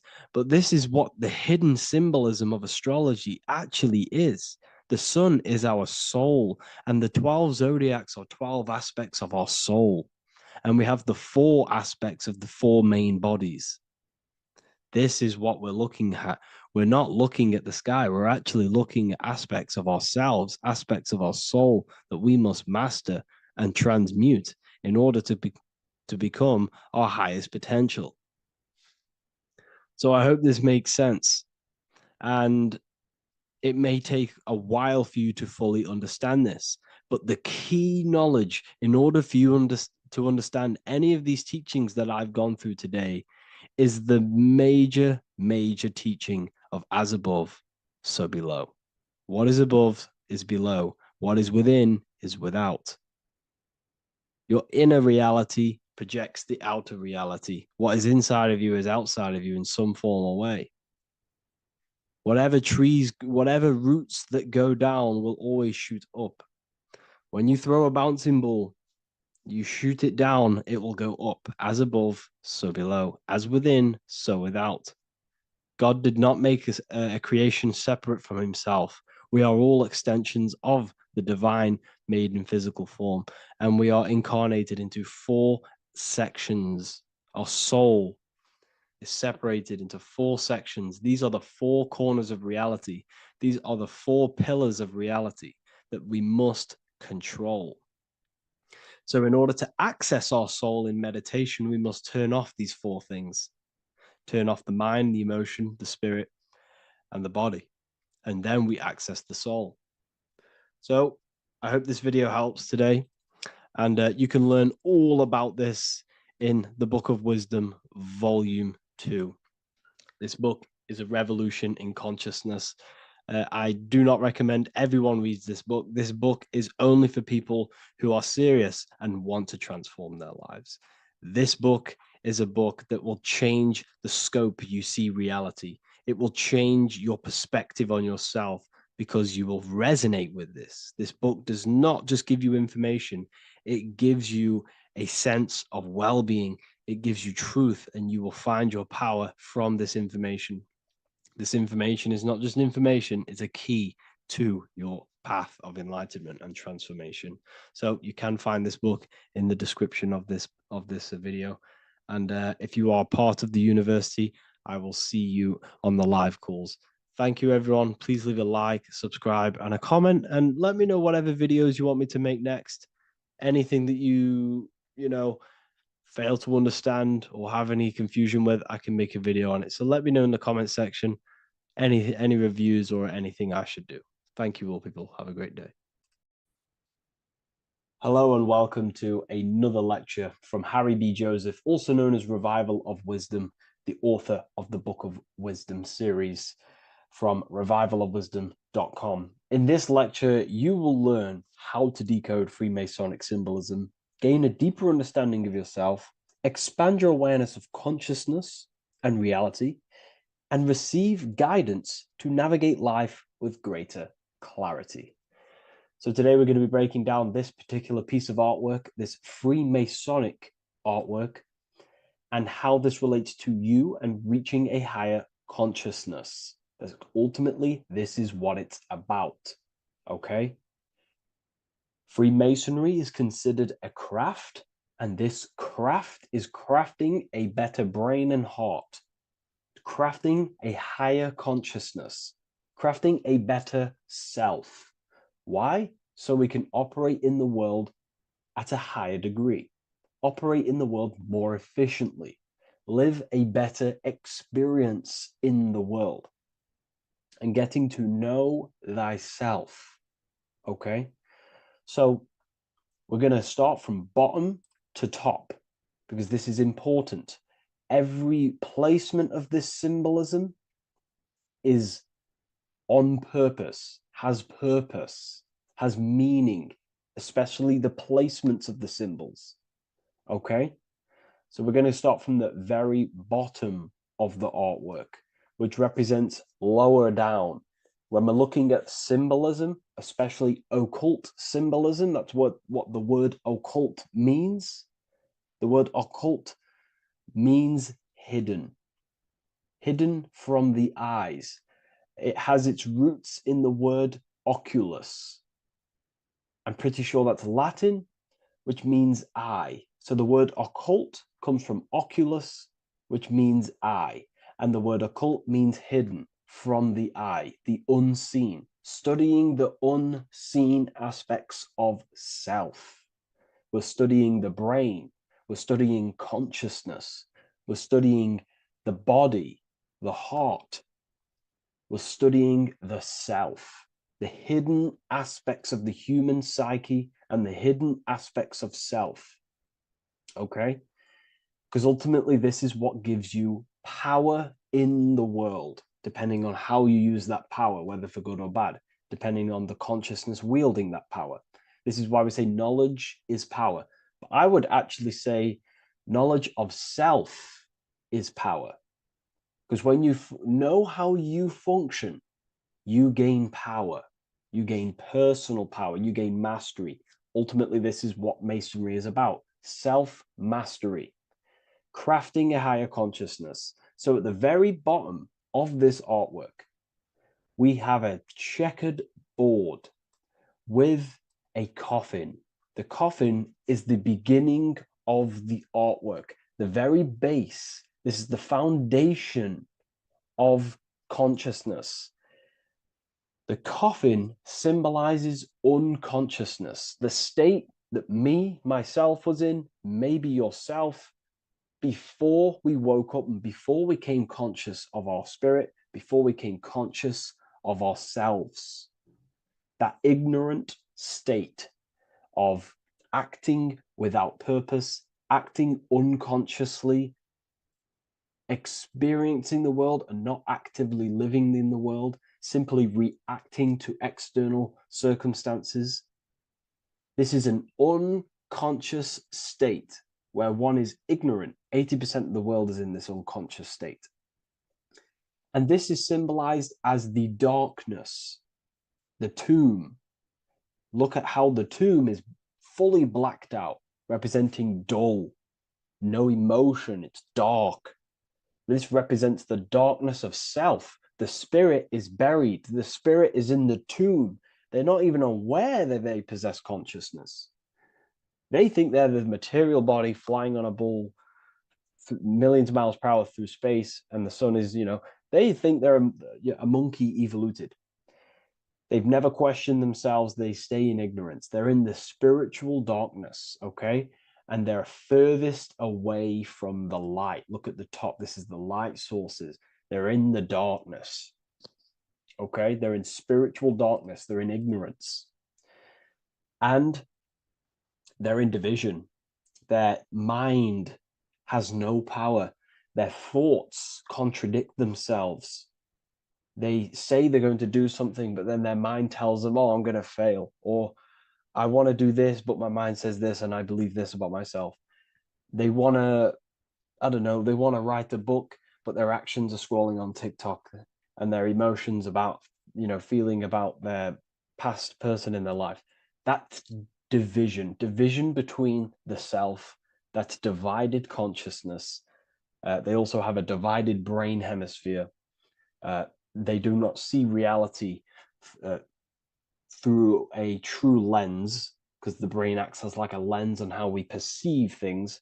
And if the brain hemispheres are not aligned, then we cannot see reality the way it actually is and truly presents itself, neutral.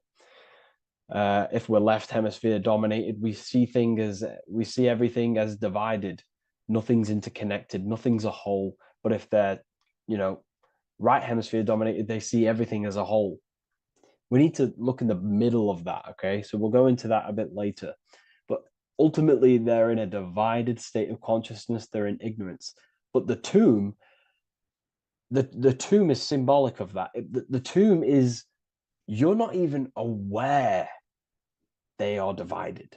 They think everything's right in that state. I was like that. My family is like that. They're not even aware of themselves, and you try and say something to them, and they don't even know they're in division. They don't even recognize that they're in a bad, low, earth base consciousness.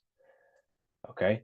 So when we get out of the tomb, which is representing by a spiritual awakening, we get out of the tomb, we realize, wow, I possess consciousness. I've woken up. You're waking up to the things in the world, and you wake up and start to see the world for what it truly is.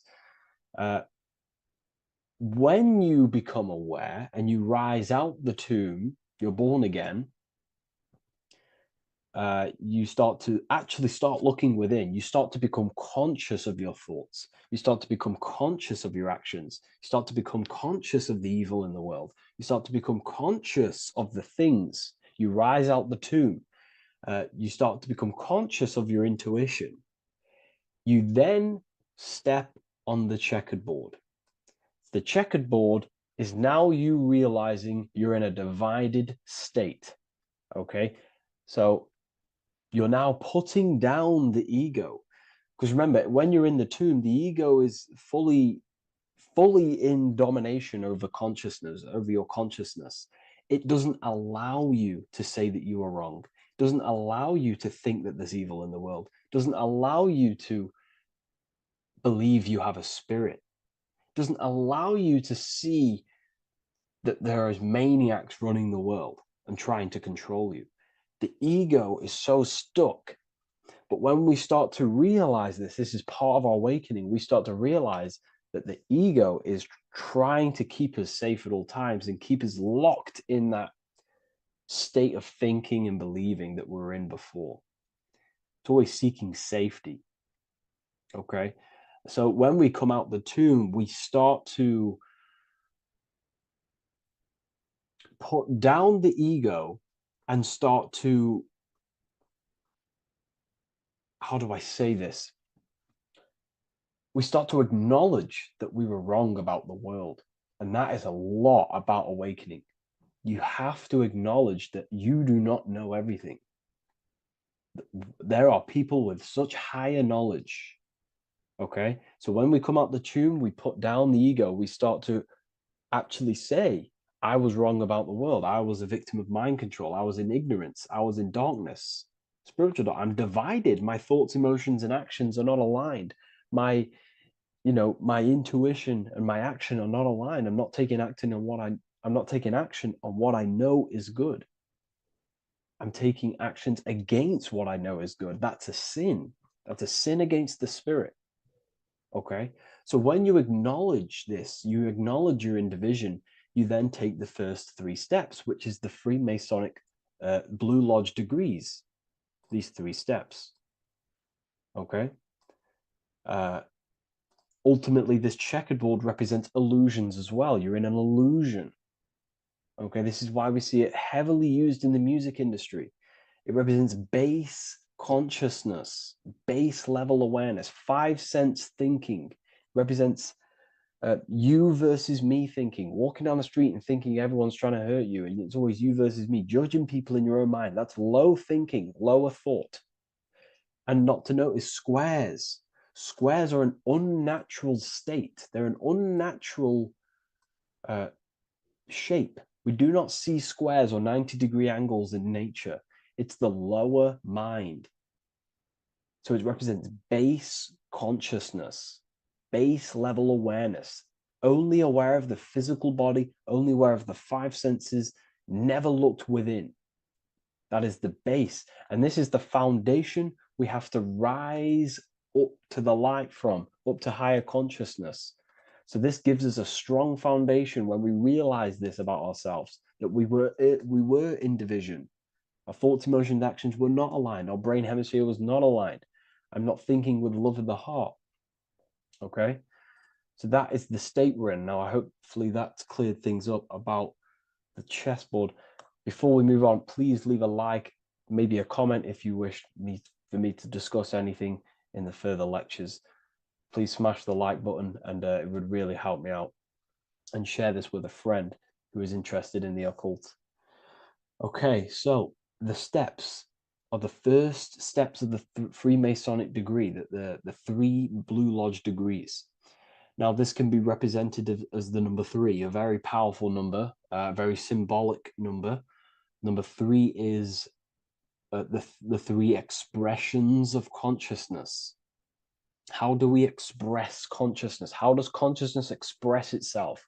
Well, there are 3 ways. We think, consciousness thinks, consciousness feels, and consciousness acts. They are the 3 expressions that we express our awareness and consciousness. So we're looking at thought, emotion, action. We're also looking at the 3 brains: the reptilian brainstem, the mammal limbic brain, and the neocortex. The reptilian brain governs basic functions of the human body: breathing, surviving, scanning the environment for threats, automatic responses, eating, scanning for food, base consciousness. That's the reptilian brain. That's what most people operate their lives in, including myself before I woke up. I'm not trying to sound big-headed, but this is the truth. Ignore my tone of voice, ignore my voice, focus on the words I'm saying. If you're judging, that means you have divided thinking. It's always you versus me. So we need to get out of that thinking of you versus me all the time. That's lower consciousness. That's animal thinking. That's earth thinking. We're unified. We need to reach a higher consciousness and do not waste our mind's potential on low-level earth divided thinking. Okay? So we're looking at the reptilian brain, the mammal brain, and the neocortex. Now, the neocortex is ultimately what makes us human. It allows consciousness to operate on a higher degree. Okay? This is what makes you human. The neocortex. The neocortex. The reptilian brain, like I just said, governs natural survival instincts and the respiratory system, things along them lines of basic awareness, basic functions to operate and survive in the world, in the physical plane. And the neocortex is what allows us to critically think. Okay, it's what allows us to be human, be aware of ourselves. Okay, not. I don't think animals have neocortexes. Don't quote on me on that, but this is the part of the brain that makes us human, and it allows us to think deeply, to create masterpieces like we can. Humans have massive potential in creation. Look at the world we live in. This is because of the neocortex. It allows us to critically think and self-reflect. Now, when we start to operate from higher thought, we start to think with higher thoughts, the higher parts of the mental dimension, we ultimately start using this brain more. We start functioning from the higher brain. Now, this is why Neo from the Matrix is called Neo, because he uses he was in the reptilian brain. If you watch the film The Matrix, if you notice, he gets plugged out of the Matrix and he's plugged in on the back of his neck into the brainstem. And when he's plugged out, his name's Neo, which is neocortex, using the higher brain. It's what awakens the self. It allows consciousness to function on a higher degree compared to animals. Okay, so we're looking at thought, emotion, action. We're becoming conscious of thought, emotion, action. Becoming conscious, what am I thinking, what am I feeling, and what am I acting in the world? And what can I do to master these, to operate more efficiently in the world? How can I use these towards higher consciousness and use these actions, these thoughts, emotions, actions to reach a higher state of awareness of self? So when you go through the first 3 degrees, you enter the doorway. Now, this is symbolic of a doorway. Now, looking at this with a right hemisphere dominated view, you would see a doorway, right? The right hemisphere sees this as a holistic doorway, right? You see a door, you're gonna, you enter the stairs, you go through the door, right? But at the left hemisphere is now going to dissect and analyze each individual little part of this, right? So the right hemisphere sees the trees, the left hemisphere sees the woods. So to dissect this down on a right hemisphere, going back to the right hemisphere, we're entering the door. The door is symbolic of entering the unknown. You're entering a higher consciousness. You're entering the door. You're going beyond. See, this is the earth here in the background. This is the darkness. The darkness represents the abyss, the unknown. You're entering in the self. Okay? This door represents entering in the self, questioning internally. Most of us think externally. We have to, obviously, to operate in the world, but we never give time to think and question and reflect internally. What do I mean? Closing the eyes and questioning the self. Who am I? Where am I from? What's the voice in my head? If the voice in my head stopped using the language that I speak, what is it then? It's about going within, into the darkness, what you cannot see, and finding the light. Okay? It's about entering within the self. This is a doorway to higher knowledge, higher consciousness, higher self, and really digging deep for what you truly are beyond your human form. Okay? So we have, most importantly, I'm not going to go over every single one of these symbols here. I'm going to go over this on a basic, well, not a basic level, a very detailed level, but it's not going to go over every single symbol. We have a left pillar and a right pillar. The left pillar has the sun next to it. The sun is more electrical energy. It's very dominant. It's a very powerful masculine force. This represents the masculine quality of consciousness. The masculine qualities. We have many masculine qualities, such as actions, physical actions with the body. We have thinking. Thinking is a very masculine force. We have the left brain, analyzing brain, the brain that's very logical, that's trying to figure things out. That's the masculine pillar. Okay. So this is the masculine qualities of consciousness. It also represents what we can see, the sun. The sun allows us to see, to visually see in the world.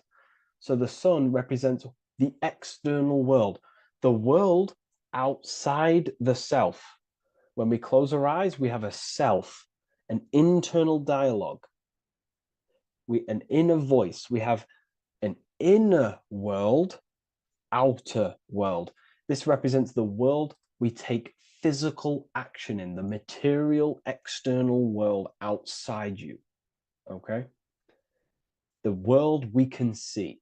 And then on the right pillar, we have the moon, which is associated with feminine qualities of consciousness.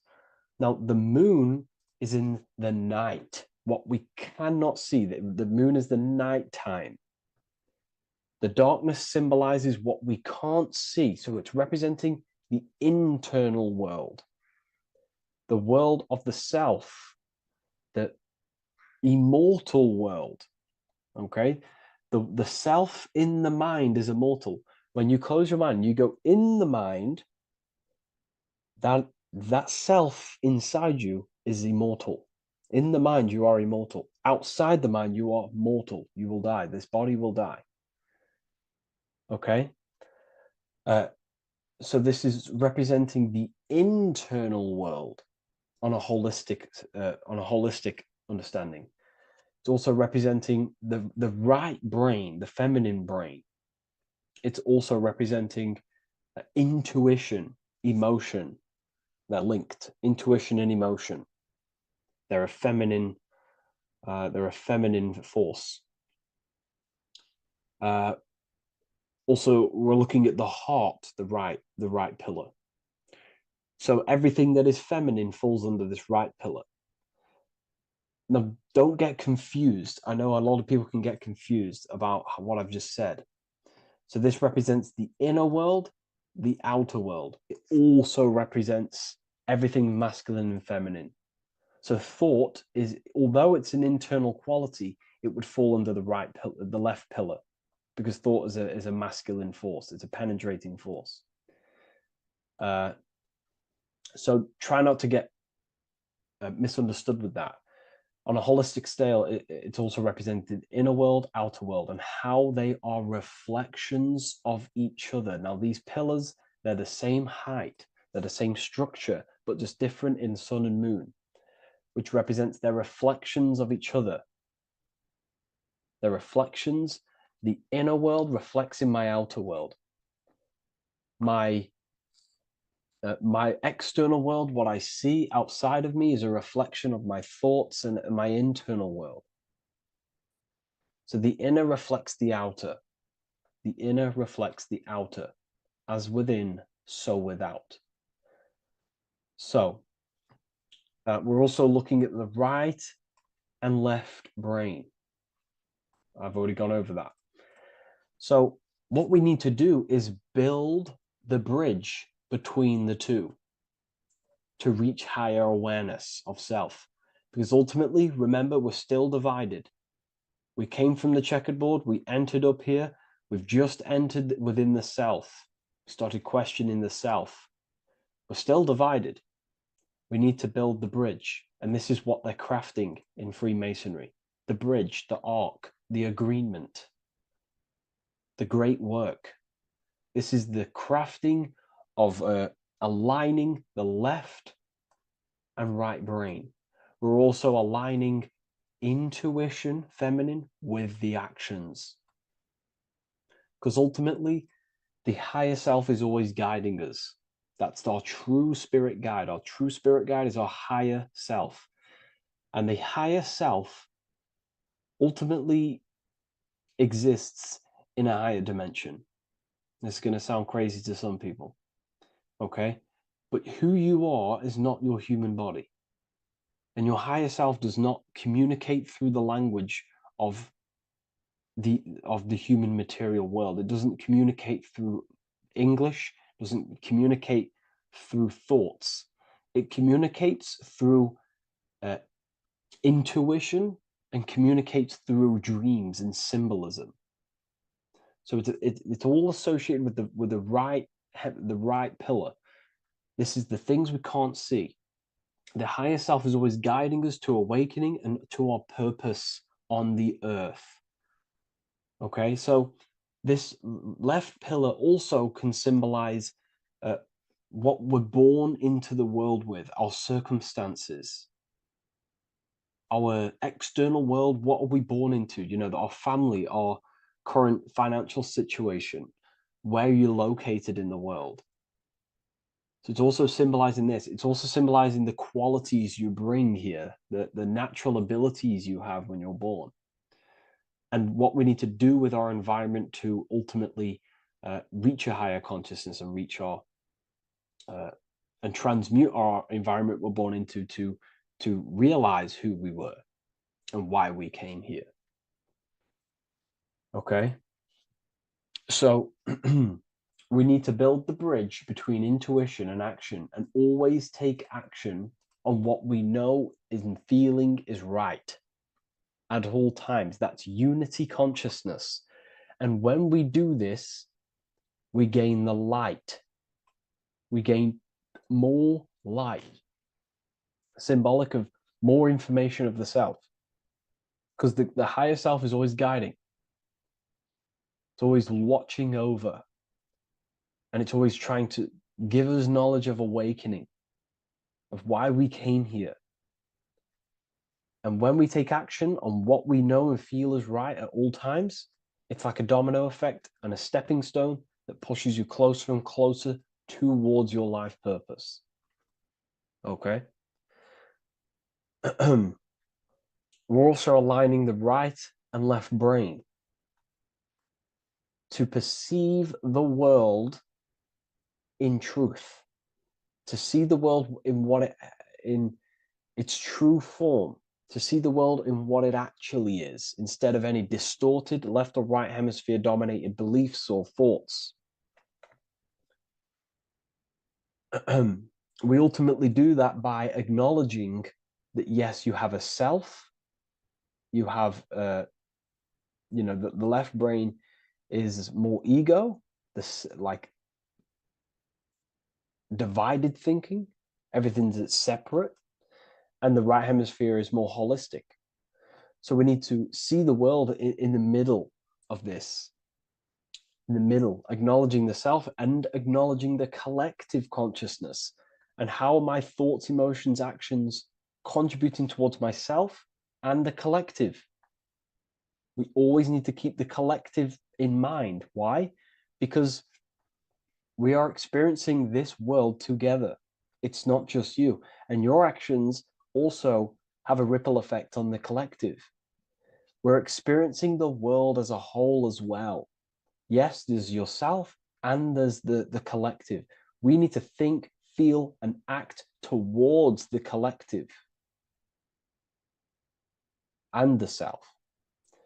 So aligning our brain hemispheres allows us to do this. It allows us to think holistically and individually and see reality in this. And when we do align the left and right brain, what do? We gain higher insight, the eye. We build the bridge between the left and right pillars. We gain the eye. The eye is what? Insight.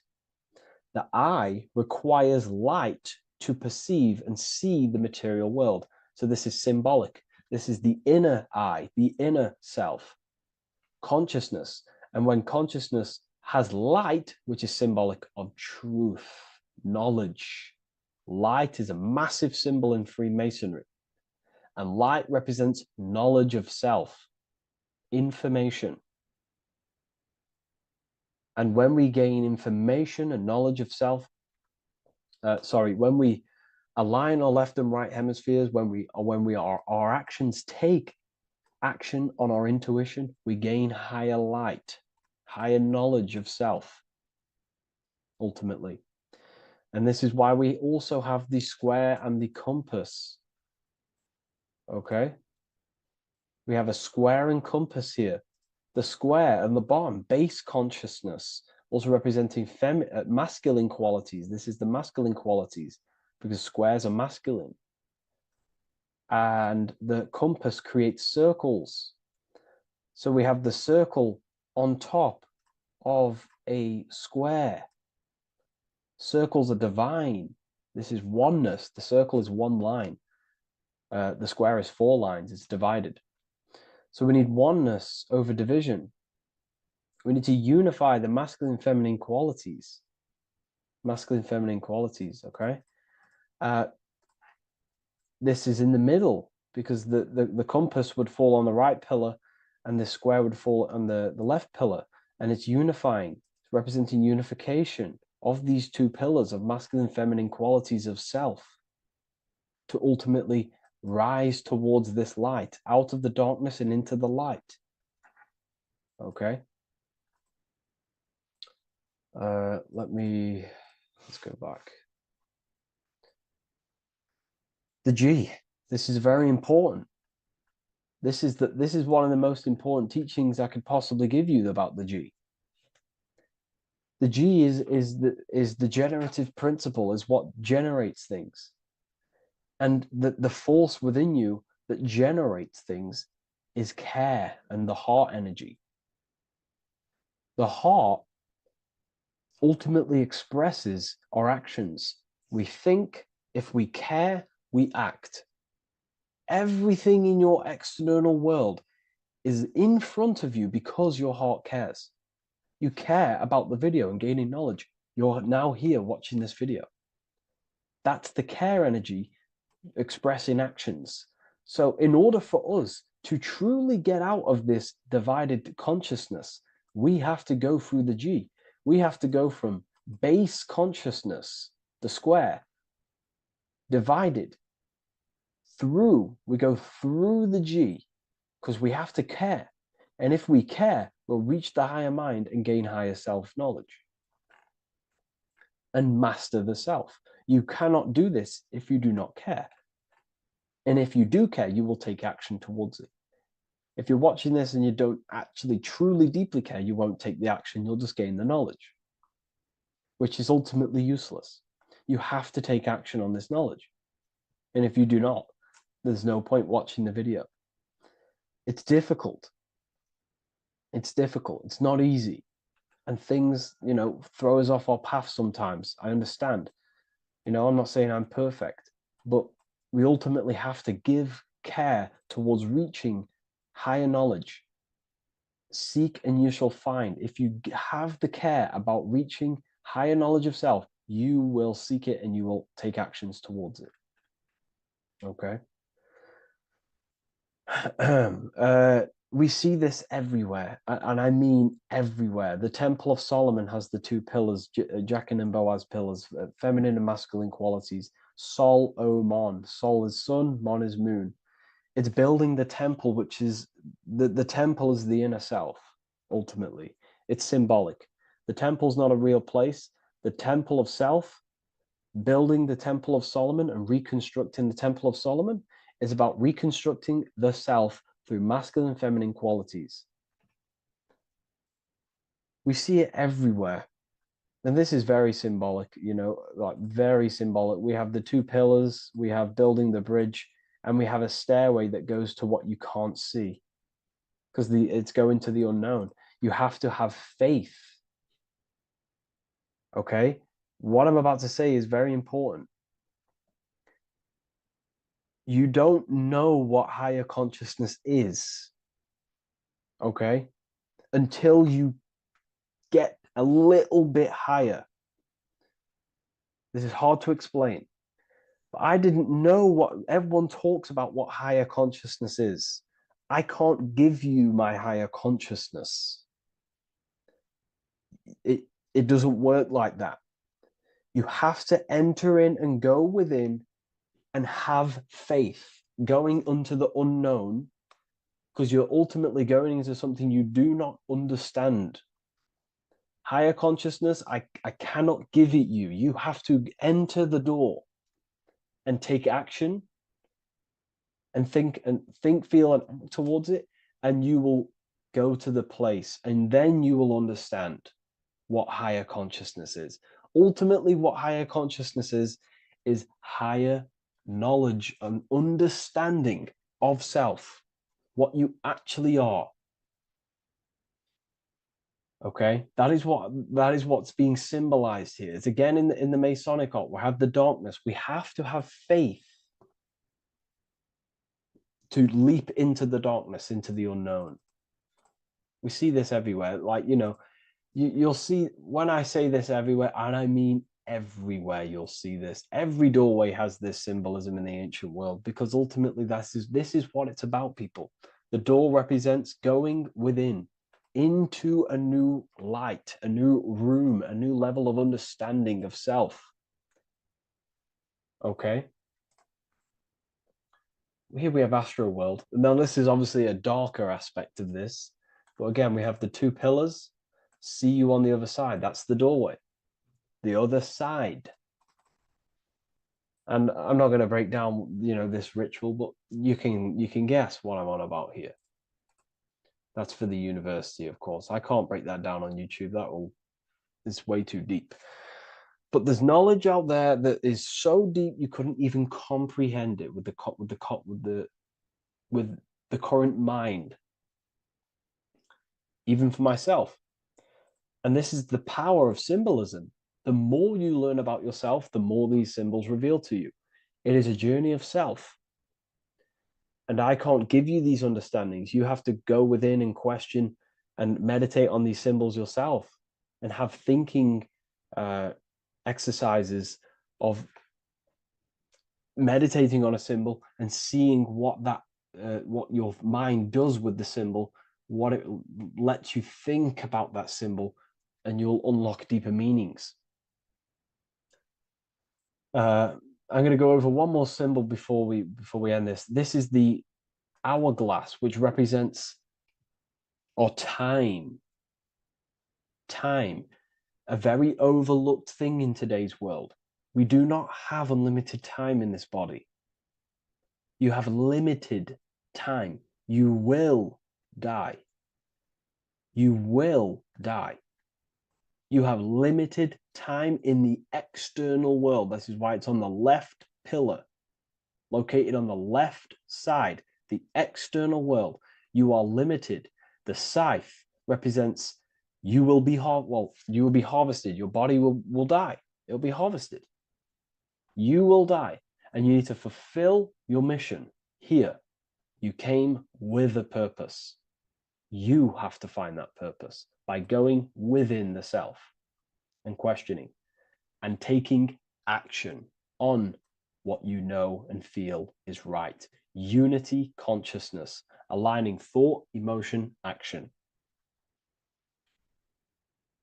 So if you wish to learn deeper insights, gain exclusive lectures, astral projection, self-mastery, I've just started a new section on mind control methods and how people are using this in society and becoming conscious of it. I've now opened 5 spots at a limited special price for Ethereal University.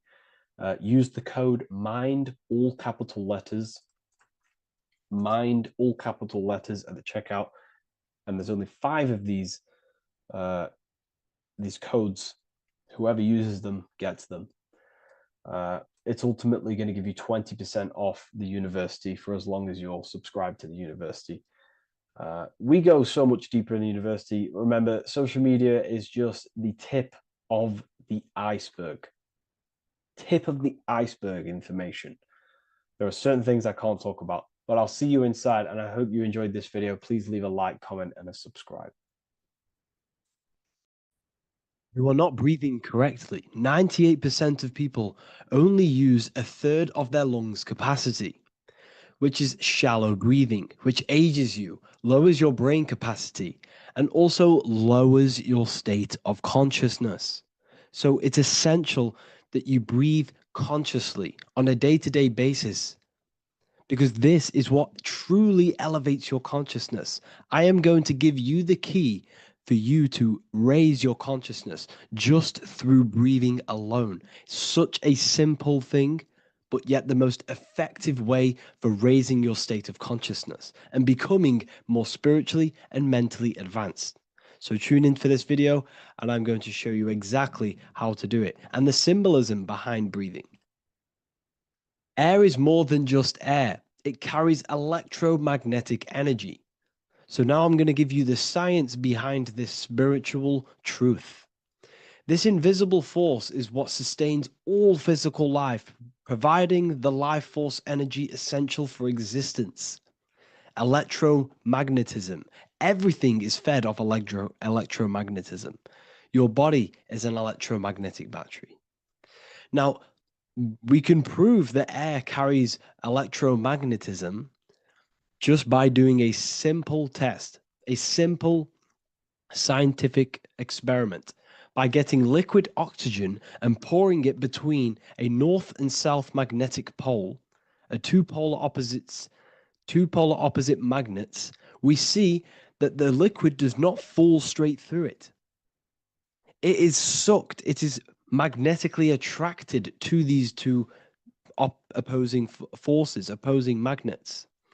This is proof that air, liquid oxygen carries electromagnetism. When you are breathing electromagnetism, the essential life force behind all living beings. This is known as energy or prana, chi, ether, or spirit. This is all the same thing. Air is not just empty space, it is energy, it is prana, it is life force, it is spirit, it is ether, chi, prana.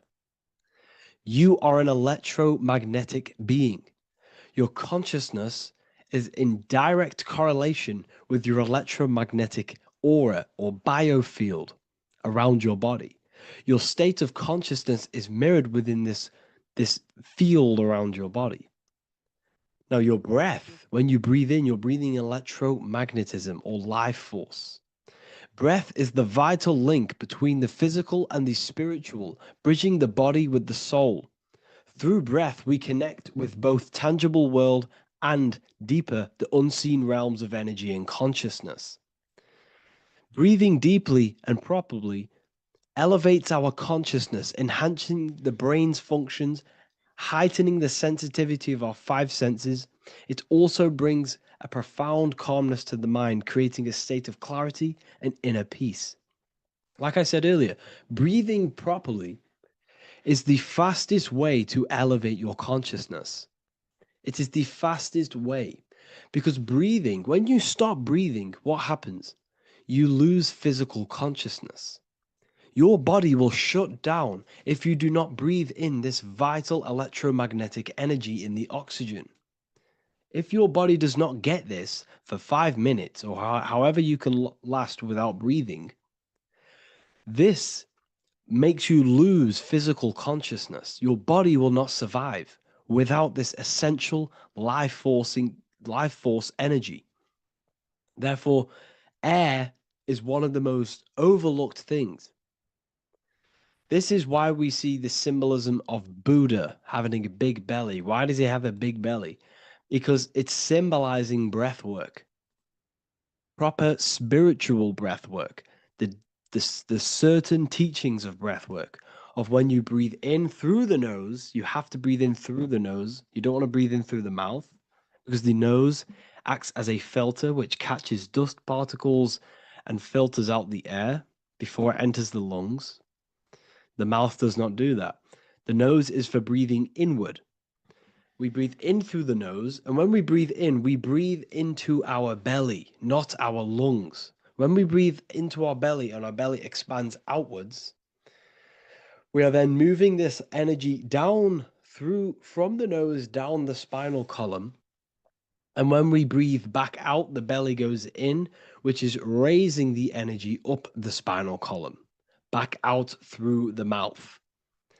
This is the true way of breathing, because when we breathe, we are moving energy. We are moving electromagnetic energy. When we breathe in through the nose, the energy travels down the spinal column. And when we breathe out, We are raising this energy back up the spine, some of it going out the mouth, and some of it reaching the brain, activating dormant brain cells in the brain. But when we breathe, we need to make sure we are using 100% of our lungs' capacity, because the lungs is what transforms this special energy into consciousness, physical consciousness.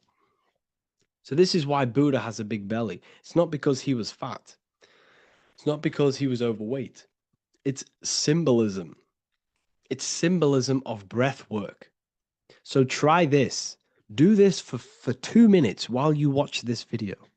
Breathe in through the mouth as hard as you can until you no longer can fill any more air into your lungs and belly. Breathe it into your belly, not your lungs. And breathe out through the mouth. Do this for 5 minutes or 2 minutes, however long. I promise you, breath affects your consciousness. You will notice the difference. If you do it quicker, the quicker it'll affect your consciousness, and you might go lightheaded. But that lightheaded is you activating your spirit, your energy body. So try this just when watching this video. When you breathe consciously, you are renewing both your energy body and astral body, aligning your consciousness with a higher state. This practice feeds new life force energy into the body, revitalizing and enhancing your overall well-being. Like I said, your brain requires the most amount of oxygen. When we have shallow breathing, this is reducing the brain's capacity. Because when we are not breathing properly, which 98% of people are only using a third of their lungs capacity, we are essentially only using a third of our consciousness, because your breath is directly correlated to your consciousness, your state of consciousness. When you breathe in through the mouth, out through the mouth, out in through the nose, out through the mouth, consciously and deeply for 5 minutes, you will notice that your senses are more powerful and sensitive. Your brain is quicker.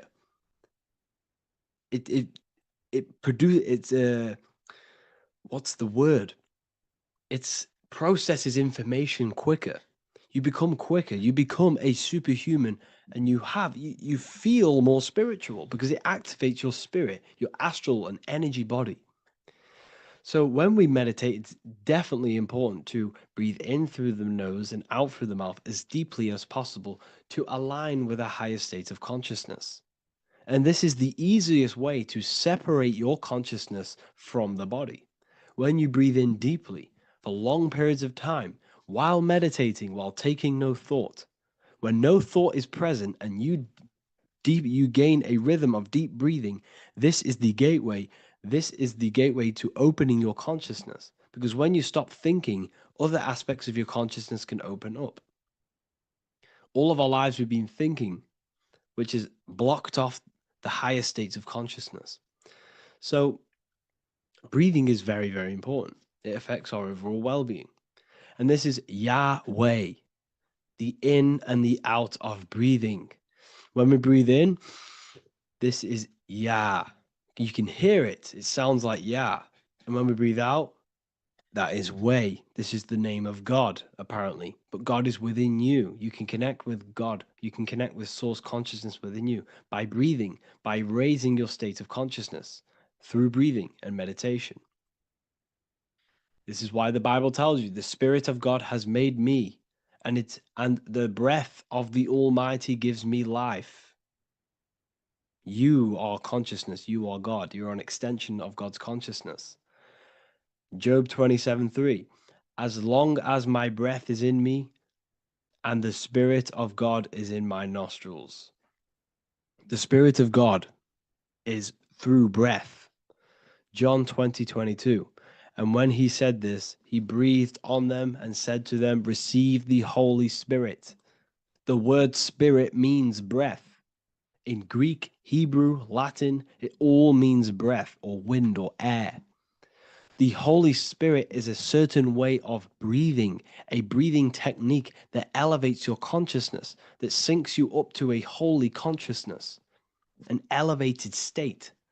That is the Holy Spirit.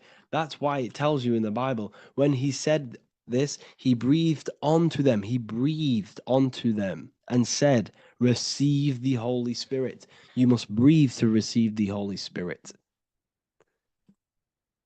When you breathe, you are renewing the body's energy. You're taking in new life force, which is regenerating your cells, regenerating your brain, nervous system, and also connecting with consciousness, pure consciousness. This is not something that we should be doing during meditation. Yes, it is. We should be doing it during meditation, but this is something that we need to apply all of the time. This is the fastest way you can raise your consciousness. I just want to say, all of this knowledge is inside of the Book of Wisdom, Volume 2. Make sure to give a like and a comment on this video to help the algorithm. And let me know what you think about the last book or this book if you have read them, to let the new people know what they're looking at with this book. This is truly life-changing, the Volume 2 and Volume 1 is truly life-changing. You can get them in a bundle also. Learn hidden knowledge inside of the Ethereal University. This is where truth seekers belong. I'm not here to try sell you this, but this is the place for truth seekers. And if you are serious about your spiritual journey and serious about gaining knowledge, which gives you the advantage over life, join Ethereal University. This will definitely help you. Thank you for watching this video. Please leave a like and comment. Make sure to give me any suggestions on videos you want me to make in the future. Thank you all.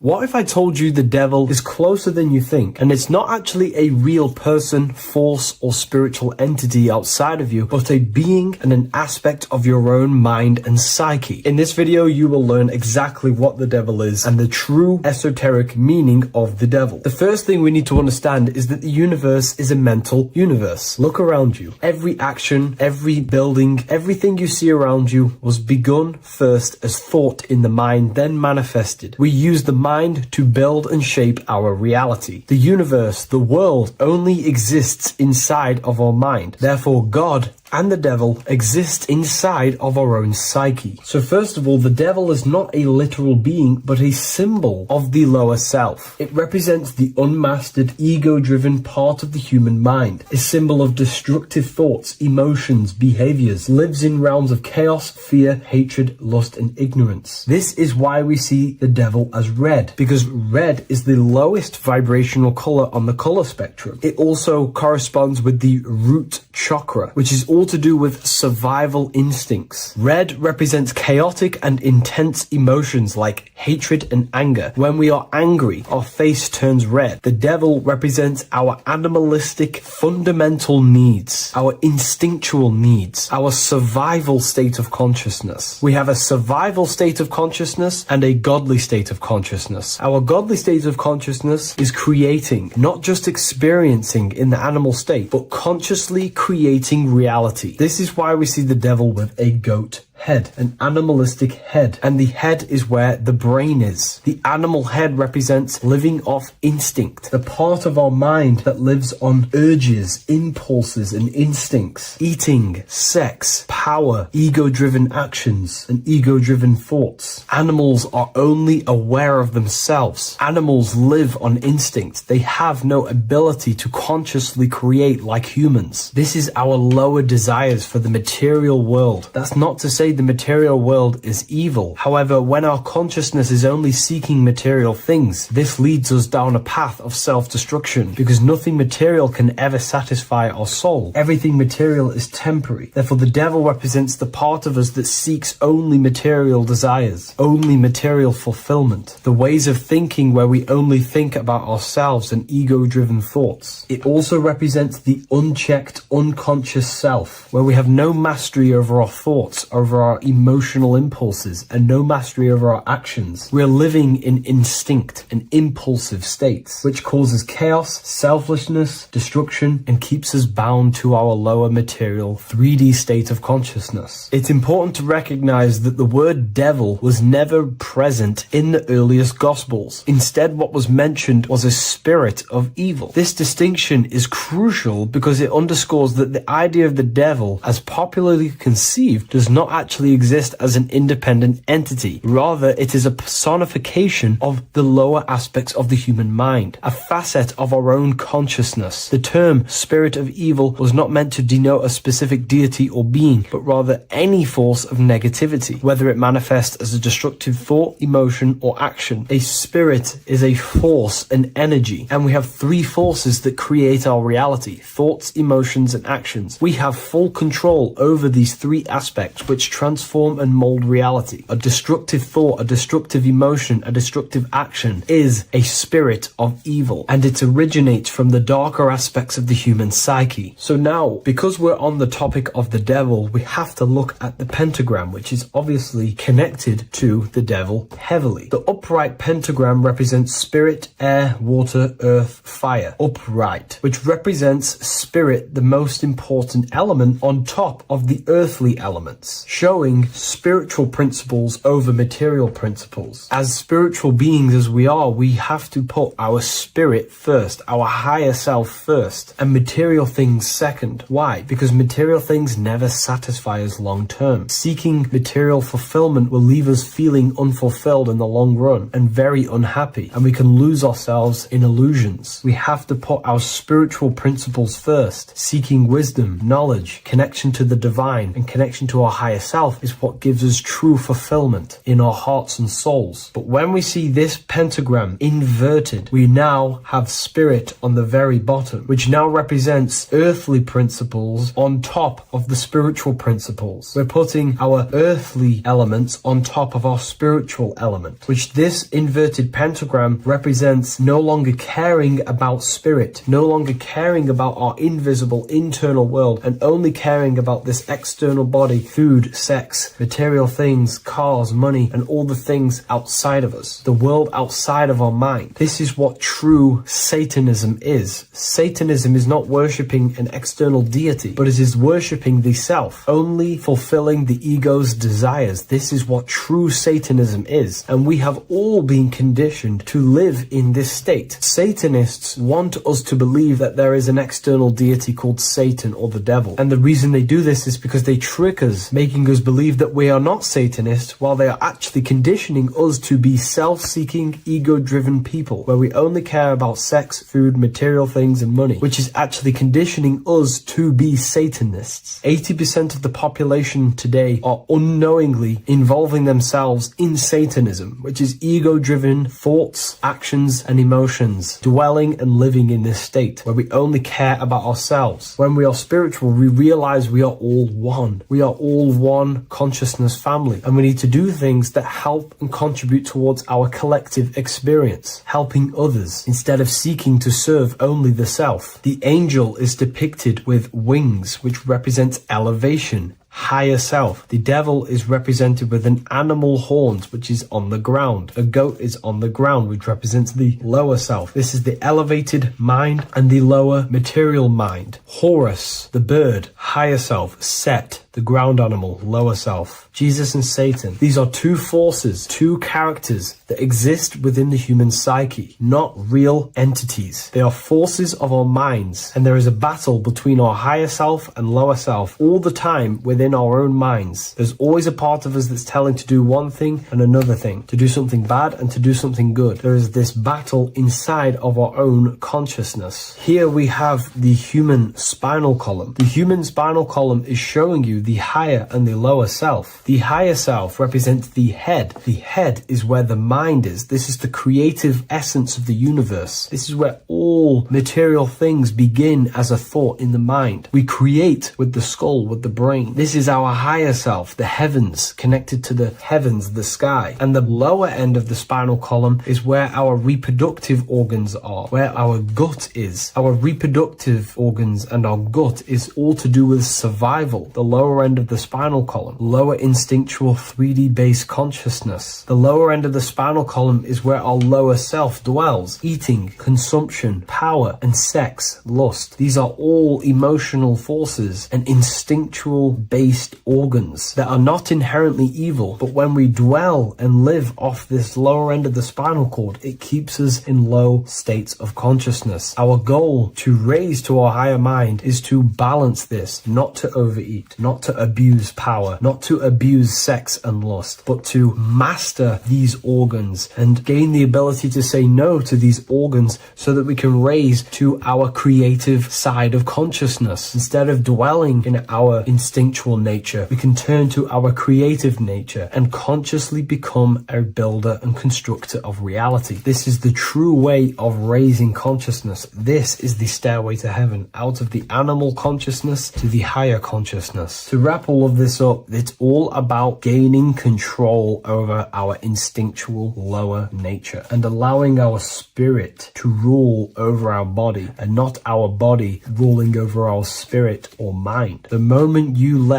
a thought become instantly an action is the moment you are an impulsive person. We are all trained to be this way. It is okay if you are in this state. The moment you let a thought turn straight into an action without questioning, that is the mind controlling you and you not controlling the mind. We need to gain control over the mind, and we do this through many different ways, through meditations, affirmations, and discipline. We slowly gain control over our minds. And once we gain control over our minds, we gain control over our thoughts, and we gain control over the attention that we give certain thoughts. We can then start to uplift our mind, our thoughts, out of our instinctual state to the higher mind. If you wish to learn more about consciousness, I'll leave a link in the description for the Book of Wisdom, Volume 2. Hello and welcome to another video and another lecture from Ethereal University. Today we're going to be breaking down in detail the Freemasonic 33rd degree symbol. Now, of course, this is a complex symbol and it's composed of many symbols put together to create a greater meaning. So, as you should know from my previous videos, a bit of context behind Freemasonry, what it particularly is, and I will give you a brief overview before we go into this. It's definitely important to know what Freemasonry is before we break down this symbol, okay? Because without the knowledge of Masonry and what it is, it's difficult to understand what the symbol truly means. So Freemasonry is all about building. The word Mason means to build. And we're either building with light or we're building with darkness. So that we have good Freemasonry, we have good Masons, people who want to spread the truth, people who want to help people awaken their mind and liberate them and bring them up to higher consciousness.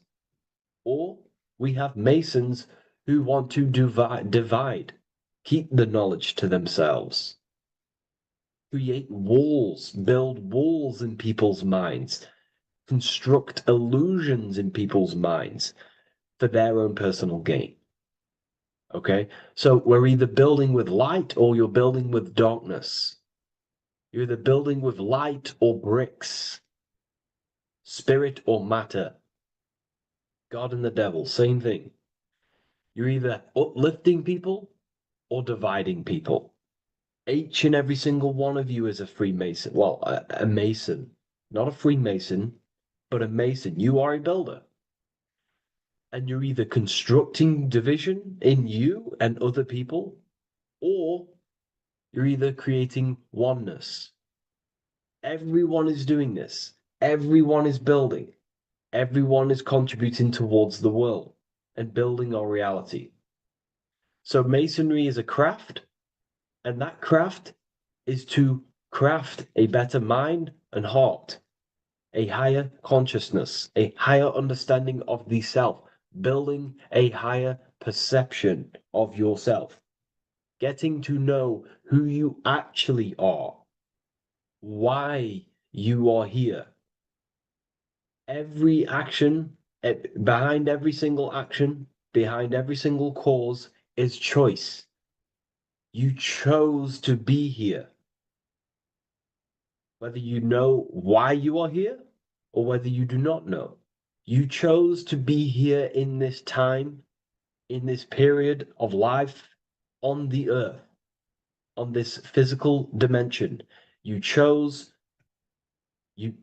The mind of yours chose to be here in this body at this specific time. You are playing a role, you are building in this world at this specific time. So Masonry is all about getting to know the self, to know what you actually are through Gnosis. Gnosis is direct knowledge obtained and extracted from direct experience. Knowledge extracted from direct experience. Knowingness. You know you have hands. You don't believe you have hands. You know you have hands. That's what knowing thyself truly means. To go within the self. To dwell in meditation for long periods of time. Not even meditation. To dwell, closing your eyes and thinking internally. Not thinking externally about anything outside you, but thinking and questioning internally, and you shall find answers. Seek and you shall find. If your heart is truly set on knowing, on getting to know true knowledge and knowing yourself, then you will find it. Okay, so because that's what the heart is. The heart is where we find our treasure. That's why it's inside of our chest. Our chest holds the treasure. What is your treasure? Your treasure is your physical manifestation. And whatever you act, whatever your heart cares about, your body follows. Your body takes action towards what you care about in life. This is why we say follow your heart. Because your body follows the heart, what you care about. If you do not care about something, you do not take actions towards it. Whatever your heart loves and has that love energy for, the body follows. If you truly want to become enlightened and truly want to reach higher consciousness, then you will. You truly care for that, then you will find it. You have to go within. Okay, so this is what Masonry is about. It's about going within and finding out your true nature and constructing a higher consciousness by dissolving walls and blockages inside your mind and heart, purifying the self. Because you can care about sick and twisted things. Okay, we can see that in society. People like killing people. It's psychotic, but I know. So we can be corrupted. Okay, so going into this symbol, what does this symbol mean? What is it trying to portray? Okay, before we go into this symbol particularly, we're looking at the Scottish Rite Freemasonry. So we have the first degree all the way up to the third degree is Blue Lodge Masonry. Then from the fourth degree of Freemasonry to the 32nd degree is what we call Red Lodge Freemasonry, the Red Lodge degrees. So again, that is that symbolism of that red and blue, the left and right, masculine, feminine, water, fire. It's that symbolism again of the two polar opposites of reality, of masculine and feminine qualities, solar and lunar. The left and right hemispheres of the brain, the inner and outer world, the brain and the heart. These are all polarities, okay? Spirit and matter. We have to unify these. But we're looking at the 33rd degree. This is the end of the Scottish Rite of Freemasonry, and it's considered the illuminated degrees. Illuminated. This is when one gets to know the true self, the true knowledge, when one has gone within, mastered the self, got rid of mental blockages, blockages in the heart, purified the self, and they know who they are. They have higher consciousness, And in this breakdown today, I'm going to show you how they have higher consciousness through this symbolism. Okay, so I was going to say something, but I totally forgot what it was. But anyways, we'll move forward with this symbol. Oh, that's what it was. Water melts. Well, ice melts at 33 degrees, symbolizing ice represents solid matter, ego, the physical body, left brain thinking, physical reality identification, identifying self with the ego, the name, the job, the reputation. That's the ice, that's solid, that's ego thinking, left brain thinking. When we identify ourselves with the body, our ego, our name, our job, our reputation, our family, that is ego. That is pure earthly survival base level consciousness. This is the degree, this is the level of state of mind that we need to rise out from and figure out what we are, what you actually are inside you. When you turn off your thoughts, what are you then? If you do not think, you are not your name, your job, your reputation, your family, your beliefs. Because when the mind is turned off, there is still something left. That is you. And that is the substance that we have to get to know through gnosis, through going within and thinking internally and dwelling within. Okay. So Freemasonry is all about learning about the psyche, the true nature of consciousness, how it functions, the mechanics of consciousness, how we can integrate universal law with consciousness. We're going to be going into that. Natural law, how we can become one with God's law. We can become one with the universe and integrate universal consciousness into yourself.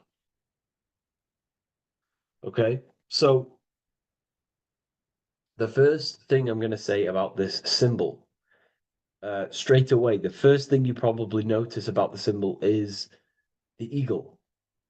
The eagle is a bird. Okay, what do birds do? They are high in the air.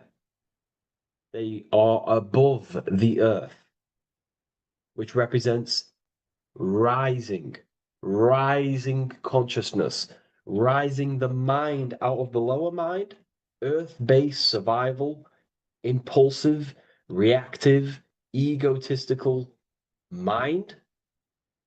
And we're pulling us up, we're rising from that. The earth represents that lower base survival consciousness, ego-driven thoughts. And we're rising up. The bird is free. It's free from the earth. Okay? It's free. It's elevated. It looks down upon the earth. So the eagle is a bird which represents higher view of self, a higher understanding of the self. It's elevated. We have a higher view of myself when I reach the 33rd degree. That is what it's showing you.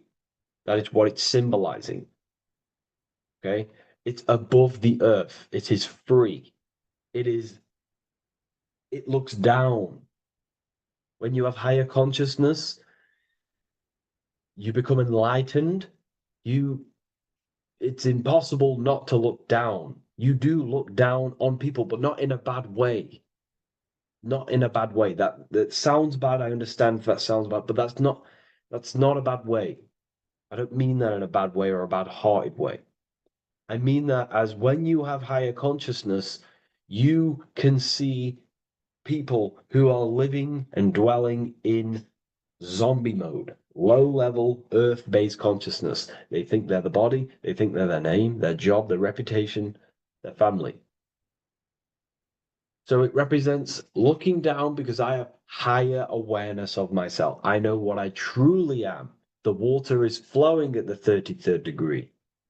The water melts at the 33rd degree, representing the flowing of consciousness, the flowing of the mind, flowing of light energy entering the body. Because when we reach higher consciousness, when you raise your consciousness, which is just an easier way of saying mastering thoughts, mastering yourself. We no longer give attention to negative thoughts because we understand what thoughts are and why would you let your own mind take away your own power? So again, Freemasonry is about gaining personal power, not in a bad way. Well, it can be used for bad. Gaining mental power, a strong mind. Most people have very, very, very weak minds in this world. Very weak minds. This world is a mental world. We have to gain strength in the mind. It's a mental universe. The stronger the mind, the better your reality. The less affected you are by external things. Nothing external should ever bother you. Okay?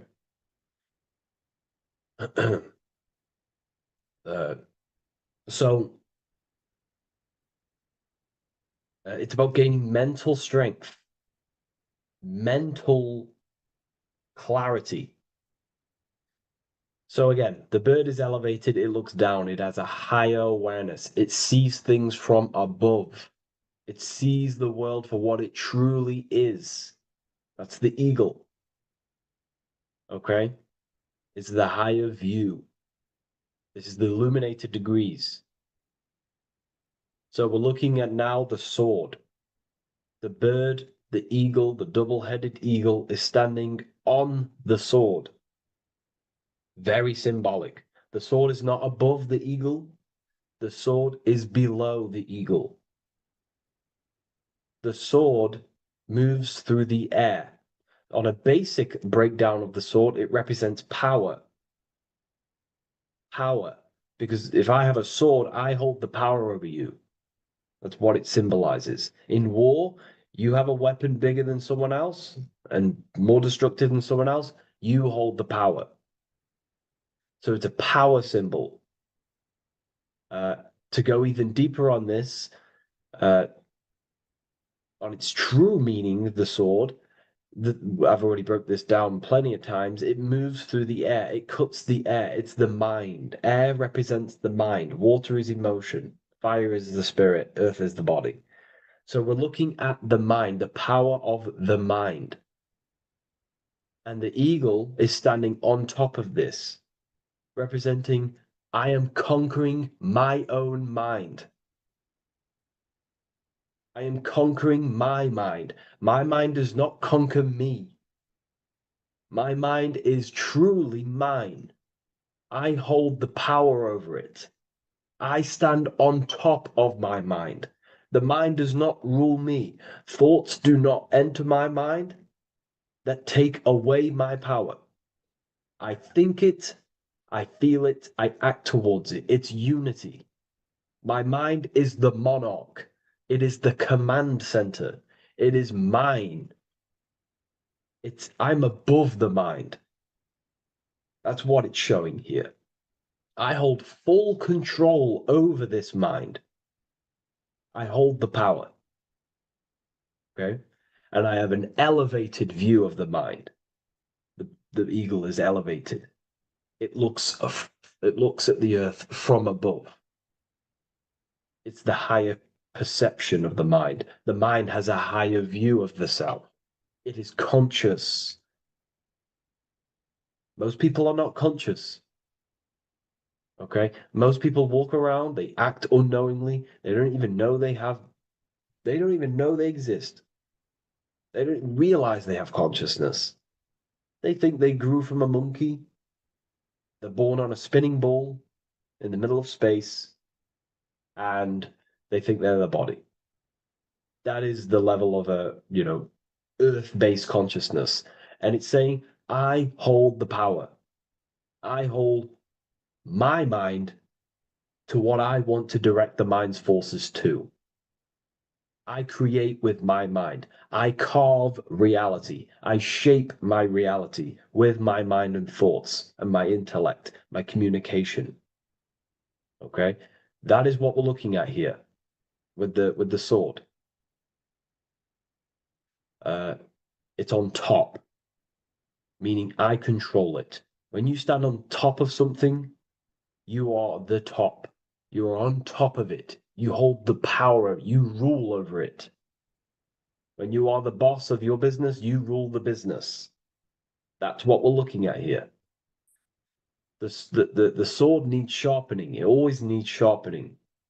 You can't use a sword forever. You need to sharpen it. The mind will not stay powerful and strong and and aligned with what you actually want unless you continuously refine the sword. The mind needs to be refined or reminded. If you stop doing affirmations, the mind will fall back to old ways of thinking. If you constantly meditate, you constantly implant the messages into your subconscious mind, you constantly visualize, you are keeping the mind sharpened with what you want in life, what you are trying to create. And the mind will continue to think with that power, with them words, with them visualizations. If you fall off, if you stop meditating, you will lose control of your own mind. Okay? This is symbolizing you have to keep on top of the mind. You have to keep control. This is what the world is. The world is like Minecraft. You ever played Minecraft? You're a builder. Okay? What do? You control the man in the world. That's what you are. You need to control this body in the world. It's all about control. You are in a game. It's like Grand Theft Auto. You don't know how to use the buttons. You're going to create chaos, and you're not going to have that much fun in the world in GTA if you don't know how to work the buttons. Same with this world. You are in a world, and you need to learn the buttons of the body, the mind, the soul, the heart. How will these things function so you can actually live a better life and create what you want in the world, aligned with natural law, of course, unless you want to walk down the path of Satanism. So this is what we're looking at with the sword. Now, moving on, we're looking at this little banner here. This says "God and my right" in Latin. God and my right. What is your right? Natural law is your right. What is natural law? You already know the natural laws. We all intuitively know the natural law. What is natural law? Do good. We all subconsciously, on a soul level, we know to do good. We know to do right. It is wrong to hurt people. It is wrong to control people. What is your natural law? What are the forces that you hold power over, that you have full control over? You have full control over what you think, what you feel, what you act. Thought, emotion, action. If you start to try and control things outside of them three forces, that is now you breaking natural law. If I try to control and manipulate someone else, that is now breaking natural law. I'm going against my inner law. My soul tells me what is right and wrong through emotion. So it's about aligning the self, my actions, my thoughts, with my emotion, my intuition, my natural law. These are your rights. Your rights is to think, feel, and act with the law, with good, with God, with love, with care for one another. Am I building with light to bring good things to the collective? You see, most people are stuck in their left brain, And the left brain only sees me, ego-driven thinking. That's why they trap us in our left brain. They train us to be left brain. They tell us to write with our right hand to strengthen the left brain. They call it writing. Everything in this matrix is to activate your your left brain. Why? They need you in ego consciousness so you can be controlled and manipulated. So you do not recognize patterns. That's the right brain. The right brain recognizes patterns, symbolism, metaphors. They don't want you reading between the lines. They want you logical. They want you divided, because the right brain sees the whole. The right brain sees the woods. The left brain sees the trees. And that tree is your ego. And the woods is the collective consciousness. They want you only thinking about you. Because that way you are divided from the collective consciousness. And we're all one consciousness family. We're all God. We're all God experiencing himself. And we are all building this world. So it's about aligning the self with my right, with God, with natural law. It's what Freemasonry is about. True Freemasonry, light Freemasonry, not dark Masonry, or evil Freemasonry, whatever you want to call it. The crown, royalty. Royalty wear crowns. And what do the royalty have? Again, this is another power symbol. They hold control. Yes, royalty hold control. And that's why this crown is at the top of the image, not at the bottom of the image. It's at the top, representing I control the left, I control the right. I control my left brain and my right brain, the two eagle heads, the two views. The eagle has one eye on each side. It's looking, it's seeing. And that's symbolic of the left and right brain. We see, not physically see, but I mean perceive. We perceive reality with the left brain and we perceive reality with the right brain. And it's about unifying these two brains so we can see and perceive reality from a true lens. Because if we see reality only from the left brain, and a left brain dominated brain, we see everything as divided.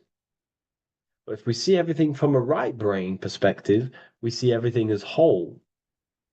When everything is in the middle, you need to see reality from the middle. Yes, I have my own personal consciousness, and yes, there is a collective consciousness.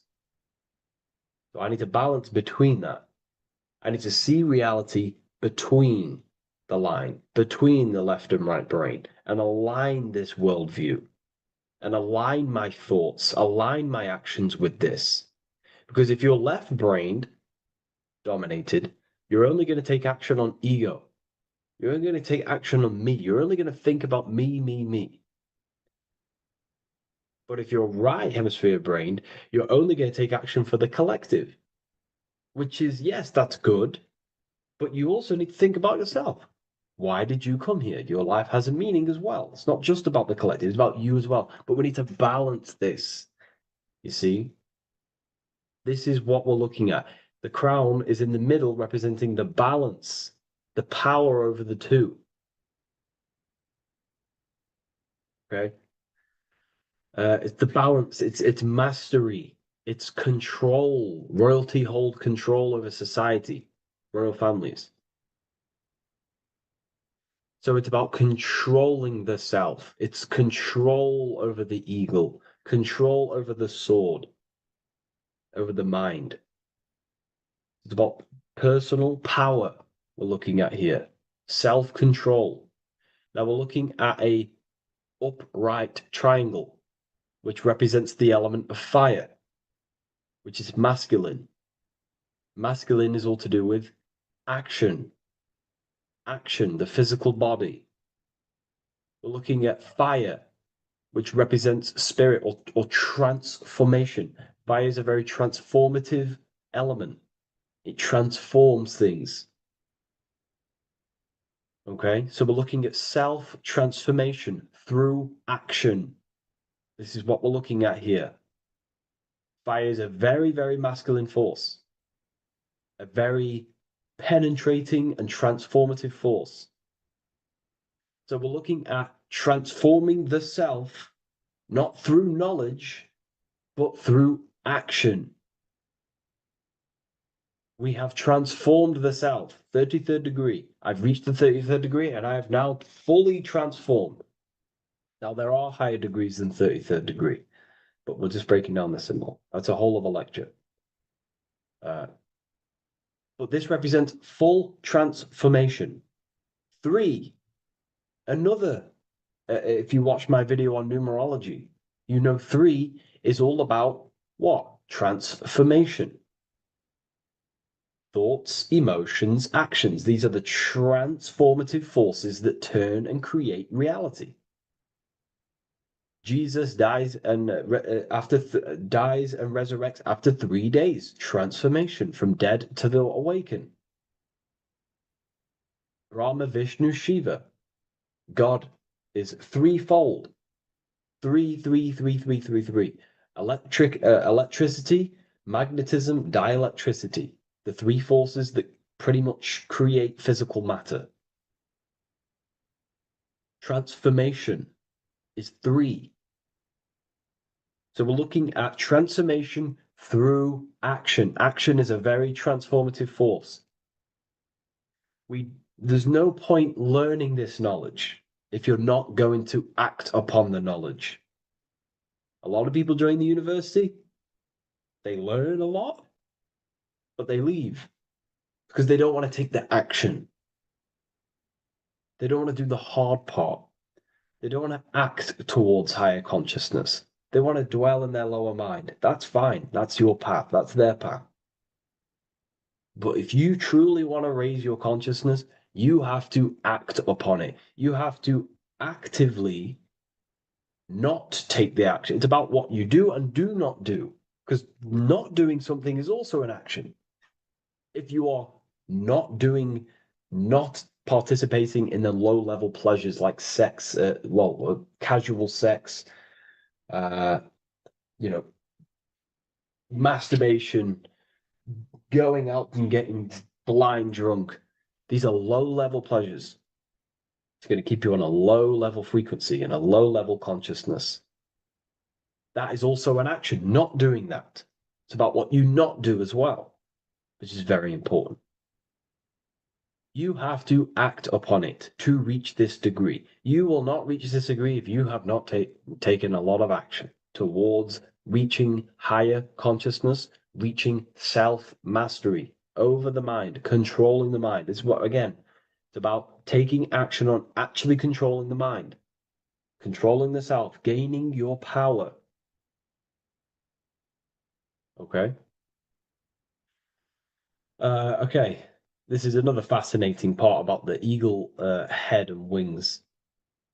It also represents the past, present, and future.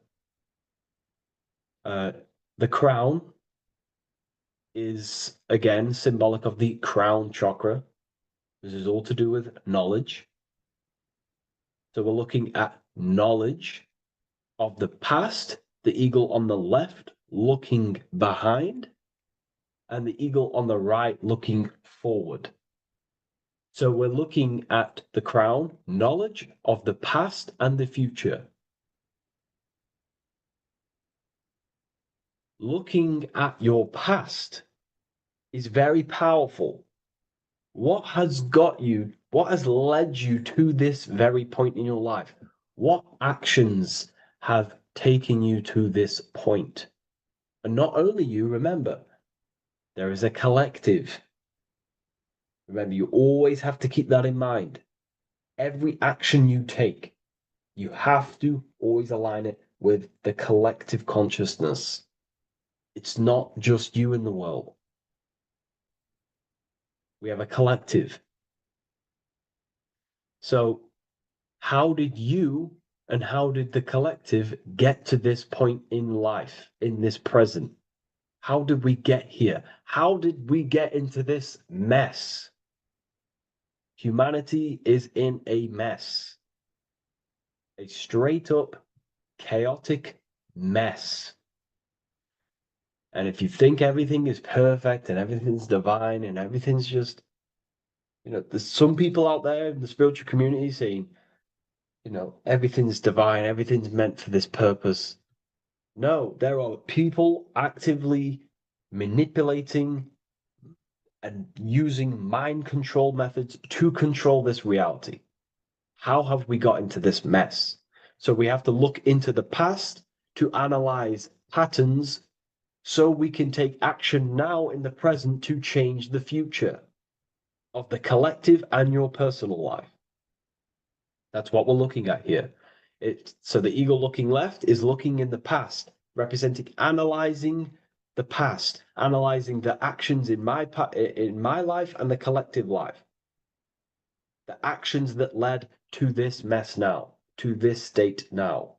And what can I do now with my knowledge to change the future to a better future, aligned with, again, natural law, aligned with goodness, aligned with God, aligned with care and love for one another and the self. So it's all about knowledge of the past and knowledge of the future. And what I can do now to take action, the triangle pointing at the middle, which is the present, what can I do now to change the future? To create a better future, to transform the world. 33, transformation. To transform the future. Okay, this is what we're looking at here with the two double-headed eagles as well. Again, this is more art. This is a lot more complex symbolism here. But again, we have the Earth hemisphere here. And what? The eagle above. It is raised above the earth, above material pleasures, above the material thinking self, above the ego. Not to say get rid of the ego. We need the ego, but balancing, control, power over the ego, power over the two hemispheres of the brain, power over my past and my future, power over time. What am I using my time towards? Time is your spiritual currency. Okay? It's elevated. It sees things from a higher perspective. It is higher consciousness. We're also looking at the astral body. Birds on a deeper level represent the astral body. So symbols have layers of meaning. The deeper you get into the occult. So when you join the first degree, you get, a good interpretation, and the higher degree you go, the more deeper the symbol reveals. As the more deeper you know yourself. So we're looking also at the astral body, the light. What is the light? Light is a massive symbol in Freemasonry. It's knowledge, gnosis. When you're very intelligent, you call someone, they're a bright child. They have enlightenment, light in the mind. Looking at light, a lot of knowledge, a lot of self-knowledge of the self, of the psyche, how I function, what I am, knowledge of the astral body, rising above the earth, astral projection, exploring your true nature, exploring consciousness. This is what we're looking at here. And in order to explore your astral body and explore the astral realm, you have to control the sword, the mind. And you can then explore. You are free like a bird to fly.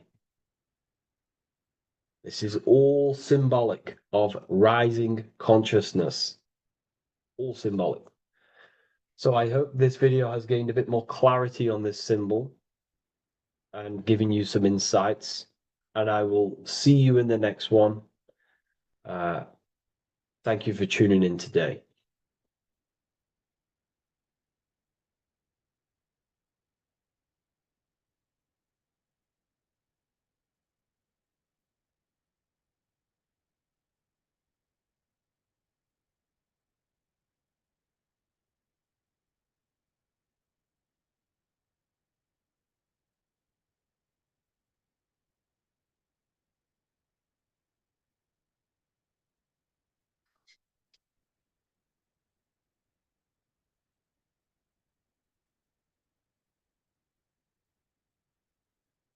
Hey everybody, welcome back to Living Life with Miss Faye.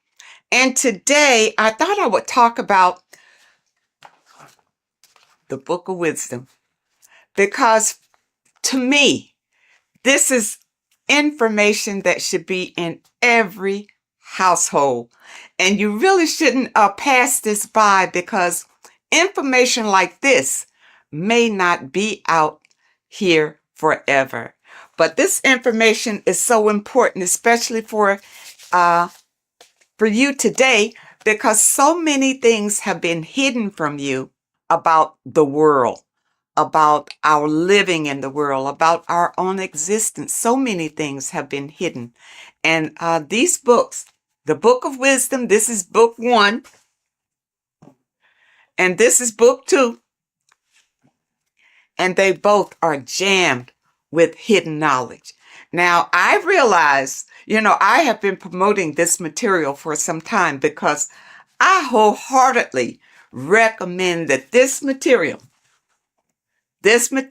should be in everybody's home. Your children should be exposed to this material, because when they go to school, they're taught one thing. They're taught to be, not to be free thinkers. They're taught to be followers in school. And this information goes into why that happens, and why the system keeps you in the dark. All right. And also your religion has a lot to do with it. Now, even in your religion, a lot of things have been misconstrued, and some of it is just downright lies that have been told to you. But in this material, it tells you exactly what's going on. It really does.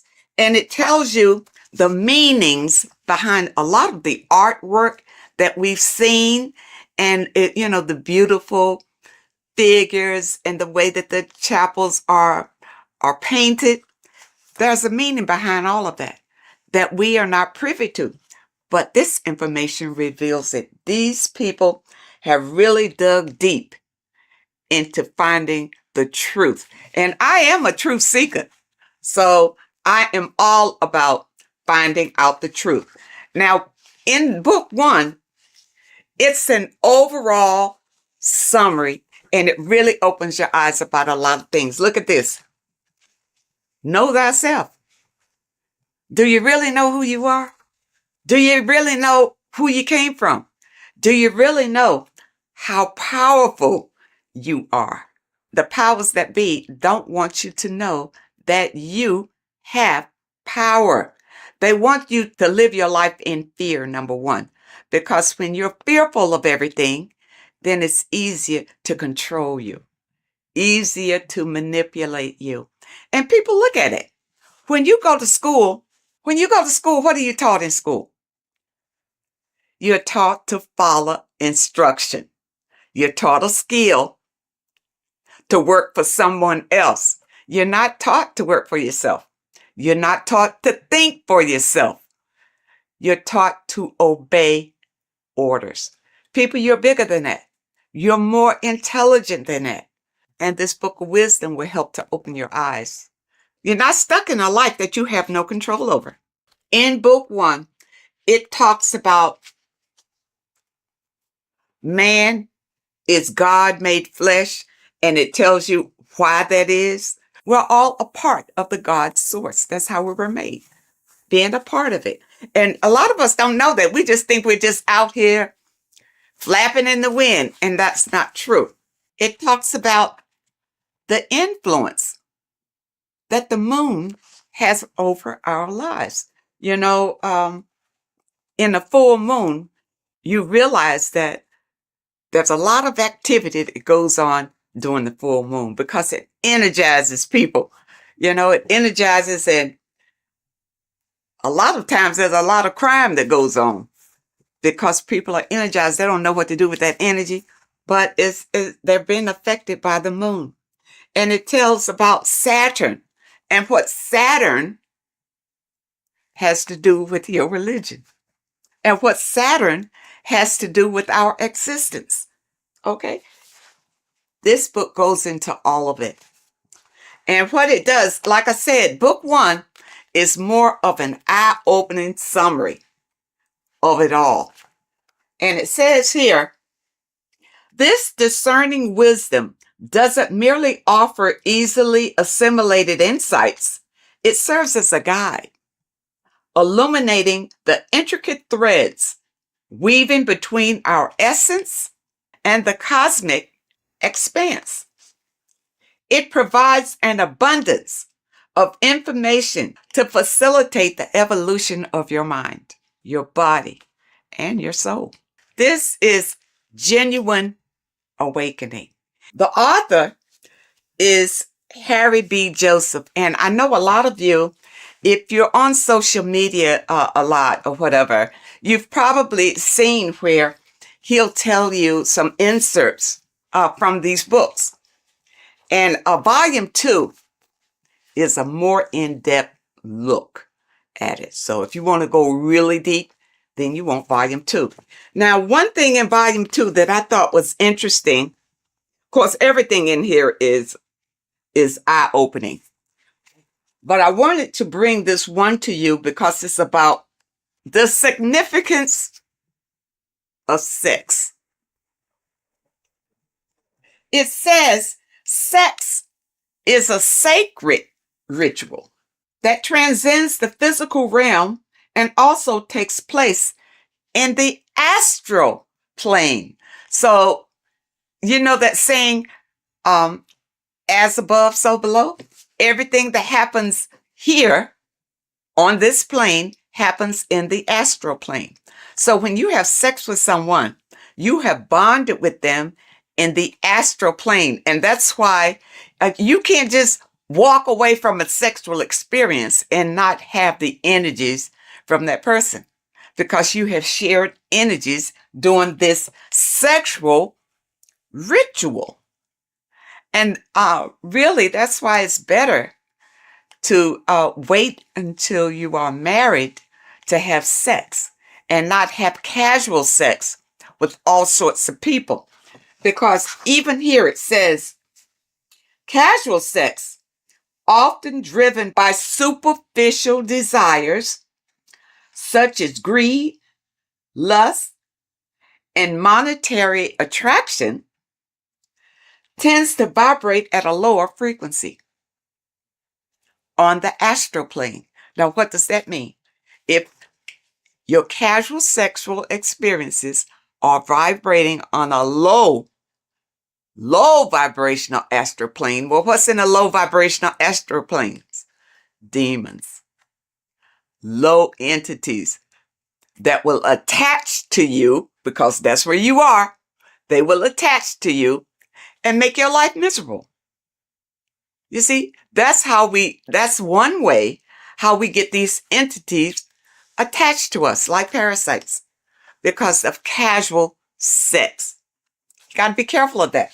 And the only way that you can break the tie from a casual sex is through a spiritual awakening.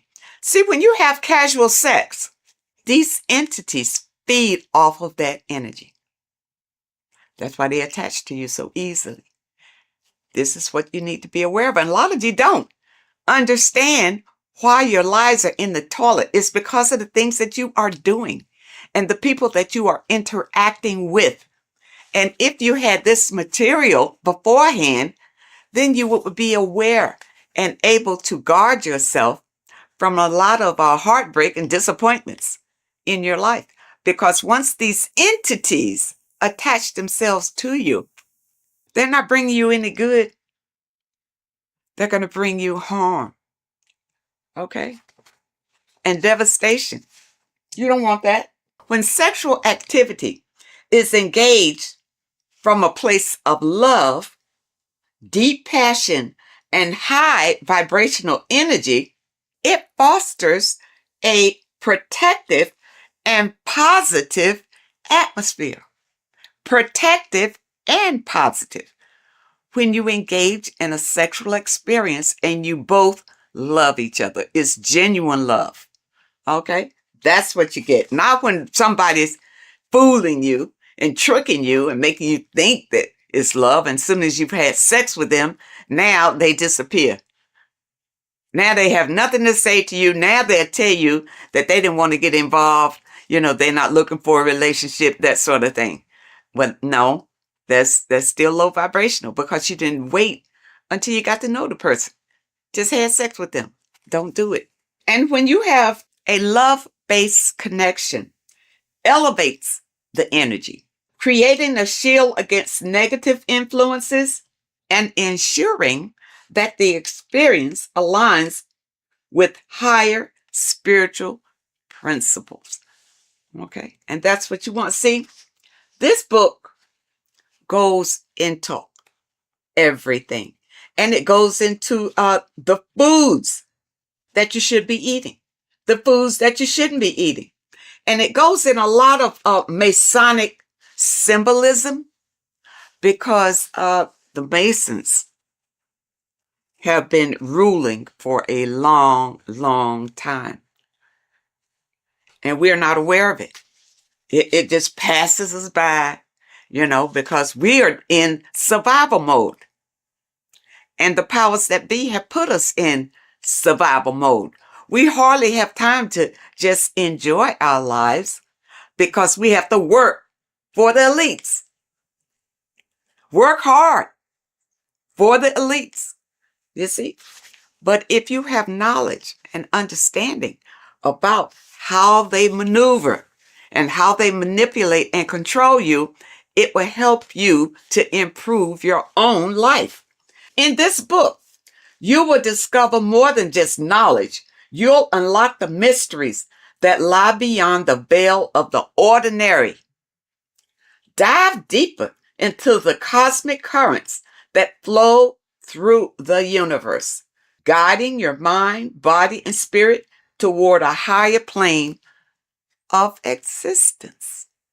People, you don't realize how powerful you are because you have been dumbed down from the time you got here and made to believe you don't have any power. There's an external God that you must pray to for forgiveness of your sins, for anything that you desire in your life.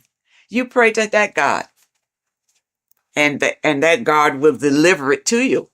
Now, has it happened?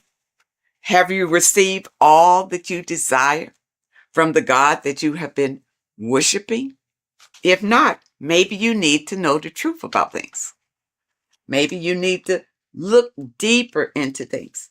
Now, it also talks about symbolism, and symbolism is everywhere. But many times we don't understand what the symbolism is. And we see people doing these mantras, and we think, it's evil what they're doing. What they're doing is calling in power from the entities that are around them, because they understand that we are all energy. And they do these mantras to bring in energy, whether it's for confidence, whether it's for strength, endurance, or whatever. That's why you see a lot of celebrities doing these mantras that you think is evil, because you don't know, because your mind is closed and you're living in fear of everything. You don't understand, but you see them progressing and doing better and better and better and doing all these evil signs. These signs are not evil, number one. They're not evil. They have learned how to manipulate energy to their benefit. And you don't know how to do it. That's why you need the information. You need the information to learn how to manipulate the energy that's already here to better your life.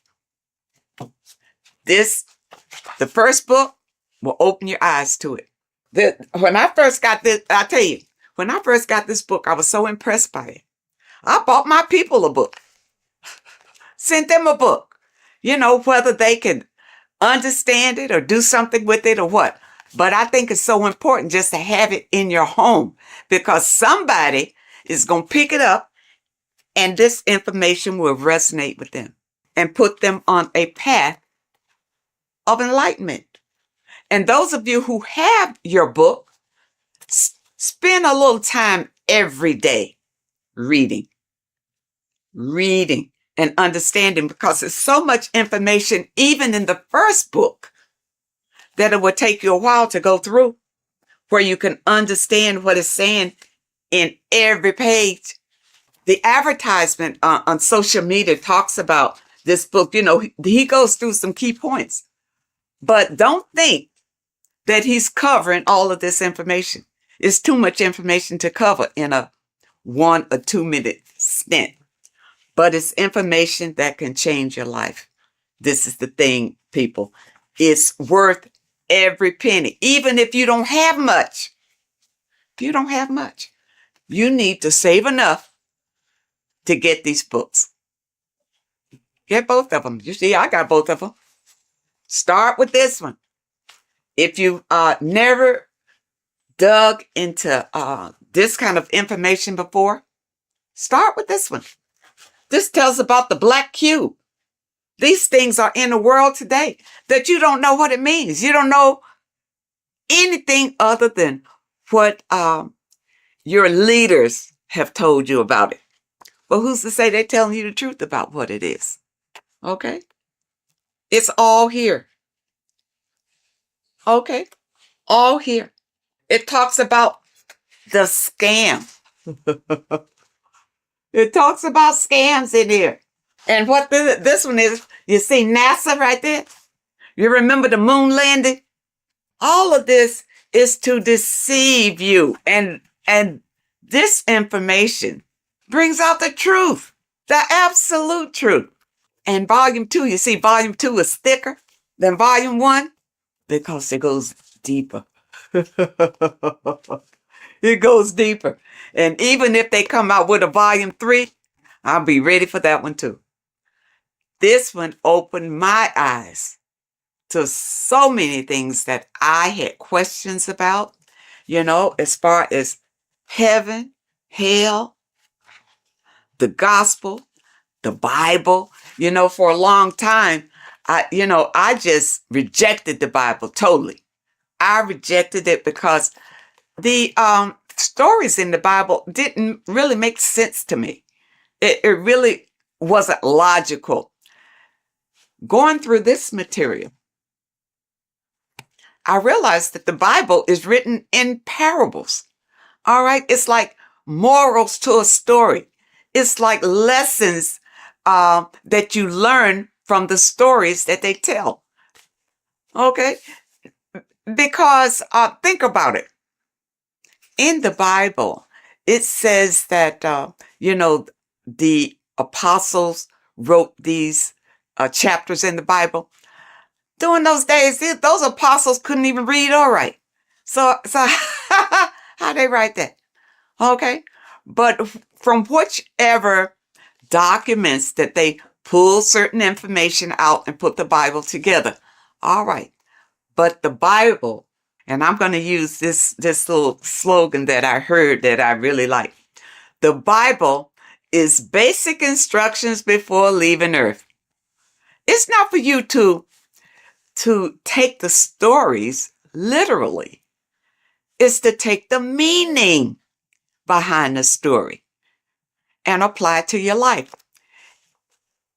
And because many of us have not read the Bible, and many of us have. You know, the Bible is written in a way it's hard really to understand. That's why you go to Bible study, so somebody can tell you the meaning of it or what. And most of the times when you go to Bible study, they don't know any more than you do.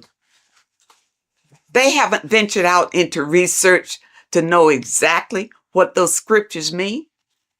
In this information, it goes through it. It goes through your scriptures and tell you what it really means. Okay? And it leaves no stone unturned, really. And it opened my eyes so much to the Bible until now I can embrace it. I can embrace the Bible because I understand that these are stories for you to learn from, but you got to understand the meaning and what it means. For instance, water is emotions. Okay, it's not just water. It stands for something. It stands for your emotions. The light is the Christ energy. The Christ energy is light. And we all want to embrace the light. All right, so people who follow the Bible, understand the Bible, understand what the Bible really is. Don't be deceived by the interpretation of the stories. Many of the interpretations that you are given is to put you in a subjective role, a slave than a master.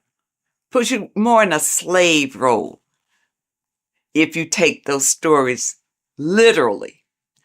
And that's why you're not encouraged to go out and look for other information, especially in your religious institutions. They don't encourage you to venture out for other information because they'll tell you the information. Just keep coming here. We'll tell you all you need to know. You see, but I understand about religion because I was raised Christian. And the thing about it, even when I broke away, it took some strength because your mind, you have a mindset about it. Being raised as an infant in the church, that's all you know. Every Sunday, you go to church. Yeah, you go to church. Your body is used to going to church. But then when you decide, well, no, it's not working for me. I'm not, my life is not changing. My life is the same. You know, I just come here on Sunday, maybe to be entertained and maybe not, but it's really not worth it.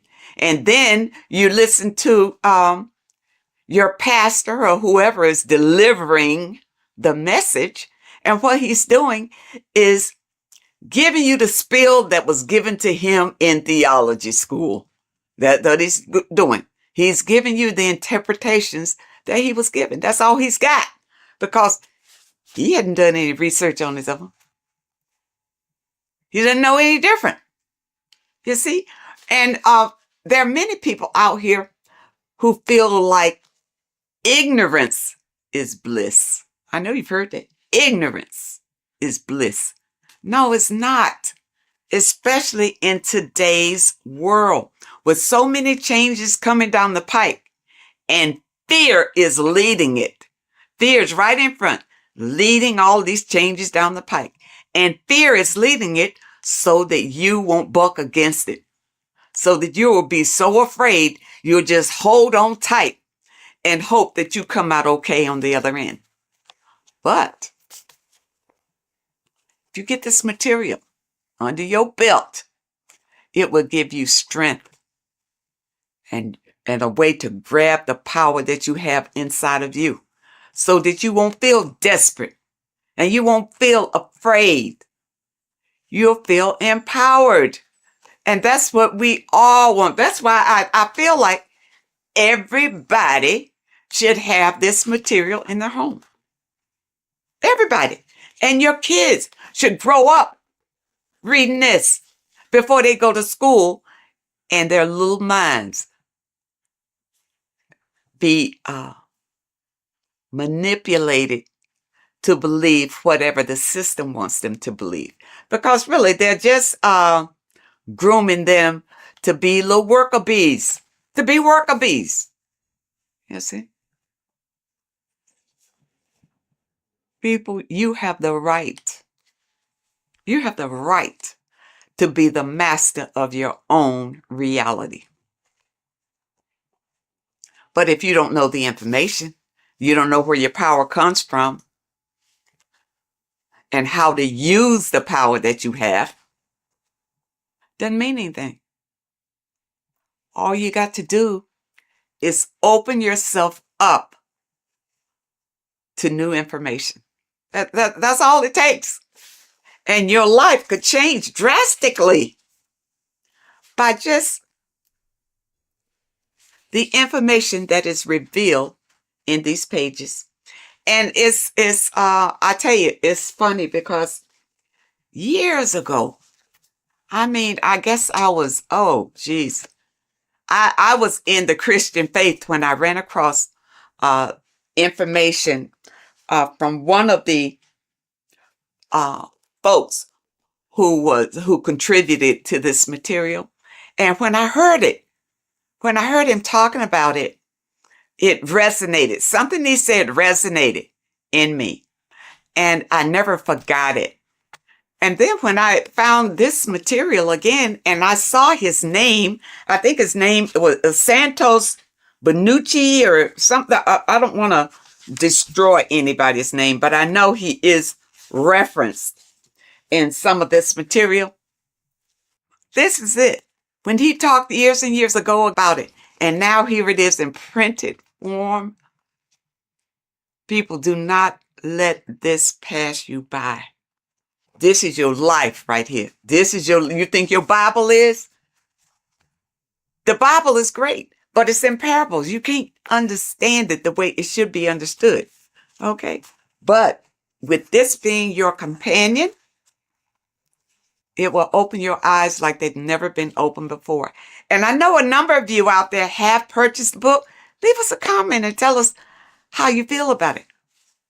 But take your time. These are not fast reads. Either one. And the thing about it is, I keep going back to them. It's not the kind of material you read one time, put it aside and forget about it. You put this on the coffee table and read a little bit all the time because it reinforces your soul and helps you to manifest the life that you desire. Okay, people, I hope that you understand, and I hope that it helps. And of course, I will leave a link in the description where you click on the link and you can get either one. You can get book, this volume 1, or you can get volume 2. And the volume 2 is in hardback. You know, when I first got it, it was in the soft cover, but I love hardback. So I have this in the hardback too, because the hardback I absolutely love. And because the books that I purchase, I want to pass them on to my people when I'm gone. They mean something. Stop wasting your money on stupid magazines and crap that doesn't mean anything. You buy a book, buy one that's going to change your life. Oh, and also, when you click the website, you'll notice that there are courses on there that you can sign up for those of you who want to go really deep. And also, there's a PDF on food. And I'm waiting for them to come out with the book on that. I don't want a PDF. I want the book. And once they come out with the book on foods that you eat and foods that you don't eat, I will be the first one to get that one. So I encourage you to add these to your library. This is the best material that I have found to date that opens your eyes to what life is really all about, and also opens your eyes to who you are and the power that you have to create your own reality. I thank you so much for joining me today, and I really hope to see you next time. You're living in 4 planes of existence right now, but most people are only aware of one. And that's why they feel lost, disconnected, and stuck in cycles they can't explain. If you don't understand the blueprint of reality, you'll keep trying to fix the physical, while the real causes lie in the unseen dimensions that you have direct access to. You must understand that the universe only exists in the mind. Everything is a projection of consciousness. Therefore, consciousness produces everything. Our internal world is consciousness. Our external world is this physical body, physical world. Everything is an externalization of consciousness. For example, this was a thought. Now it's made physical. But before this was invented, it was existing in someone's mind, in consciousness, invisible. Then it was made manifest, made physical. So everything in this physical plane is the effect. The cause is consciousness, mind, the mental plane. So now I'm going to explain these different dimensions of consciousness. You don't just exist in this physical plane. The physical plane, in fact, is the lowest plane there is. It's the illusionary plane. So first of all, we have the Buddhic plane. This is the nothingness. So think of it like this. Absolute nothingness. If you turn off thoughts, there is nothingness. This is the void. And out of the void springs infinite potential, which is the mental plane. Now, your mind has no limitation. It can think anything, be anywhere, anytime, any place. In the whole world, there is no limitation with the mind. This is the realm of infinite possibilities. This is the realm of thought. Thought is a dimension, information and thought. To go a little bit deeper on this, there are pockets of thoughts, what we call in the occult fields of thoughts. Your mind does not think thoughts, it receives them. Your mind is like a radio. Whatever the mind is tuning into, setting its mindset, setting your frequency or setting your mind, you will receive thoughts based on that set, whatever you set your mind to.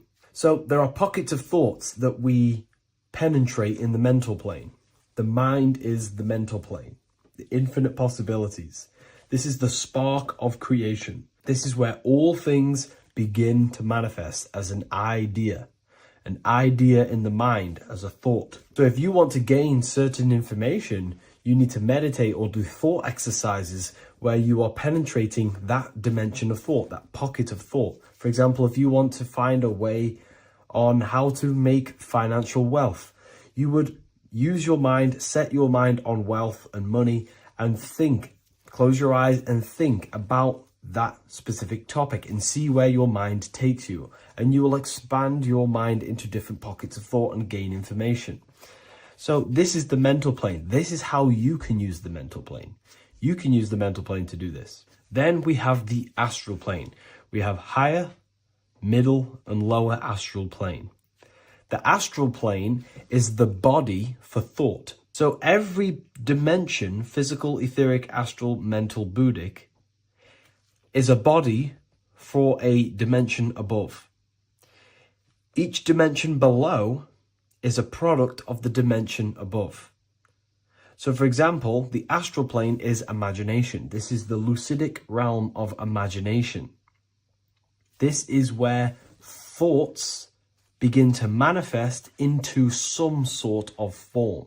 It's not a physical form because this is physical, but imagination is a lucidic form. It's not really physical, but it's there. It's a projection of light. It's astral matter condensed by the willpower of the mind. So depending on the vibration of that thought will depend whether it manifests in the higher astral plane, middle astral plane, and lower astral plane. If you think about more material things and visualize material things, this will manifest on the lower astral plane because material matter is low vibration. Now that does not mean it's evil, that does not mean it's bad, okay? It just means low vibration just means more material. But if you think and imagine more spiritual things, this manifests on the higher astral plane. So the astral plane is the screen in your mind that allows you to vision an apple, that allows you to vision anything. It's that mental projection that's inside of your mind. Now this is what we call the third eye. It's an eye because the eye is the mind, and the mind can see into the astral plane. It perceives this spiritual world, this lucidic realm that we have access to. This is where also infinite potential takes place. This is the realm of spirits, demons, jinns, whatever you want to call them. Spiritual entities exist in this. because this is where thought forms manifest into form. This is where thoughts create bodies. Think of it like this. The mental plane is a thought of a chair. The astral plane is the imagination of that chair and all of the different possible chairs that could possibly be. The etheric plane is the energy double of that chair. And the physical plane is the physical chair. So, as you can see, the higher we go up, the more formless and lucidic it is. The lower we go down planes, the more dense it becomes. This is formless and this is form. Everything manifests through this process. This highlighter is down here in the physical plane, but the idea began in the mental plane. Everything begins in consciousness before it creates a physical body. It goes through this process. Therefore, if you want to start to mold and create your own reality and create things in your world, you can use these planes to your advantage. You can use your mind to do mental thinking exercises by closing your eyes and expanding your mind into a different pocket of thought to gain wisdom, gain information, gain downloads. The way you do that is simply get into a meditative state, close your eyes, pick a topic that you want to think about, and see where your mind takes you, but always remain centered on that topic. And you can do this for maybe an hour or two or half an hour, and your mind will take you places where you will unlock information. You can even use this to make decisions in your life. Think of the topic and see where your mind takes you. You'll gain information. This is how you use the mental plane for ideas. The astral plane is imagination. You have to reconnect with your imagination very vividly. Your imagination, your consciousness is infinite. It's not a three-dimensional plane. It's an infinite plane. You can think and make form anything in your consciousness, in your imagination. You can think anything and you can imagine anything in the most vast details. You just have to reconnect with your imagination. I have a free book on my website. I'll leave the link in the description. It's an ebook. It's called Activating the Inner Eye. This is going to help you reconnect with your imagination. It's a practical guide on how to imagine. So once you know how to use the mental plane and astral plane, thought and imagination, you pretty much need to use the physical plane to take physical action with this physical body that you have and start to manifest these desires you have in the higher planes. Now, it's very important that we master the mind, because the mind is the very fabric of reality. We become what we think about. Your life is a product of every thought you thought in the past. It is the mind that directs the flow of consciousness. And wherever this consciousness is flowing is what you will create in your life. Consciousness is the most potent force in the universe, and the mind is pretty much the universe in a microcosm form. It is infinite potential. And your mind will continue to expand into new realms of thought forever and ever and ever. You are eternal. You are not this physical body down here. You are consciousness. Literally dreaming that you are in this physical body. So everything begins with the mind. We need to be conscious of the thoughts that enter our mental field of consciousness. There is a level of self-awareness that you can reach where you can become conscious of pretty much every single thought that enters your mental field. Now, we have over 7,000 thoughts a day. You can gain such mastery over your mind where you can become conscious of every thought you think. And that is when you gain superior power. Because when the mind is fully under control of self, you can direct the mind's potent force into a specific goal. Most people's minds are dualistic. They want something, but their mind is thinking something else. They have limiting belief systems. They have the little voice that comes in and says, you can't do this, you're a failure. That is a fractaled mind. The mind needs to be singular. It needs to be on your team and not an enemy. Do not let your own mind take away your power. Your mind should be on your team, giving you power, giving you the best possible thoughts and the best possible beliefs. When the mind is in this condition and on your team and not taking away your power through the destructive thoughts, it becomes a potent, powerful force used for manifestation to create anything. And the way we get the mind on your team is through constant meditation to learn how to control the mind and turn it on and off. Subconscious reprogramming through visualization, affirmations, cultivating emotions associated with your goal. All these three ways we can reprogram the mind slowly over time so that it becomes powerful and becomes on your team and doesn't give you negative contradicting thoughts. When the mind is fully aligned on one thing, it can create massive empires and things in your physical reality. So I hope this video helps, and I'll see you in the next one. Welcome to Revival of Wisdom. Today, we're going to be talking about portal symbolism, what portals are, okay, and how they show them to us, because they have to tell you the truth, guys. This is the thing with the universal law. They have to tell you the truth. And they tell you through symbols, they tell you through movies, and different things like that. But let's jump straight into this. So first, I want to talk about the Freemasonry symbols. Okay, so first we got, obviously this is some Freemasonry art, but notice how you've got the ladder with a key.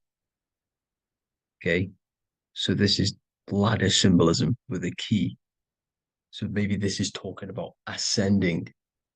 Okay, because look, because this is ascending into the heavens, because it's a ladder with humans going up it with a key. In order to ascend, you must have the key. Okay, so what else do we have with a key? Well, the Netflix show Lock and Key, which is all about portals and keys. Because what the keys do, they open doors, gateways. Okay,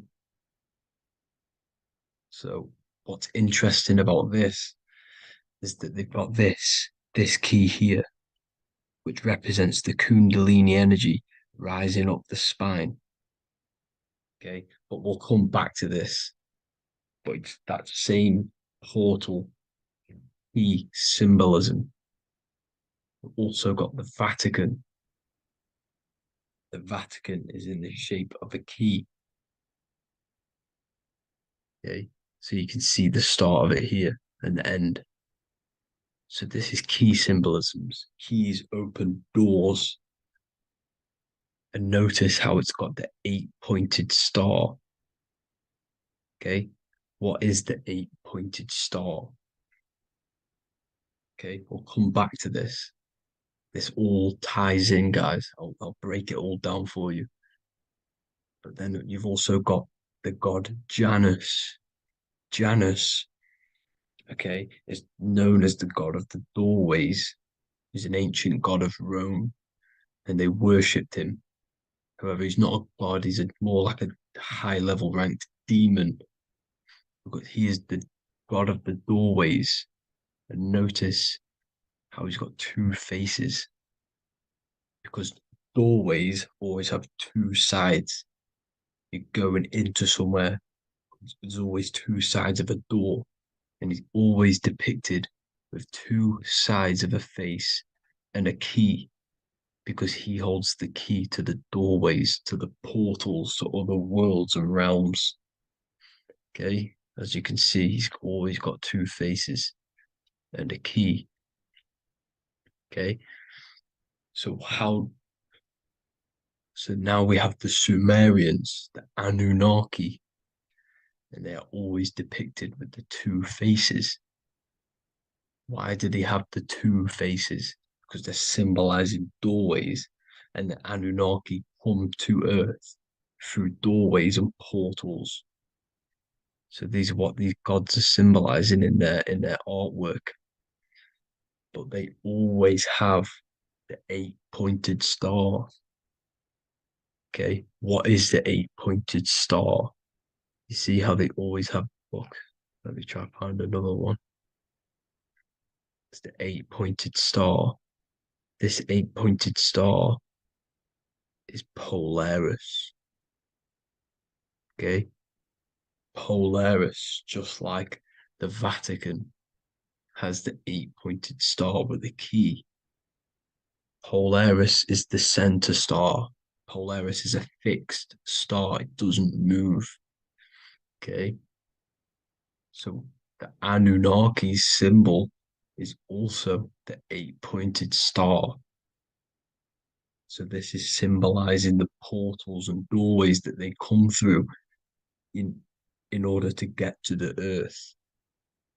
But Polaris is that center star which does not move. It's always symbolized with the 8-pointed star, just like a compass.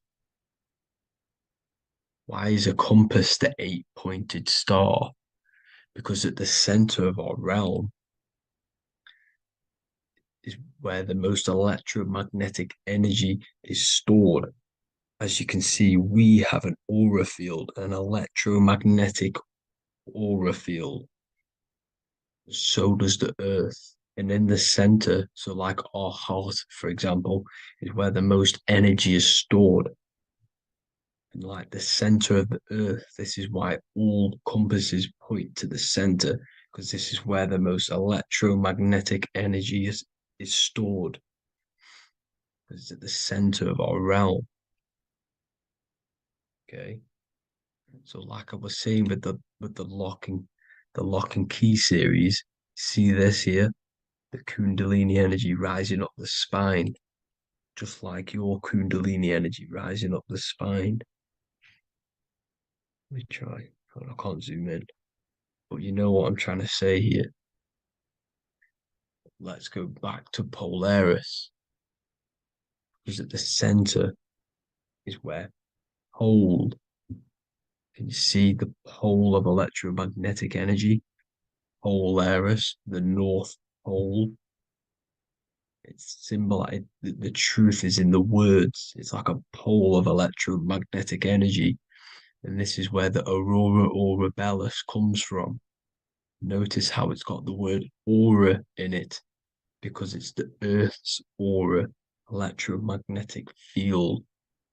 Just like you have an aura, also known as the northern lights, because it's coming out of this center hole in the center of our realm, where the black sun is.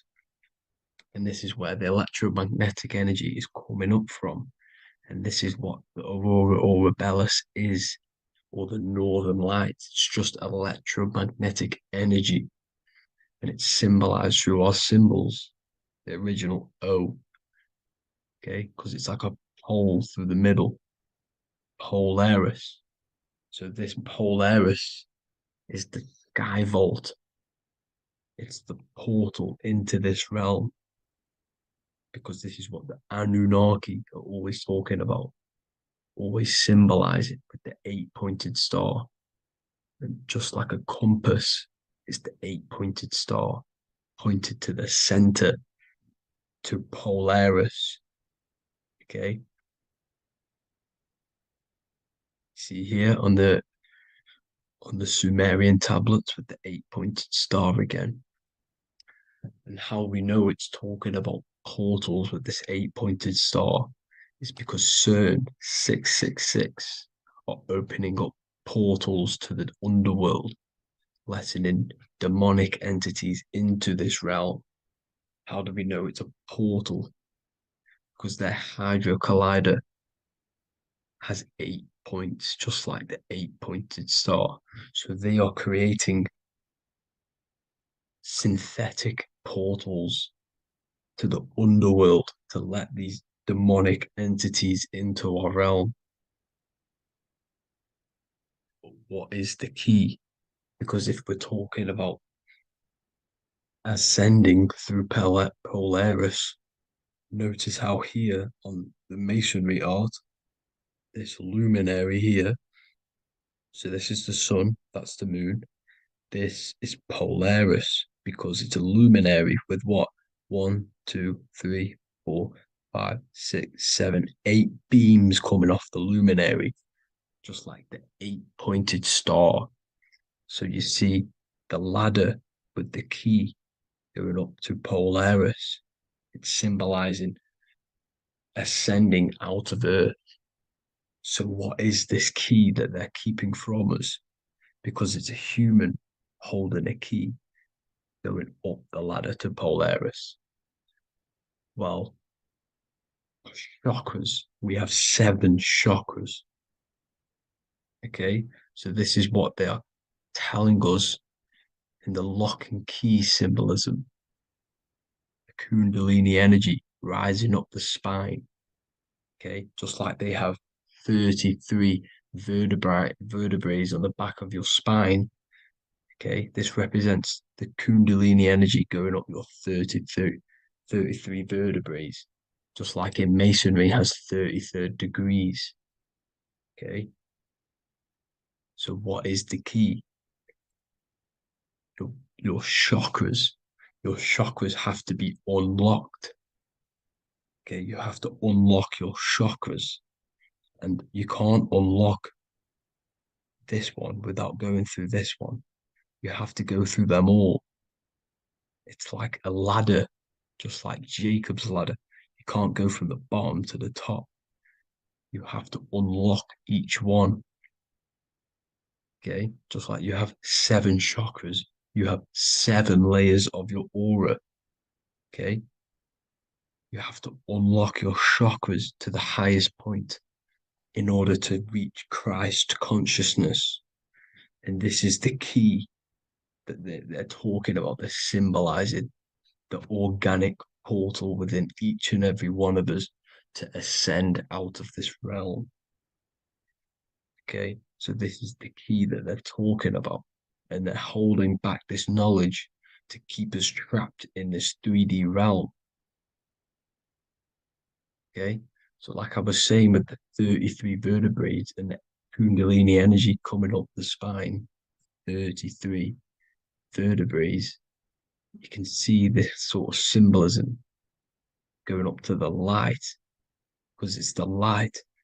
You see here, your crown chakra turns on and becomes enlightened, just like the Illuminati symbol. Can you see it? Also, Jesus also died at 33. So this is symbolizing, okay, they're symbolizing the death of the ego, the body. So once you open up your chakras and reach Christ consciousness, which is your 33rd vertebrae, once your Kundalini energy goes up your 33rd vertebrae, your body technically, not physically, but spiritually dies, because you then become formless. You reach Christ consciousness. So then you can travel other worlds. Okay. This is what they're talking about with Vatican, 8-pointed star, and the key. Janus with the key. The Sumerians with the 8-pointed star. Anunnaki, the 8-pointed star. Polaris, 8-pointed star. So Polaris is the way out of this realm, which is at the center. Pole, North Pole. Okay, so the key is that they're hiding from us is the knowledge to unlock our chakras. Okay, and without this knowledge that they keep from us is trapping our souls in this reality to keep reincarnating. Okay, well, thank you all for tuning in. I'm going to leave you all there. Make sure to leave a like and a comment in the comment section. Let me know some topics to talk about so I can break it down for you. God bless you all. Neo is plugged in on the back of the neck, which is the reptilian brain stem. The reptilian brain is all to do with survival mode, survival state. It's always scanning the environment for safety, whether that's physically, emotionally, or mentally. It does not think. It is instant. For example, do I smack the guy or run off? If something happens to you, like a car's coming really quick to you, you do not think about this. The reptilian brain is the animal instinct that will instantly move your body on the instant reactions. Hence why it's the closest brain to the rest of the body. It has instant access to the electrical nervous system to control the body at instant reactions. Now, Neo is plugged in on the back of the neck, which is the reptilian brain. Therefore, the matrix is the body itself. It is the lowest state of consciousness. This is what it represents. The word matrix means womb. It translates to womb because your body is a womb. Your body is a vessel for universal consciousness, for God consciousness. And the body is also a womb where you can be born again outside of this body by raising your consciousness, by awakening the neocortex. This is why Neo is called Neo, because it represents the neocortex. This is the higher aspect of our brain. This is all to do with new things, higher reasoning, higher thinking, new learning. You see, the brain is a receiver for universal consciousness. Now, what do I mean? It is a radio receiver. Think of it like this. You have a radio tower which emits frequencies, and each little frequency, 00.1, 00.2, 00.3, each 00 point is a different person. We are all the same universal consciousness encapsulated inside of a different vessel. This is why our body is the temple of God inside of the Bible. Your body is a sacred temple of the divine essence of the universe. However, consciousness is controlling this physical body. And I'll show you this diagram here. Consciousness consists of imagination, emotions, thought, and memory. All of these things are not physical. They're not made out of atoms. You cannot think with atoms. If I split open your brain while you are thinking of a cheesecake, I would not see a cheesecake. It's because these things exist metaphysically within consciousness. They are not physical. The body is physical. It's part of matter. It's part of time. You see the Leonardo da Vinci, the circle and the square. The square represents limitation, beginning and end, because when you draw a square, there is a beginning and end. It represents the body, the mortal self, the ego, the echo. Then you have the spirit raised above, which represents spirit over matter, mind over matter. Invisible forces create physical forces. Everything physical exists in non-physical. This is also the Freemasonic square and compass, why the square is below the compass, because the compass creates the circle, which is spirit or mind. Then you have the square, which is matter. Mind and matter are the same substance. Mind creates matter through thought. Everything in this physical universe manifested through thought. Everything began as thought. So you are spirit and matter. You have a material body and a spiritual body. And you are right in the middle. This is why humans are very, very important. Because we have an animal nature, the reptilian brain, and a higher consciousness, the neocortex. And we must awaken out of the matrix, which means womb, which is the body. And Neo is waken up from the lower self, the reptilian brain, and moves into the neocortex. Because the brain is a radio receiver for consciousness. Now, what do I mean? I went over this before.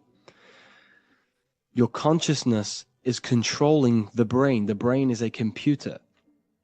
And when our consciousness, our imagination, our emotion, our thoughts, and our memories are all contributing towards just survival things, food, safety, fear, all of these things, and our consciousness is locked into a survival state, we are using the reptilian brain. We're no longer thinking. You don't think with the brain, but the consciousness is thinking, which activates the different parts of the brain. When we think For higher reasoning, we use the neocortex. It stimulates the neocortex. When we think about survival, we're using the reptilian brain. So therefore, when Neo wakes up, he wakes up to the higher aspects of consciousness, which is only utilized by the neocortex, by learning new things, and expansion of the mind and expansions of consciousness. Okay? So the whole matrix is to keep you designed, well, the whole matrix is designed to keep you in a survival state, in the three-dimensional awareness. They want you constantly scanning for safety, scanning for food, scanning for emotional safety in relationships and other people. You see, they do not want you to think. They want you stuck in that reptile, that animal state, that beastly state that most people are in. Most people, all they do is eat, listen to music, consume, have sex, lust, desire. This is all the reptilian brain. So when we say the world's being ran by reptilians, it's symbolic. There is no physical reptilian humanoid beings controlling, manipulating human consciousness. We are all the same consciousness. However, there is a corrupted state of consciousness running this world. And this consciousness worships the physical plane. And they control the physical plane. So by doing that, they keep you stuck in a reptilian way of thinking, the animal state, to keep you stuck in the lowest state of consciousness. Now, this is the god Osiris, which represents the reptilian brain. None of the Egyptian gods ever existed. They are all symbolic for the brain and anatomy of the human body. Osiris represents the reptilian brain. As you can see, this anatomy compare to the brain stem and Osiris statue found in Egypt.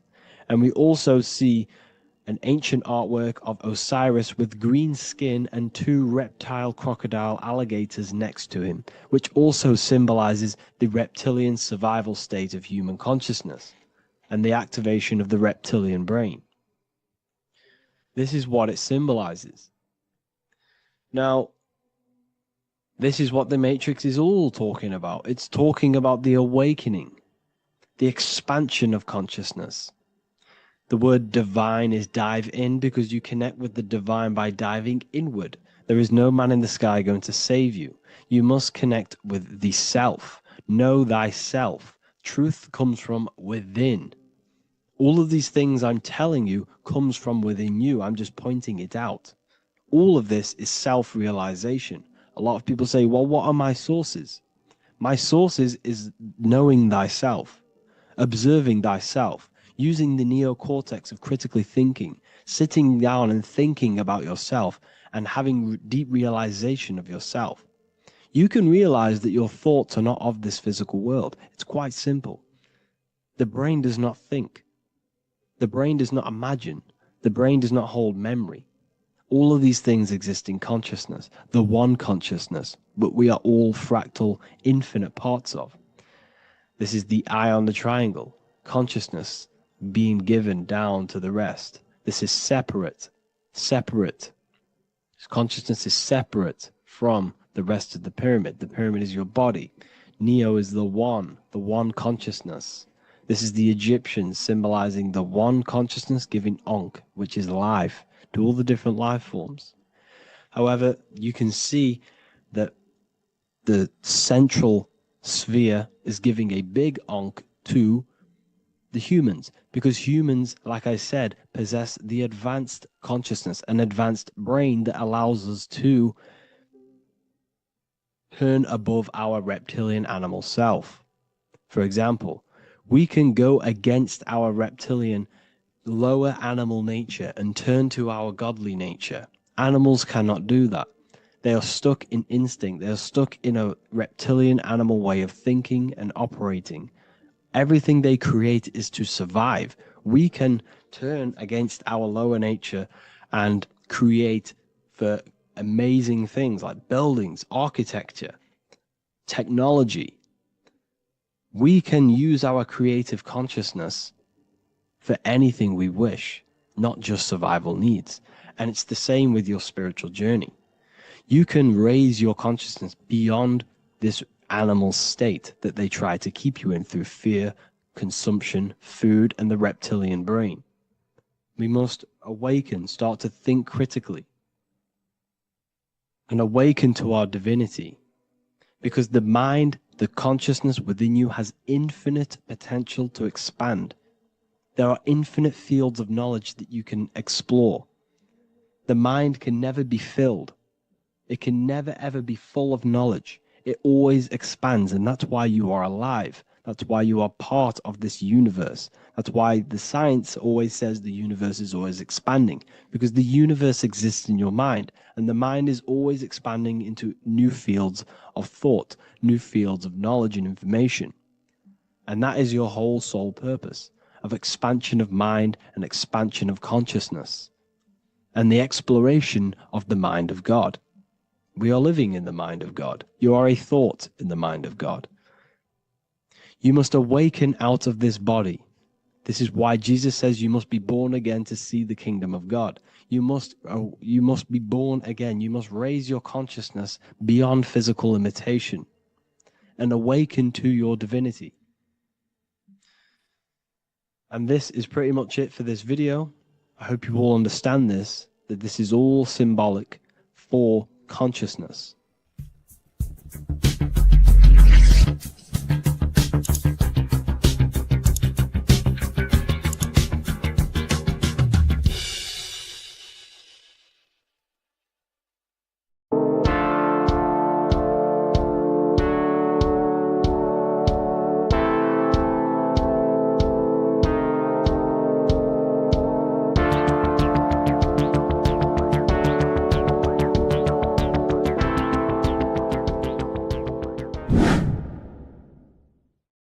What is good, people? We're back with another video, and this is going to be talking about the connection between the micro and the macro.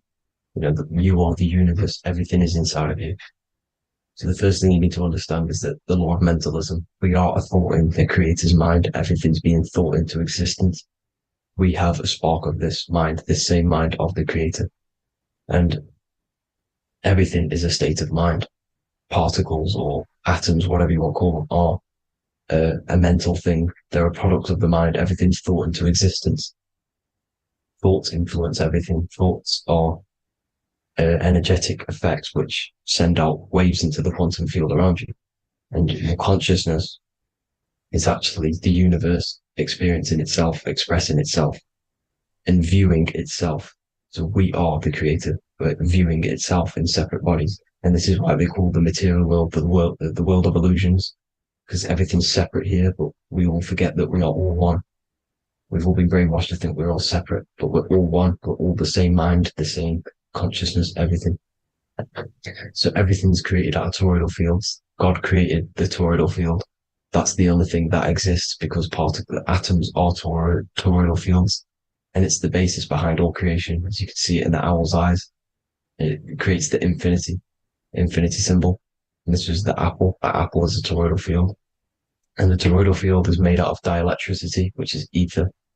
Ether is black light, and this is counter space. This is another realm. This is what creates God to be omnipresent, to be everywhere at one place at all times. He is everywhere because ether is everywhere. Ether is infinite potential. It connects everything together, and that's what energy moves through. It moves through the ether, and that's black light. Everything is light, as it says in John 4:2. God is light. Everything's a vibrational state of light. So the torus field is made out of dielectricity, ether, black light, magnetism, which is white light, which is the center of the toroidal field. And magnetism radiates, it has no vibration. And then when white light splits, it turns into electricity, which is physical material, and that has a vibration. This is the Holy Trinity. The sun, the moon, and Saturn. Saturn, the god of materialism. If you've watched my videos on Saturn, you know that Saturn is crystallizing everything into physical matter. And that's why his old name was El. The ancients called him El. And this is why we get El electricity. This is where El electricity comes from. Because El electricity is only a product of the physical world, which is redshift, blueshift, Adam and Eve. And this is what creates the red shift, blue shift is what is a product of magnetism. When magnetism, white light splits, and this gives us vibration. And this what creates the toroidal field, which is the basis of all physical creation. The sine wave is created out of the magnetic wave and the electric wave. The electric wave is the blue wave, and the magnetic wave is the straight wave, which is radiation. This is vibration frequency. So the magnetic wave is straight, and then you have longitude and amplitude, which is depth, which is dimension. You see how the electric wave has depth and a dimension. This is why you get the cross. This is the cross of Earth. This is the symbol of Earth, of bondage, of physical matter, because it consists of magnetic wave and depth, which is electric wave. I mean, this is where you get the sun cross or the earth cross, whatever you want to call it. It's the cross of physical matter, and the ancients knew this. This is why they used that symbol. Red shift, blue shift, which is the toroidal field, is the basis of all creation, physical creation. And this is why you have the police siren is red and blue. The Matrix movie, red pill, blue pill. You have red blood and blue blood in your body. The Democrat and Republic, the two parties, red and blue. Like your taps on your taps, you have a red and blue tap. One's generative and one's destruction. Fire, destruction, water, generative. So this is the basis of all things. And electric wave has dimension, like I've already said, depth, material, and it's measured in hertz. It's measured in hertz because it hurts you. It decays because the electric wave has a vibration, and vibration always has to go back to a standstill point. This wave cannot go forever, but the magnetic wave will go forever. It's radiation. Magnetic is radiation. It radiates forever. It pulses. But the electric wave will at some point come back to a standstill point, and that's why it hurts. It decays. That's why our physical body decays, because we contain of electricity. This body is an electric body, and it will return back to stillness like a guitar string. If you vibrate a guitar string, you pull it, it will vibrate, make a sound, and then go back to a standstill point. It's the exact same with every single toroidal field within the body. It will decay, and this is why our bodies decay, and everything in creation decays. So we're born into sin, the sin of Eve. The sin of Eve is us biting into the tree of knowledge of good and evil, which is the systems in the body. And the sin of Eve is biting into the sine wave. We bit into the sine wave. The sun moves in a sine wave. Our DNA is a sine wave. Time is a sine wave. Everything in this creation is a sine wave. This is why the dollar bill is a sine wave. Magnetism and electric waves in one. And this is the sun doing its sine wave, which creates, when you go bowling, it kind of creates that pin that you hit over. That's the pin of the sun. The zodiac sign is a sine wave because the zodiac sign is an expression of the toroidal field, because magnetism unfolds into 12ness.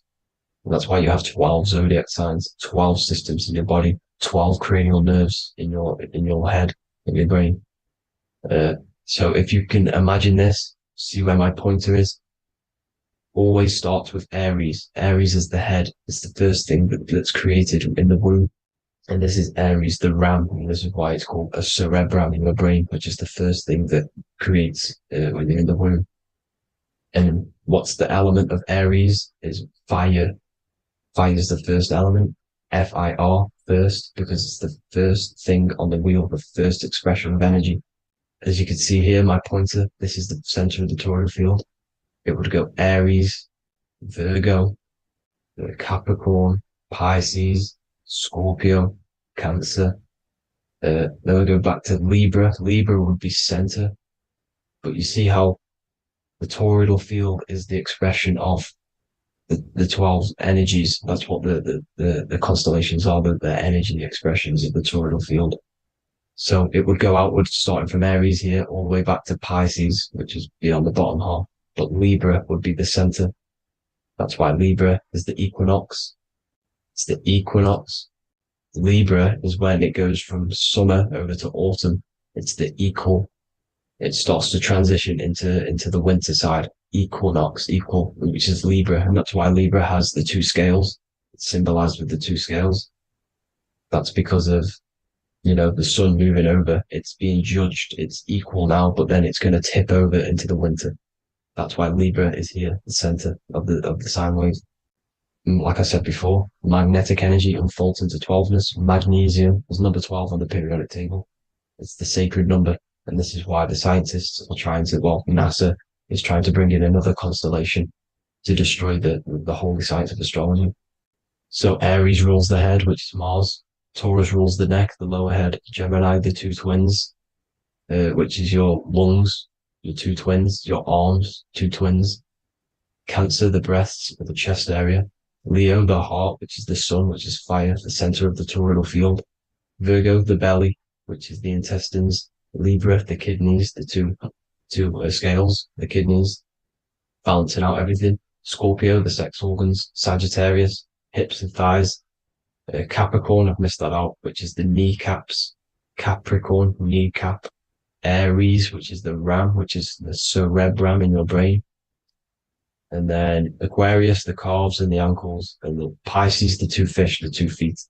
So everything corresponds, as you can see here. This is an ancient way of depicting it, of the folded human. And this is everything. Each constellation rules that part of the body, gives energy to that part of the body, makes you do certain things. So magnetic energy unfolds into 12ness, electricity unfolds into 7s. That's why when you get electric, the light spectrum that we see, it consists of 7 colors. Why we have 7 planets. The 7 planets give us our 7 metals and the 7 solfeggio scale frequencies. So the rotor, this is the rotor, and rotor is an anagram for Torah. The Torah, which is I think it's the Hebrew Bible. Don't quote me on that, but it's one of the holy books, which is the Torah, the Taurus. Everything goes back to the Taurus field because it's the basis of all creation. So the chief cornerstone, it says in the Bible that the builders rejected the chief cornerstone. The chief cornerstone, you are the builder. You decided to incarnate into the physical world, into the electric world, El, the world of El, Saturn. When you are created in the womb, it takes you 9 months for you to be created. So, for example, if your parents, if you went into the womb here, it'd take you 9 months. So let's say you're born in Scorpio. So you'd go back 9 months, 1, 2, 3, 4, 5, 6, 7, 8, 9. You consist of all of these 9 energies because it takes 9 months or however long you took to be born. Some people are born earlier. You'd have to find out how many months you were in the womb for. But you consist of these 9 energies, and each constellation has a cell salt associated with it. And these cell salts are vital for your health. And your cells and the optimal health of your body. So the chief cornerstone that you rejected is these 3 cell salts, these 3 constellations. So you're mineral deficient in these 3 constellations. For example, fluoride, magnesium, phosphate, and potassium sulfate. So that's the chief cornerstone. And a cornerstone, people always get it rejected with the cornerstone. The cornerstone is not, it doesn't say the cornerstone in the Bible, it says the chief cornerstone. The cornerstone is a cornerstone of a building, but the chief cornerstone is the top of the pyramid. This is where we get the pyramid of the wheel. So you're mineral deficient in one of the 3 zodiac signs, you're not. You were not in the womb for. This is the chief cornerstone you rejected. So the human body is the micro, it is the universe in a physical form. It consists of everything in the universe. Just like your consciousness is the universe watching itself, experiencing itself. Your body is the whole universe. 12 systems in the body, 12 zodiac signs, 7 chakras are the 7 planets. The Holy Trinity of you is your Temple of Solomon, the soul and the mind, the sun and the moon. Everything is in you. You consist of everything, all the energies, everything. Heaven and hell. Heaven and hell is a mind state. It's a state of the mind. Head, H-E-A, which is heaven, and the heel, the bottom of your foot, is hell. And the bottom of your foot is the soul. So they're basically saying, well, it's wordplay. They're saying that your soul is in hell because, with the elites being in control. So they call the bottom of your foot the soul, trying to say that you're in hell. The Christ is in you. And this Christ is Greek for Christos. And Christos is Greek for the oil. And this oil is produced in the cerebrum, the areas, the ram, the cerebrum, pineal. It goes down the pineal, the pineal and the pituitary are underneath the cerebrum. Goes down the pingala and the ida. The pingala being the positive charge connected to the pineal gland, pin, and the ida connected to the pituitary. And this is the two serpents going down the spinal column. And this is why Jesus goes from Nazareth to Bethlehem, and then Joseph and Mary are waiting for Jesus in Nazareth. Joseph and Mary are the pineal and the pituitary gland waiting for Jesus to come back up the River Jordan, or spinal column. So this is the oil. This is the story of Santa as well. Santa comes from the North Pole. Why? Because the North Pole of the Earth is the center of the toroidal field, and the North Pole of you is your spinal column, which is the North Pole of the toroidal field. The North Pole, he comes from the North Pole. This is the North Pole. This is the South Pole of the toroidal field. Comes from the North Pole, which is your mind. And he goes down the chimney and then back up the chimney. This is the chimney. And he drops off the present, which is the Christos, the oil. And this is why Jesus is crucified at 33, because he crosses over the vagus nerve at the top of your spine. When this oil comes back up the 33 vertebrae, these are your vertebrae here. When it goes up the 33 vertebrae, it gets crucified at 33 because it crosses the vagus nerve, and he's crucified on a cross at 33. This is the story behind Jesus and Santa. The Ark of the Covenant in the Bible is the two hemispheres which cover the vital parts of your mind, the brain side, which is the cerebrum, the pineal, the pituitary, etc. So the two hemispheres are the two angels, the Ark of the Covenant. This is the Ark of the Covenant covering the two vital parts of your brain. So these are the optic thalamus is another part, and it protects the Christ oil, which is inside at the center of the brain. See, the Bible is all a massive metaphor about yourself, because you are the universe. You are a microcosm of the universe. Your consciousness is experiencing itself, and the universe experiencing, and your body is the whole universe. Your head's heaven. So Moses crosses the Red Sea. These are the two hemispheres of your brain. This is the corpus callosum, the Red Sea. So he's pretty much saying that he's uniting the two hemispheres of your brain, because most people in this generation are stuck in the left brain, which is just logic, reasoning, science and maths, writing. And this is what school teaches you to do. It keeps you stuck in your left brain. And you want to cross over to you want to cross the Red Sea, which is the corpus callosum, to the right brain, which is awareness, art awareness, creativity, imagination, intuition, insight, using the higher mind, creativity, imagination. If you don't have intuition, then you can't read energy, you can't pick up on bad things. This is what Moses is symbolizing by crossing the Red Sea. And it's also the upper room where Jesus met the 12 disciples. 12 disciples are the 12 cranial nerves in your brain. It doesn't just represent the 12 zodiac signs, the 12 disciples. It symbolizes many different things. It's like I said, energy the universe consists of 12ness. So you have 12 cranial nerves in your brain, and that's the 12 disciples as well. And they want you stuck in your left brain, which is the five senses, materialism. So they say in the Bible that Satan blinds the mind. Satan is Saturn. If you've watched my videos, Satan is Saturn. And you consist of the whole Trinity, which is the sun, moon, and earth. The soul, moon, the soul being your sun, the solar, the moon being your mind, the earth, your physical body. And Satan blinds the mind. Why? Because we enter a soul system. This is a soul system, not a solar system. And Saturn is the Lord of the Rings, which is the outer ring. When your soul enters the soul system, your soul starts to materialize. It hits Saturn. Why? Because Saturn starts to materialize you. You take on the 7 virtues, which are the 7 planets, which are your 7 chakras. And to get out of this soul system, you must get out of your lower nature, your animal nature, which is lust, desire, greed. The number of the beast, 666, which is Saturn, Satan. So you enter the soul system, you take on the 7 energies, which you turn into physical matter. And this is your descension from heaven to all who say hell. And then you must raise back up from matter to spirit. They say Satan blinds the mind. Why? Because your mind gets materialized, your soul and mind get materialized. And when you get materialized, it's an intense experience. You lose the divinity within you. You forget the divinity. So Satan, which is the first planet, the first energy you take on, the material body, he blinds the mind. He makes you forget everything, your divinity. Then you must remember, ascend up Jacob's ladder, the 33 vertebrae, to heaven.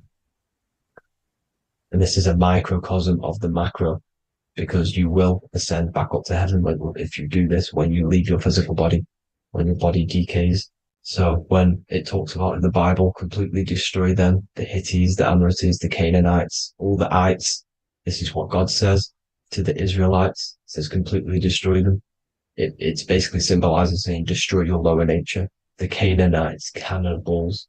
We're under a Canaanite system now, which is cannibalism. And this is flesh eating, lust, greed, all the demonic stuff, all the lower vibrational stuff, the lower nature, eating, sex, and survival, the lower three chakras. You must get out of these lower three chakras and return back to spirit, which is heaven, which is spirit, love, being holy, being truthful, being passionate. Going back to Satan blinding the mind, all of the planets are made out of these three symbols. Satan blinds the mind, and that's why Satan's symbol, this is the symbol for Saturn, Satan, the symbol for Saturn is the cross, which is physical matter, the earth, over the moon is your mind. So the Saturn symbol saying matter over mind, he blinds the mind, Satan blinds the mind once you enter the soul system. And you must remember, in the Bible, it talks about the Genesis, which is Eve, the sin of Eve, which is biting of the tree of knowledge, with the serpent, which wraps around the tree. It says the serpent placed himself on the tree. Well, the serpent is the spinal column.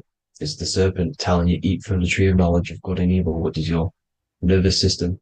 And eating from the tree of knowledge of good and evil is doing bad things. For example, over-sexualized, overeating, eating the wrong food. That's eating from your nervous system. It's decaying you, and it's preventing you from achieving the God self, the God consciousness. This is the symbolism of, the tree on the serpent, telling you to eat from the left brain, with the left brain being the sinister. Sinister is Latin for left.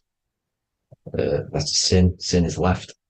And left is lefty Lucy, Lucifer, right, righteousness, right, God, godly. The tree of knowledge of good and evil, which is your nervous system, because it determines good or bad. That's the only thing you experience in this world is your nervous system.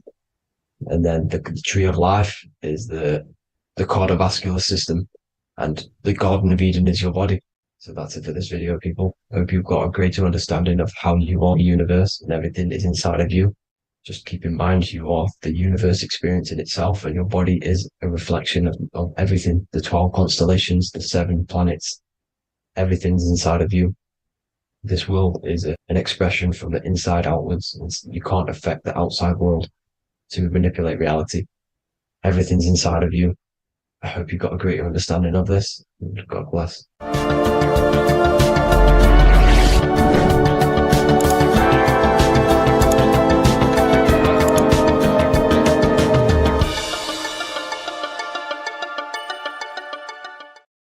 Hello, everyone, and welcome to another lecture inside Ethereal University. In this lecture, you will learn about the death process and how to prepare for it, and why that preparation is so important. So let's get straight into this.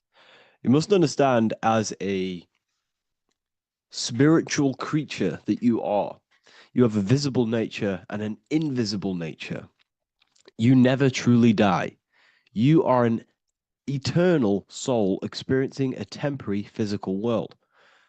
The inner world of thought and emotion is eternal, while the outer world of matter is mortal. Everything that is seen is mortal. Everything that is unseen by the eyes is immortal.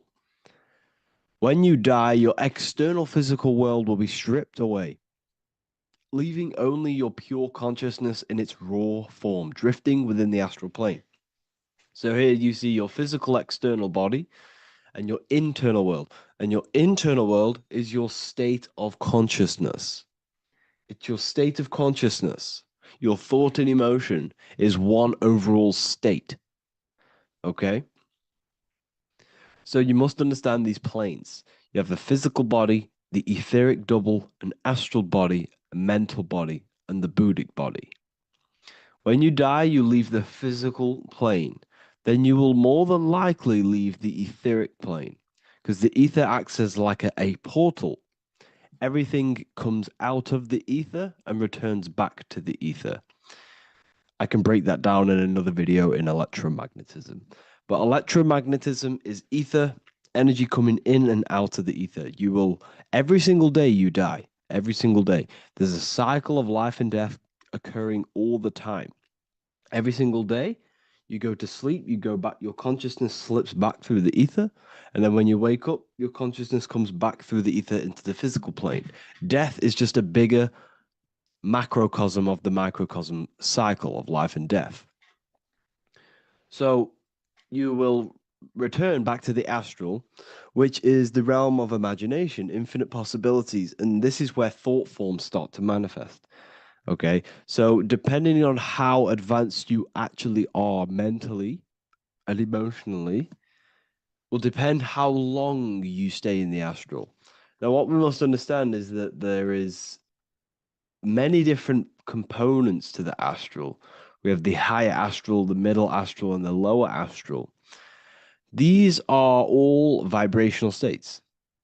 So if your mind and soul is operating in lust, lust, desire, hate, food, physical addiction, smoking addictions, then these are quite heavy. These are quite heavy attachments to your consciousness, and they're quite low level desire, which means they have a low vibration.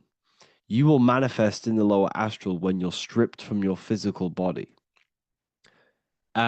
The lower astral is not inherently evil. However, there's just low vibrating things going on there. Low vibration does not mean evil. Okay? So, just like bad doesn't mean evil. Okay? In the lower astral, you are going to see lower astral beings. You're going to see spirits, souls with low level desire. Okay? People who are attached to the physical plane, people that lust, people that do these things. Technically, this is hell, but you can escape it by escaping yourself. Now we're going to break all this down. I'll break all this down properly once you understand the full context. So depending on your level of desire, you will manifest in a corresponding layer of the astral plane. If your mind is still attached to the low physical desires, you will find yourself in the lower astral realms.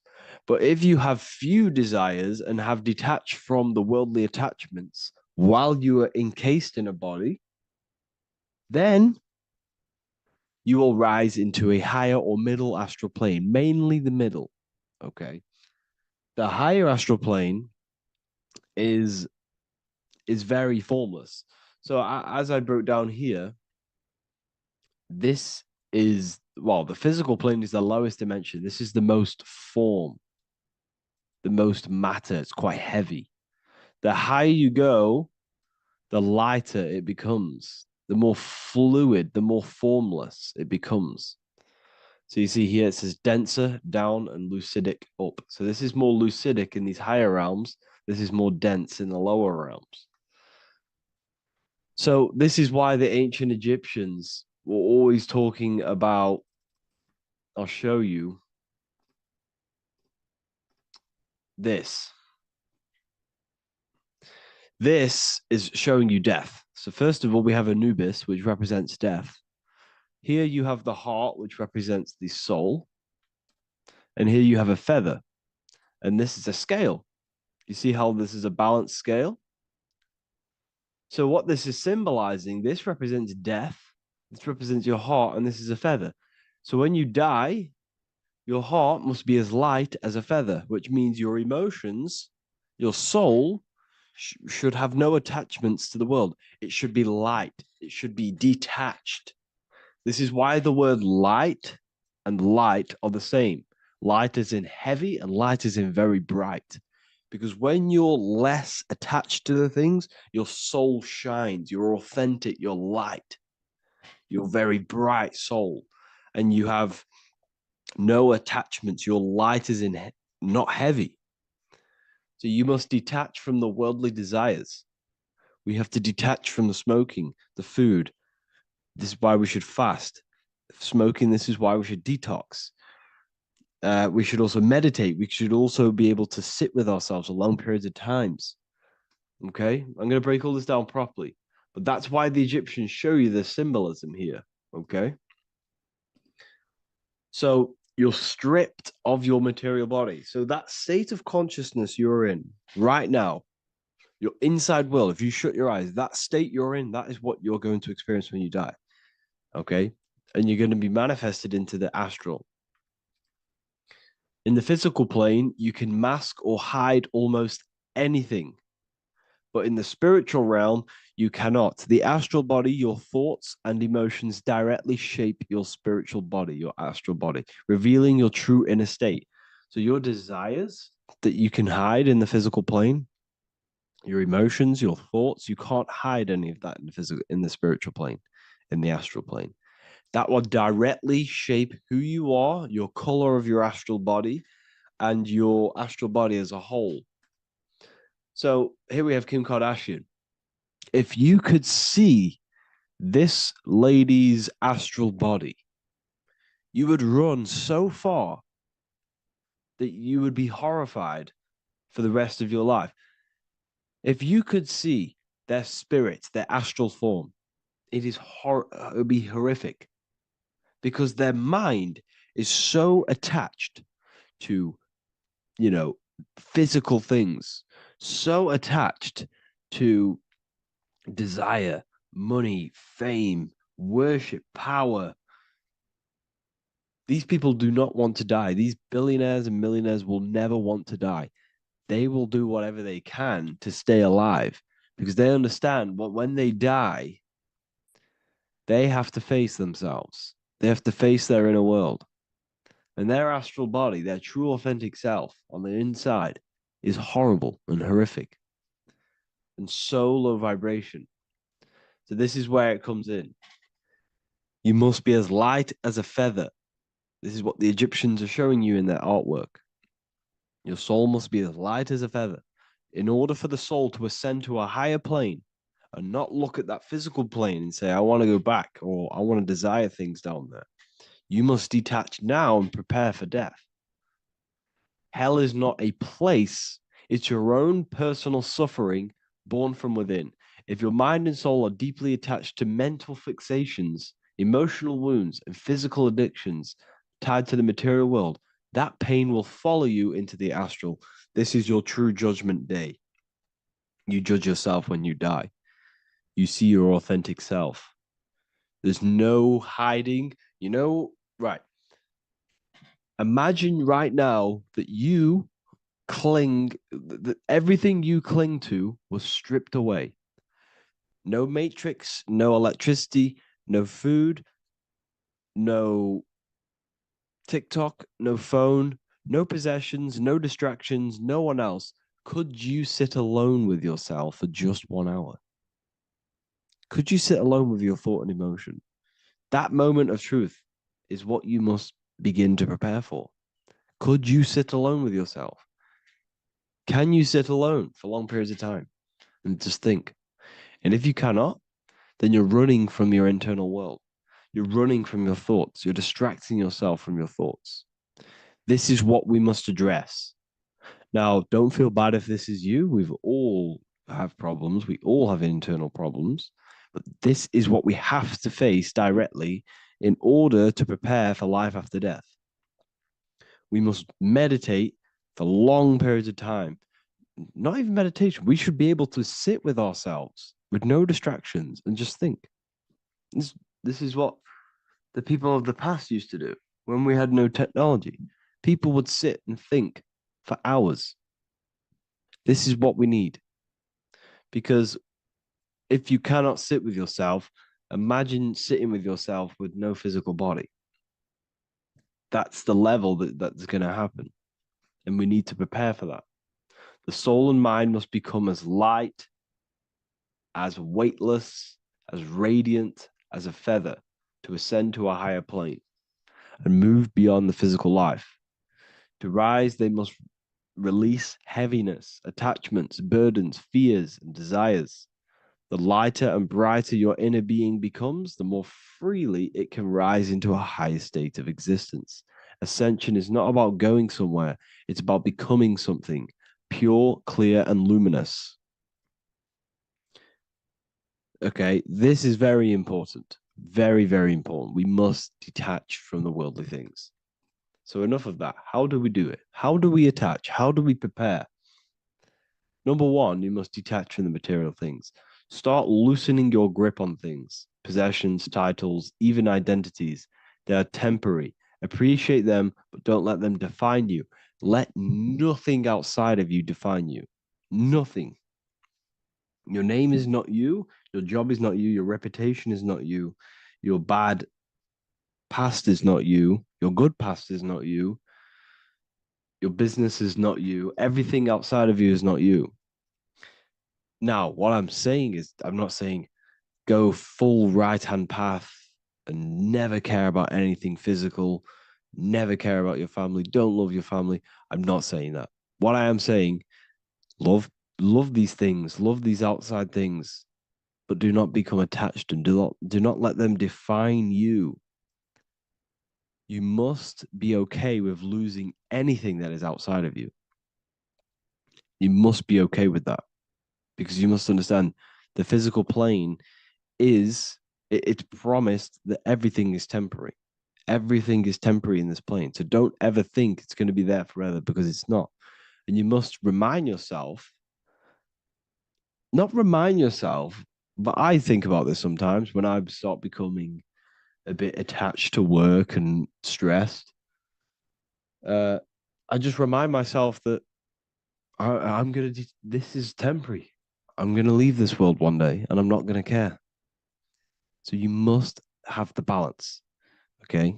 The balance is key. You can go down that right-hand path and just fully cut off from the world like a monk and shave off your hair, disconnect from the physical world. You can do that. That's not wrong. There's different paths in life. You have the left-hand path, purely physical. You have the middle path, which is balance between the physical and spiritual. Then you have the right-hand path,